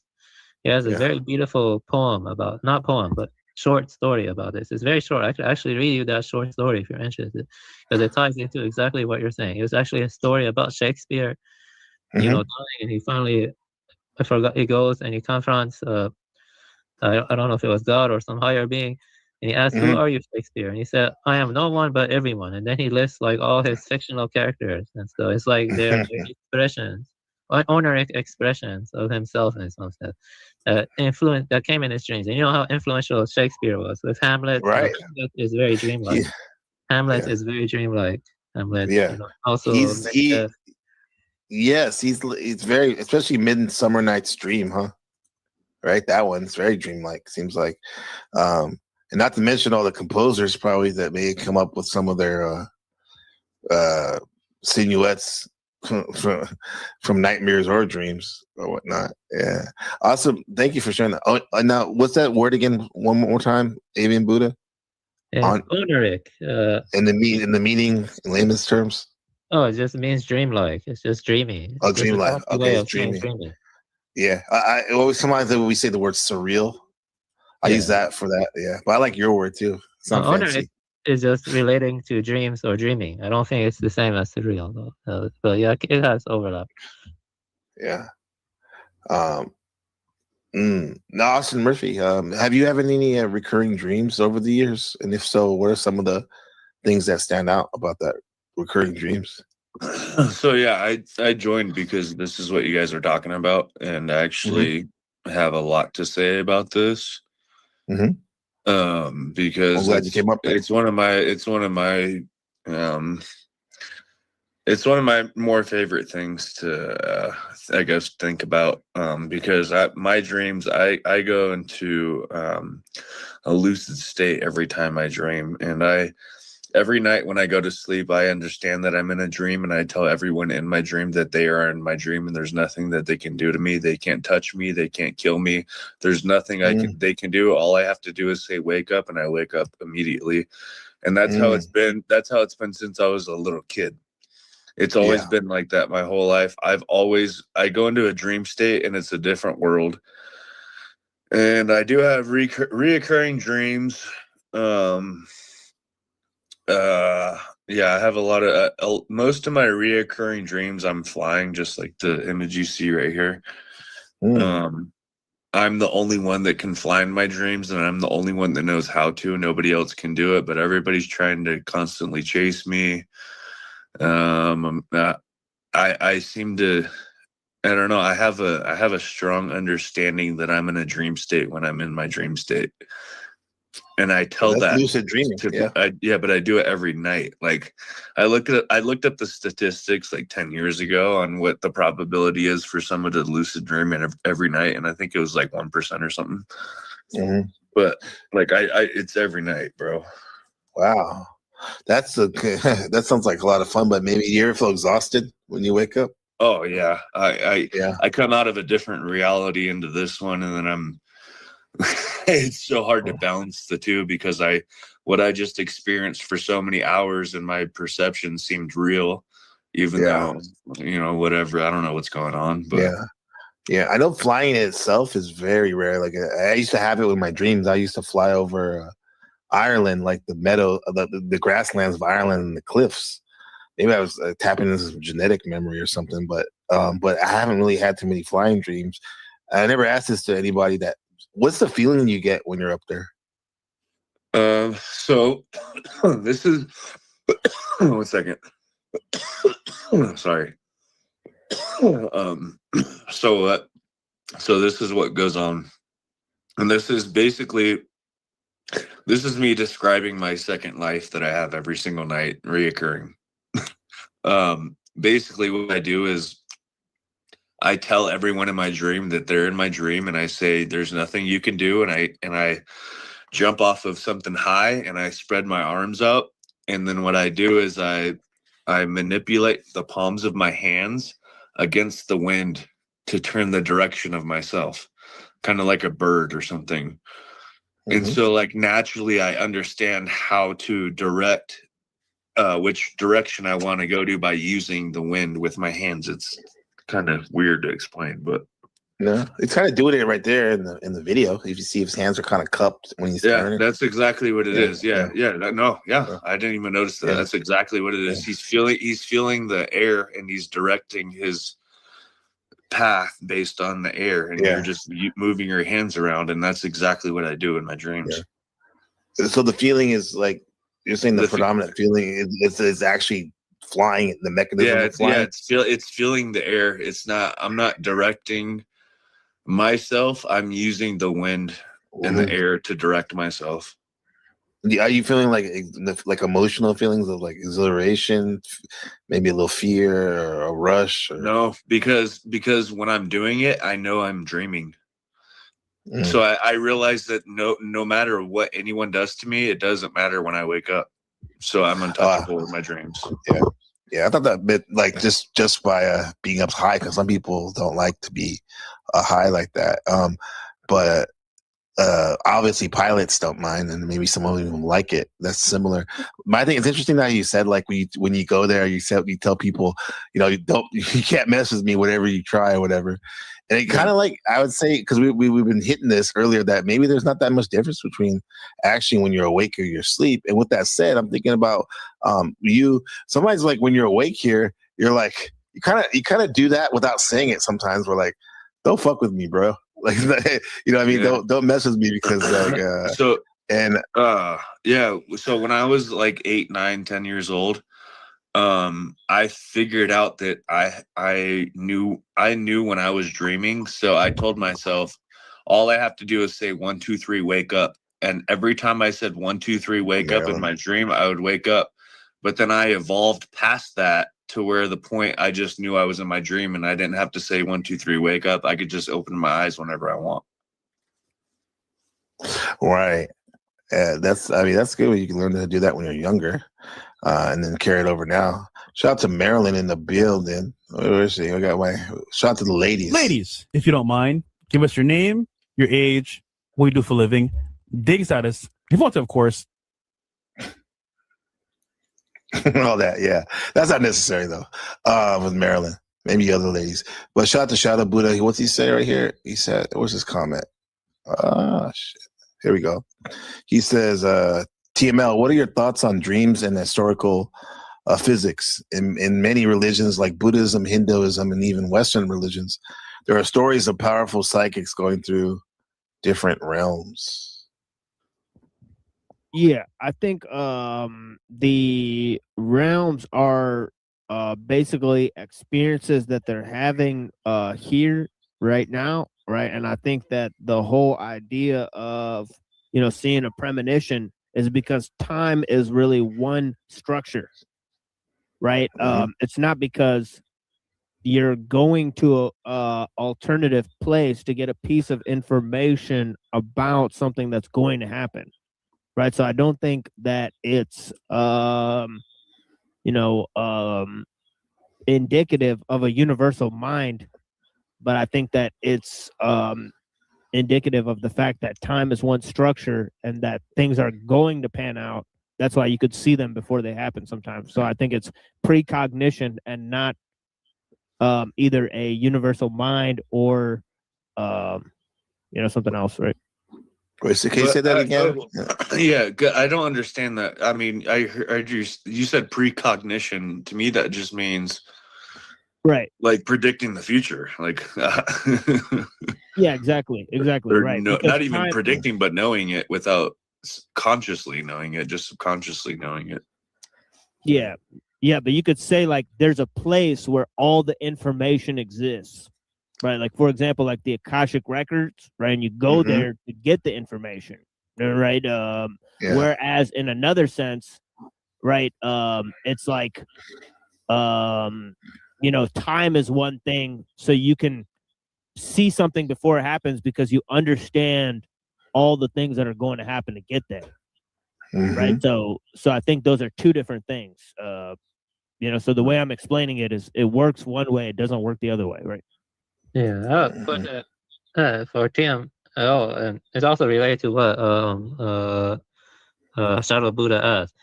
I actually argue storehouse consciousness or explicit memory is not in the brain structure. I think brain is more like receiver, transmitter kind of.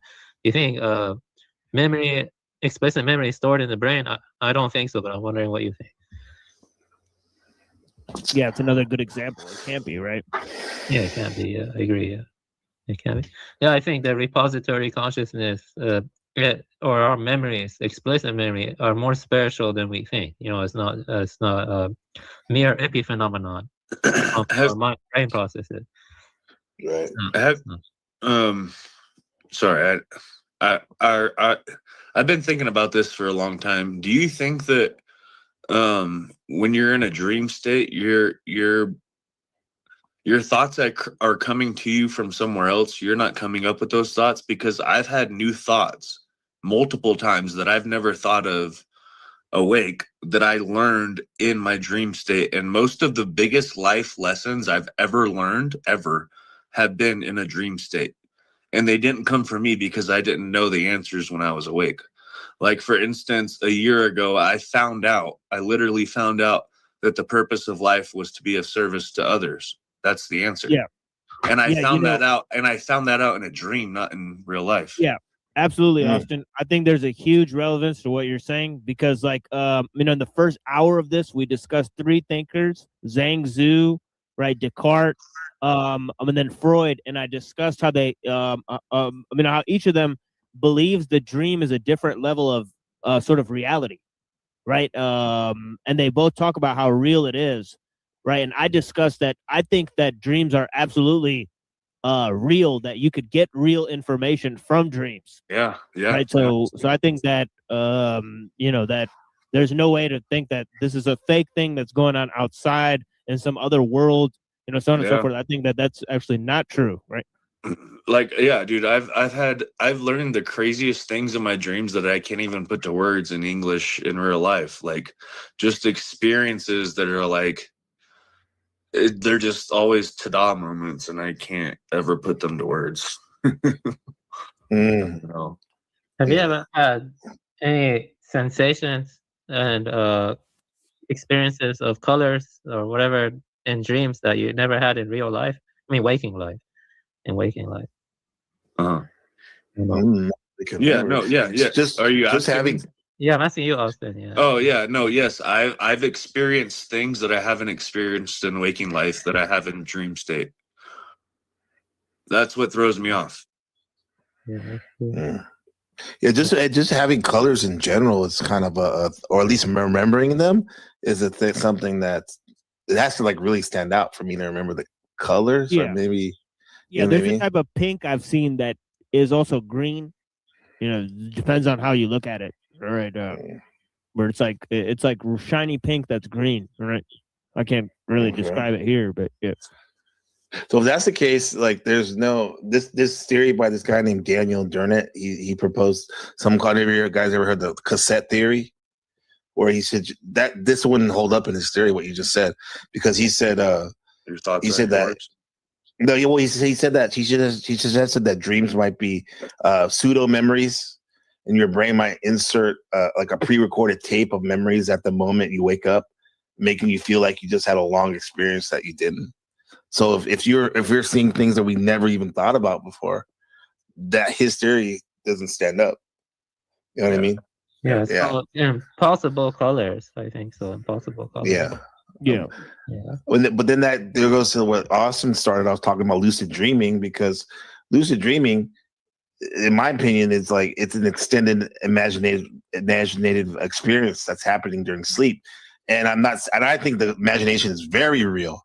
In some cases, like people like Neville Goddard said, that's all there is the imagination. It doesn't matter if you're sleeping or not.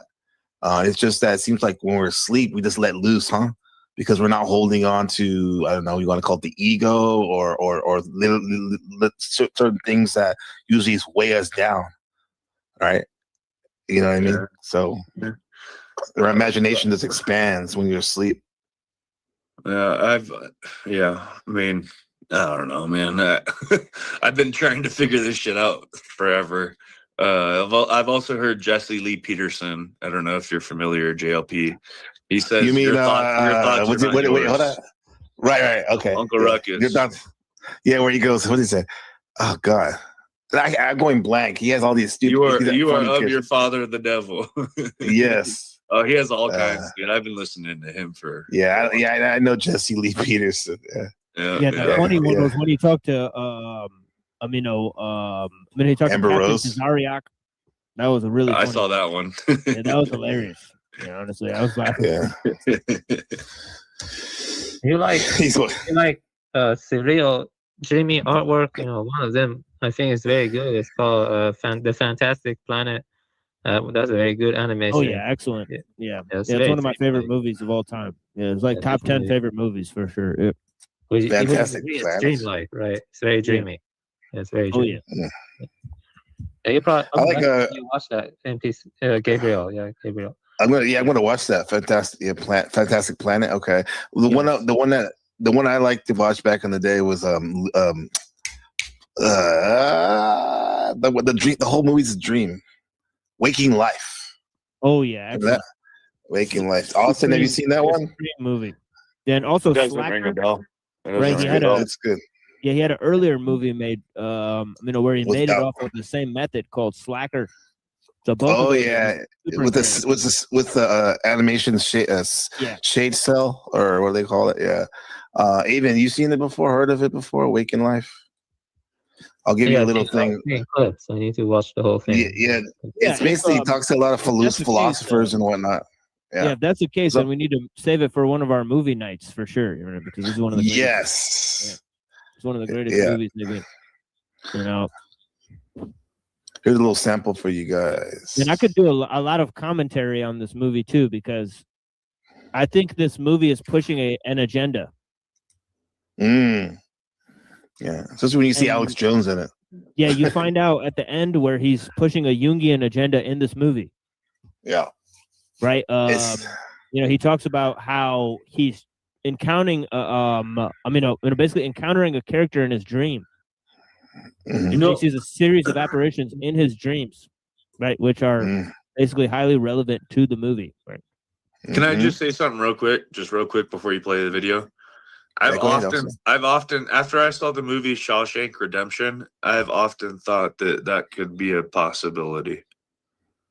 We're just like in an insane asylum without knowing you're an insane asylum.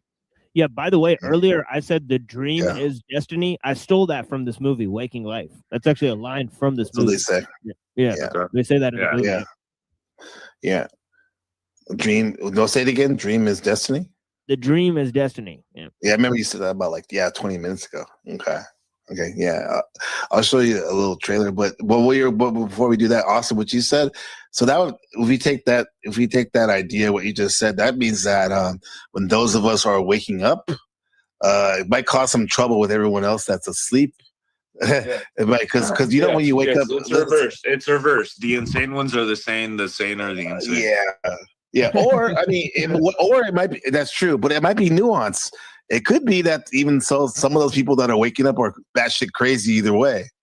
But the point is though, I think it's interesting that how at least when I think of my journey to I guess you want to call it enlightenment or just finding meaning in life, is I want to wake when I woke, quote unquote, woke up to what's really going on, started to wake up. I want to tell everyone who are still asleep, right? And then they look at me crazy because they want to go to sleep. It's like I set my alarm for 8 o'clock, and Avian did his at 9 o'clock, and Machines at 10. And I wake up early, and I tell these guys, "Wake up, wake up!" They're like, "Fuck you, Gabe! I want to go to sleep. Leave me alone." So I can understand sometimes why some of us get frustrated when we have interesting things we want to share with people, and then they get, they're like, "Go back to sleep, man." Right? Well, that's why it's good to find other people who are awake. Right? I'm glad I found you guys. So I'm not involved in any of this. I'm not going to any asylum with you guys. But according to your theory, you might be already there. You might be already there, bro. You might be right. Yeah. Right. Your life. Yeah, the only way out of here is in a box. You know what I'm saying? Yeah. I'm gonna pit mine out there. Cadillac on Dubs. Escalade. Yeah, maybe I only exist in your mind. I'm still just as real as anything else. It seemed like I'd walked into an alternate universe. You haven't met yourself yet. I'm trapped. I want real human moments. I want to see you. I'm not in that chick is an tripping. objective, rational world. You can have any kind of sex you want. Yeah, science dude's fucked up in the head. Seems like Ethan Hawke's pretty on point. Through their waking state or walking through their dreams. So, Jews and neo-human. This dude is off his rocker. The Tilliard guy. That's him. Yeah, this guy's full on with Tilliard Desjardins. He's completely brain fucked. Yeah, dude, this dude is cuckoo. That's why his character is reflecting that. Remember, he's a lot more unstable and more wiggly. Swirled. Swirl. Yeah. Kind of like the Simpsons season 1. I don't know if you guys are familiar with that. How they looked in Beavis and Butthead, really shaky. Yeah. Yeah, there's one guy who says having said yes to one moment, you say yes to all of existence. That guy's majorly on point. I'm like, all right, bro. You talk about the the grid system, dude. Oh, Speed Levitch is on point too, but I like him. He's totally different. Yeah, Speed Levitch is amazing in this one. Yeah, he really he blows it away. Dostoevsky and shit. It's crazy stuff. I want to play that in a second. What'd you say, Elson? No, I was trying to figure out what he meant by if you agree with one point, you agree with all, or whatever. Yeah. Let's talk about that for a second. You said, I think he said if you agree with one thing, you agree with everything or something. Yeah, everything. Like one affirmation leads to endless affirmations. Yeah. Yeah, just like the absurdity of this reality. I guess in the pessimistic state, the absurdity of our society, for example. You agree to one thing of it. Yeah. I guess, yeah. Yeah, like say you hold up your hand and you say, "This is my hand." Well, then you have to admit that this is my wallet. These are my keys. Yeah. This is my everything else. Yeah. Yeah, exactly. Then you have to admit, like, this hand is part of me. I'm in this, world, and so on and so forth. Yeah. I had to think about that. I like this one. McLevin says the people who don't pip out their box like an Escalade to escape the might be reality are delusional. Makes sense. I'm just trying to get like a sense of where I am. Just wake up. Do you remember me? When I say like a girl that Machine would be talking to or something. Remember me? When I say love, the sound comes out. I'll say that, bro. Well, Austin, your theory seems like a great protection, like an amazing security system. When you not theory, your way of dreaming, when you're like, hey, no one's fucking with me. But my thing is like, I've had dreams where I don't know. Hopefully, it wasn't a succubus. Well, there's been like amazing women. Like, and I was like, I want her to touch me. The girl I should be talking to, but the crazy white girl is who I end up talking to. And it's like it's the same person. I kind of just that brings me to like kind of a ta-da moment. Maybe I bring that into my real life, not giving a fuck about what those people think about me in my dreams because I know I'm untouchable. Yeah. So I think I think maybe I do bring that into my real life. Yeah, and maybe there's a reason why you feel like that, because there are people that were trying to get you in the past or currently or whatever. But just know this here, Austin, and just like everyone else, for the most part, you're safe here in the sense that like you ain't trying to make you fly away, right? That's another thing that's interesting about your dream too, about your flying away, right? Either you're trying to escape or get away from the earth stuff, or you're trying to find new places just because it's exciting to explore. It's probably the latter. Yeah. Yeah. I'm beginning to think this is just it's one and the same, these dreams, this like waking life and dreaming. Yeah. love, the sound comes out of my mouth and it hits the other person's ear, travels through their memories of love or lack of love. It's like I'm being prepared for something.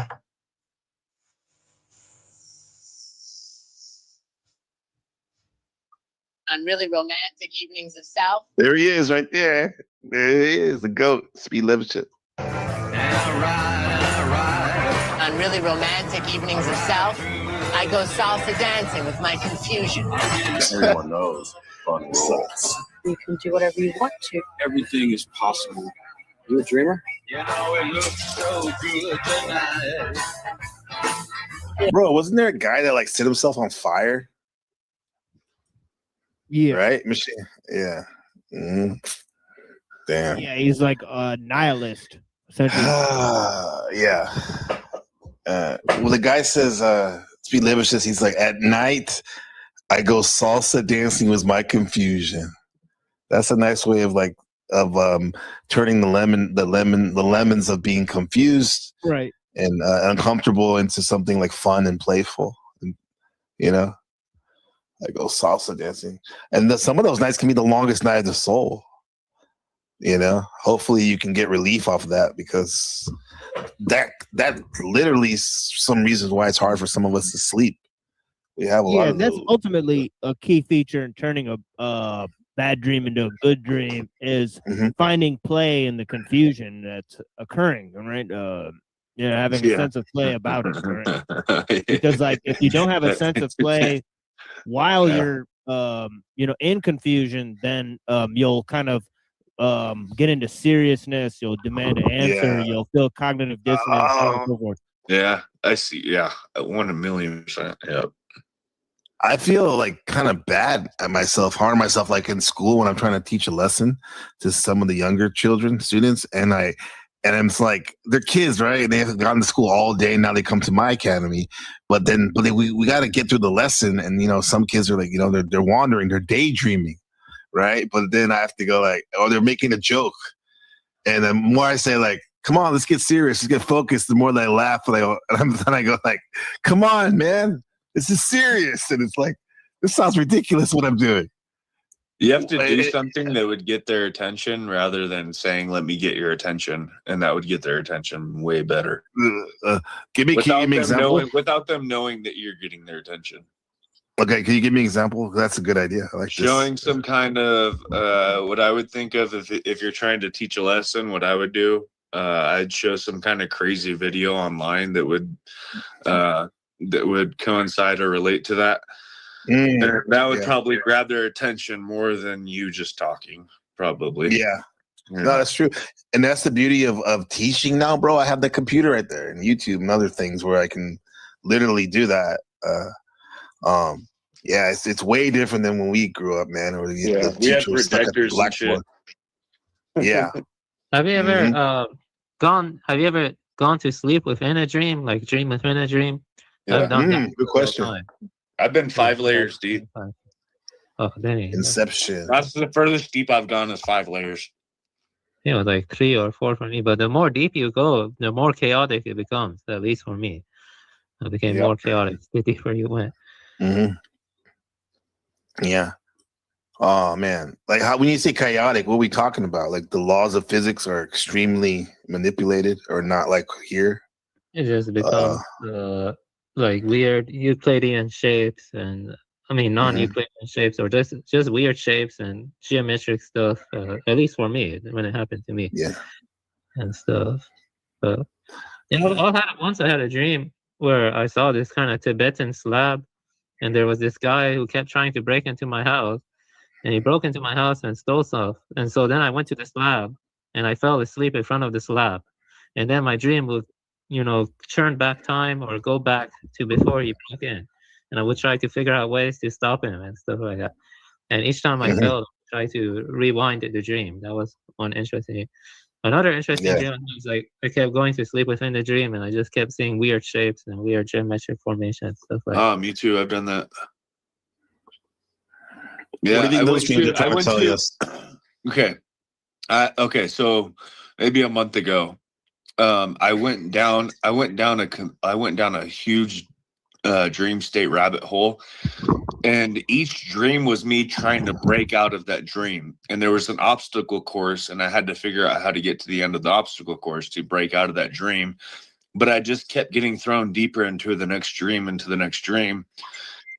but it was trying to teach me how to get outside of this dream right here that I'm in, right here with you. And so the purpose, it was trying to show me the keys to get out of here. If that makes any fucking sense. Okay. Are there any false awakenings? Okay. Yeah, I think there was 2 to 3 in that dream. There was 2 to 3 false awakenings where I thought I was back here in reality and I wasn't. And once I had it happen like 40 or 30 times, it causing me immense distress. It was extremely painful. I had 30. I've been doing this since I was like 8 years old. Yeah. Yeah, I swear to God, dude. Wow. Yeah. I have 2 different realities going on. Would you say that your reality? That's probably why I seem like such a fucked up person when I come on YouTube and talk shit all the time. Yeah. Yeah. Do you think are you trying to like I've prayed to not remember my dreams, and the few times that I've prayed, it's worked. I could say that, and that's only been recently within the past month. Because I don't want to remember my dreams, because a lot of them are relapse dreams going back to alcohol, and I don't want to remember them. Yeah. What do they call the soup we were talking about 2 broadcasts ago in Taiwan, in the city where I live? They have a temple that talks about the 18 levels of hell in the Taoist Chinese version. And the last thing they do on the 19th level or 18th level is you drink something called the soup of oblivion. which erases everything. Your your consciousness from the last life. And if dreams are the mini death, what? The ancient Greeks had that too. I think the river of Lethe or something. Lethe. The movie Men in Black did that too. Yeah, exactly. Yeah. You splash this light in your eye, forget everything. Could we say though that, like, in a sense, alcohol is a rudimentary version in the waking life of something like that? Because depending on how much you drink, you can literally. Well, it depends if you want to go all the way down to the bottom and then try and work your way all the way back up to the top. If you want to go all the way down to the darkest pits of hell, then go that way. But I mean, extreme shadow work. That's like extreme. I'm not gonna tell anybody to do that because it's a miserable fucking existence. Yeah. What do you think caused you to drink from the beginning, Austin? Like what? I mean, I can tell you. Yeah. It started when I was 11, right? I had a stepmom and a dad. And my stepmom was my mom. And they got divorced because my dad cheated on her. And I was a A+ student up until that point. And then after that, I started dabbling into smoking weed in like 6th grade and drinking. And as soon as I got a hold of alcohol, bro, I fucking went off. I was the biggest alcoholic in town by like 17 years old. Like, holy shit. It was bad, dude. By the time I got to the Army at 19, I was a full-blown alcoholic. Damn. Man. Wow. But a lot of it was because I had easy access to it because my dad had a ton of it. He drank every night. But my dad's different. I've seen him drink every single night for my whole life, and I've only seen him drunk. Within 2 hands, I can name how many times, it's weird. He doesn't go past the limit. And I don't have a limit.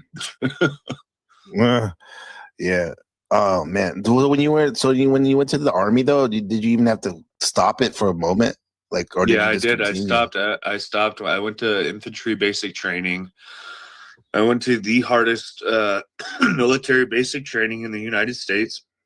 They don't send everyone there as far as the Army goes. And I went through fucking hell for 10 weeks. Didn't drink. And then they sent me over to Virginia to go through my AIT school training shit. But that was the last time I was really sober, I guess, because after that I always had access to alcohol. I didn't have access to it in boot camp and shit, Yeah. It's crazy. Like when I saw your picture, like almost 2 years ago now, your avatar, you in your uniform, and I was like, who is this?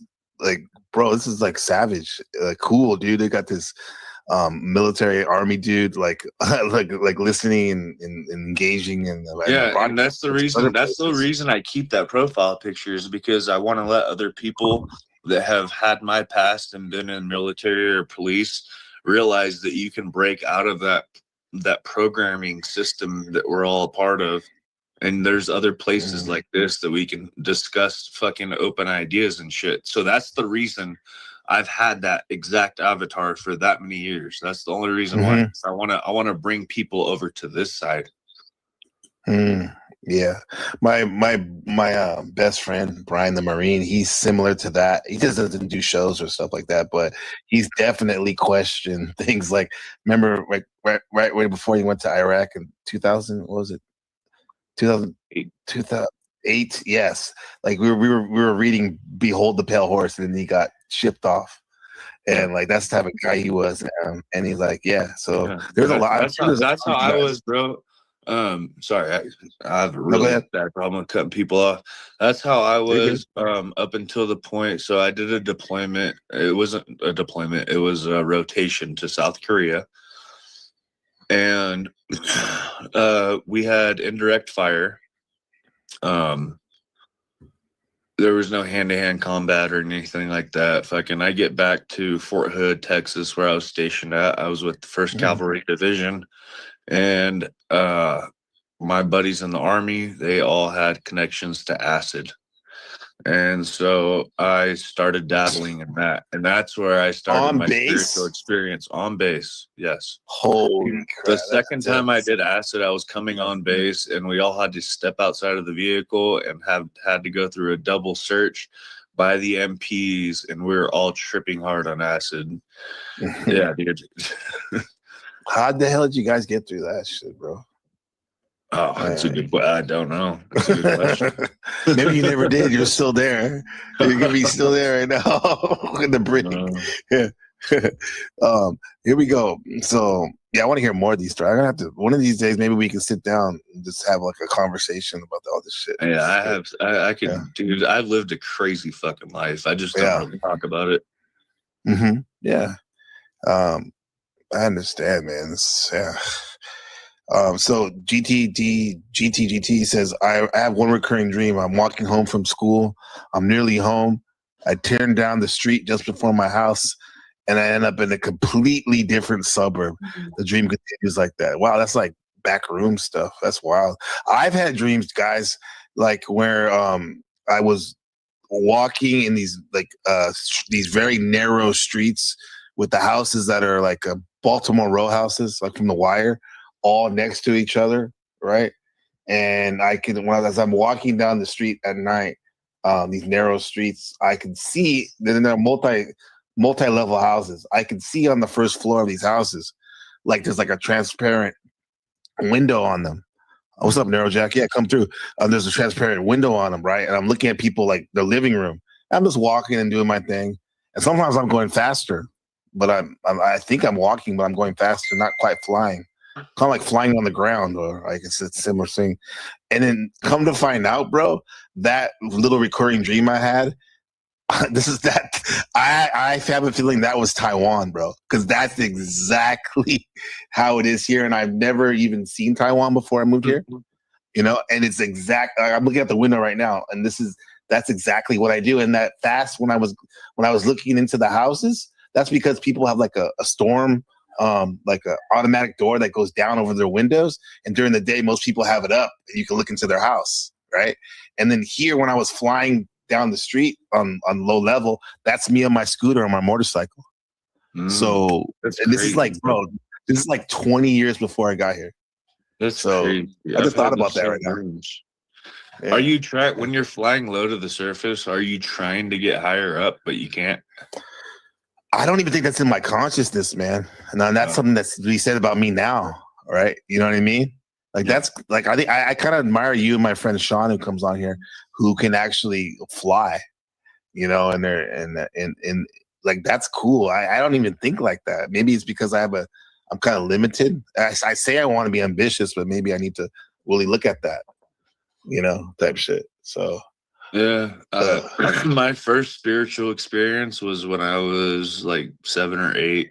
I was a kid. I remember I was sleeping in my bunk bed, and I got to me it wasn't a dream. To me this was real, and I told myself for as long as I live, I will never tell myself that it wasn't real, to this day. And so I got shot off into this void of black matter with white lights, you could say stars, whatever. And there was a big door, and the door was basically a portal, and it was telling me to go through the portal. And I don't remember if I went through it or not, but I woke up and I was like, I got back into my body. I like left my body, bro. And this was as a kid. I could be wrong, whatever, but to me it was real. And so ever since then, I don't know. I've been more open-minded, I guess. Yeah, these dreams are reminding us these things that maybe we've always known or we forgot. Yeah, I mean, I haven't thought about that in years, bro. I just thought about it. See, now. This came up right now. This is why these conversations are great, like that, man. Machine Friedrich Nietzsche. I was reading that he said about dreams it's to him it's like an evolutionary time machine, where the brain kind of reverts back to a primitive, pre-rational stage of human history. That's a little I found about dreams. What he said. What do you think about that? Yeah, here's a line, from his book. Right, he says dreams. He says we have no dreams at all or interesting ones. We should learn to be awake the same way, not at all or in an interesting manner. One more time. Say that again. Dreams. He says dreams. We have no dreams at all or interesting ones, and we should learn to be awake in the same way, not at all or in an interesting way. I see. That's basically seen as all as one, right?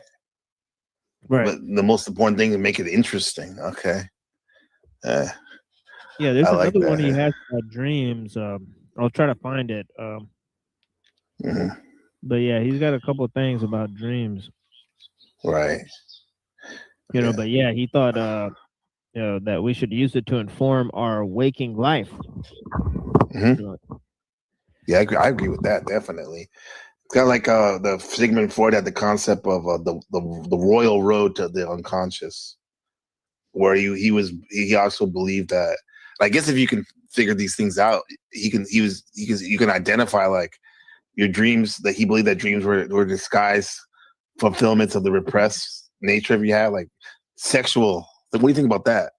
The sexual repression and all that. That dreams may deal with that.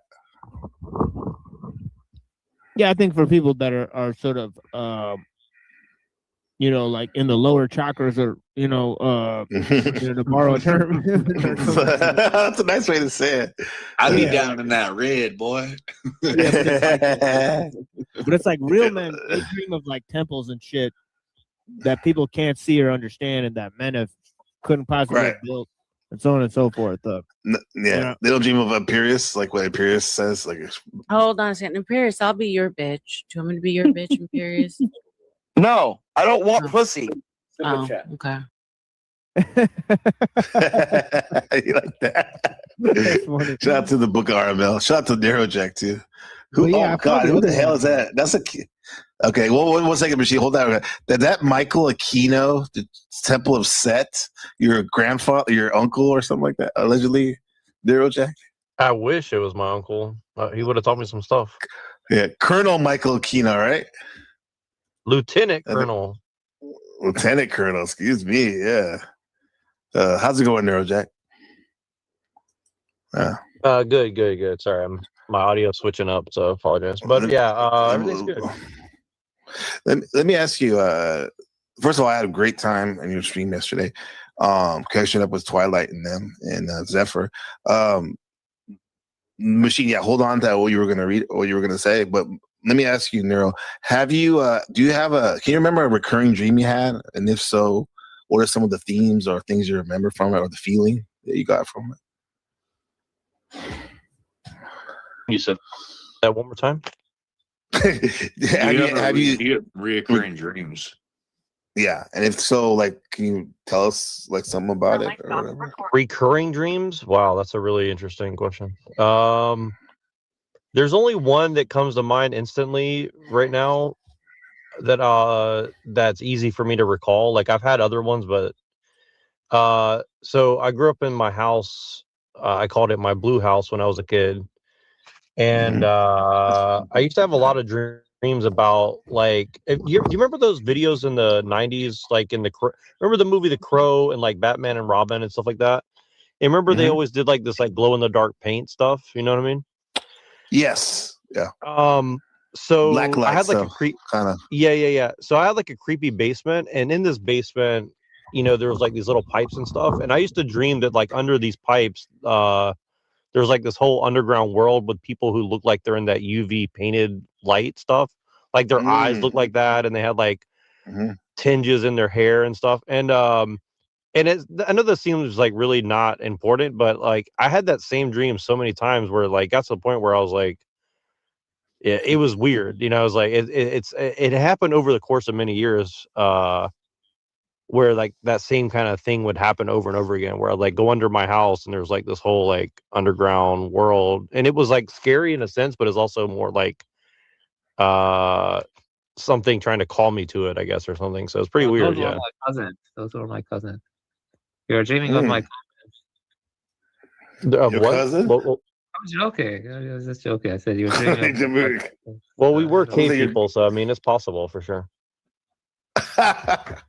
Shout out to Yakub. The Neurojack. That's interesting with the paint, with the face fluorescent, like weird, like color on their faces, man. When their I'm eyes, thinking especially their eyes. Like their eyes were like that color, like neon.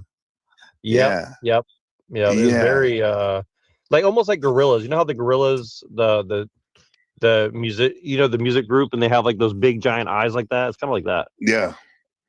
I had the same reoccurring. No, Jack, thing watch that this. basically you just said, and we had a green room. It was called the green room, and that was the house I grew up in, and that's where I had my TV and video games and movies and shit. So that was my hangout room, and I still to this day have reoccurring dreams of getting chased by like demons that lived in that home before we moved there, and they're like in the walls and shit, and then there's always like a car that comes by down the block and it chases us inside, and I have to get inside before they shoot me and kill me. Yeah, that's been a reoccurring one forever. That sounds like a nightmare or an action, at best, an action dream. It was kind of similar to this looking too, and there was some element. Like I definitely had dreams of that same house where things were trying to kill me and stuff like that too. So there's something, and I also like that's where I consume most of the media that impacted me, like all the movies I watched as a kid that impacted me, all the video games I played, like Mortal Kombat, etc. So I think there is something about that. It's kind of like you're around the time that you'd have a bar mitzvah or something, So maybe that's something about it. Which is a ritual. Of becoming an adult, more or less. Yeah. Exactly. Yeah. That's like that, and that's the house that I became I became an adult at like 12 years old, I would say, right? So like that's around that time. Yeah. It all lines up. It all lines up. Yeah. That's wild, bro. Were you scared with seeing those things? It sounds kind of scary. Or were you kind of excited and curious about it when you were dreaming? Or I mean, after when you... Well, I'll tell you one of the I'll tell you this one thing that wasn't really recurring dream, just because it's interesting. So like, so I used to have these nightmares, and when I was young, and the last time I had like super bad nightmares, my uncle's girlfriend had come over, and she knew that I had nightmares or something, and so she took off this keychain that was like a dream catcher and put it under my pillow. And it actually really worked. Like instantly when I went to sleep, like all these negative thoughts like left my head, and like I stopped having bad dreams after that. So it was pretty interesting experience. Sorry, what did you say it was? What was it called? A Nietzsche? A dream catcher. Oh, a dream catcher. Oh, I misheard that. No, I had the same experience. My grandma, she was born in a Cherokee Indian tribe. And so like we grew up, she would teach me how to make bows and arrows and all the Indian stuff, right? And she gave me a dream catcher one night, and it was like the most peaceful fucking sleep I had, and that was when I was a kid, and I just remembered that. You guys are bringing back all my fucking memories.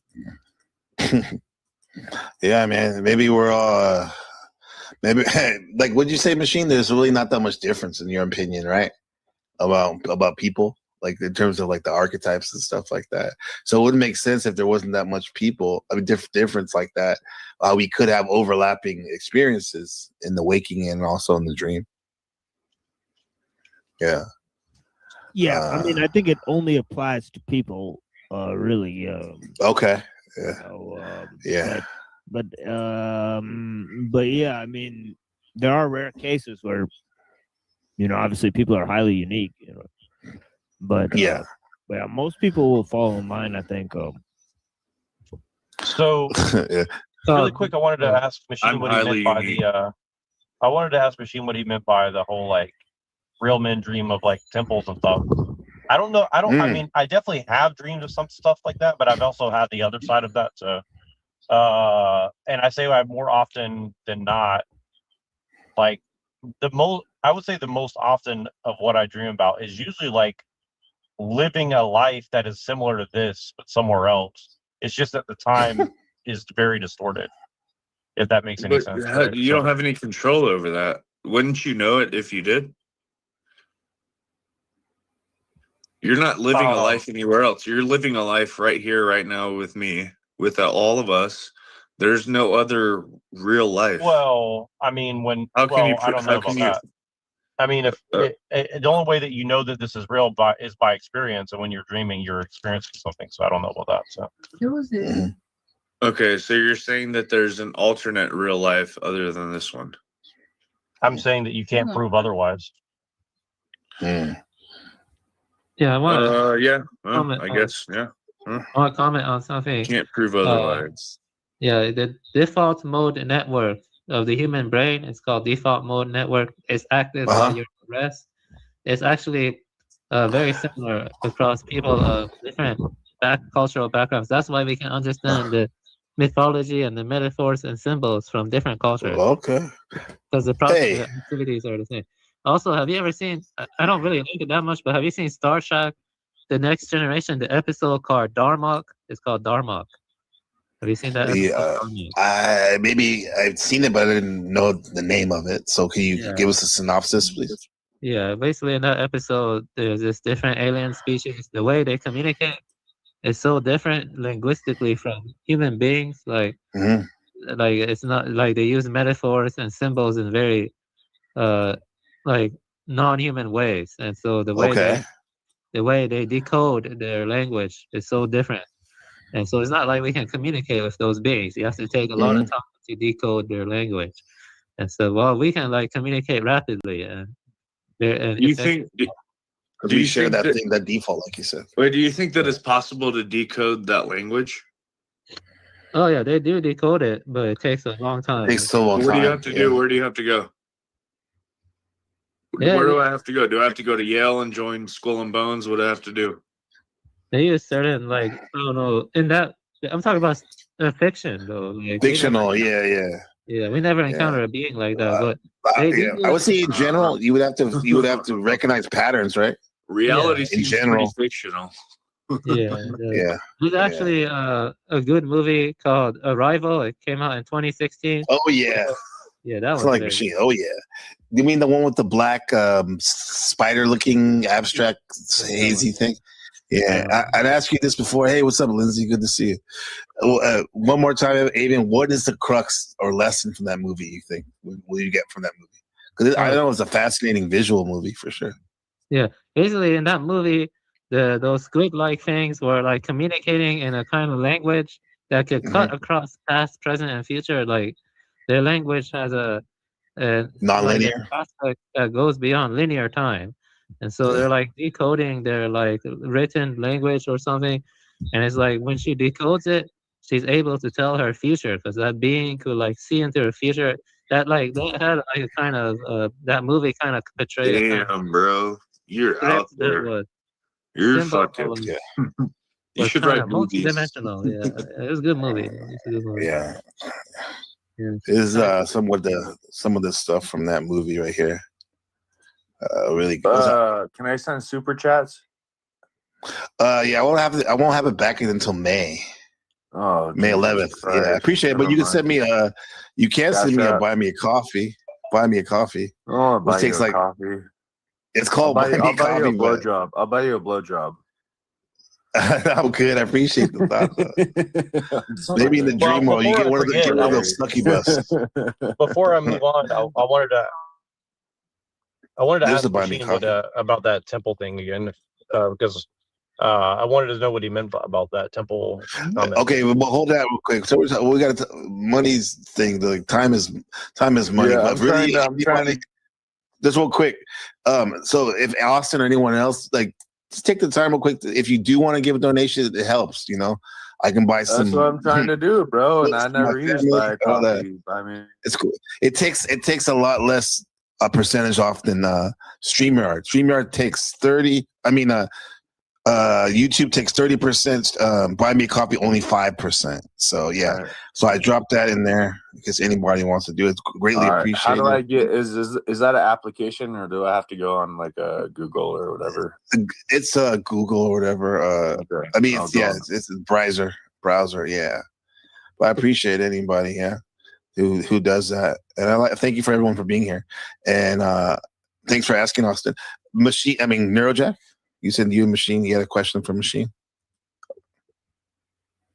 or somebody. Oh yeah, he's asking me about the temple thing, but I don't know. I think he may have stepped away. There you go. He's driving. Yeah. So yeah. I mean, he's a real man. No temples. Yeah, I was just saying that there's a corresponding structure in your imagination to what you experience in life and what your dreams reflect. So I'm just saying, like a temple or like a sort of insane labyrinth, sort of represents a deeper sort of inner structure than something like a sexual experience that basically everybody has. It's fleeting. Thing. Yeah, exactly. Yeah, it's fleeting. Yeah, whereas a building is unless you're one of those weirdos from TML, not TML. What is that station? The learning. Yeah. The TLC, where the people like have sex with their cars in the house. Oh yeah. What if you're being projected in your brain when you go to sleep? Your thoughts are being projected into you, and then you're acting upon those in real life. What if it's the opposite of what you just said? Yeah. I mean, what are the results of that? You said what you experience in real life, that's what you're going to see in your dreams. But I mean, from my experience, I've learned more in my dreams than in real life. Yeah, but you've learned it for what? The purpose, yeah. I mean, there's got to be some reason I learned it. I don't know. Right, like, well, that's the question then, right? Did you learn it for dreams or did you learn it for life, right? Yeah. Well, think about that while we bring up so that would mean that what matters, what happens in this life, has more meaning than what happens in your dreams. Maybe. Right? I mean, it depends again what level of reality the dream has, and I would actually remember something. I'm not trying to fight, bro. I'm just asking. I'm very interesting related to here. Yeah, let me bring up. You know about hypnagogia and hypnopompia? Oh yeah, coming out and going into speaking of tongues. Yeah. Wait, no, never mind. Go ahead. Like that. Yeah. One of them. My nigga. What's up, Hostile Happleborn? Good to have you, man. It's been a minute. Yeah, I saw what's going on at Twilight there. I'm really deeply interested in that for a number of reasons. But yeah, what's going on, guys? It's good to have you, man. Speaking on dreams, I think I have a question for you. What Avon, you were going to say? Go ahead about hypnagogia. Hypnagogia or hypnopompia refers to transitional phase while falling asleep or while waking up. It's like the liminal space. Sometimes you're paralyzed. And let me tell you a short story. Once my friend gave me an ammonite. Wait. You go tell the story, then we got to do the get ready in the proper way. Can I ask you a question, bro? I'm trying to figure out this buy me the coffee thing and it's not working.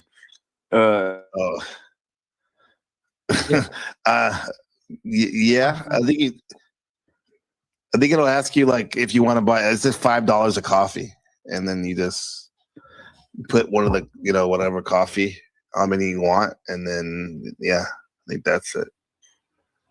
Yeah, that's what I know about how to do it. I don't think you have to make an account or anything. You just I'm sorry, Avian, go ahead. Anyway, I'm going to tell you about my hypnagogia experiences, which are more interesting than dreams, because that's like an indeterminate state. So I'm going to start with the first one. First one I saw when I was younger. I saw my bird body shaking in third person, and I was watching a cartoon, and I became a part of that cartoon, and the narrative in the cartoon changed. So like seeing my body in third person, and then I saw watching myself become a part of the cartoon. The second one I want to say is that once my friend gave me an ammonite, and in the hypnagogia state, and this black shadowy being walked behind me. The first time, it only placed its hand on the ammonite. The second time in my dream, I was holding the ammonite during the hypnagogic, and the black being this time opened a portal behind me. And I could like see constellations and other stuff, and it like stepped into me. That black shadowy being. It was like a kind of, I don't know if that's like a demonic possession or whatever. I don't. Yeah. And Cool. that's when you were like in between sleep stages. Yeah, that's what happened. happened. Interesting. I actually have a friend. She had the same experience in the in-between state. She saw shadowy beings. Like you tend to see shadowy beings, and some people claim they see fish people during the. I've never seen fish people though, but some Do you people think this is a plane of existence, Savian Buddha? That's always there. So. I think it could be. Yeah. Yeah. It's taught that they're planes of existence in the mystery traditions or in magical orders. Oh yeah. Tell us more about that, please. I mean, that's it. They claim that it is, and they teach initiates to travel to each one of them. Get familiar with them. Yeah, they're a part of the grades that you go through, whether it's self-initiatory or, I mean, most of them use the same Kabbalistic framework. So you're usually traveling through there's like the famous medieval or Renaissance cosmology where there's Earth and then there's these concentric circles, and each one represents a planetary plane of existence until you get to the crystalline sphere, the firmament, and the empyrean. So those three kind of represent like the beyond Keter and the Kabbalistic tree.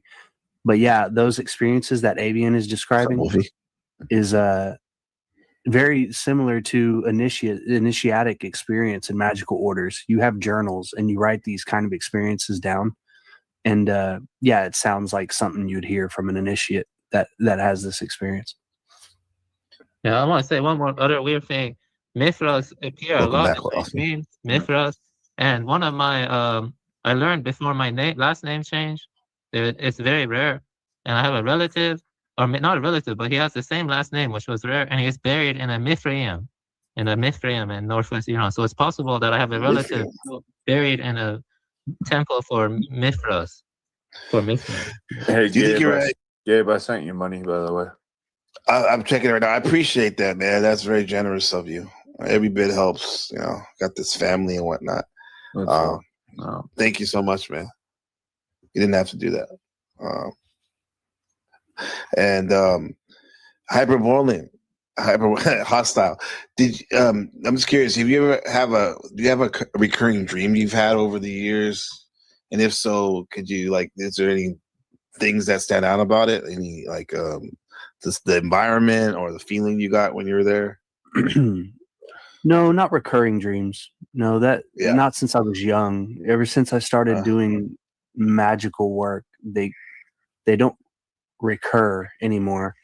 Yeah. Honestly, if I'm not spending my energy or effort on constructing that astral vision, I don't dream. I've exhausted those. I don't know. That's how I see it. I don't really have an explanation for it scientifically, but it seems like I exhaust a lot of my, the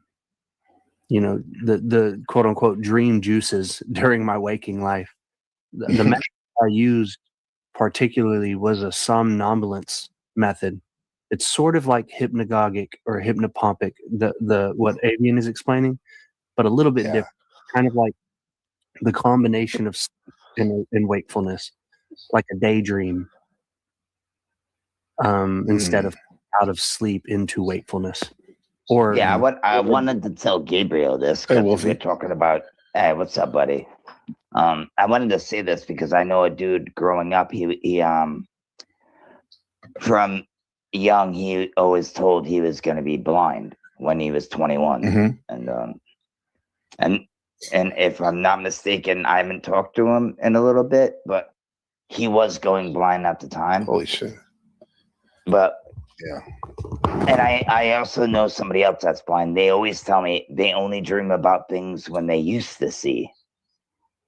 Oh. Do you get what I'm saying? Like things when they were a kid, like when they could see.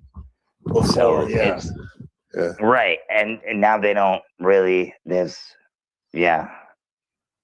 fascinating, huh? That's what I'm saying. Now, can I tell you it's 100% facts? No, but I'm just saying the people that I've talked to, this is what they say. When they go blind, they don't dream anymore, which is kind of fucking weird. And I know, like, even my old lady, she gets so deep in a sleep. She said she doesn't dream, but I know she dreams because I hear her,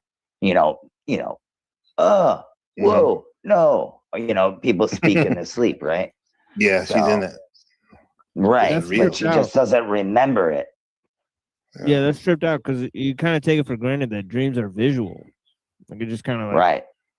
And so it's kind of weird because you never have like just an audible dream. Right. No, me growing up, I've always had dreams of being chased and they catch me and I'm trying to fight them, but I'm in slow-mo. I can't do shit. I'm like, you know what I mean? Like, and some of them are the same. It's very strange. It's pretty messed up. But maybe that's something to do with me. Who knows, right? Everybody's different. There's sorry. No, go ahead, please. I was just going to throw something else out there about the states and the methods for attaining dream vision or second sight. Austin.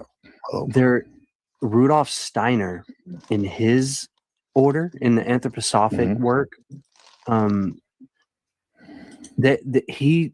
of the first goals for the anthroposophic initiate, which most don't achieve, but he would like them to achieve, right, is this state of continuous awareness. And he gives a method for it, and it's quite simple, but nobody can keep up with it. You got to make a habit out of it. And he calls it he gives it a name. I can't remember its name, but basically before you go to sleep, you have to backtrack everything you did in the day as precisely. I heard this. Yep, yes. I've heard of this. Even with blind people, right? Yeah, just and anybody. He says you get as specific as you can as possible for as long as you can. Like when you first try this, like most people that you can't even go like 5 minutes. Like you'll fall asleep. They fall asleep, huh? Yeah. Yeah. But the goal that goes. is like you consciously slip into the dream state as you're remembering, and then eventually you start to realize, just like the process to astral projection, where you get to the medium state, which is lucid dreaming. You get to this point to where you have these realizations that, hey, I'm actually I'm in a dream state, or hey, I'm not in the conscious waking world, or whatever. Right. What you're saying is like, it reminds me of my friend Justin, Waking Wizard. He's a friend, best friend of the show. He loves Neville Goddard, and like how one of the methods Neville would say was like, before you go to bed, recap your dream, right? Be detailed in your day, recap your day, go through it. But this is like, Neville had a different purpose for it. I think in order to set up your next day to be good, like he would say, take out the things you didn't like or whatever, and make them like how you wanted them. And as you go to, and then you go to sleep, you're setting the default when you wake up. And I like what you said though about even something for as simple as falling asleep was, like I said, that's a big thing for a lot of people. Have horrible sleep problems. So I appreciate you sharing that. And let me see. I have something that I wanted to do real quick. It should be right there. Where is it? I see somebody put something in the back, but I have to share this really quick. Shout out to Mr. Austin Murphy. Oh man, I have the thing where it's he just did a big donation, bro. That was very, very kind of you. Let me see, entire screen. Thank you, Austin, for that. Here we go. There, can you guys see that? I can't screen. No, but that's okay. We can't. I can't see it. Okay, well, I'll put it out. Keep that to yourself. Now I want to give him a props because it's been a long time since I got a donation. The damn YouTube took my shit away. But for momentarily. But yeah, thank you, Austin. I'm not making this a show about how to get money, but money is important. And yeah, there we go. Austin, thank you. $50, big dollars from Mr. Austin Murphy, bro. That helps. You're gonna thank your little nephew Benny. You can help pay for his next judo tournament. How he's gonna get there. Right Appreciate on, that. Appreciate that. Bang, bang, bang. Shit like that. Shit like that. Shit like that. Shit like that. Shit like that. Whoa, was that Mac Dre? Yeah, Mac Dre. Whoa. Baking soda. You like that? I do. That's like a blast from the past. Well, you're from the Bay, right? You're familiar with it? You're familiar with it, though. I'm familiar with it, yeah, for sure. Look at that, guys. Look, this for you, a hyper. Whoa! Look at that, Mr. Furley. The thizzle dance, bro. This is crazy. Yo, even Pac used to go crazy, dude. Like Austin knows about that. Look at hold on, Austin. Hold on, wait. Look at Austin. I dust myself off like I just sold third. Hey. Let's go, bro. We're covered, bro. From the Bay. I'm from the Bay, homie. He was me going too, down. bro. Yeah, then we got Rasheed Lies over here, all the way from fucking Michigan, motherfucker. Recognize me. I might send you another $100. I'm feeling myself. I might send you another $100. Nah, it's okay. I appreciate that, bro. You're amazing. You're amazing, bro. Yeah, man. Yeah, 50. I'm happy you're here. Yeah. Yeah, but okay, does so everybody dream? That's what I was gonna ask here. Does everybody dream? Okay, that's a good question.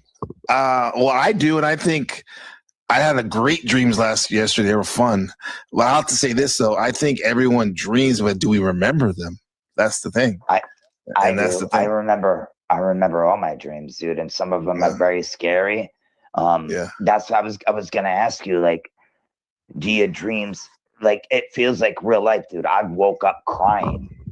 You know what it seems like to me? It seems like different realms type shit. Different realms. It seems like the dreams that are the most important actually stick with you, and the ones that aren't kind of fade away. Mm-hmm.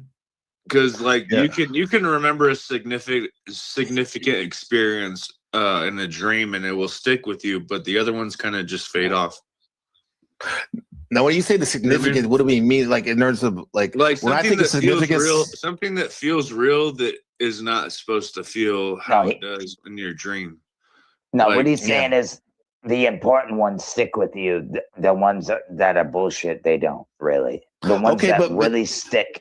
That means the things the things that are significant, the things that you need? Because I've had some great dreams that like I can barely remember that. I'm like I was saying, I wish I can go back into the dream that I can't even remember what happened, but I know the feeling was amazing. Right, dude. I've had that too. Like knowing the feeling and just knowing a little bit, but I just can't remember all of it. Yeah. Like little pieces here and there. Dude, I remember I wish we had a gay in the woods and shit. Like I know that shit. It's weird, man. Why? It's weird, dude. I want to know if gay people have dreams about if they dream being gay or if they're straight dreams. Oh shit! Like if it's ingrained in them, or are they just create it? Remix. That's a good question. We're gonna rewind that. Yeah. Well, that's a good question though. I remember. Oh, that reminds me of like True Life Stories, the psychedelic stream. Shout out to True Life. My friend Black Wolf, he had Kalindi E. I don't know if you guys are familiar with Kalindi E. From Michigan, right? Detroit. He was like, rest in peace. He was like the quintessential high dose psychedelic taker, mushroom taker. He would take like 50, 60, 70 grams of mushrooms, right? If maybe even more. And I remember he was on he was on the show, and Ozo, Mystery Ozo, another friend of our show, and True were interviewing him. And Black Wolf from SoCal, he asked him a question. He said, Kalindi, are you ever a woman in your trips? It's a good question, but You got to remember, Kalindi is like our Terrence McKenna for some of us, right? Dude, that was a lot, right? Crazy? And he asked him that question, and it was like, wow, bro. Everyone was like, Black Wolf, come on, bro, show some respect. And Kalindi was like, there's a lot of, I forgot. He said, like, yeah, I mean, everyone has their own trips and their interpretation. But he didn't say yes or no, but he's like, this thing, come on, bro. Like, that's never happened Gabriel, to me. I've had all sorts of dreams, like dreams where like like I've had like a giant like dick that was like bigger than like my leg. Like, even dreams where like some bad was gonna happen to my dick. Somebody else's like, explode, or like somebody was gonna try to like cut it off or some shit.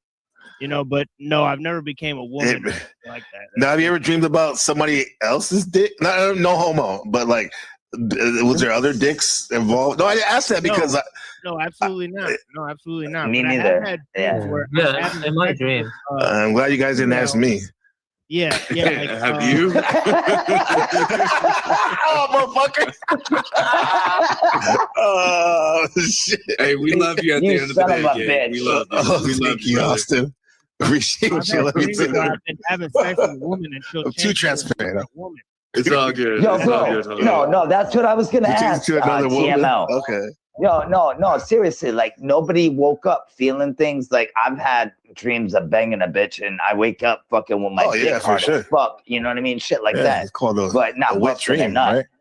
But or waking up crying or like feeling the pain. Crying, yeah. And thinking my dad and my mom died. I woke up with that shit, bro. Like, and I remember it to this fucking day, dude. It's the weirdest shit. How about if we're dreaming about like I have my mom who passed away, and I hadn't talked to her in a long time, and I finally came to my dream, and I was scared when I saw her, and then before I woke up, I'm like, oh God, that's my mom. Why am I afraid? And then when I woke up, I was so angry at myself. But like, you wasted some time you could have had with her. Yeah. So it goes a lot of different ways you can look at it. Yeah. Yeah, and the way my mom, because she passed away, but that's not the way she passed away. No, but it was just the dream was not the way she passed away. So it wasn't like, you know what I mean? Hey, this is going to happen to your mom in a few years. Or anything like that. Yeah. You know what's interesting? Or maybe it was. I don't know. You know what I mean? Maybe in a different way. You know, I don't know. It's fucking I was gonna say we all have like unexplainable experiences with dreams, and we all have that in common. None of us can actually really describe what's going on. It's something outside of us. It's something outside of us that's happening, is what I'm trying to say. That's what Machine was on the first hour. We got into that, right? With the Descartes, the whole thing. It's just actually what the hell's no, it's okay, but it's good that you reset it because that's what we always like to bring it back for people who just showed up. Like the Descartes thing about like what is even the best one is the butterfly dream, Machine, right? For those of us who weren't here, can you say that, Machine? Yeah, recap that. Yeah, I took a biased stance during the first hour, where I was talking about the benefits of understanding Shang Tzu, his idea that the dream has one-to-one relationship with reality, and the flaws of the Cartesian viewpoint, right? That that the dream is a protrusion of the mind. And then I said, it's furthermore filtered through Freud's idea that the dream is a reflection of the self. So I said I'm sort of at the ever decreasing range for what the dream sort of accomplishes, right? When you go to, from Shang Tzu to Descartes to Freud, right? And then that's amazing. Obviously Jung tries to synthesize this by saying that the unconscious represents the collective unconscious, and that I think that was a misstep in my opinion. But so I explained all this in the first hour. Yeah, is interesting. No, you just said it way better than I could ever say it. I believe. I kind of believe that. Yeah. Sorry, Austin. Go ahead, bud. No, I'm just saying. I can never say it like that. It's a one-to-one relationship. You start. Yeah. Yeah. Yeah, One and the so- same. Hostile. Yeah, I was gonna talk to you about that. There's a lot to cover right here in the past like 5 Right. minutes, but addressing that, right? So like the 1-to-1, obviously not a 1-to-1 ratio. Reflection of yourself, obviously not just a reflection of yourself. I would say young synthesis, if you want to call it that. I'm just riffing off what TML said of the uncollective conscious. That is accurate, but it depends on how you define consciousness and the self.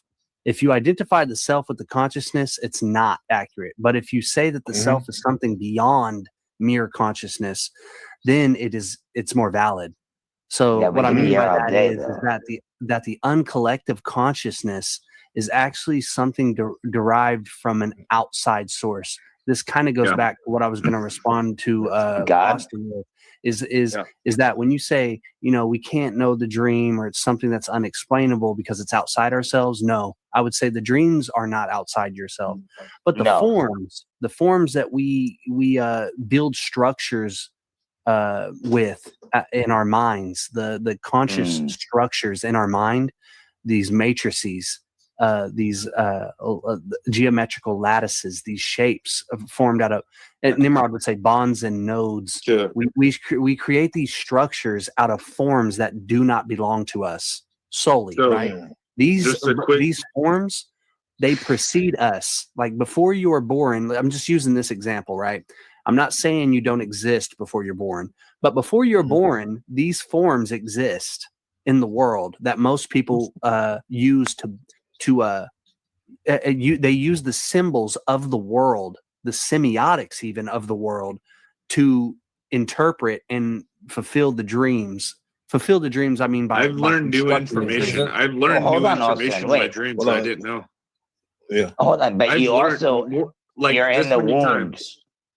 You hear everything in your mama, everything that goes on, and I think that kind of sticks with you too. I'm talking about like deep secrets that's of some the deep universe. shit. I'm talking about like real that stuff. that comes with it too, probably. I'm not going to nothing say my deny that. parents, nothing my parents would ever talk about. Yeah. Let's I'm the listen. black I want to hear about this. Hold on. I want to hear about what Austin said and then Whoopi's response to it. But first, hostile hyperbarian, you're still in the air. Go ahead. Yeah, I'll land it. I'll try not to go too far, but no, take your time, bro. You just got here, bro. That the forms, okay, like when we dream, we're using forms from the world mostly. Most normies, when they dream, they see a tree, they see a dog, they see a car, they see a house, they see another person. Those constructs, those forms, come from the uncollective conscious, meaning that they're formulated by something outside of us. We don't necessarily build those structures. Those structures are not dependent on our minds. Like I don't uphold some deep sea creature that hasn't been discovered yet, right? Like tomorrow, is there a difference? Is there a difference between structure and ideas? Yeah, if you want to get down to the tax brass, but that's what I kind of mean. That even you could lump ideas even into structure. You can lump physical forms into the concept of structure. Not really. You can, I don't see how they correlate. I don't see how an idea comes from a structure. I mean, you can't. No. You can. I can say. No, I'm going with you. No, I agree. Okay. There's two ways of looking at that. I take that back. You can create ideas out of structures, but you can also not have any idea in. Yeah. Oh no! I want to see that. I want to see. Hold on. I want to see that. But let's for the sake of letting Hostile get his point across, where we can fuck with it in a sense. Like, let's see. Right. Go ahead. Then I can talk shit about it or love it. I was saying ideas are structures, right? You can say that they belong to. You can put them in the category of structures. So point being here is that the dream, though, right? If it's a protrusion, quote unquote, or a projection of the self, then it isn't outside of you. If it's outside of you, then you know what I'm saying? You're not going to recollect it. You're not going to be able to actually piece together what happened. But if you are observing, if you are apprehending the dream, the experience, I noticed this was called Our Dreams, Even Experiences. It depends on how you define experiences, right? It's all semantic. If you want to say experience in the most general sense, as in something you apprehend with your awareness, then yes, they are experiences. But if you want to say like skill or something, not always do we obtain skill from a dream, right? So it depends on how you define that.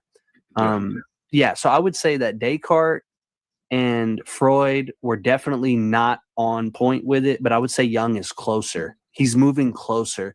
But I definitely understand, depending on how you define it, labeling it as a misstep. I do understand that take. Well, what do you think of Shang Tzu's statement? I don't think it's a one-to-one. I don't, because there's obvious differences, right? There are these, you can die, you can have death experiences in a dream, and that's a little bit different from dying in That's interesting. The real world. So there's a little bit of disagreement between me and Hyperborean, which is always interesting. The idea, I mean, do you think mind is a separate reality? Yes. Okay. So that's where I would basically disagree, right? From the self is what I mean. That's where it veers off. Yeah, that's where the road kind of swings off. So you're saying mind and self are synonymous? Well, I think mind and reality are synonymous, right? Pretty much. So. Oh, okay. So this idea that, because the dualism helps you get to the idea that the dreams have a function outside of just, the real world, right? Yeah, go further though. I'm resonating. Go further. Well, I was just talking about this idea of these universal concepts, right? Where would they be contained? Right, they would have to be contained in existence that's apart from the material world, right? Is that what you're alluding to? Apart from the material world, you could say, yeah, because the material world isn't necessarily the forms, right? That I would just make a distinction between matter. I would make a distinction between just raw matter. I'll catch you next, Austin. Forms that matter are made the forms that are made out of matter. The forms are the. Yeah, but we are matter. We are matter. Yeah, you can't differentiate the two. I'm saying no. And the brain is nothing but more of a body part. That's our soul. Try to see the matter as a substrate, right? I'm saying that not necessarily the substrate. Try to use Occam's razor. I mean, would it mind with a capital M is not the same thing as brain. So in definitely not. Yeah, so in the in philosophy, mind is a totally different concept, right? I would say mind is like the device that we use to come up with. It's a computer type shit. Is that what you're saying? Well, where have you guys been my whole life? Kind of in a way, but it's the thing that where have you been my whole life, T-Mel? And I like this to say, forgive me, man. I'm just learning. I've been looking for you for a couple decades now. So what would the brain be? What would the brain be? The brain would be like the operating system, the hardware, and then the mind is, I'm using that metaphor. The mind is what the No, it's not the brain. The brain would be like the physical expression of the mind. But like once you got rid of the brain, then you still have mind. Okay. Pew, pew, pew, pew, pew, pew. Like it's like what Buddha was saying. Like you can't find memories in the brain, right? So at all. So that would be one of the hurdles. One of the many hurdles. Right. The first hurdle would be defining both of those words, brain and mind. Yeah, or even dreams. Mind is like an amalgamation or an assemblance of all the mental faculties and functions that we're familiar with, like rationale, intellect, logic, calculation. These things belong to the mind, but the awareness, the self, I see it as behind the mind, in that once you dispense with the mind, that the self still exists, that awareness precedes the mind. You could say that intuition is pre-mind. I need better mushrooms. No. I just think your body is everything.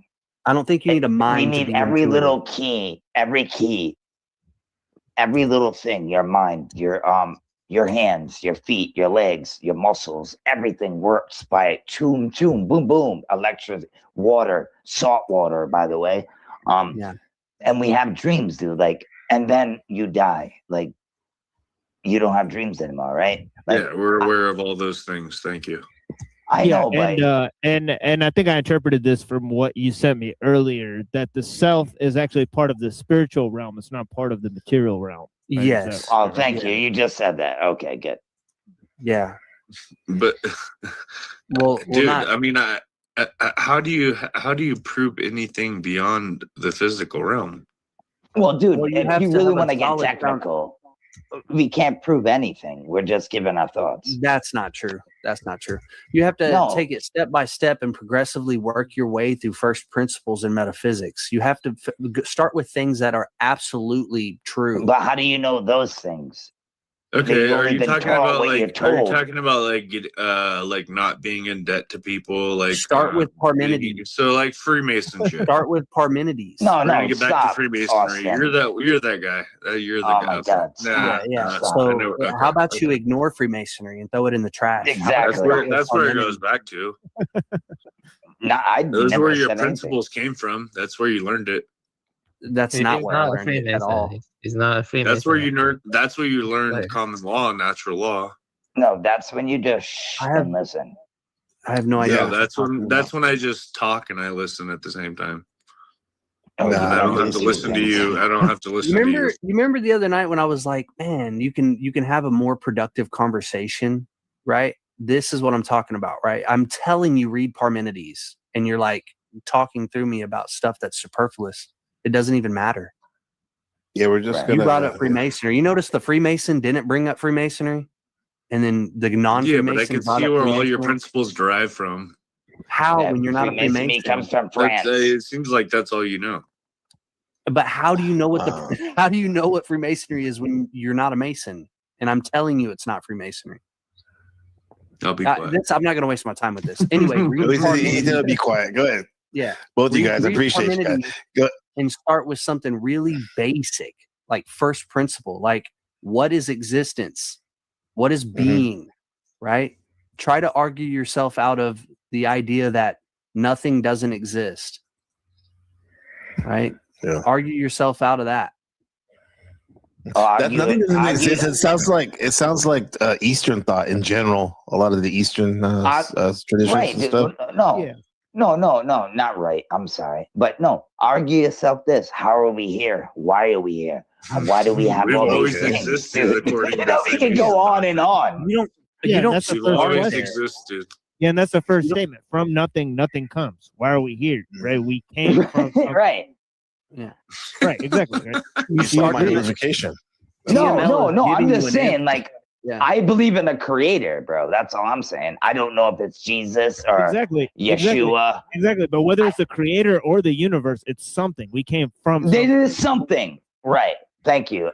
That's all I was trying to say, bro. I must have misunderstood. Yeah, for sure.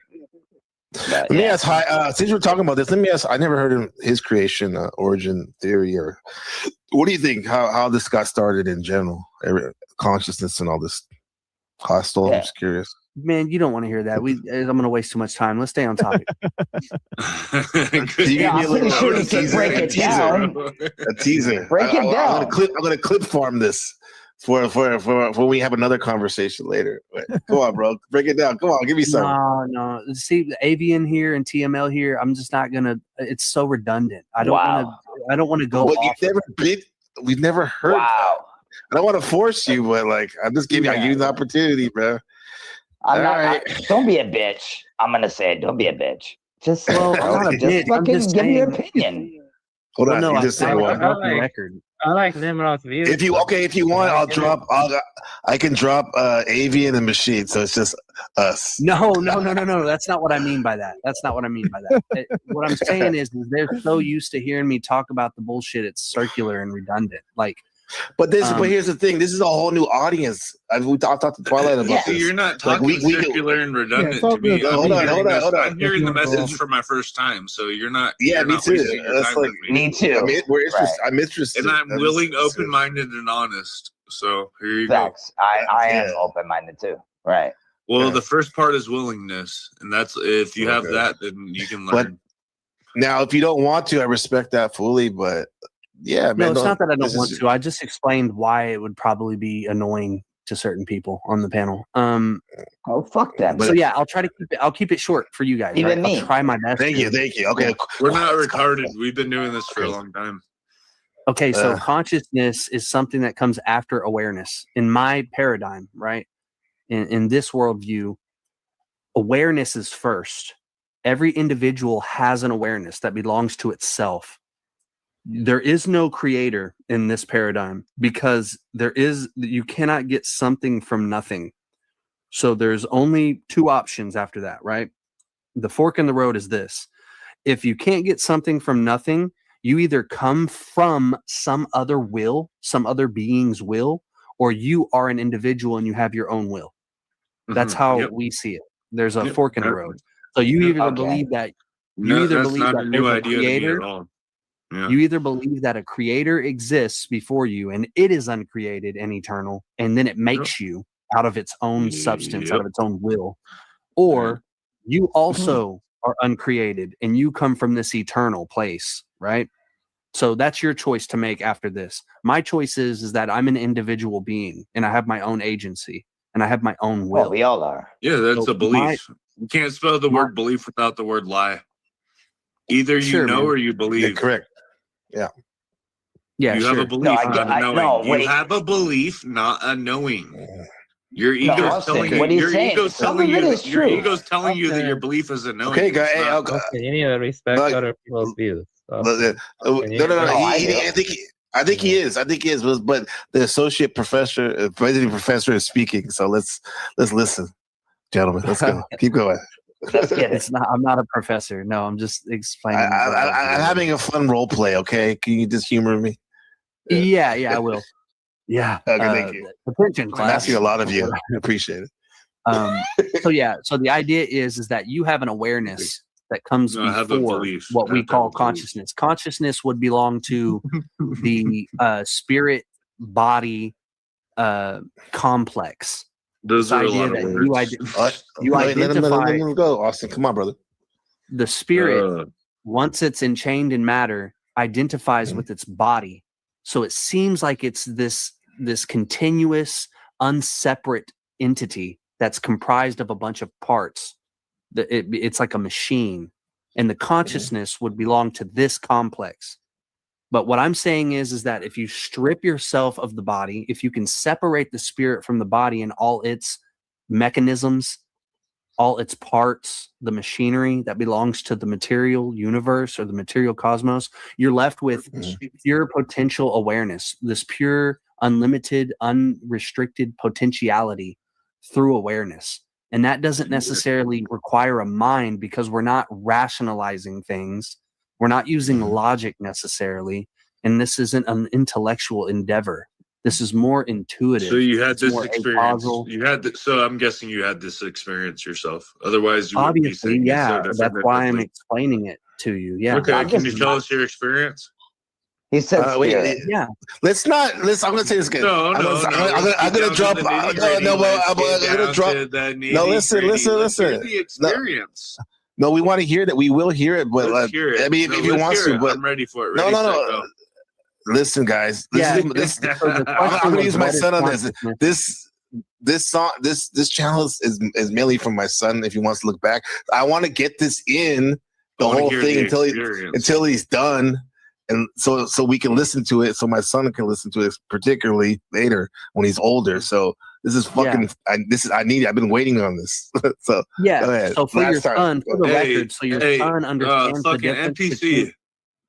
You said you're signing your son up for a sports team? No. I said I thought you said you're signing him up for something. His judo expenses, your donation will go there. How much is that? I had $50. He's gonna pay you now. You got it. He's gonna pay you now. No. Dude, just shut the fuck up and listen. You guys don't even understand. You guys have no fucking idea. No, you're good. Guys, let's just. I appreciate it, but let's just do this. This is it because I don't want to just drop everybody just for a second. But you're men. We can do this. Shut the fuck up. Well, thank you. Go ahead. Sorry, Hyper. Go ahead.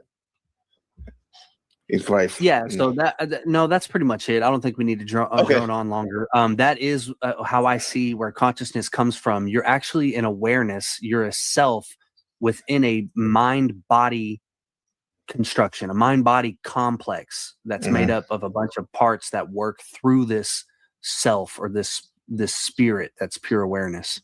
It's like the driver behind the chariot. Yeah. Can I say something? Yeah.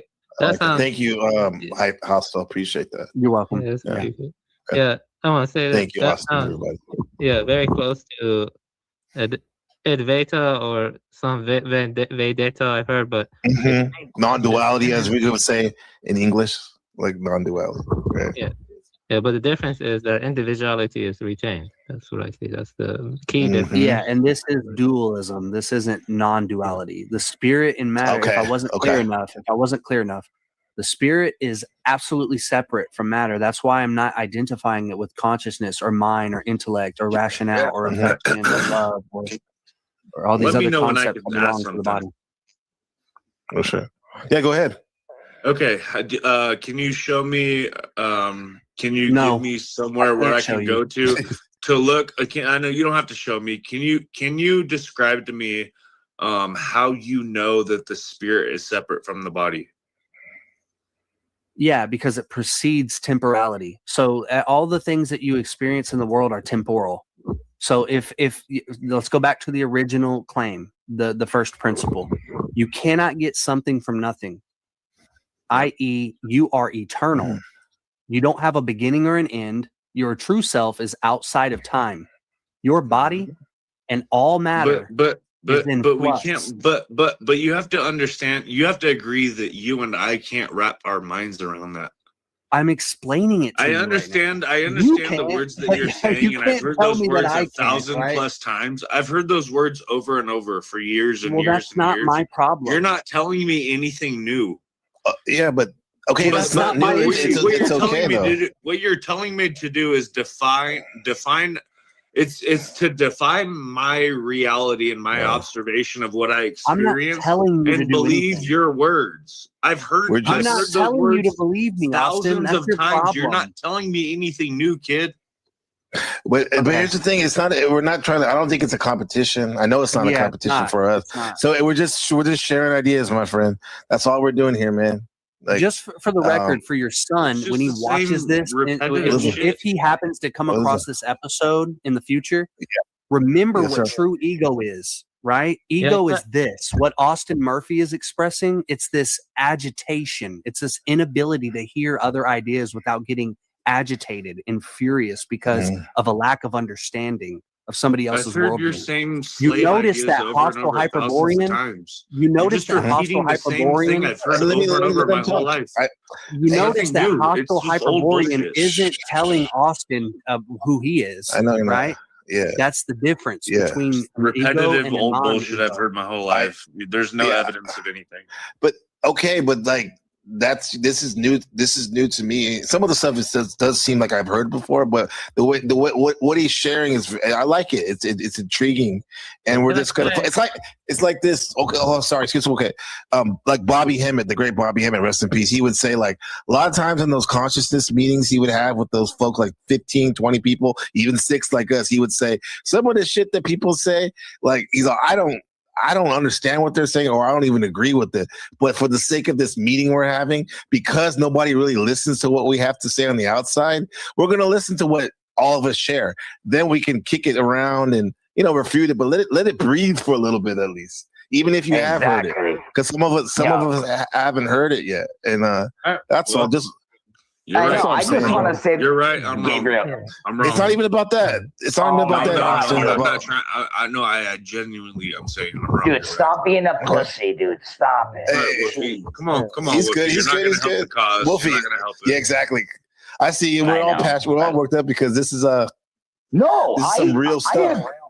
No, dude, I love what this guy is saying. I've known you for like 7 years, bro. Come on, relax. All right. Now, Avian, I'm sorry to interrupt you. What were you saying? Yeah, I was reading some quotes from Nisargadatta on pure awareness. He said, "You are not the body, you are not the mind. You are pure awareness in which the body and mind appear and disappear. And here's another closely related one. The sense I am is the first to emerge. You are prior to that. You are the witness of even the I am. So I think there are some parallels between Nisargadatta and Advaita and what Hyperborean is saying, but there are some substantial differences too. Like I think Hyperborean is a bit more dualistic, as he says. Yeah. It resonated with me. I like that idea of like in the background, it's always running, whether you have your conscious mind or not. Because we can say all these things like, oh, mind is everything, but what does it really look like? What does that really look like? And these ideas, holographic projection. These ideas that I'm talking about get you closer to envisioning that. They give you an intuitive insight into what that is and what it looks like. These things are not something that you can rationalize. Would you say you have the ultimate truth? No, he doesn't. He's I would already say said that it. No, I'm asking him, would you say that you have the ultimate truth? Should I follow you? Don't know. I wouldn't recommend you follow me just because of what I'm saying. No, you sound like you're offering something that none of us have ever heard. So I would like to hear what. Well, no, that I've is. actually told you that I What's didn't want to get talk me about closer? this You said what you're saying is going to get us closer, which means that you're closer to the truth. I mean, here's the thing, like truth. Like I've studied a lot of things, like I've looked at a lot of different angles, and I've never seen the views that Hyperborean is putting forward. Pretty much, I still have to sit there, study, look at a few different angles. That's why I'm at. Even his views on on the pre-Socratics, and I was learning new angles of things. So I greatly appreciate our conversations and stuff. Yeah. And I was like, I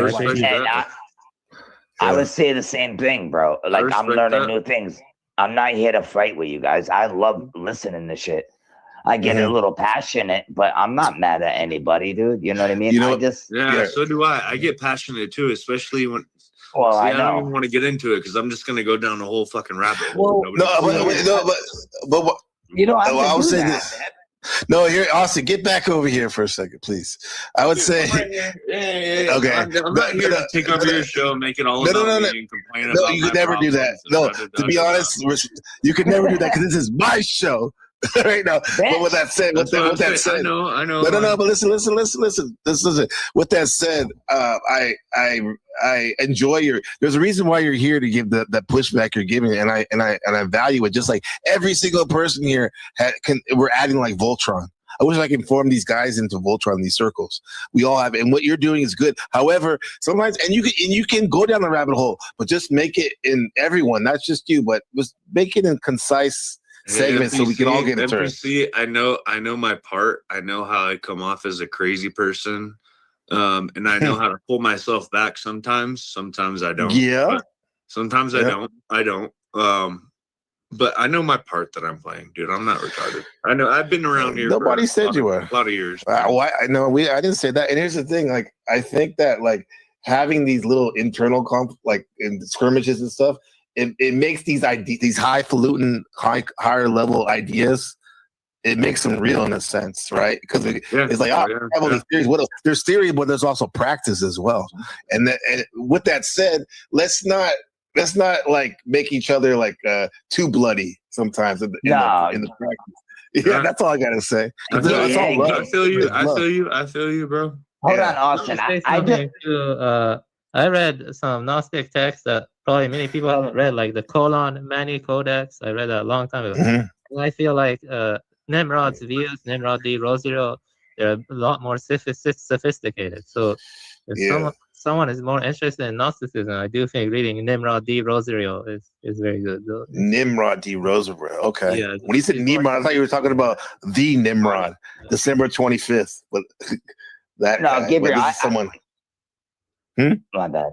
No, I just want to ask one question. No, I just want to ask one question to everybody on the panel. Like, so you say nothing comes out of something doesn't come out of nothing, and nothing comes out of I get that. But everything's here, and everything's here to feed us. Everything that we need to heal us everything that needs our kids to be well. We have animals. We have everything. Everything is given to us. So what do you think that comes from? And as the dream part is, it's experience why I have dreams, because I dream about people that I see even online that I talk to. I have dreams about women that I used to date. I have dreams about banging bitches that I used to bang. Not anymore, but you get what I'm saying. Like, I'm just being real. Like, so Can I have a first response to that? No, it's just amazing. Yeah, you can have the first one. We have everything. When he's done, yeah, for sure. We have everything here for us. That's right here, right now, to feed, live, drink, ride, dirt bikes, wang wang, cars, whatever that is. You know what I'm saying? That's we have it all. We have it all. No, I'm just because a 2-stroke or a 4-stroke. I got you. I got you. You know, you know more than me. Everything that we need is here, bro. I think that is perfect enough, and you people still don't believe in a creator, or you think it's all by accident. Yeah, It's a big maybe bang. not. Does it matter though? No, but everything. But I want to say this: nothing came out of something. It was from sound. So. Okay. Austin Murphy, you said you wanted to respond on some stuff. Yeah. So I believe that there's a creator. I know I said the word believe. I have a strong feeling that there's a creator, and that doesn't mean that creator could have put a DVD inside of a DVD player and played the movie, and we're just characters in the movie, and we're completely powerless while we're given the illusion that we have power. So we have the illusion that we're some sort of character that has free will, while at the end of the day, we're just a fucking DVD player and a cassette tape. That's why we get deja vu and Mandela effects and all the other things that we can't explain. So that kind of, I like that. That's I heard nothing. That's pretty original, but something. The only thing I could point at is like Bro Sanchez has a DVD metaphor he uses as well on the consciousness level and how we're spinning around and whatnot. Yeah, but that was my simple answer. But are we spinning? I only see the clouds moving. I see the stars every night, no matter where I go in my backyard. I'm standing still. No matter where I go, I see those damn stars, dude. Every single all night. I could do is talk about my experience. Right now, I'm standing still. No, not you, brother. I'm just saying out in general. I understand the whole. It's such a big place. And you clouds. Feel it, dude. So let's not. It's funny. It's funny when we talk about because we were talking about dreams, but when we specifically talk about origin stories of and consciousness, man, that just people get passionate, and that's great. And because that's the one thing. Part of me wants to say, likes to keep things simple, like a dualistic way. I was thinking in the sense that like there's always a war between this or that, but what if it is the war is to distract us? This, no matter what the distraction is, from the simple fact of yes, and then you fill in the blank. And then it's called Animal Farm, George Orwell. Yep. That's a good one. Yeah, that is a good one. Yeah. So what made you want to be a teacher? Sorry, NPC or Gabriel. What made you want to be a teacher? Because where I'm at, the location is the best job I can get with the highest pay, to be honest. And then secondly, to help people, help the community. Yeah, there's a good feeling that you get from. I like the best. My greatest experiences don't have anything to do with money. It has to do with helping people. Yeah, but my greatest for memories sure. and shit, bro. For sure. But money is, at least me with my growing family and dogs was in my family. Like I need the money is a very big thing. I'm just blessed enough that I have a job that I enjoy, somewhat, and I help people, right? But this is what I want to do. This though, media, full time. This is what I really am passionate about. What's up? And this is like what I really like to do though. But thank you for asking. Media? What do you mean? What do you mean media? Like Streaming, making video essays, music videos, writing. You know, you could probably touch more people that way. Yeah, that's what I love to do. You could have a bigger audience. I would presume. Yeah. Hyperbolian to dreams. Why is it important to know these planes? You think? Different What planes. do you mean by plane? What is that? Because I've referred to him first because he was talking about Avian was talking about the hypnagogic plane of consciousness. That's my words, and then you were describing about different levels and whatnot. Why do you think it's important to know the different levels? Different lessons in life depending on where you're at. Right. We live on a planet, right? Yeah. A planet. We don't live on a planet. We live on a planet. Take the letter. We live on a plate. Take Satan's T off of it, and you got. I got you hostile. Yeah. Okay. So you want to know where we're at? I think the importance is that. I mean, it's to me, it appears to be a lesson. It appears to be a teaching. Everything's a teaching thing, and I can make the same mistake, or I could fucking just battle it and move forward and do something different. That's what That's what it seems to me to be. Okay. Thanks. Hostile. What are your thoughts on that? The plane, the importance of knowing the different planes. Yeah. So it goes back to this. How are you oriented as a spirit, right? If you believe that the material cosmos is the end all be all, and that there's this Godhead at the top of it that you need to unite with, then knowing the planes is absolutely necessary to transcend, to achieve apotheosis or henosis, or this unification with the one. What do you have to do to transcend? Well, there's virtue. There's a refinement, like a moral refinement. Most of these mystery traditions teach ways, whether it's the left hand or the right hand path, they teach a moral refinement system. And through purification, it's a bit alchemical.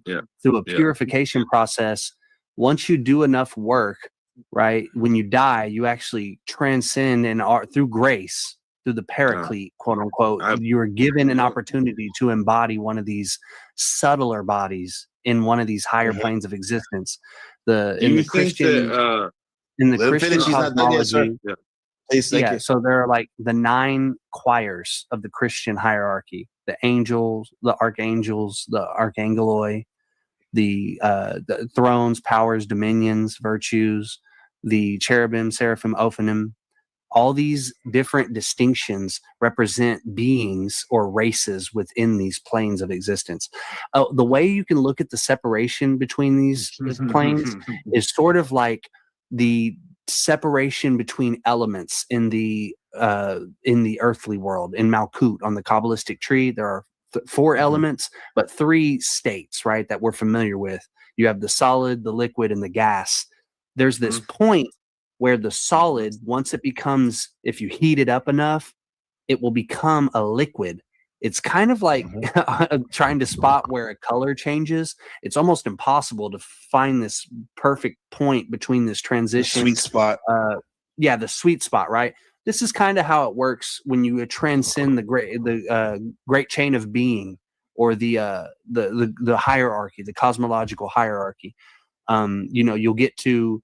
And what's weird is all these mystery traditions, even though they're Kabbalistic, they don't ever come up with arguments that disagree. Well, a few of them, right? Few exclusions, but most of them, like 95% of them, almost to 99%, I would say, agree with the ordering of the planes, right? They'll say that the moon, Mercury, Venus, Sun, Mars, Jupiter, Saturn, and then the fixed stars.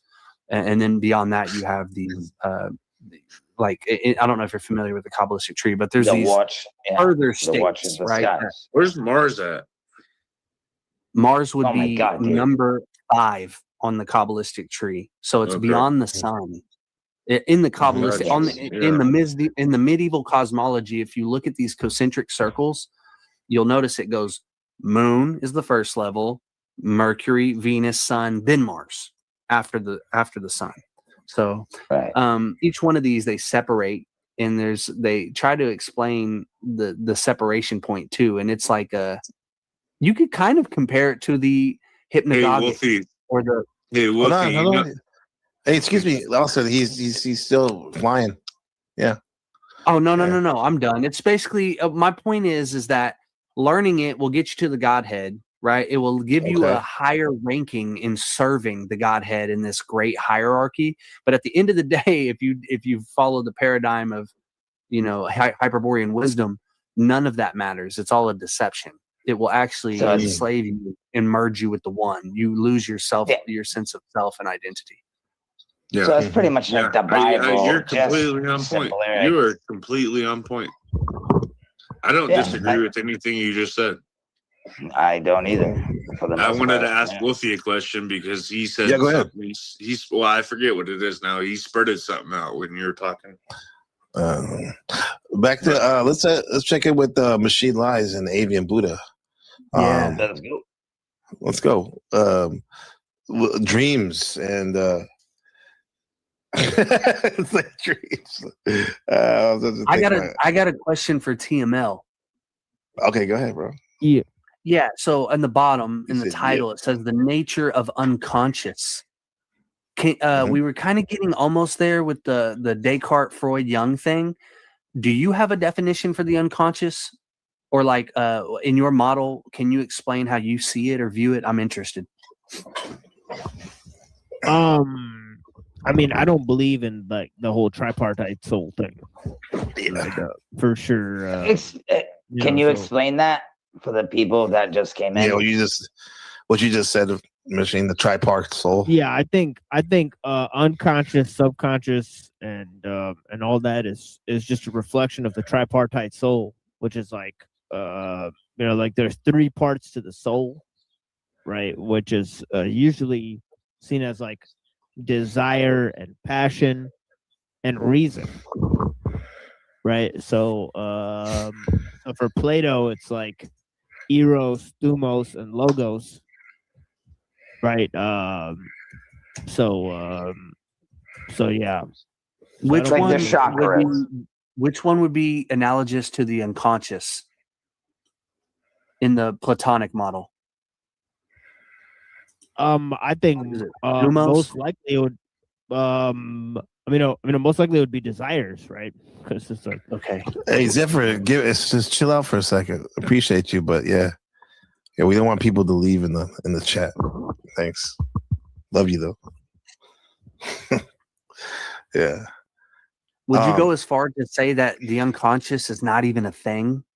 Like that's probably like a. That's kind of what I think. Yeah. I like that take. Yeah. That's interesting. Yeah. Yeah. So, nature of the unconscious. I mean, if there's a one-to-one, a relationship between the dream and reality, then there is no unconscious, right? What if it's a 0 to 1? 0 what? I definitely. What if there's a 0 to 1? Yeah, one being the sleeping state, 0 being the awoken state, and you get your thoughts through the sleep state without even realizing it. Yeah, I definitely wouldn't think of it as a ground of being or, those unseen potentialities. Right? I think that's dangerous to think of the unconscious that way, because then, you're going into this virtual, like you're going into like the virtual. Morality is objective, right? Can you let him finish? Yeah. How would you rebuttal my earlier claim with your view? And this is in no way an argument. I'm earnestly interested in the rebuttal because I don't want to be in an echo chamber, right? So when I look at the unconscious, no, he's asking TML. No, okay. When I look at the unconscious as that unseen potentiality, right? Not the ground of being, but all the ideas that belong to the one or the demiurge, this thing that's actually projecting all the forms, the things that aren't dependent on my mind and my consciousness. Well, that's one thing I don't agree with, is that mind is separate from reality, and that there's forms that exist. Okay, so forms don't exist in your model, right? Is that what you're saying? Yeah. Okay, and then so to get more familiar with your point of view, I have to get the definition of reality, because I'm not claiming that all of reality is true existence. I would say that in my dualistic framework, matter is real, but the self finds no existence in matter, right? Like earlier in my message to you about the vril, there is no existence. I agree with that one. Outside of the vril. Yeah, I agree with all of that. I agree that that the self is part of the spirit and not part of the material world. All right, so when you say reality, you're like equivalating that with existence.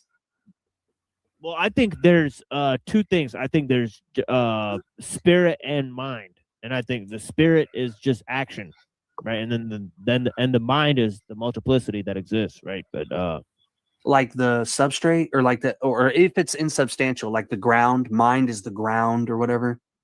No, it's kind of like what you're doing right now. The mind and the soul. It's a multiplicity of things that exist that basically define,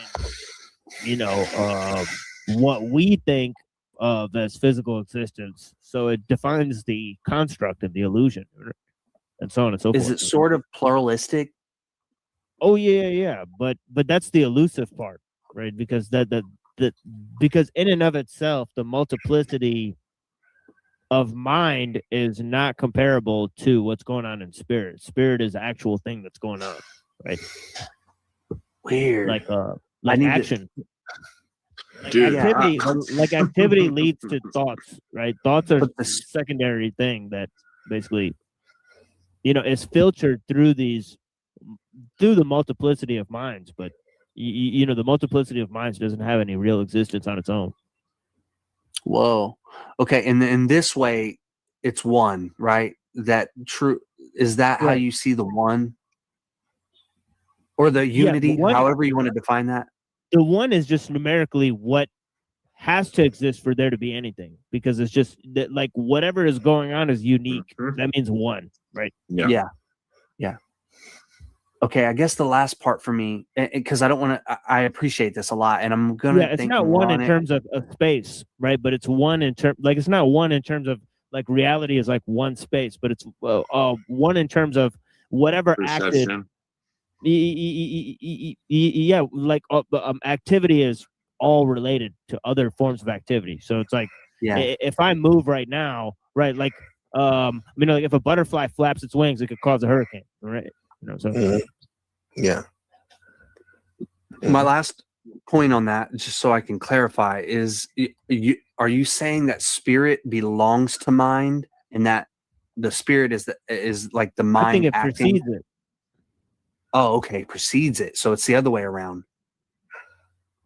Is spirit the oneness, and then the minds is where it turns into the many? Yeah. Okay. Okay. I think I get a better. I'm more clear on this. Yeah, there's got to be a multiplicity of minds, but there's not stuff, right? There's no stuff. Like, if you look at stuff, it's all just like, like there's no It's the same. It's just repetitions of the same thing. Like there's only so many characters here in this place. Not here, but. Everything's a break off. Everything's a fucking. There's only a certain number of personalities, and everything else is just a break off of that. Like stuff is basically an extrusion, a calcification of what thoughts are, right? Of what mind is. Right? Solidified spirit, or solidified mind for the time. Solidified mind. Okay. Yeah. Okay, so it's like blowing a bubble or something. Like the spirit would be the breath, and then like it embodies this bubble, this substrate that once it pops, it's no longer there. Yeah. I'm using a bubble blower as like an analogy. I'm trying to picture something. Yeah. Well, how about this? I would my mind and my soul tells me I'm going to punch you in the face. That's what happens. Yeah. Right? Like, pretty much, right? To be so simple about it, right? My mind tells me I want to punch you in the face. Yeah, not that I want to punch. Yeah, but I agree that the self precedes, like whatever this mind construct is. That it's basically part of this spirit, You know, that there was never a time when you didn't exist, so on and so forth. And I agree with all that. So are me and I you don't. I different can't in your see model? that. Dude, I've been trying for so long to see what you just said, and I've heard it so many times, and I can't see it. There ain't no fucking way How you've does heard the that self so many perceive? times. Yeah, there's a lady. Yeah, there's a lady who comes on No, panels I'm being named Marilyn. fucking genuine, motherfuckers. Yeah, there's a lady who comes on Let's panels not, named let's not, Marilyn, let's not and laugh she at it. understands it. She understands. I got you. You know what I'm Well, saying? what about She the basically- the feelings? I just What about don't. your I don't know feelings? how to separate. I don't know how to separate a spirit from a body. To me, it's all one experience. You mean it's enmeshed together, right? If you take apart That's one, how I observe it. you'll destroy it. It won't be the same. Yeah. I mean, maybe I have to do more mushrooms. I don't know. Yeah. So I have a question another- for people Oh, sorry. here. Sorry, I didn't mean to interrupt. Avian, no, then hostile.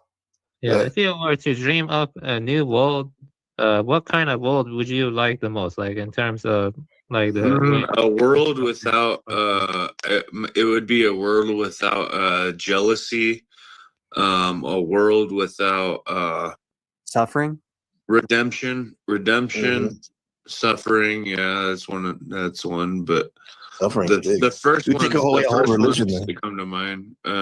You know what I would say? You know what I'd But- say? I like it the way it is. It's Okay. the way it made me. It's the way That's the the easiest way. world You're made just, me, you're just bro. willing to accept It is reality what for it what is. it is.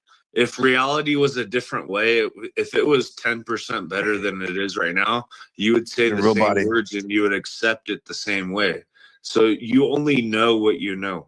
That's it. Period. Okay. No, bro, I know both sides, so I know the If bad this side and the world good was side. 10% better, you would say the same words that you just said because you don't know any better.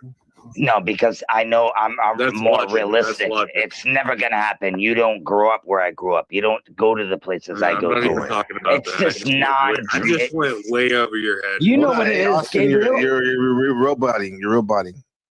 Yeah, Bro, dude, everything. It's everything is everybody's robbing each other, freaking drugs everywhere you go, dude. It's the same old shit, bro. Nothing's gonna change. So you would keep it the same. You're saying? No, Nothing will I'm just I change, but nothing around me changes. That's the problem. It's what I'm Okay, but trying to you say. said, but I'm saying like Avian Buddha Maybe said if you could have your own, if you start your own world, what would you do? What would you get rid of? You said basically nothing. if You I keep could- it the same. You're saying you get to keep it the same, right? Oh, if I could change this world, well, that's kind of bullshit. No, he said if you could. I'm sorry. Say it again, Avian, so we're clear.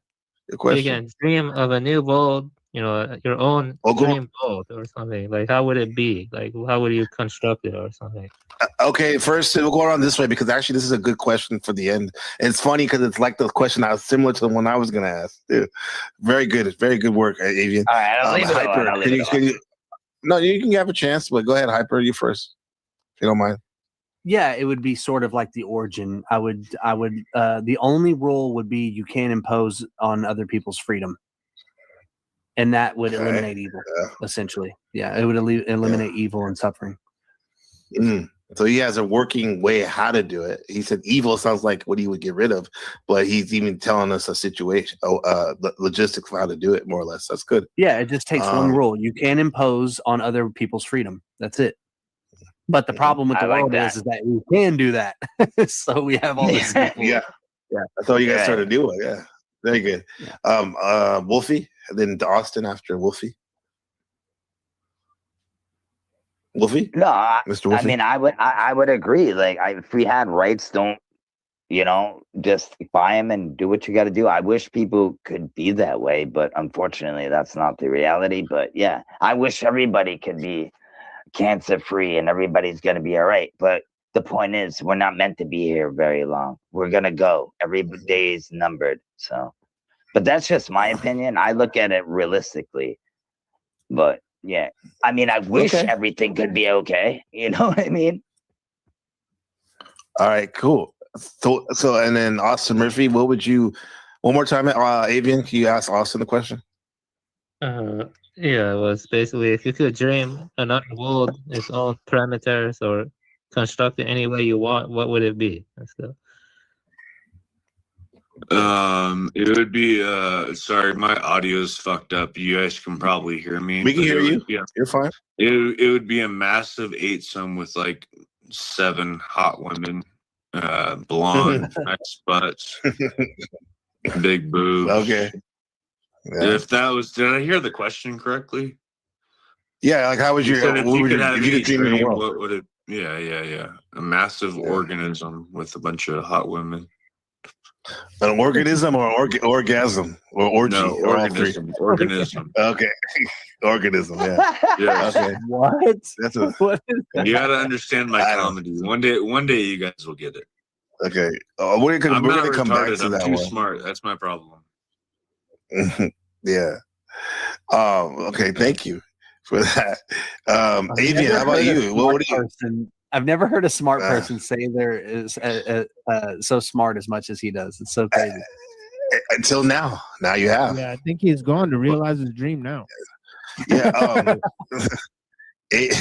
Avian, can you answer your own question? yeah, Ooh, yeah. Something like a medieval fantasy world where there are dragons and there is magic and fire and there are big castles and you can go like dungeon crawling and stuff like that, and dildos. That sounds cool. Different beings too. Dildos, he said. It's just like fantasy stuff. I mean, I would love a fantasy world. Like imagine different, I don't know, species. Like dragon folk or elves and stuff like that. But it's just stuff like that. I love that stuff. It would have preferred being that kind of. I like what you said. You're very setting oriented. The setting of the story, of the world building. Yeah, I like him too. You know what I mean? That's real world building right there. You're not just saying like how you would want it for yourself. You as the character in the in the world. But I'll bring you up one sec. But like the setting's important, and I'm kind of similar in that. Like I'll answer, then I'll ask the machine, then we can get out of here. But I would say kind of like what Wolfie said. I'll call it minimalism to sound cool, but I guess I'm kind of lazy too. I'll keep it the way the world is. With one tweak, that everyone in the dream and every sentient being, not just people, but animals and trees and everything else, can communicate with each other. That'd be kind of interesting. I think that's what I would do. Yeah. I think that would be interesting.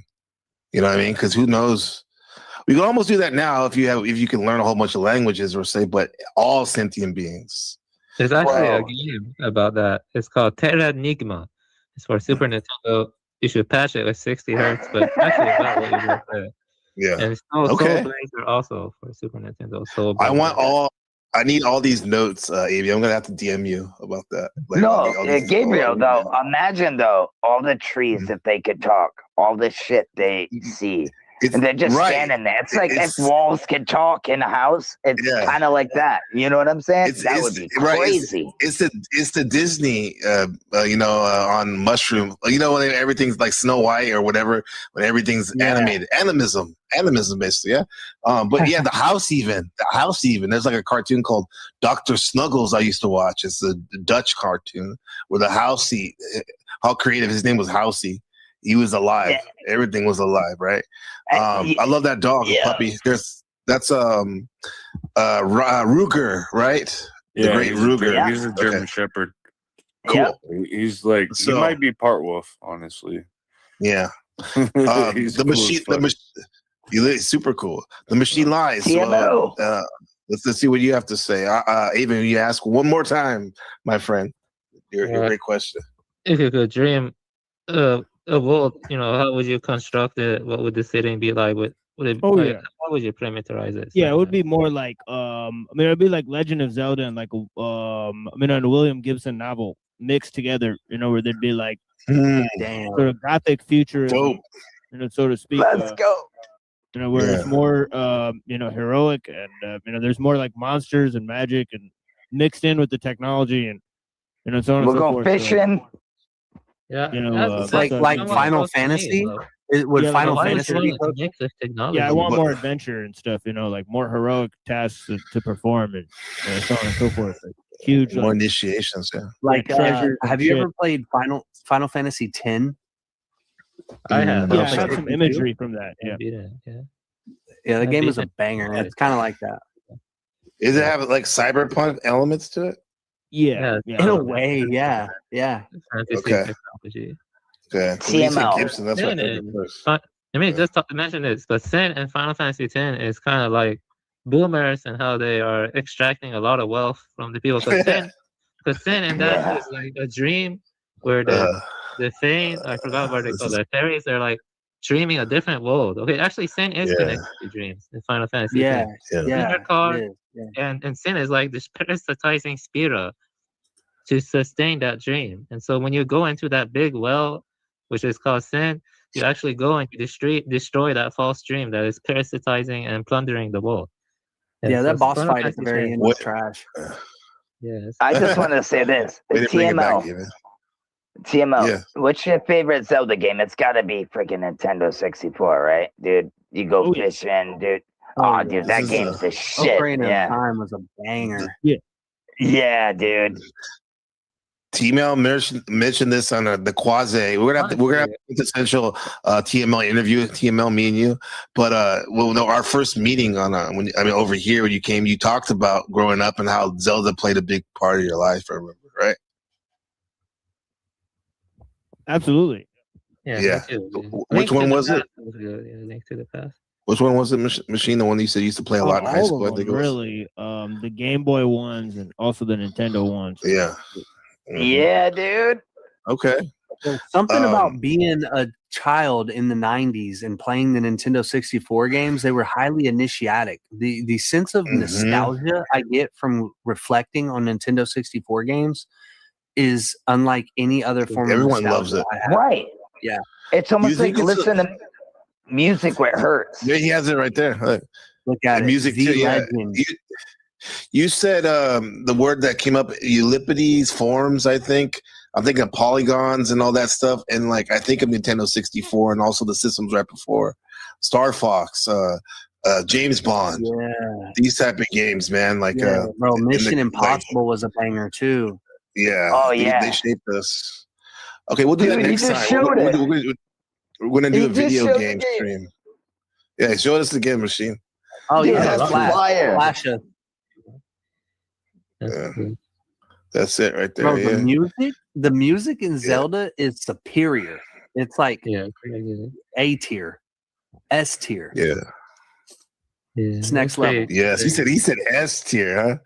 All right. Oh yeah. I heard good things about the manga for Twilight Princess. I haven't read it yet, but I heard many good things about the manga for Twilight. No Chaser. Twilight Princess. Okay. Yeah, the manga. What's up? No Chaser. Yeah. So there's a manga of it. Yeah, a Zelda game. Yeah, that one is highly Insane. rated. Yeah, Okay. the Twilight Princess manga. I actually didn't like Twilight Princess as much as Ocarina of Time or Majora's Mask, but it was okay. It was alright. But I did like Ocarina of Time a lot. Avian, we're gonna have to do a deep dive on the Taiwanese puppet TV shows. Yeah, I actually haven't seen Pili much. I watched all of Thunderbolt Fantasy, but Pili is not much of it is subbed. I couldn't find much of it subbed. Yeah. Have you guys seen that stuff before? I have. Those Taiwanese puppet shows. It's No. ridiculous. It's total fanboy stuff. It's really big. Actually, my cousin loves this stuff, and Avian brought me into onto it. Funny enough, when Avian talked to me about it, the next couple of weeks, McDonald's here, they did a whole ad campaign with this, because just like how Nintendo 64 for us American boys is a big cultural thing coming right of passage. These Taiwanese puppet shows are too, and I thought it was cool how Avian had brought it up.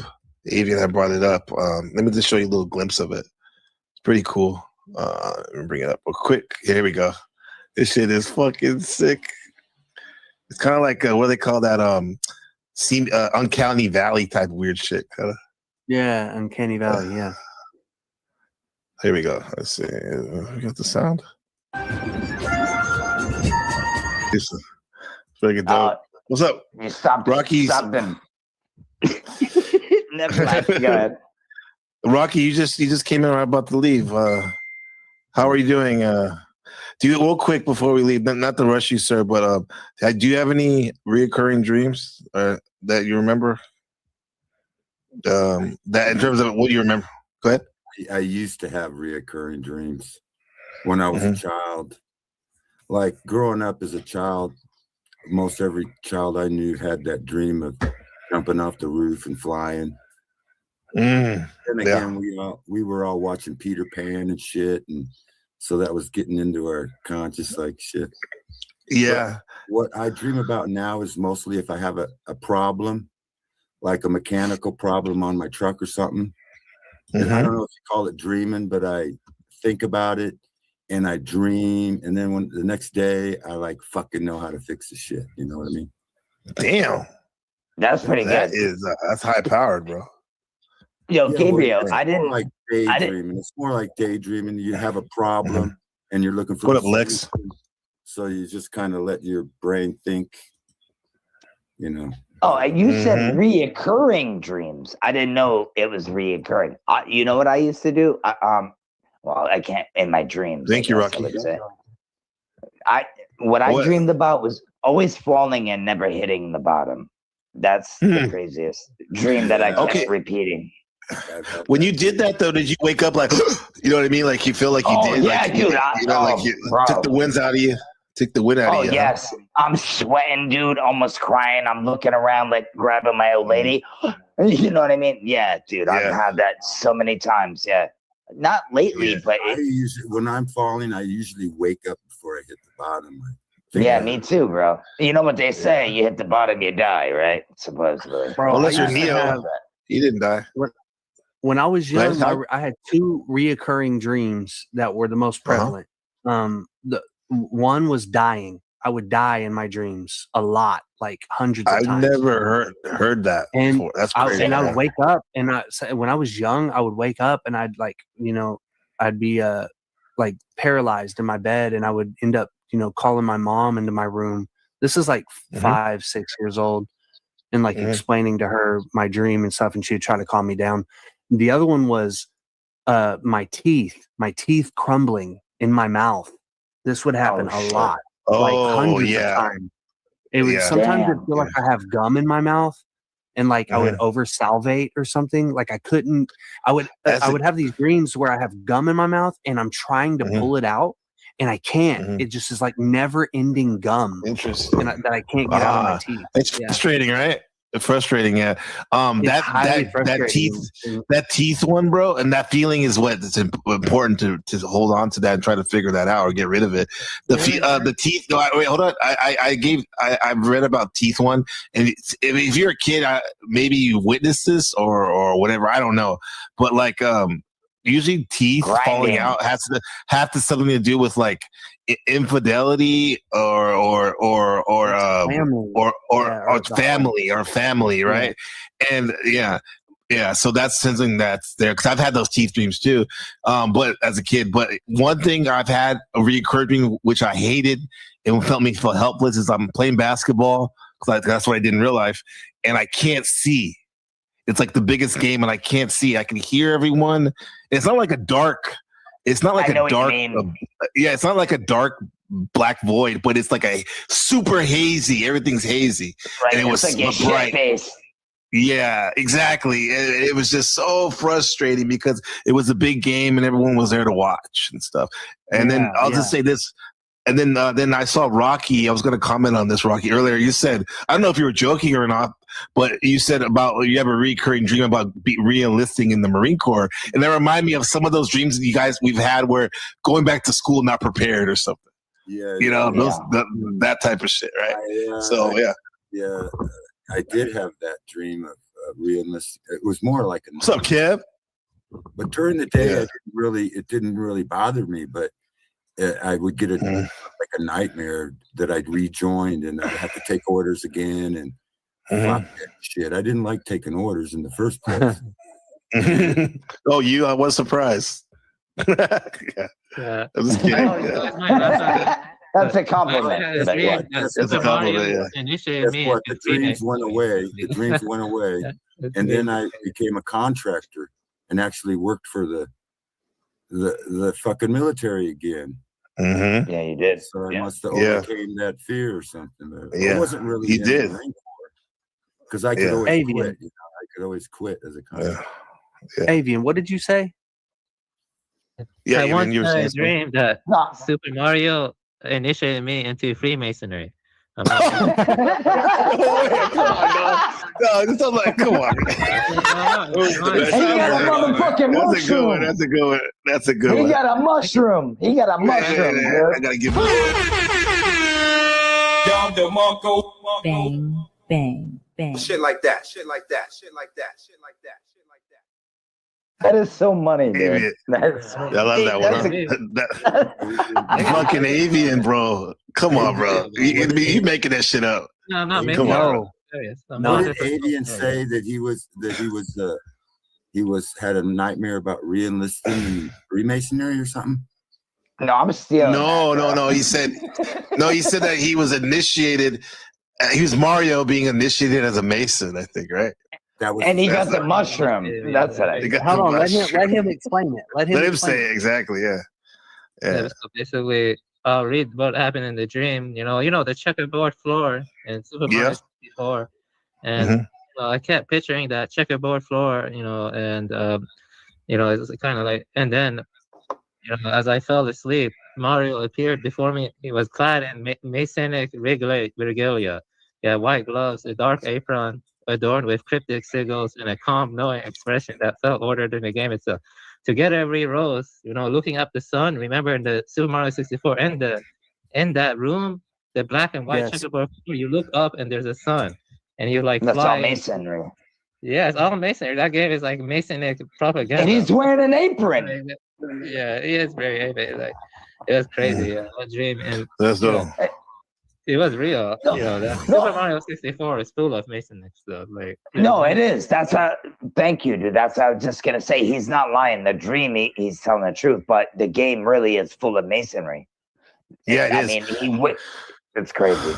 Yeah. I'm gonna actually shut it down. I saw Kevin in there, bro, because this is what actually. He said he had to do something, so he was gonna try to come by because this show was actually gonna be not only with the Great Machine Lives at the beginning, but also the Great Marathon Kev, the Legend Marathon Kev. So most likely, then I'll confirm it with him and Machine, but we're gonna do this again on Friday. Hopefully this Friday, Machine, if you're free, or are you streaming on Friday, or?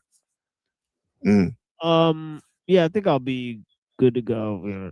Okay, well, I'll ask Marathon Cable. I think he's saying he was free, but either way, we're going to open up the panel too at some point. Yeah, I saw Austin Murphy. You came back. Hey, what's up? No, I was gonna say, are you guys done with the dream thing? Are you guys gonna? Yeah. Go. Oh yeah. Okay. I think it's a really good. Like that's what made me come on. Like, dude, I be dreaming all the time. So I thought it was awesome. Good question. No, this is volume 1. This is volume 1, so we're gonna have volume 2 for sure. What do you think, Machine? We can still go deeper on this, right? Everybody, Hyperbolian. Yeah. Hyperbolian. For sure. Avian, yeah. Wolfie, let's do this. Rocky, this time Rocky can get in there. Hopefully he can come in a little earlier. Yeah, we do that. Marathon Kev, you down? Awesome. That's all good. Yeah, you already said you're gonna do something. No, that's great. I'm glad. That's a good thing, Kev. That's a good thing. And because me and Machine were talking, we're like, yeah, man, let's just do it anyway on Monday, and I think Friday will be volume 2. Okay. You give me a date and a time, I'll be there. I just want to say one more dream. Yeah, it just came to me. Once when I was younger, I played Super Mario 64, and I had a dream. I went out of my body, and I was on this slide. Okay, and I was like going down the slide like Super Mario 64. Then I saw my etheric body pop out of the dream, and then it went back to my body that was sleeping. So it was crazy. That was when I was like 6 years old. I can't tell if he's being a smart ass or being for real. I don't know. I believe that story more than the Mario one. The Mario was too base. I'm not lying. Yeah, I believe you, Avia. I believe you, bro. Until proven otherwise. So, so Wolfie, April 10th. This guy's everyone. April 10th. Which is this Friday for you guys in America. I'll be there. I believe, right? Yeah, and then it will be at 9 p.m. Eastern time. Yeah. So No, this has been 9 o'clock. What's up? Okay. I'm about to shut it down. What's up? What's up, Mr. Just wondering Mr. Rocky? if your mama ever told you sweet dreams before you went to bed. Oh my God. Oh yeah, for sure. Yes. Sweet dreams. Good night. Hey, that's a perfect segue for the. So it says, I had a dream that I was in a major part. People were there, but their faces were blank. So, Marathon Kev was there, but no eyebrows, eyes, nose. Yeah, bro. I was talking about a recurring dream I have. I'm trying to get to this amusement park, to this event. It's called it's called the test stream in Sopranos. The test stream where all your family comes to visit you. This is what it is. Maybe it's a demiurge plot. Maybe it's not. We shall see. But Rocky says, Machine Minds appreciate you becoming hostile, Hyperborean, Wolfie, Rocky. I love you too. You know it. Don't ever forget it. Even Buddha, Austin Murphy, Kevin, Marathon, everyone in the chat, Zephyr, Markella back in the building, and Annie, and then Shadow Buddha in the building, and then everyone else, and we gotta have sweet dreams, like Rocky says. Peace, guys. Love you. Love you, man. Much love. Peace. Good night. Good night. Good night. Good night now. Okay, and of course I don't have the song ready. Shit. Okay, hold on. You son of a bitch. I thought I downloaded it. Shout out to Gabriel, man, and his 3 dogs and his beautiful wife and his beautiful baby fucking boy. It's his birthday the other day. He's chilling. We doing this. He's doing jiu-jitsu, all kinds of stuff. We getting it, man. Karate and all. We getting you. What up? Propaganda continues its assault without an instant's respite. His resistance is fragmentary and sporadic. He is caught up in professional tasks and personal preoccupations, and each time he emerges from them, he hears and sees the new truth proclaimed. The steadiness of the propaganda prevails over his sporadic attention and makes him follow all the turns from the time he has begun to eat of this bread. That is why one cannot really speak of propaganda in connection with an election campaign that lasts only 2 weeks. At such a time, some intellectual always will show that election propaganda is ineffectual, that its gross methods, its inscriptions on walls can convince nobody, that opposing arguments neutralize each other. And it is true that the population is often indifferent to election propaganda, but it is not surprising that such propaganda has little effect. None of the great techniques of propaganda can be effective in 2 weeks. Having no more relation to real propaganda are the experiments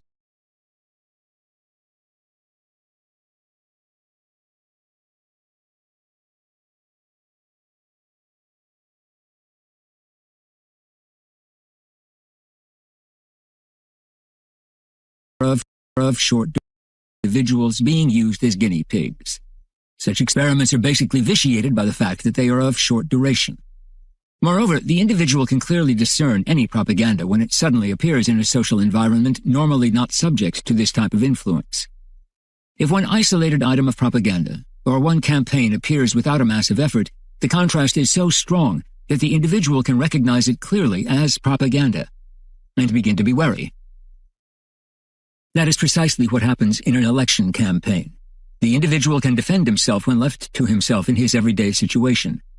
This is why it is fatal to the effectiveness of propaganda to proceed in spurts with big, noisy campaigns separated by long gaps. In such circumstances, the individual will always find his bearings again. He will know how to distinguish propaganda from the rest of what the press carries in normal times. Moreover, the more intense the propaganda campaign, the more alert he will become, comparing this sudden intensity with the great calm that reigned before. What is needed, then, is continuous agitation produced artificially even when nothing in the events of the day justifies or arouses excitement. Therefore, continuing propaganda must slowly create a climate first, and then prevent the individual from noticing a particular propaganda operation in contrast to ordinary daily events. Organization of propaganda. To begin with, propaganda must be organized in several ways. To give it the above-mentioned characteristics, continuity, duration, combination of different media, an organization is required that controls the mass media, is capable of using them correctly, of calculating the effect of one or another slogan, or of replacing one campaign with another. There must be an administrative organization. Every modern state is expected to have a ministry of propaganda, whatever its actual name may be. Just as technicians are needed to make films and radio broadcasts, so one needs technicians of influence, sociologists and psychologists. But this indispensable administrative organization is not what we are speaking of here. What we mean is that propaganda is always institutionalized to the extent of the existence of an apparat, in the German sense of the term, a machine. It is tied to realities. A great error which interferes with propaganda analysis is to believe that propaganda is solely a psychological affair, a manipulation of symbols, an abstract influence on opinions. A large number of American studies on propaganda are not valid for that reason. These studies are concerned only with means of psychological influence and regard only such means as propaganda, whereas all great modern practitioners of propaganda have rigorously tied together psychological and physical action as inseparable elements. No propaganda is possible unless psychological influence rests on reality, and the recruiting of individuals into cadres or movements goes hand in hand with psychological manipulation. Footnote. Obviously, propaganda directed at the enemy succeeds when it is coupled with victories. German propaganda in France during the occupation failed because of the presence in France of German soldiers. Thus, the more victories, the more necessary propaganda becomes, said Goebbels. As long as no physical influence is exerted by an organization on the individual, there is no propaganda. This is decidedly not an invention of Mao Zedong, or merely an accessory of propaganda, or the expression of a particular type of propaganda. Separation of the psychological and physical elements is an arbitrary simplification that prevents all understanding of exactly what propaganda is. Of course, the physical organization can be of various types. It can be a party organization, Nazi, fascist, communist, in which those who are won over are absorbed and made to participate in action. Such an organization, moreover, uses force and fear in the form of Machtpropaganda. Or such physical organization can be the integration of an entire population into cells by agents in each block of residences. In that case, it operates inside a society by integrating the whole social body. Of course, this is accompanied by all the psychological work needed to press people into cells. Or an effective transformation can be made in the economic, political, or social domain. We know that the propagandist is also a psychological consultant to governments. He indicates what measures should or should not be taken to facilitate certain psychological manipulations. It is too often believed that propaganda serves the purpose of sugarcoating bitter pills, of making people accept policies they would not accept spontaneously. But in most cases, propaganda seeks to point out courses of action desirable in themselves, such as helpful reforms. Propaganda then becomes this mixture of the actual satisfaction given to the people by the reforms and subsequent exploitation of that satisfaction. Propaganda cannot operate in a vacuum. It must be rooted in action, in a reality that is part of it. Some positive and welcome measure may be only a means of propaganda. Conversely, coercive propaganda must be tied to physical coercion. For example, a big blow to the propaganda of the Force de Libération Nationale, FLN, in France in 1958 was the noisy threat of the referendum that the roads leading to the polls would be mined and booby-trapped, that voters would be massacred and their corpses displayed, that there would be a check in each douar of those who had dared to go to the polls. But none of these threats was carried out. Failure to take action is in itself counter-propaganda. Because propaganda enterprises are limited by the necessity for physical organization and action, without which propaganda is practically non-existent, effective propaganda can work only inside a group, principally inside a nation. Propaganda outside the group, toward other nations, for example, or toward an enemy, is necessarily weak. Footnote, discussed later in Appendix 1. The principal reason for this is undoubtedly the absence of physical organization and of encirclement of the individual. One cannot reach another nation except by way of symbols, through press or radio, and even then, only in sporadic fashion. Such an effort may at best raise some doubts, plant some sense of ambiguity, make the people ask themselves questions, influence them by suggestion. In case of war, the enemy will not be demoralized by such abstract propaganda unless he is at the same time beaten by armies and pounded by bombers. We can hardly expect great results from a simple dissemination of words unless we prepare for it by education, pre-propaganda, and sustain it by organization and action.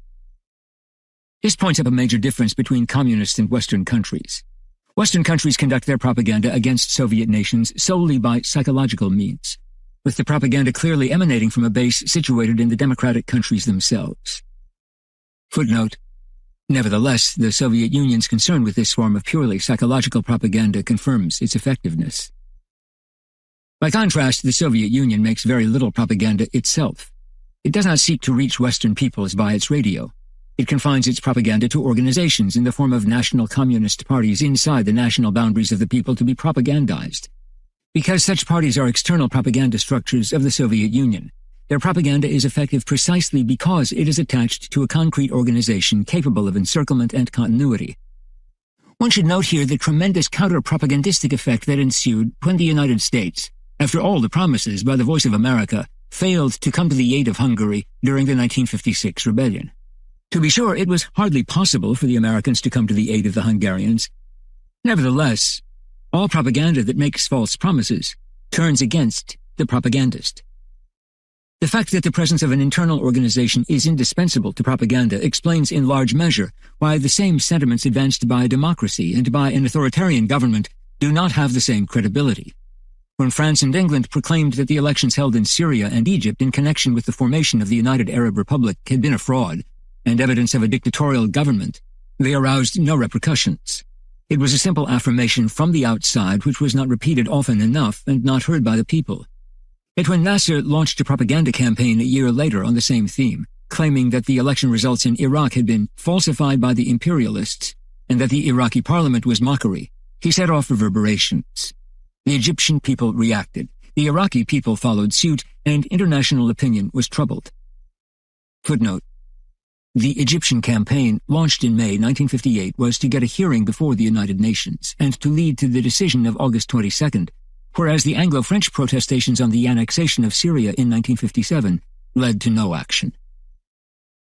Thus, the propaganda apparatus moves the people to action, and the popular movement adds weight to the argument abroad. Propaganda, then, is no longer mere words. It incites an enormous demonstration by the masses and thus becomes a fact, which gives strength to the words outside the frontiers. We must not, however, conclude from the decisive importance of organization that psychological action is futile. It is one, but not the only one, indispensable piece of the propaganda mechanism. The manipulation of symbols is necessary for three reasons. First of all, it persuades the individual to enter the framework of an organization. Second, it furnishes him with reasons, justifications, motivations for action. Third, it obtains his total allegiance. More and more, we are learning that genuine compliance is essential if action is to be effective. The worker, the soldier, and the partisan must believe in what they are doing, must put all their heart and their goodwill into it. They must also find their equilibrium, their satisfactions in their actions. All this is the result of psychological influence, which cannot attain great results alone, but which can attempt anything when combined with organization. Finally, the presence of organization creates one more phenomenon. The propagandist is always separated from the propagandee. He remains a stranger to him. Footnote. A note that appeared in Le Monde, August 2nd, 1961, criticizing the psychological campaign in Algeria, shows clearly that its ineffectiveness was due in part to the self-intoxication of the propagandists, who came to believe so much in their system that they were no longer capable of considering reality. They were caught in their own trap. Even in the actual contact of human relations, at meetings, in door-to-door visits, the propagandist is of a different order. He is nothing else and nothing more than the representative of the organization, or rather a delegated fraction of it. He remains a manipulator in the shadow of the machine. He knows why he speaks certain words and what effect they should have. His words are no longer human words, but technically calculated words. They no longer express a feeling or a spontaneous idea, but reflect an organization even when they seem entirely spontaneous.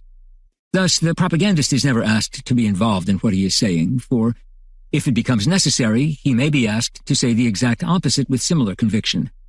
He must, of course, believe in the cause he serves, but not in his particular argument. On the other hand, the propagandee hears the words spoken to him here and now, and the argument presented to him in which he is asked to believe. He must take them to be human words, spontaneous and carried by conviction. Obviously, if the propagandist were left to himself, if it were only a matter of psychological action, he would end up by being taken in by his own trick, by believing it. He would then be the prisoner of his own formulas and would lose all effectiveness as a propagandist. What protects him from this is precisely the organization to which he belongs, which rigidly maintains a line. The propagandist thus becomes more and more a technician who treats his patients in various ways, but keeps himself cold and aloof, selecting his words and actions for purely technical reasons. The patient is an object to be saved or sacrificed according to the necessities of the cause. But then, the listener may ask, why the system of human contacts? Why the importance of door-to-door visits? Only a technical necessity dictates them. We know how important human relations can be to the individual, and how essential personal conduct is in making decisions. We know that the distant word of the radio must be complemented by the warmth of a personal experience. This is exactly what puts the human relations technique of propaganda into play. But this human contact is false and merely stimulated. The presence is not that of the individual who has come forward, but that of the organization behind him. In the very act of pretending to speak as man to man, the propagandist is reaching the summit of his mendacity and falsifications, even when he is not conscious of it. Orthopraxy. We now come to an absolutely decisive fact. Propaganda is very frequently described as a manipulation for the purpose of changing ideas or opinions, of making individuals believe some idea or fact, and finally of making them adhere to some doctrine, all matters of mind. Or, to put it differently, propaganda is described as dealing with beliefs or ideas. If the individual is a Marxist, it tries to destroy his conviction and turn him into an anti-Marxist, and so on. It calls on all the psychological mechanisms, but appeals to reason as well. It tries to convince, to bring about a decision, to create a firm adherence to some truth. Then, obviously, if the conviction is sufficiently strong, after some soul-searching, the individual is ready for action. This line of thinking is completely wrong. To view propaganda as still being what it was in 1850 is to cling to an obsolete concept of man, and of the means to influence him. It is to condemn oneself to understand nothing about modern propaganda. The aim of modern propaganda is no longer to modify ideas, but to provoke action. It is no longer to change adherence to a doctrine, but to make the individual cling irrationally to a process of action. It is no longer to lead to a choice, but to loosen the reflexes. It is no longer to transform an opinion, but to arouse an active and mythical belief. Let us note here in passing how badly equipped opinion surveys are to gauge propaganda. We will have to come back to this point in the study of propaganda effects. Simply to ask an individual if he believes this or that, or if he has this or that idea, gives absolutely no indication of what behavior he will adopt or what action he will take. Only action is of concern to modern propaganda, for its aim is to precipitate an individual's action with maximum effectiveness and economy. Footnote. When one analyzes the great modern systems of propaganda, one always finds this primary aim of producing action, of mobilizing the individual. Occasionally it is expressly stated, as when Goebbels distinguished between Haltung, behavior, and Stimmung, morale. But the former is of greater importance. After a bloody raid, Goebbels could state, "The Stimmung is quite low, but that means little. The Haltung holds well." The Stimmung is volatile and varies readily. Therefore, above all, the right action must be obtained, the right behavior maintained. In the analysis of propaganda, specialists have especially noted this desire to obtain immediate action rather than a change of opinion. The same idea is held by Mao Zedong. Propaganda aims at mobilizing the masses. Thus, it is not necessary to change their opinions, but to make all individuals jointly attack a task. Even political education, so important with Mao, aims essentially at mobilization. And in the Soviet Union, political education has occasionally been criticized for taking some intellectual and purely domestic turn to secure action, and then failing in its aim. The task of agitation is not to educate, but to mobilize people. And there is always the matter of actual involvement in precise tasks defined by the party. For example, to obtain increased productivity. The propagandist, therefore, does not normally address himself to the individual's intelligence. The process of intellectual persuasion is long and uncertain, and the road from such intellectual conviction to action even more so. The individual rarely acts purely on the basis of an idea. Moreover, to place propaganda efforts on the intellectual level would require that the propagandist engage in individual debate with each person, an unthinkable method. It is necessary to obtain at least a minimum of participation from everybody. Footnote. This passive participation is what Goebbels meant when he said, "I conceive of a radio program that will make each listener participate in the events of the nation." But at the same time, the listener is forced into passivity by the dictator. Participation can be active or passive, but in any case, it is not simply a matter of public opinion. To see propaganda only as something related to public opinion implies a great intellectual independence on the part of the propagandee, who is, after all, only a third party in any political action, and who is asked only one opinion. This obviously coincides with the conception of liberal democracy, which assumes that the most one can do with a citizen is to change his opinion in such fashion as to win his vote at election time. The concept of a close relationship between public opinion and propaganda rests on the presumption of an independent popular will. If this concept were right, the role of propaganda would be to modify that popular will, which, of course, expresses itself in votes. But what this concept does not take into consideration is that the injection of propaganda into the mechanism of popular action actually suppresses liberal democracy, after which we are no longer dealing with votes or the people's sovereignty. Propaganda, therefore, aims solely at participation. The participation may be active or passive. Active if propaganda has been able to mobilize the individual for action. Passive if the individual does not act directly but psychologically supports that action. But one may ask, does this not bring us right back to public opinion? Certainly not, for opinion leaves the individual a mere spectator who may eventually, but not necessarily, resort to action. Therefore, the idea of participation is much stronger. The supporter of a football team, though not physically in the game, makes his presence felt psychologically by rooting for the players, exciting them, and pushing them to outdo themselves. Similarly, the faithful who attend Mass do not interfere physically, but their communicant participation is positive and changes the nature of the phenomenon. These two examples illustrate what we mean by passive participation obtained through propaganda. Such an action cannot be obtained by the process of choice and deliberation. To be effective, propaganda must constantly short-circuit all thought and decision. Footnote: the application of motivational research studies to advertising also leads to this.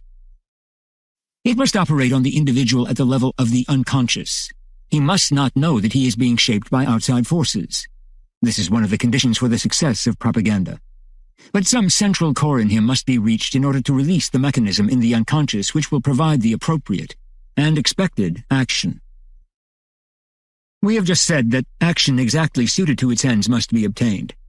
This leads us to state that if the classic but outmoded view of propaganda consists in defining it as an adherence of man to an orthodoxy, true modern propaganda seeks, on the contrary, to obtain an orthopraxy, an action that in itself, and not because of the value judgments of the person who is acting, leads directly to a goal, which for the individual is not a conscious and intentional objective to be attained, but which is considered such by the propagandist. The propagandist knows what objective should be sought and what action should be accomplished, and he maneuvers the instrument that will secure precisely this action. This is a particular example of a more general problem, the separation of thought and action in our society. We are living in a time when systematically, though without our wanting it so, action and thought are being separated. In our society, he who thinks can no longer act for himself. He must act through the agency of others, and in many cases he cannot act at all. He who acts cannot first think out his action, either because of lack of time and the burden of his personal problems, or because society's plan demands that he translate others' thoughts into action. And we see the same division within the individual himself, for he can use his mind only outside the area of his job, in order to find himself, to use his leisure to better himself, to discover what best suits him, and thus to individualize himself. Whereas in the context of his work, he yields to the common necessity, the common method, the need to incorporate his own work into the overall plan. Escape into dreams is suggested to him while he performs wholly mechanized actions. Propaganda creates the same division. Of course it does not cancel out personality, it leaves man complete freedom of thought, except in his political or social action where we find him channeled and engaged in actions that do not necessarily conform to his private beliefs. He even can have political convictions and still be led to act in a manner apparently contradictory to them. Thus the twists and turns of skillful propaganda do not present insurmountable difficulties. The propagandist can mobilize man for action that is not in accord with his previous convictions. Modern psychologists are well aware that there is not necessarily any continuity between conviction and action, and no intrinsic rationality in opinions or acts. Footnote: there is a certain distance and divergence between opinion and action, between morale and behavior. A man may have a favorable opinion of Jews and still exhibit hostile behavior. The morale of a military unit may be very low, and yet it may still fight well. Similarly, we observe that people rarely know in advance what they want, and even less what they want to do. Once they have taken action, they are capable of declaring in good faith that they acted in a way other than the way they actually did act. Man does not obey his clear opinions or what he believes to be his deliberate will. To control opinion, one must be aware that there is an abyss between what a man says and what he does. His actions often do not correspond to any clear motive, or to what one would have expected from a previous impression he made. Because of this difference between opinion and action, the propagandist who seeks to obtain action by changing opinions cannot be at all certain of success. He must therefore find other ways to secure action. Into these gaps in continuity, propaganda inserts its lever. It does not seek to create wise or reasonable men, but proselytes and militants. This brings us back to the question of organization. For the proselyte incited to action by propaganda cannot be left alone, cannot be entrusted to himself. If the action obtained by propaganda is to be appropriate, it cannot be individual. It must be collective. Propaganda has meaning only when it obtains convergence, coexistence of a multiplicity of individual action reflexes whose coordination can be achieved only through the intermediary of an organization. Moreover, the action reflex obtained by propaganda is only a beginning, a point of departure. It will develop harmoniously, only if there is an organization in which, and thanks to which, the proselyte becomes militant. Footnote: we must insist again that organization is an intrinsic part of propaganda.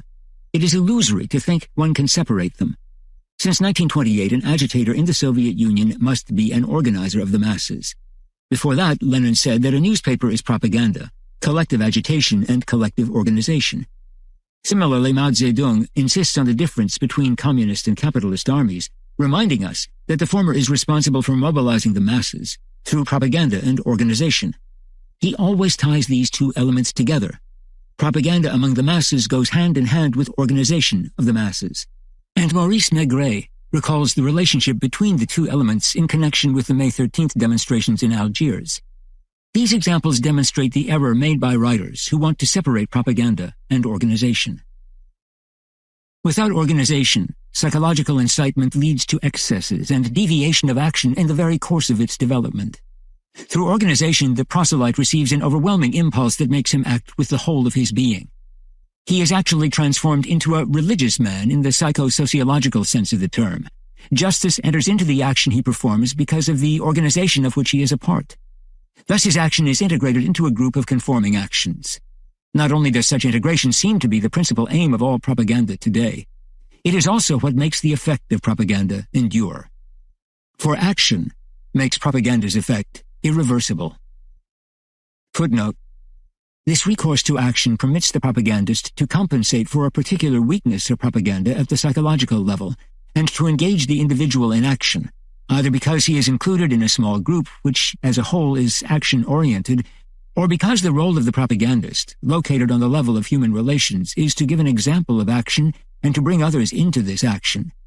Thus the Soviet agitator's first duty is to set a shining example of effort, discipline, and sacrifice. He who acts in obedience to propaganda can never go back. He is now obliged to believe in that propaganda because of his past action.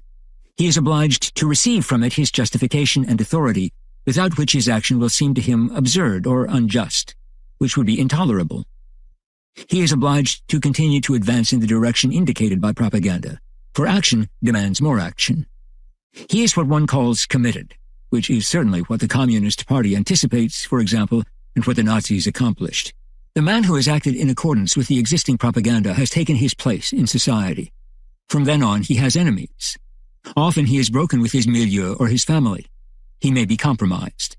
He is forced to accept the new milieu and the new friends that propaganda makes for him. Often he has committed an act reprehensible by traditional moral standards and has disturbed a certain order.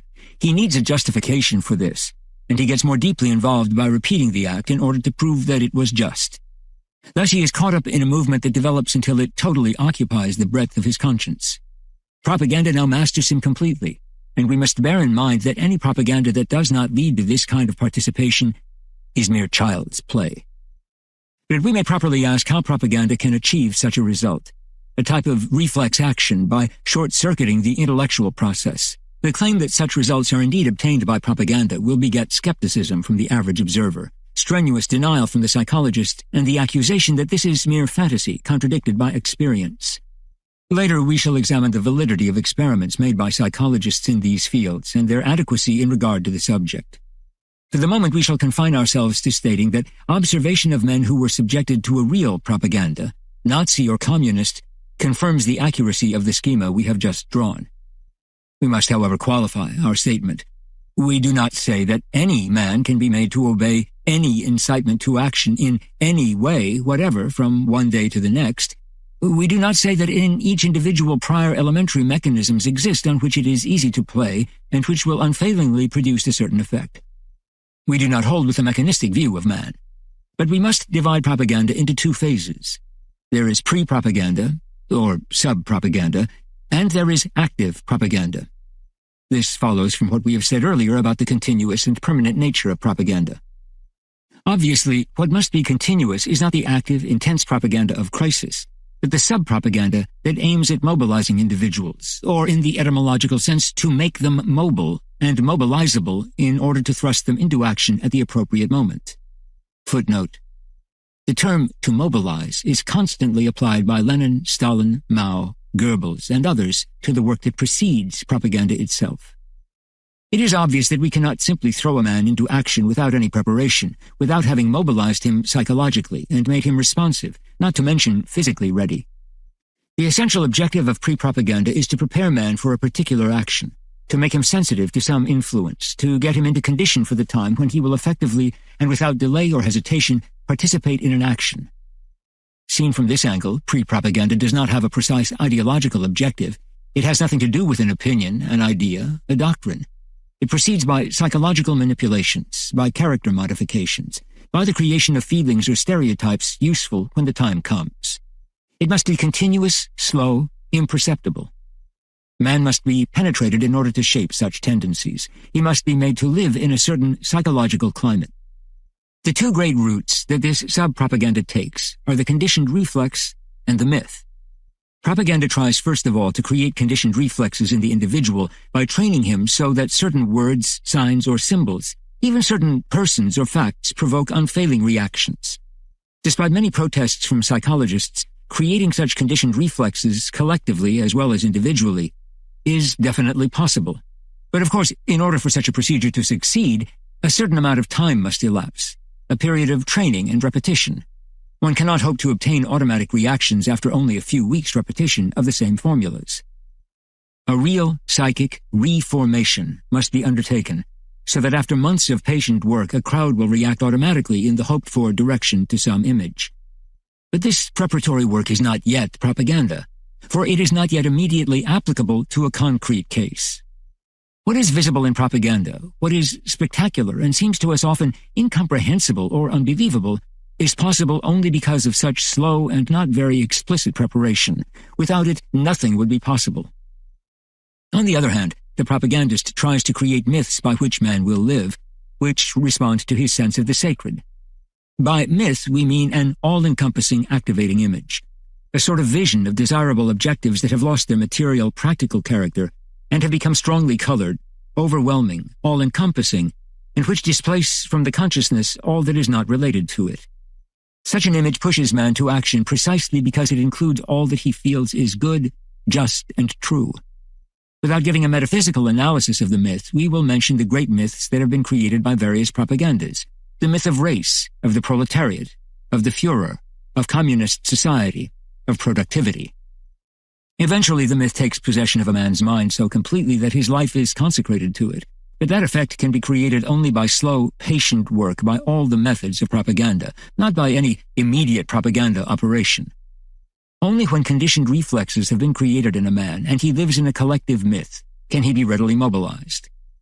Although the two methods of myth and conditioned reflex can be used in combination, each has separate advantages. The United States prefers to utilize the myth. The Soviet Union has for a long time preferred the reflex. The important thing is that when the time is right, the individual can be thrown into action by active propaganda, by the utilization of the psychological levers that have been set up, and by the evocation of the myth. No connection necessarily exists between his action and the reflex or the content of the myth. The action is not necessarily psychologically conditioned by some aspect of the myth. For the most surprising thing is that the preparatory work leads only to man's readiness. Once he is ready, he can be mobilized effectively in very different directions. But of course the myth and the reflex must be continually rejuvenated and revived, or they will atrophy. That is why pre-propaganda must be constant, whereas active propaganda can be sporadic, when the goal is a particular action or involvement. Footnote: political education in Lenin and Mao's sense corresponds exactly to our idea of sub-propaganda, or basic propaganda, as Goebbels would say.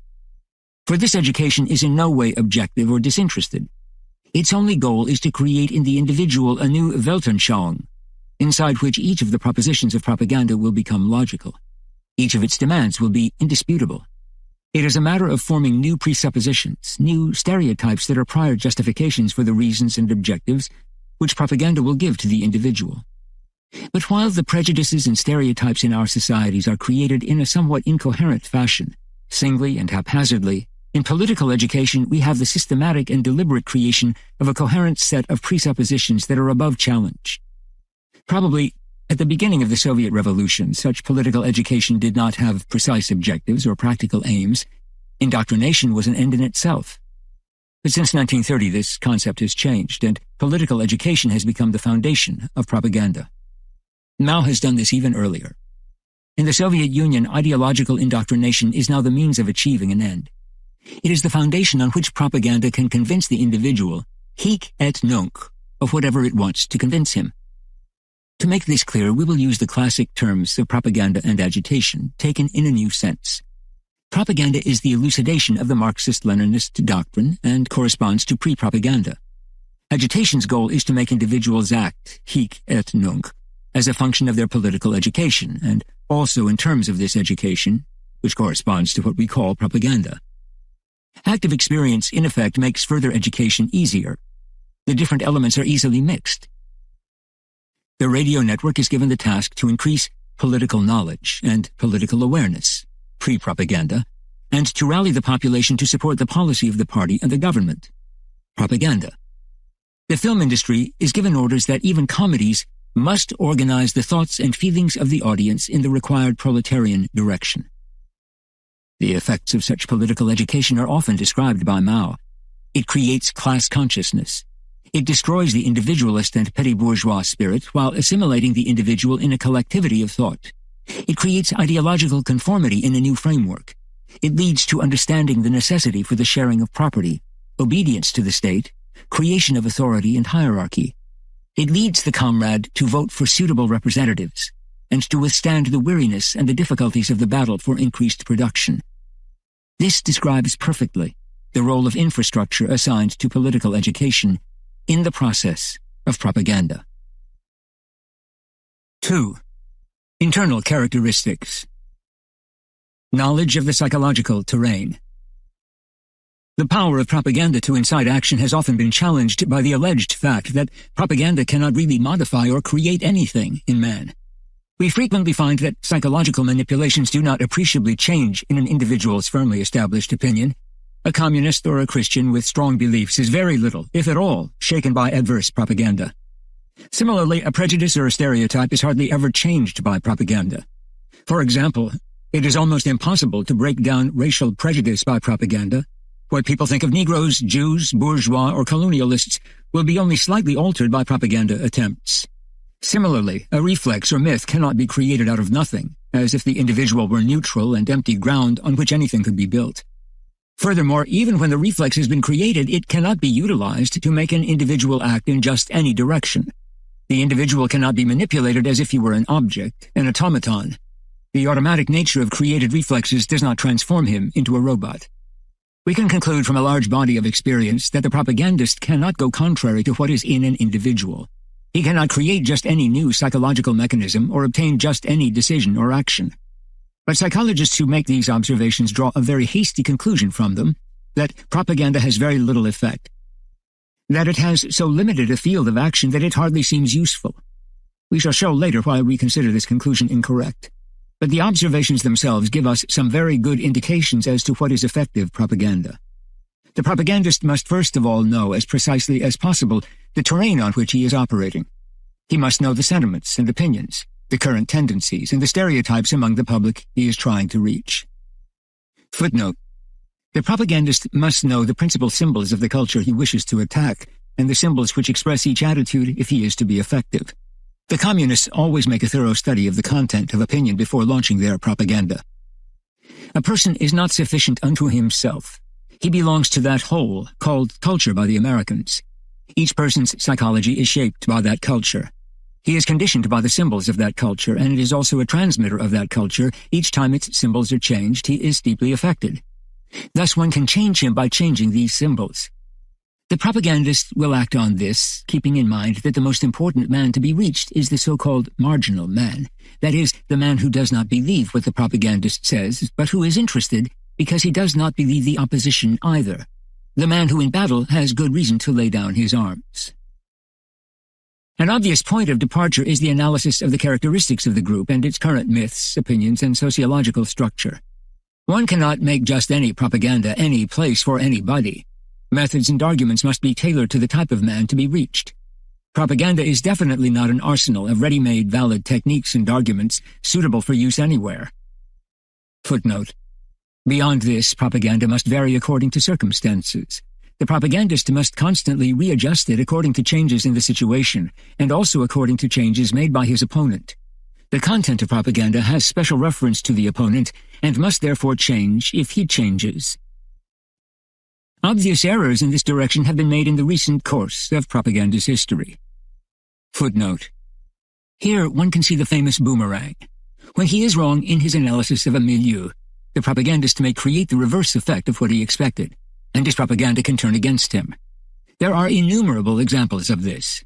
For instance, during the Korean War, the Americans, who wanted to show that prisoners were well treated, distributed in China and Korea pictures of war prisoners at play, engaging in sports, and so forth, so that the prisoners should not be recognized and persecuted by the communists after the war.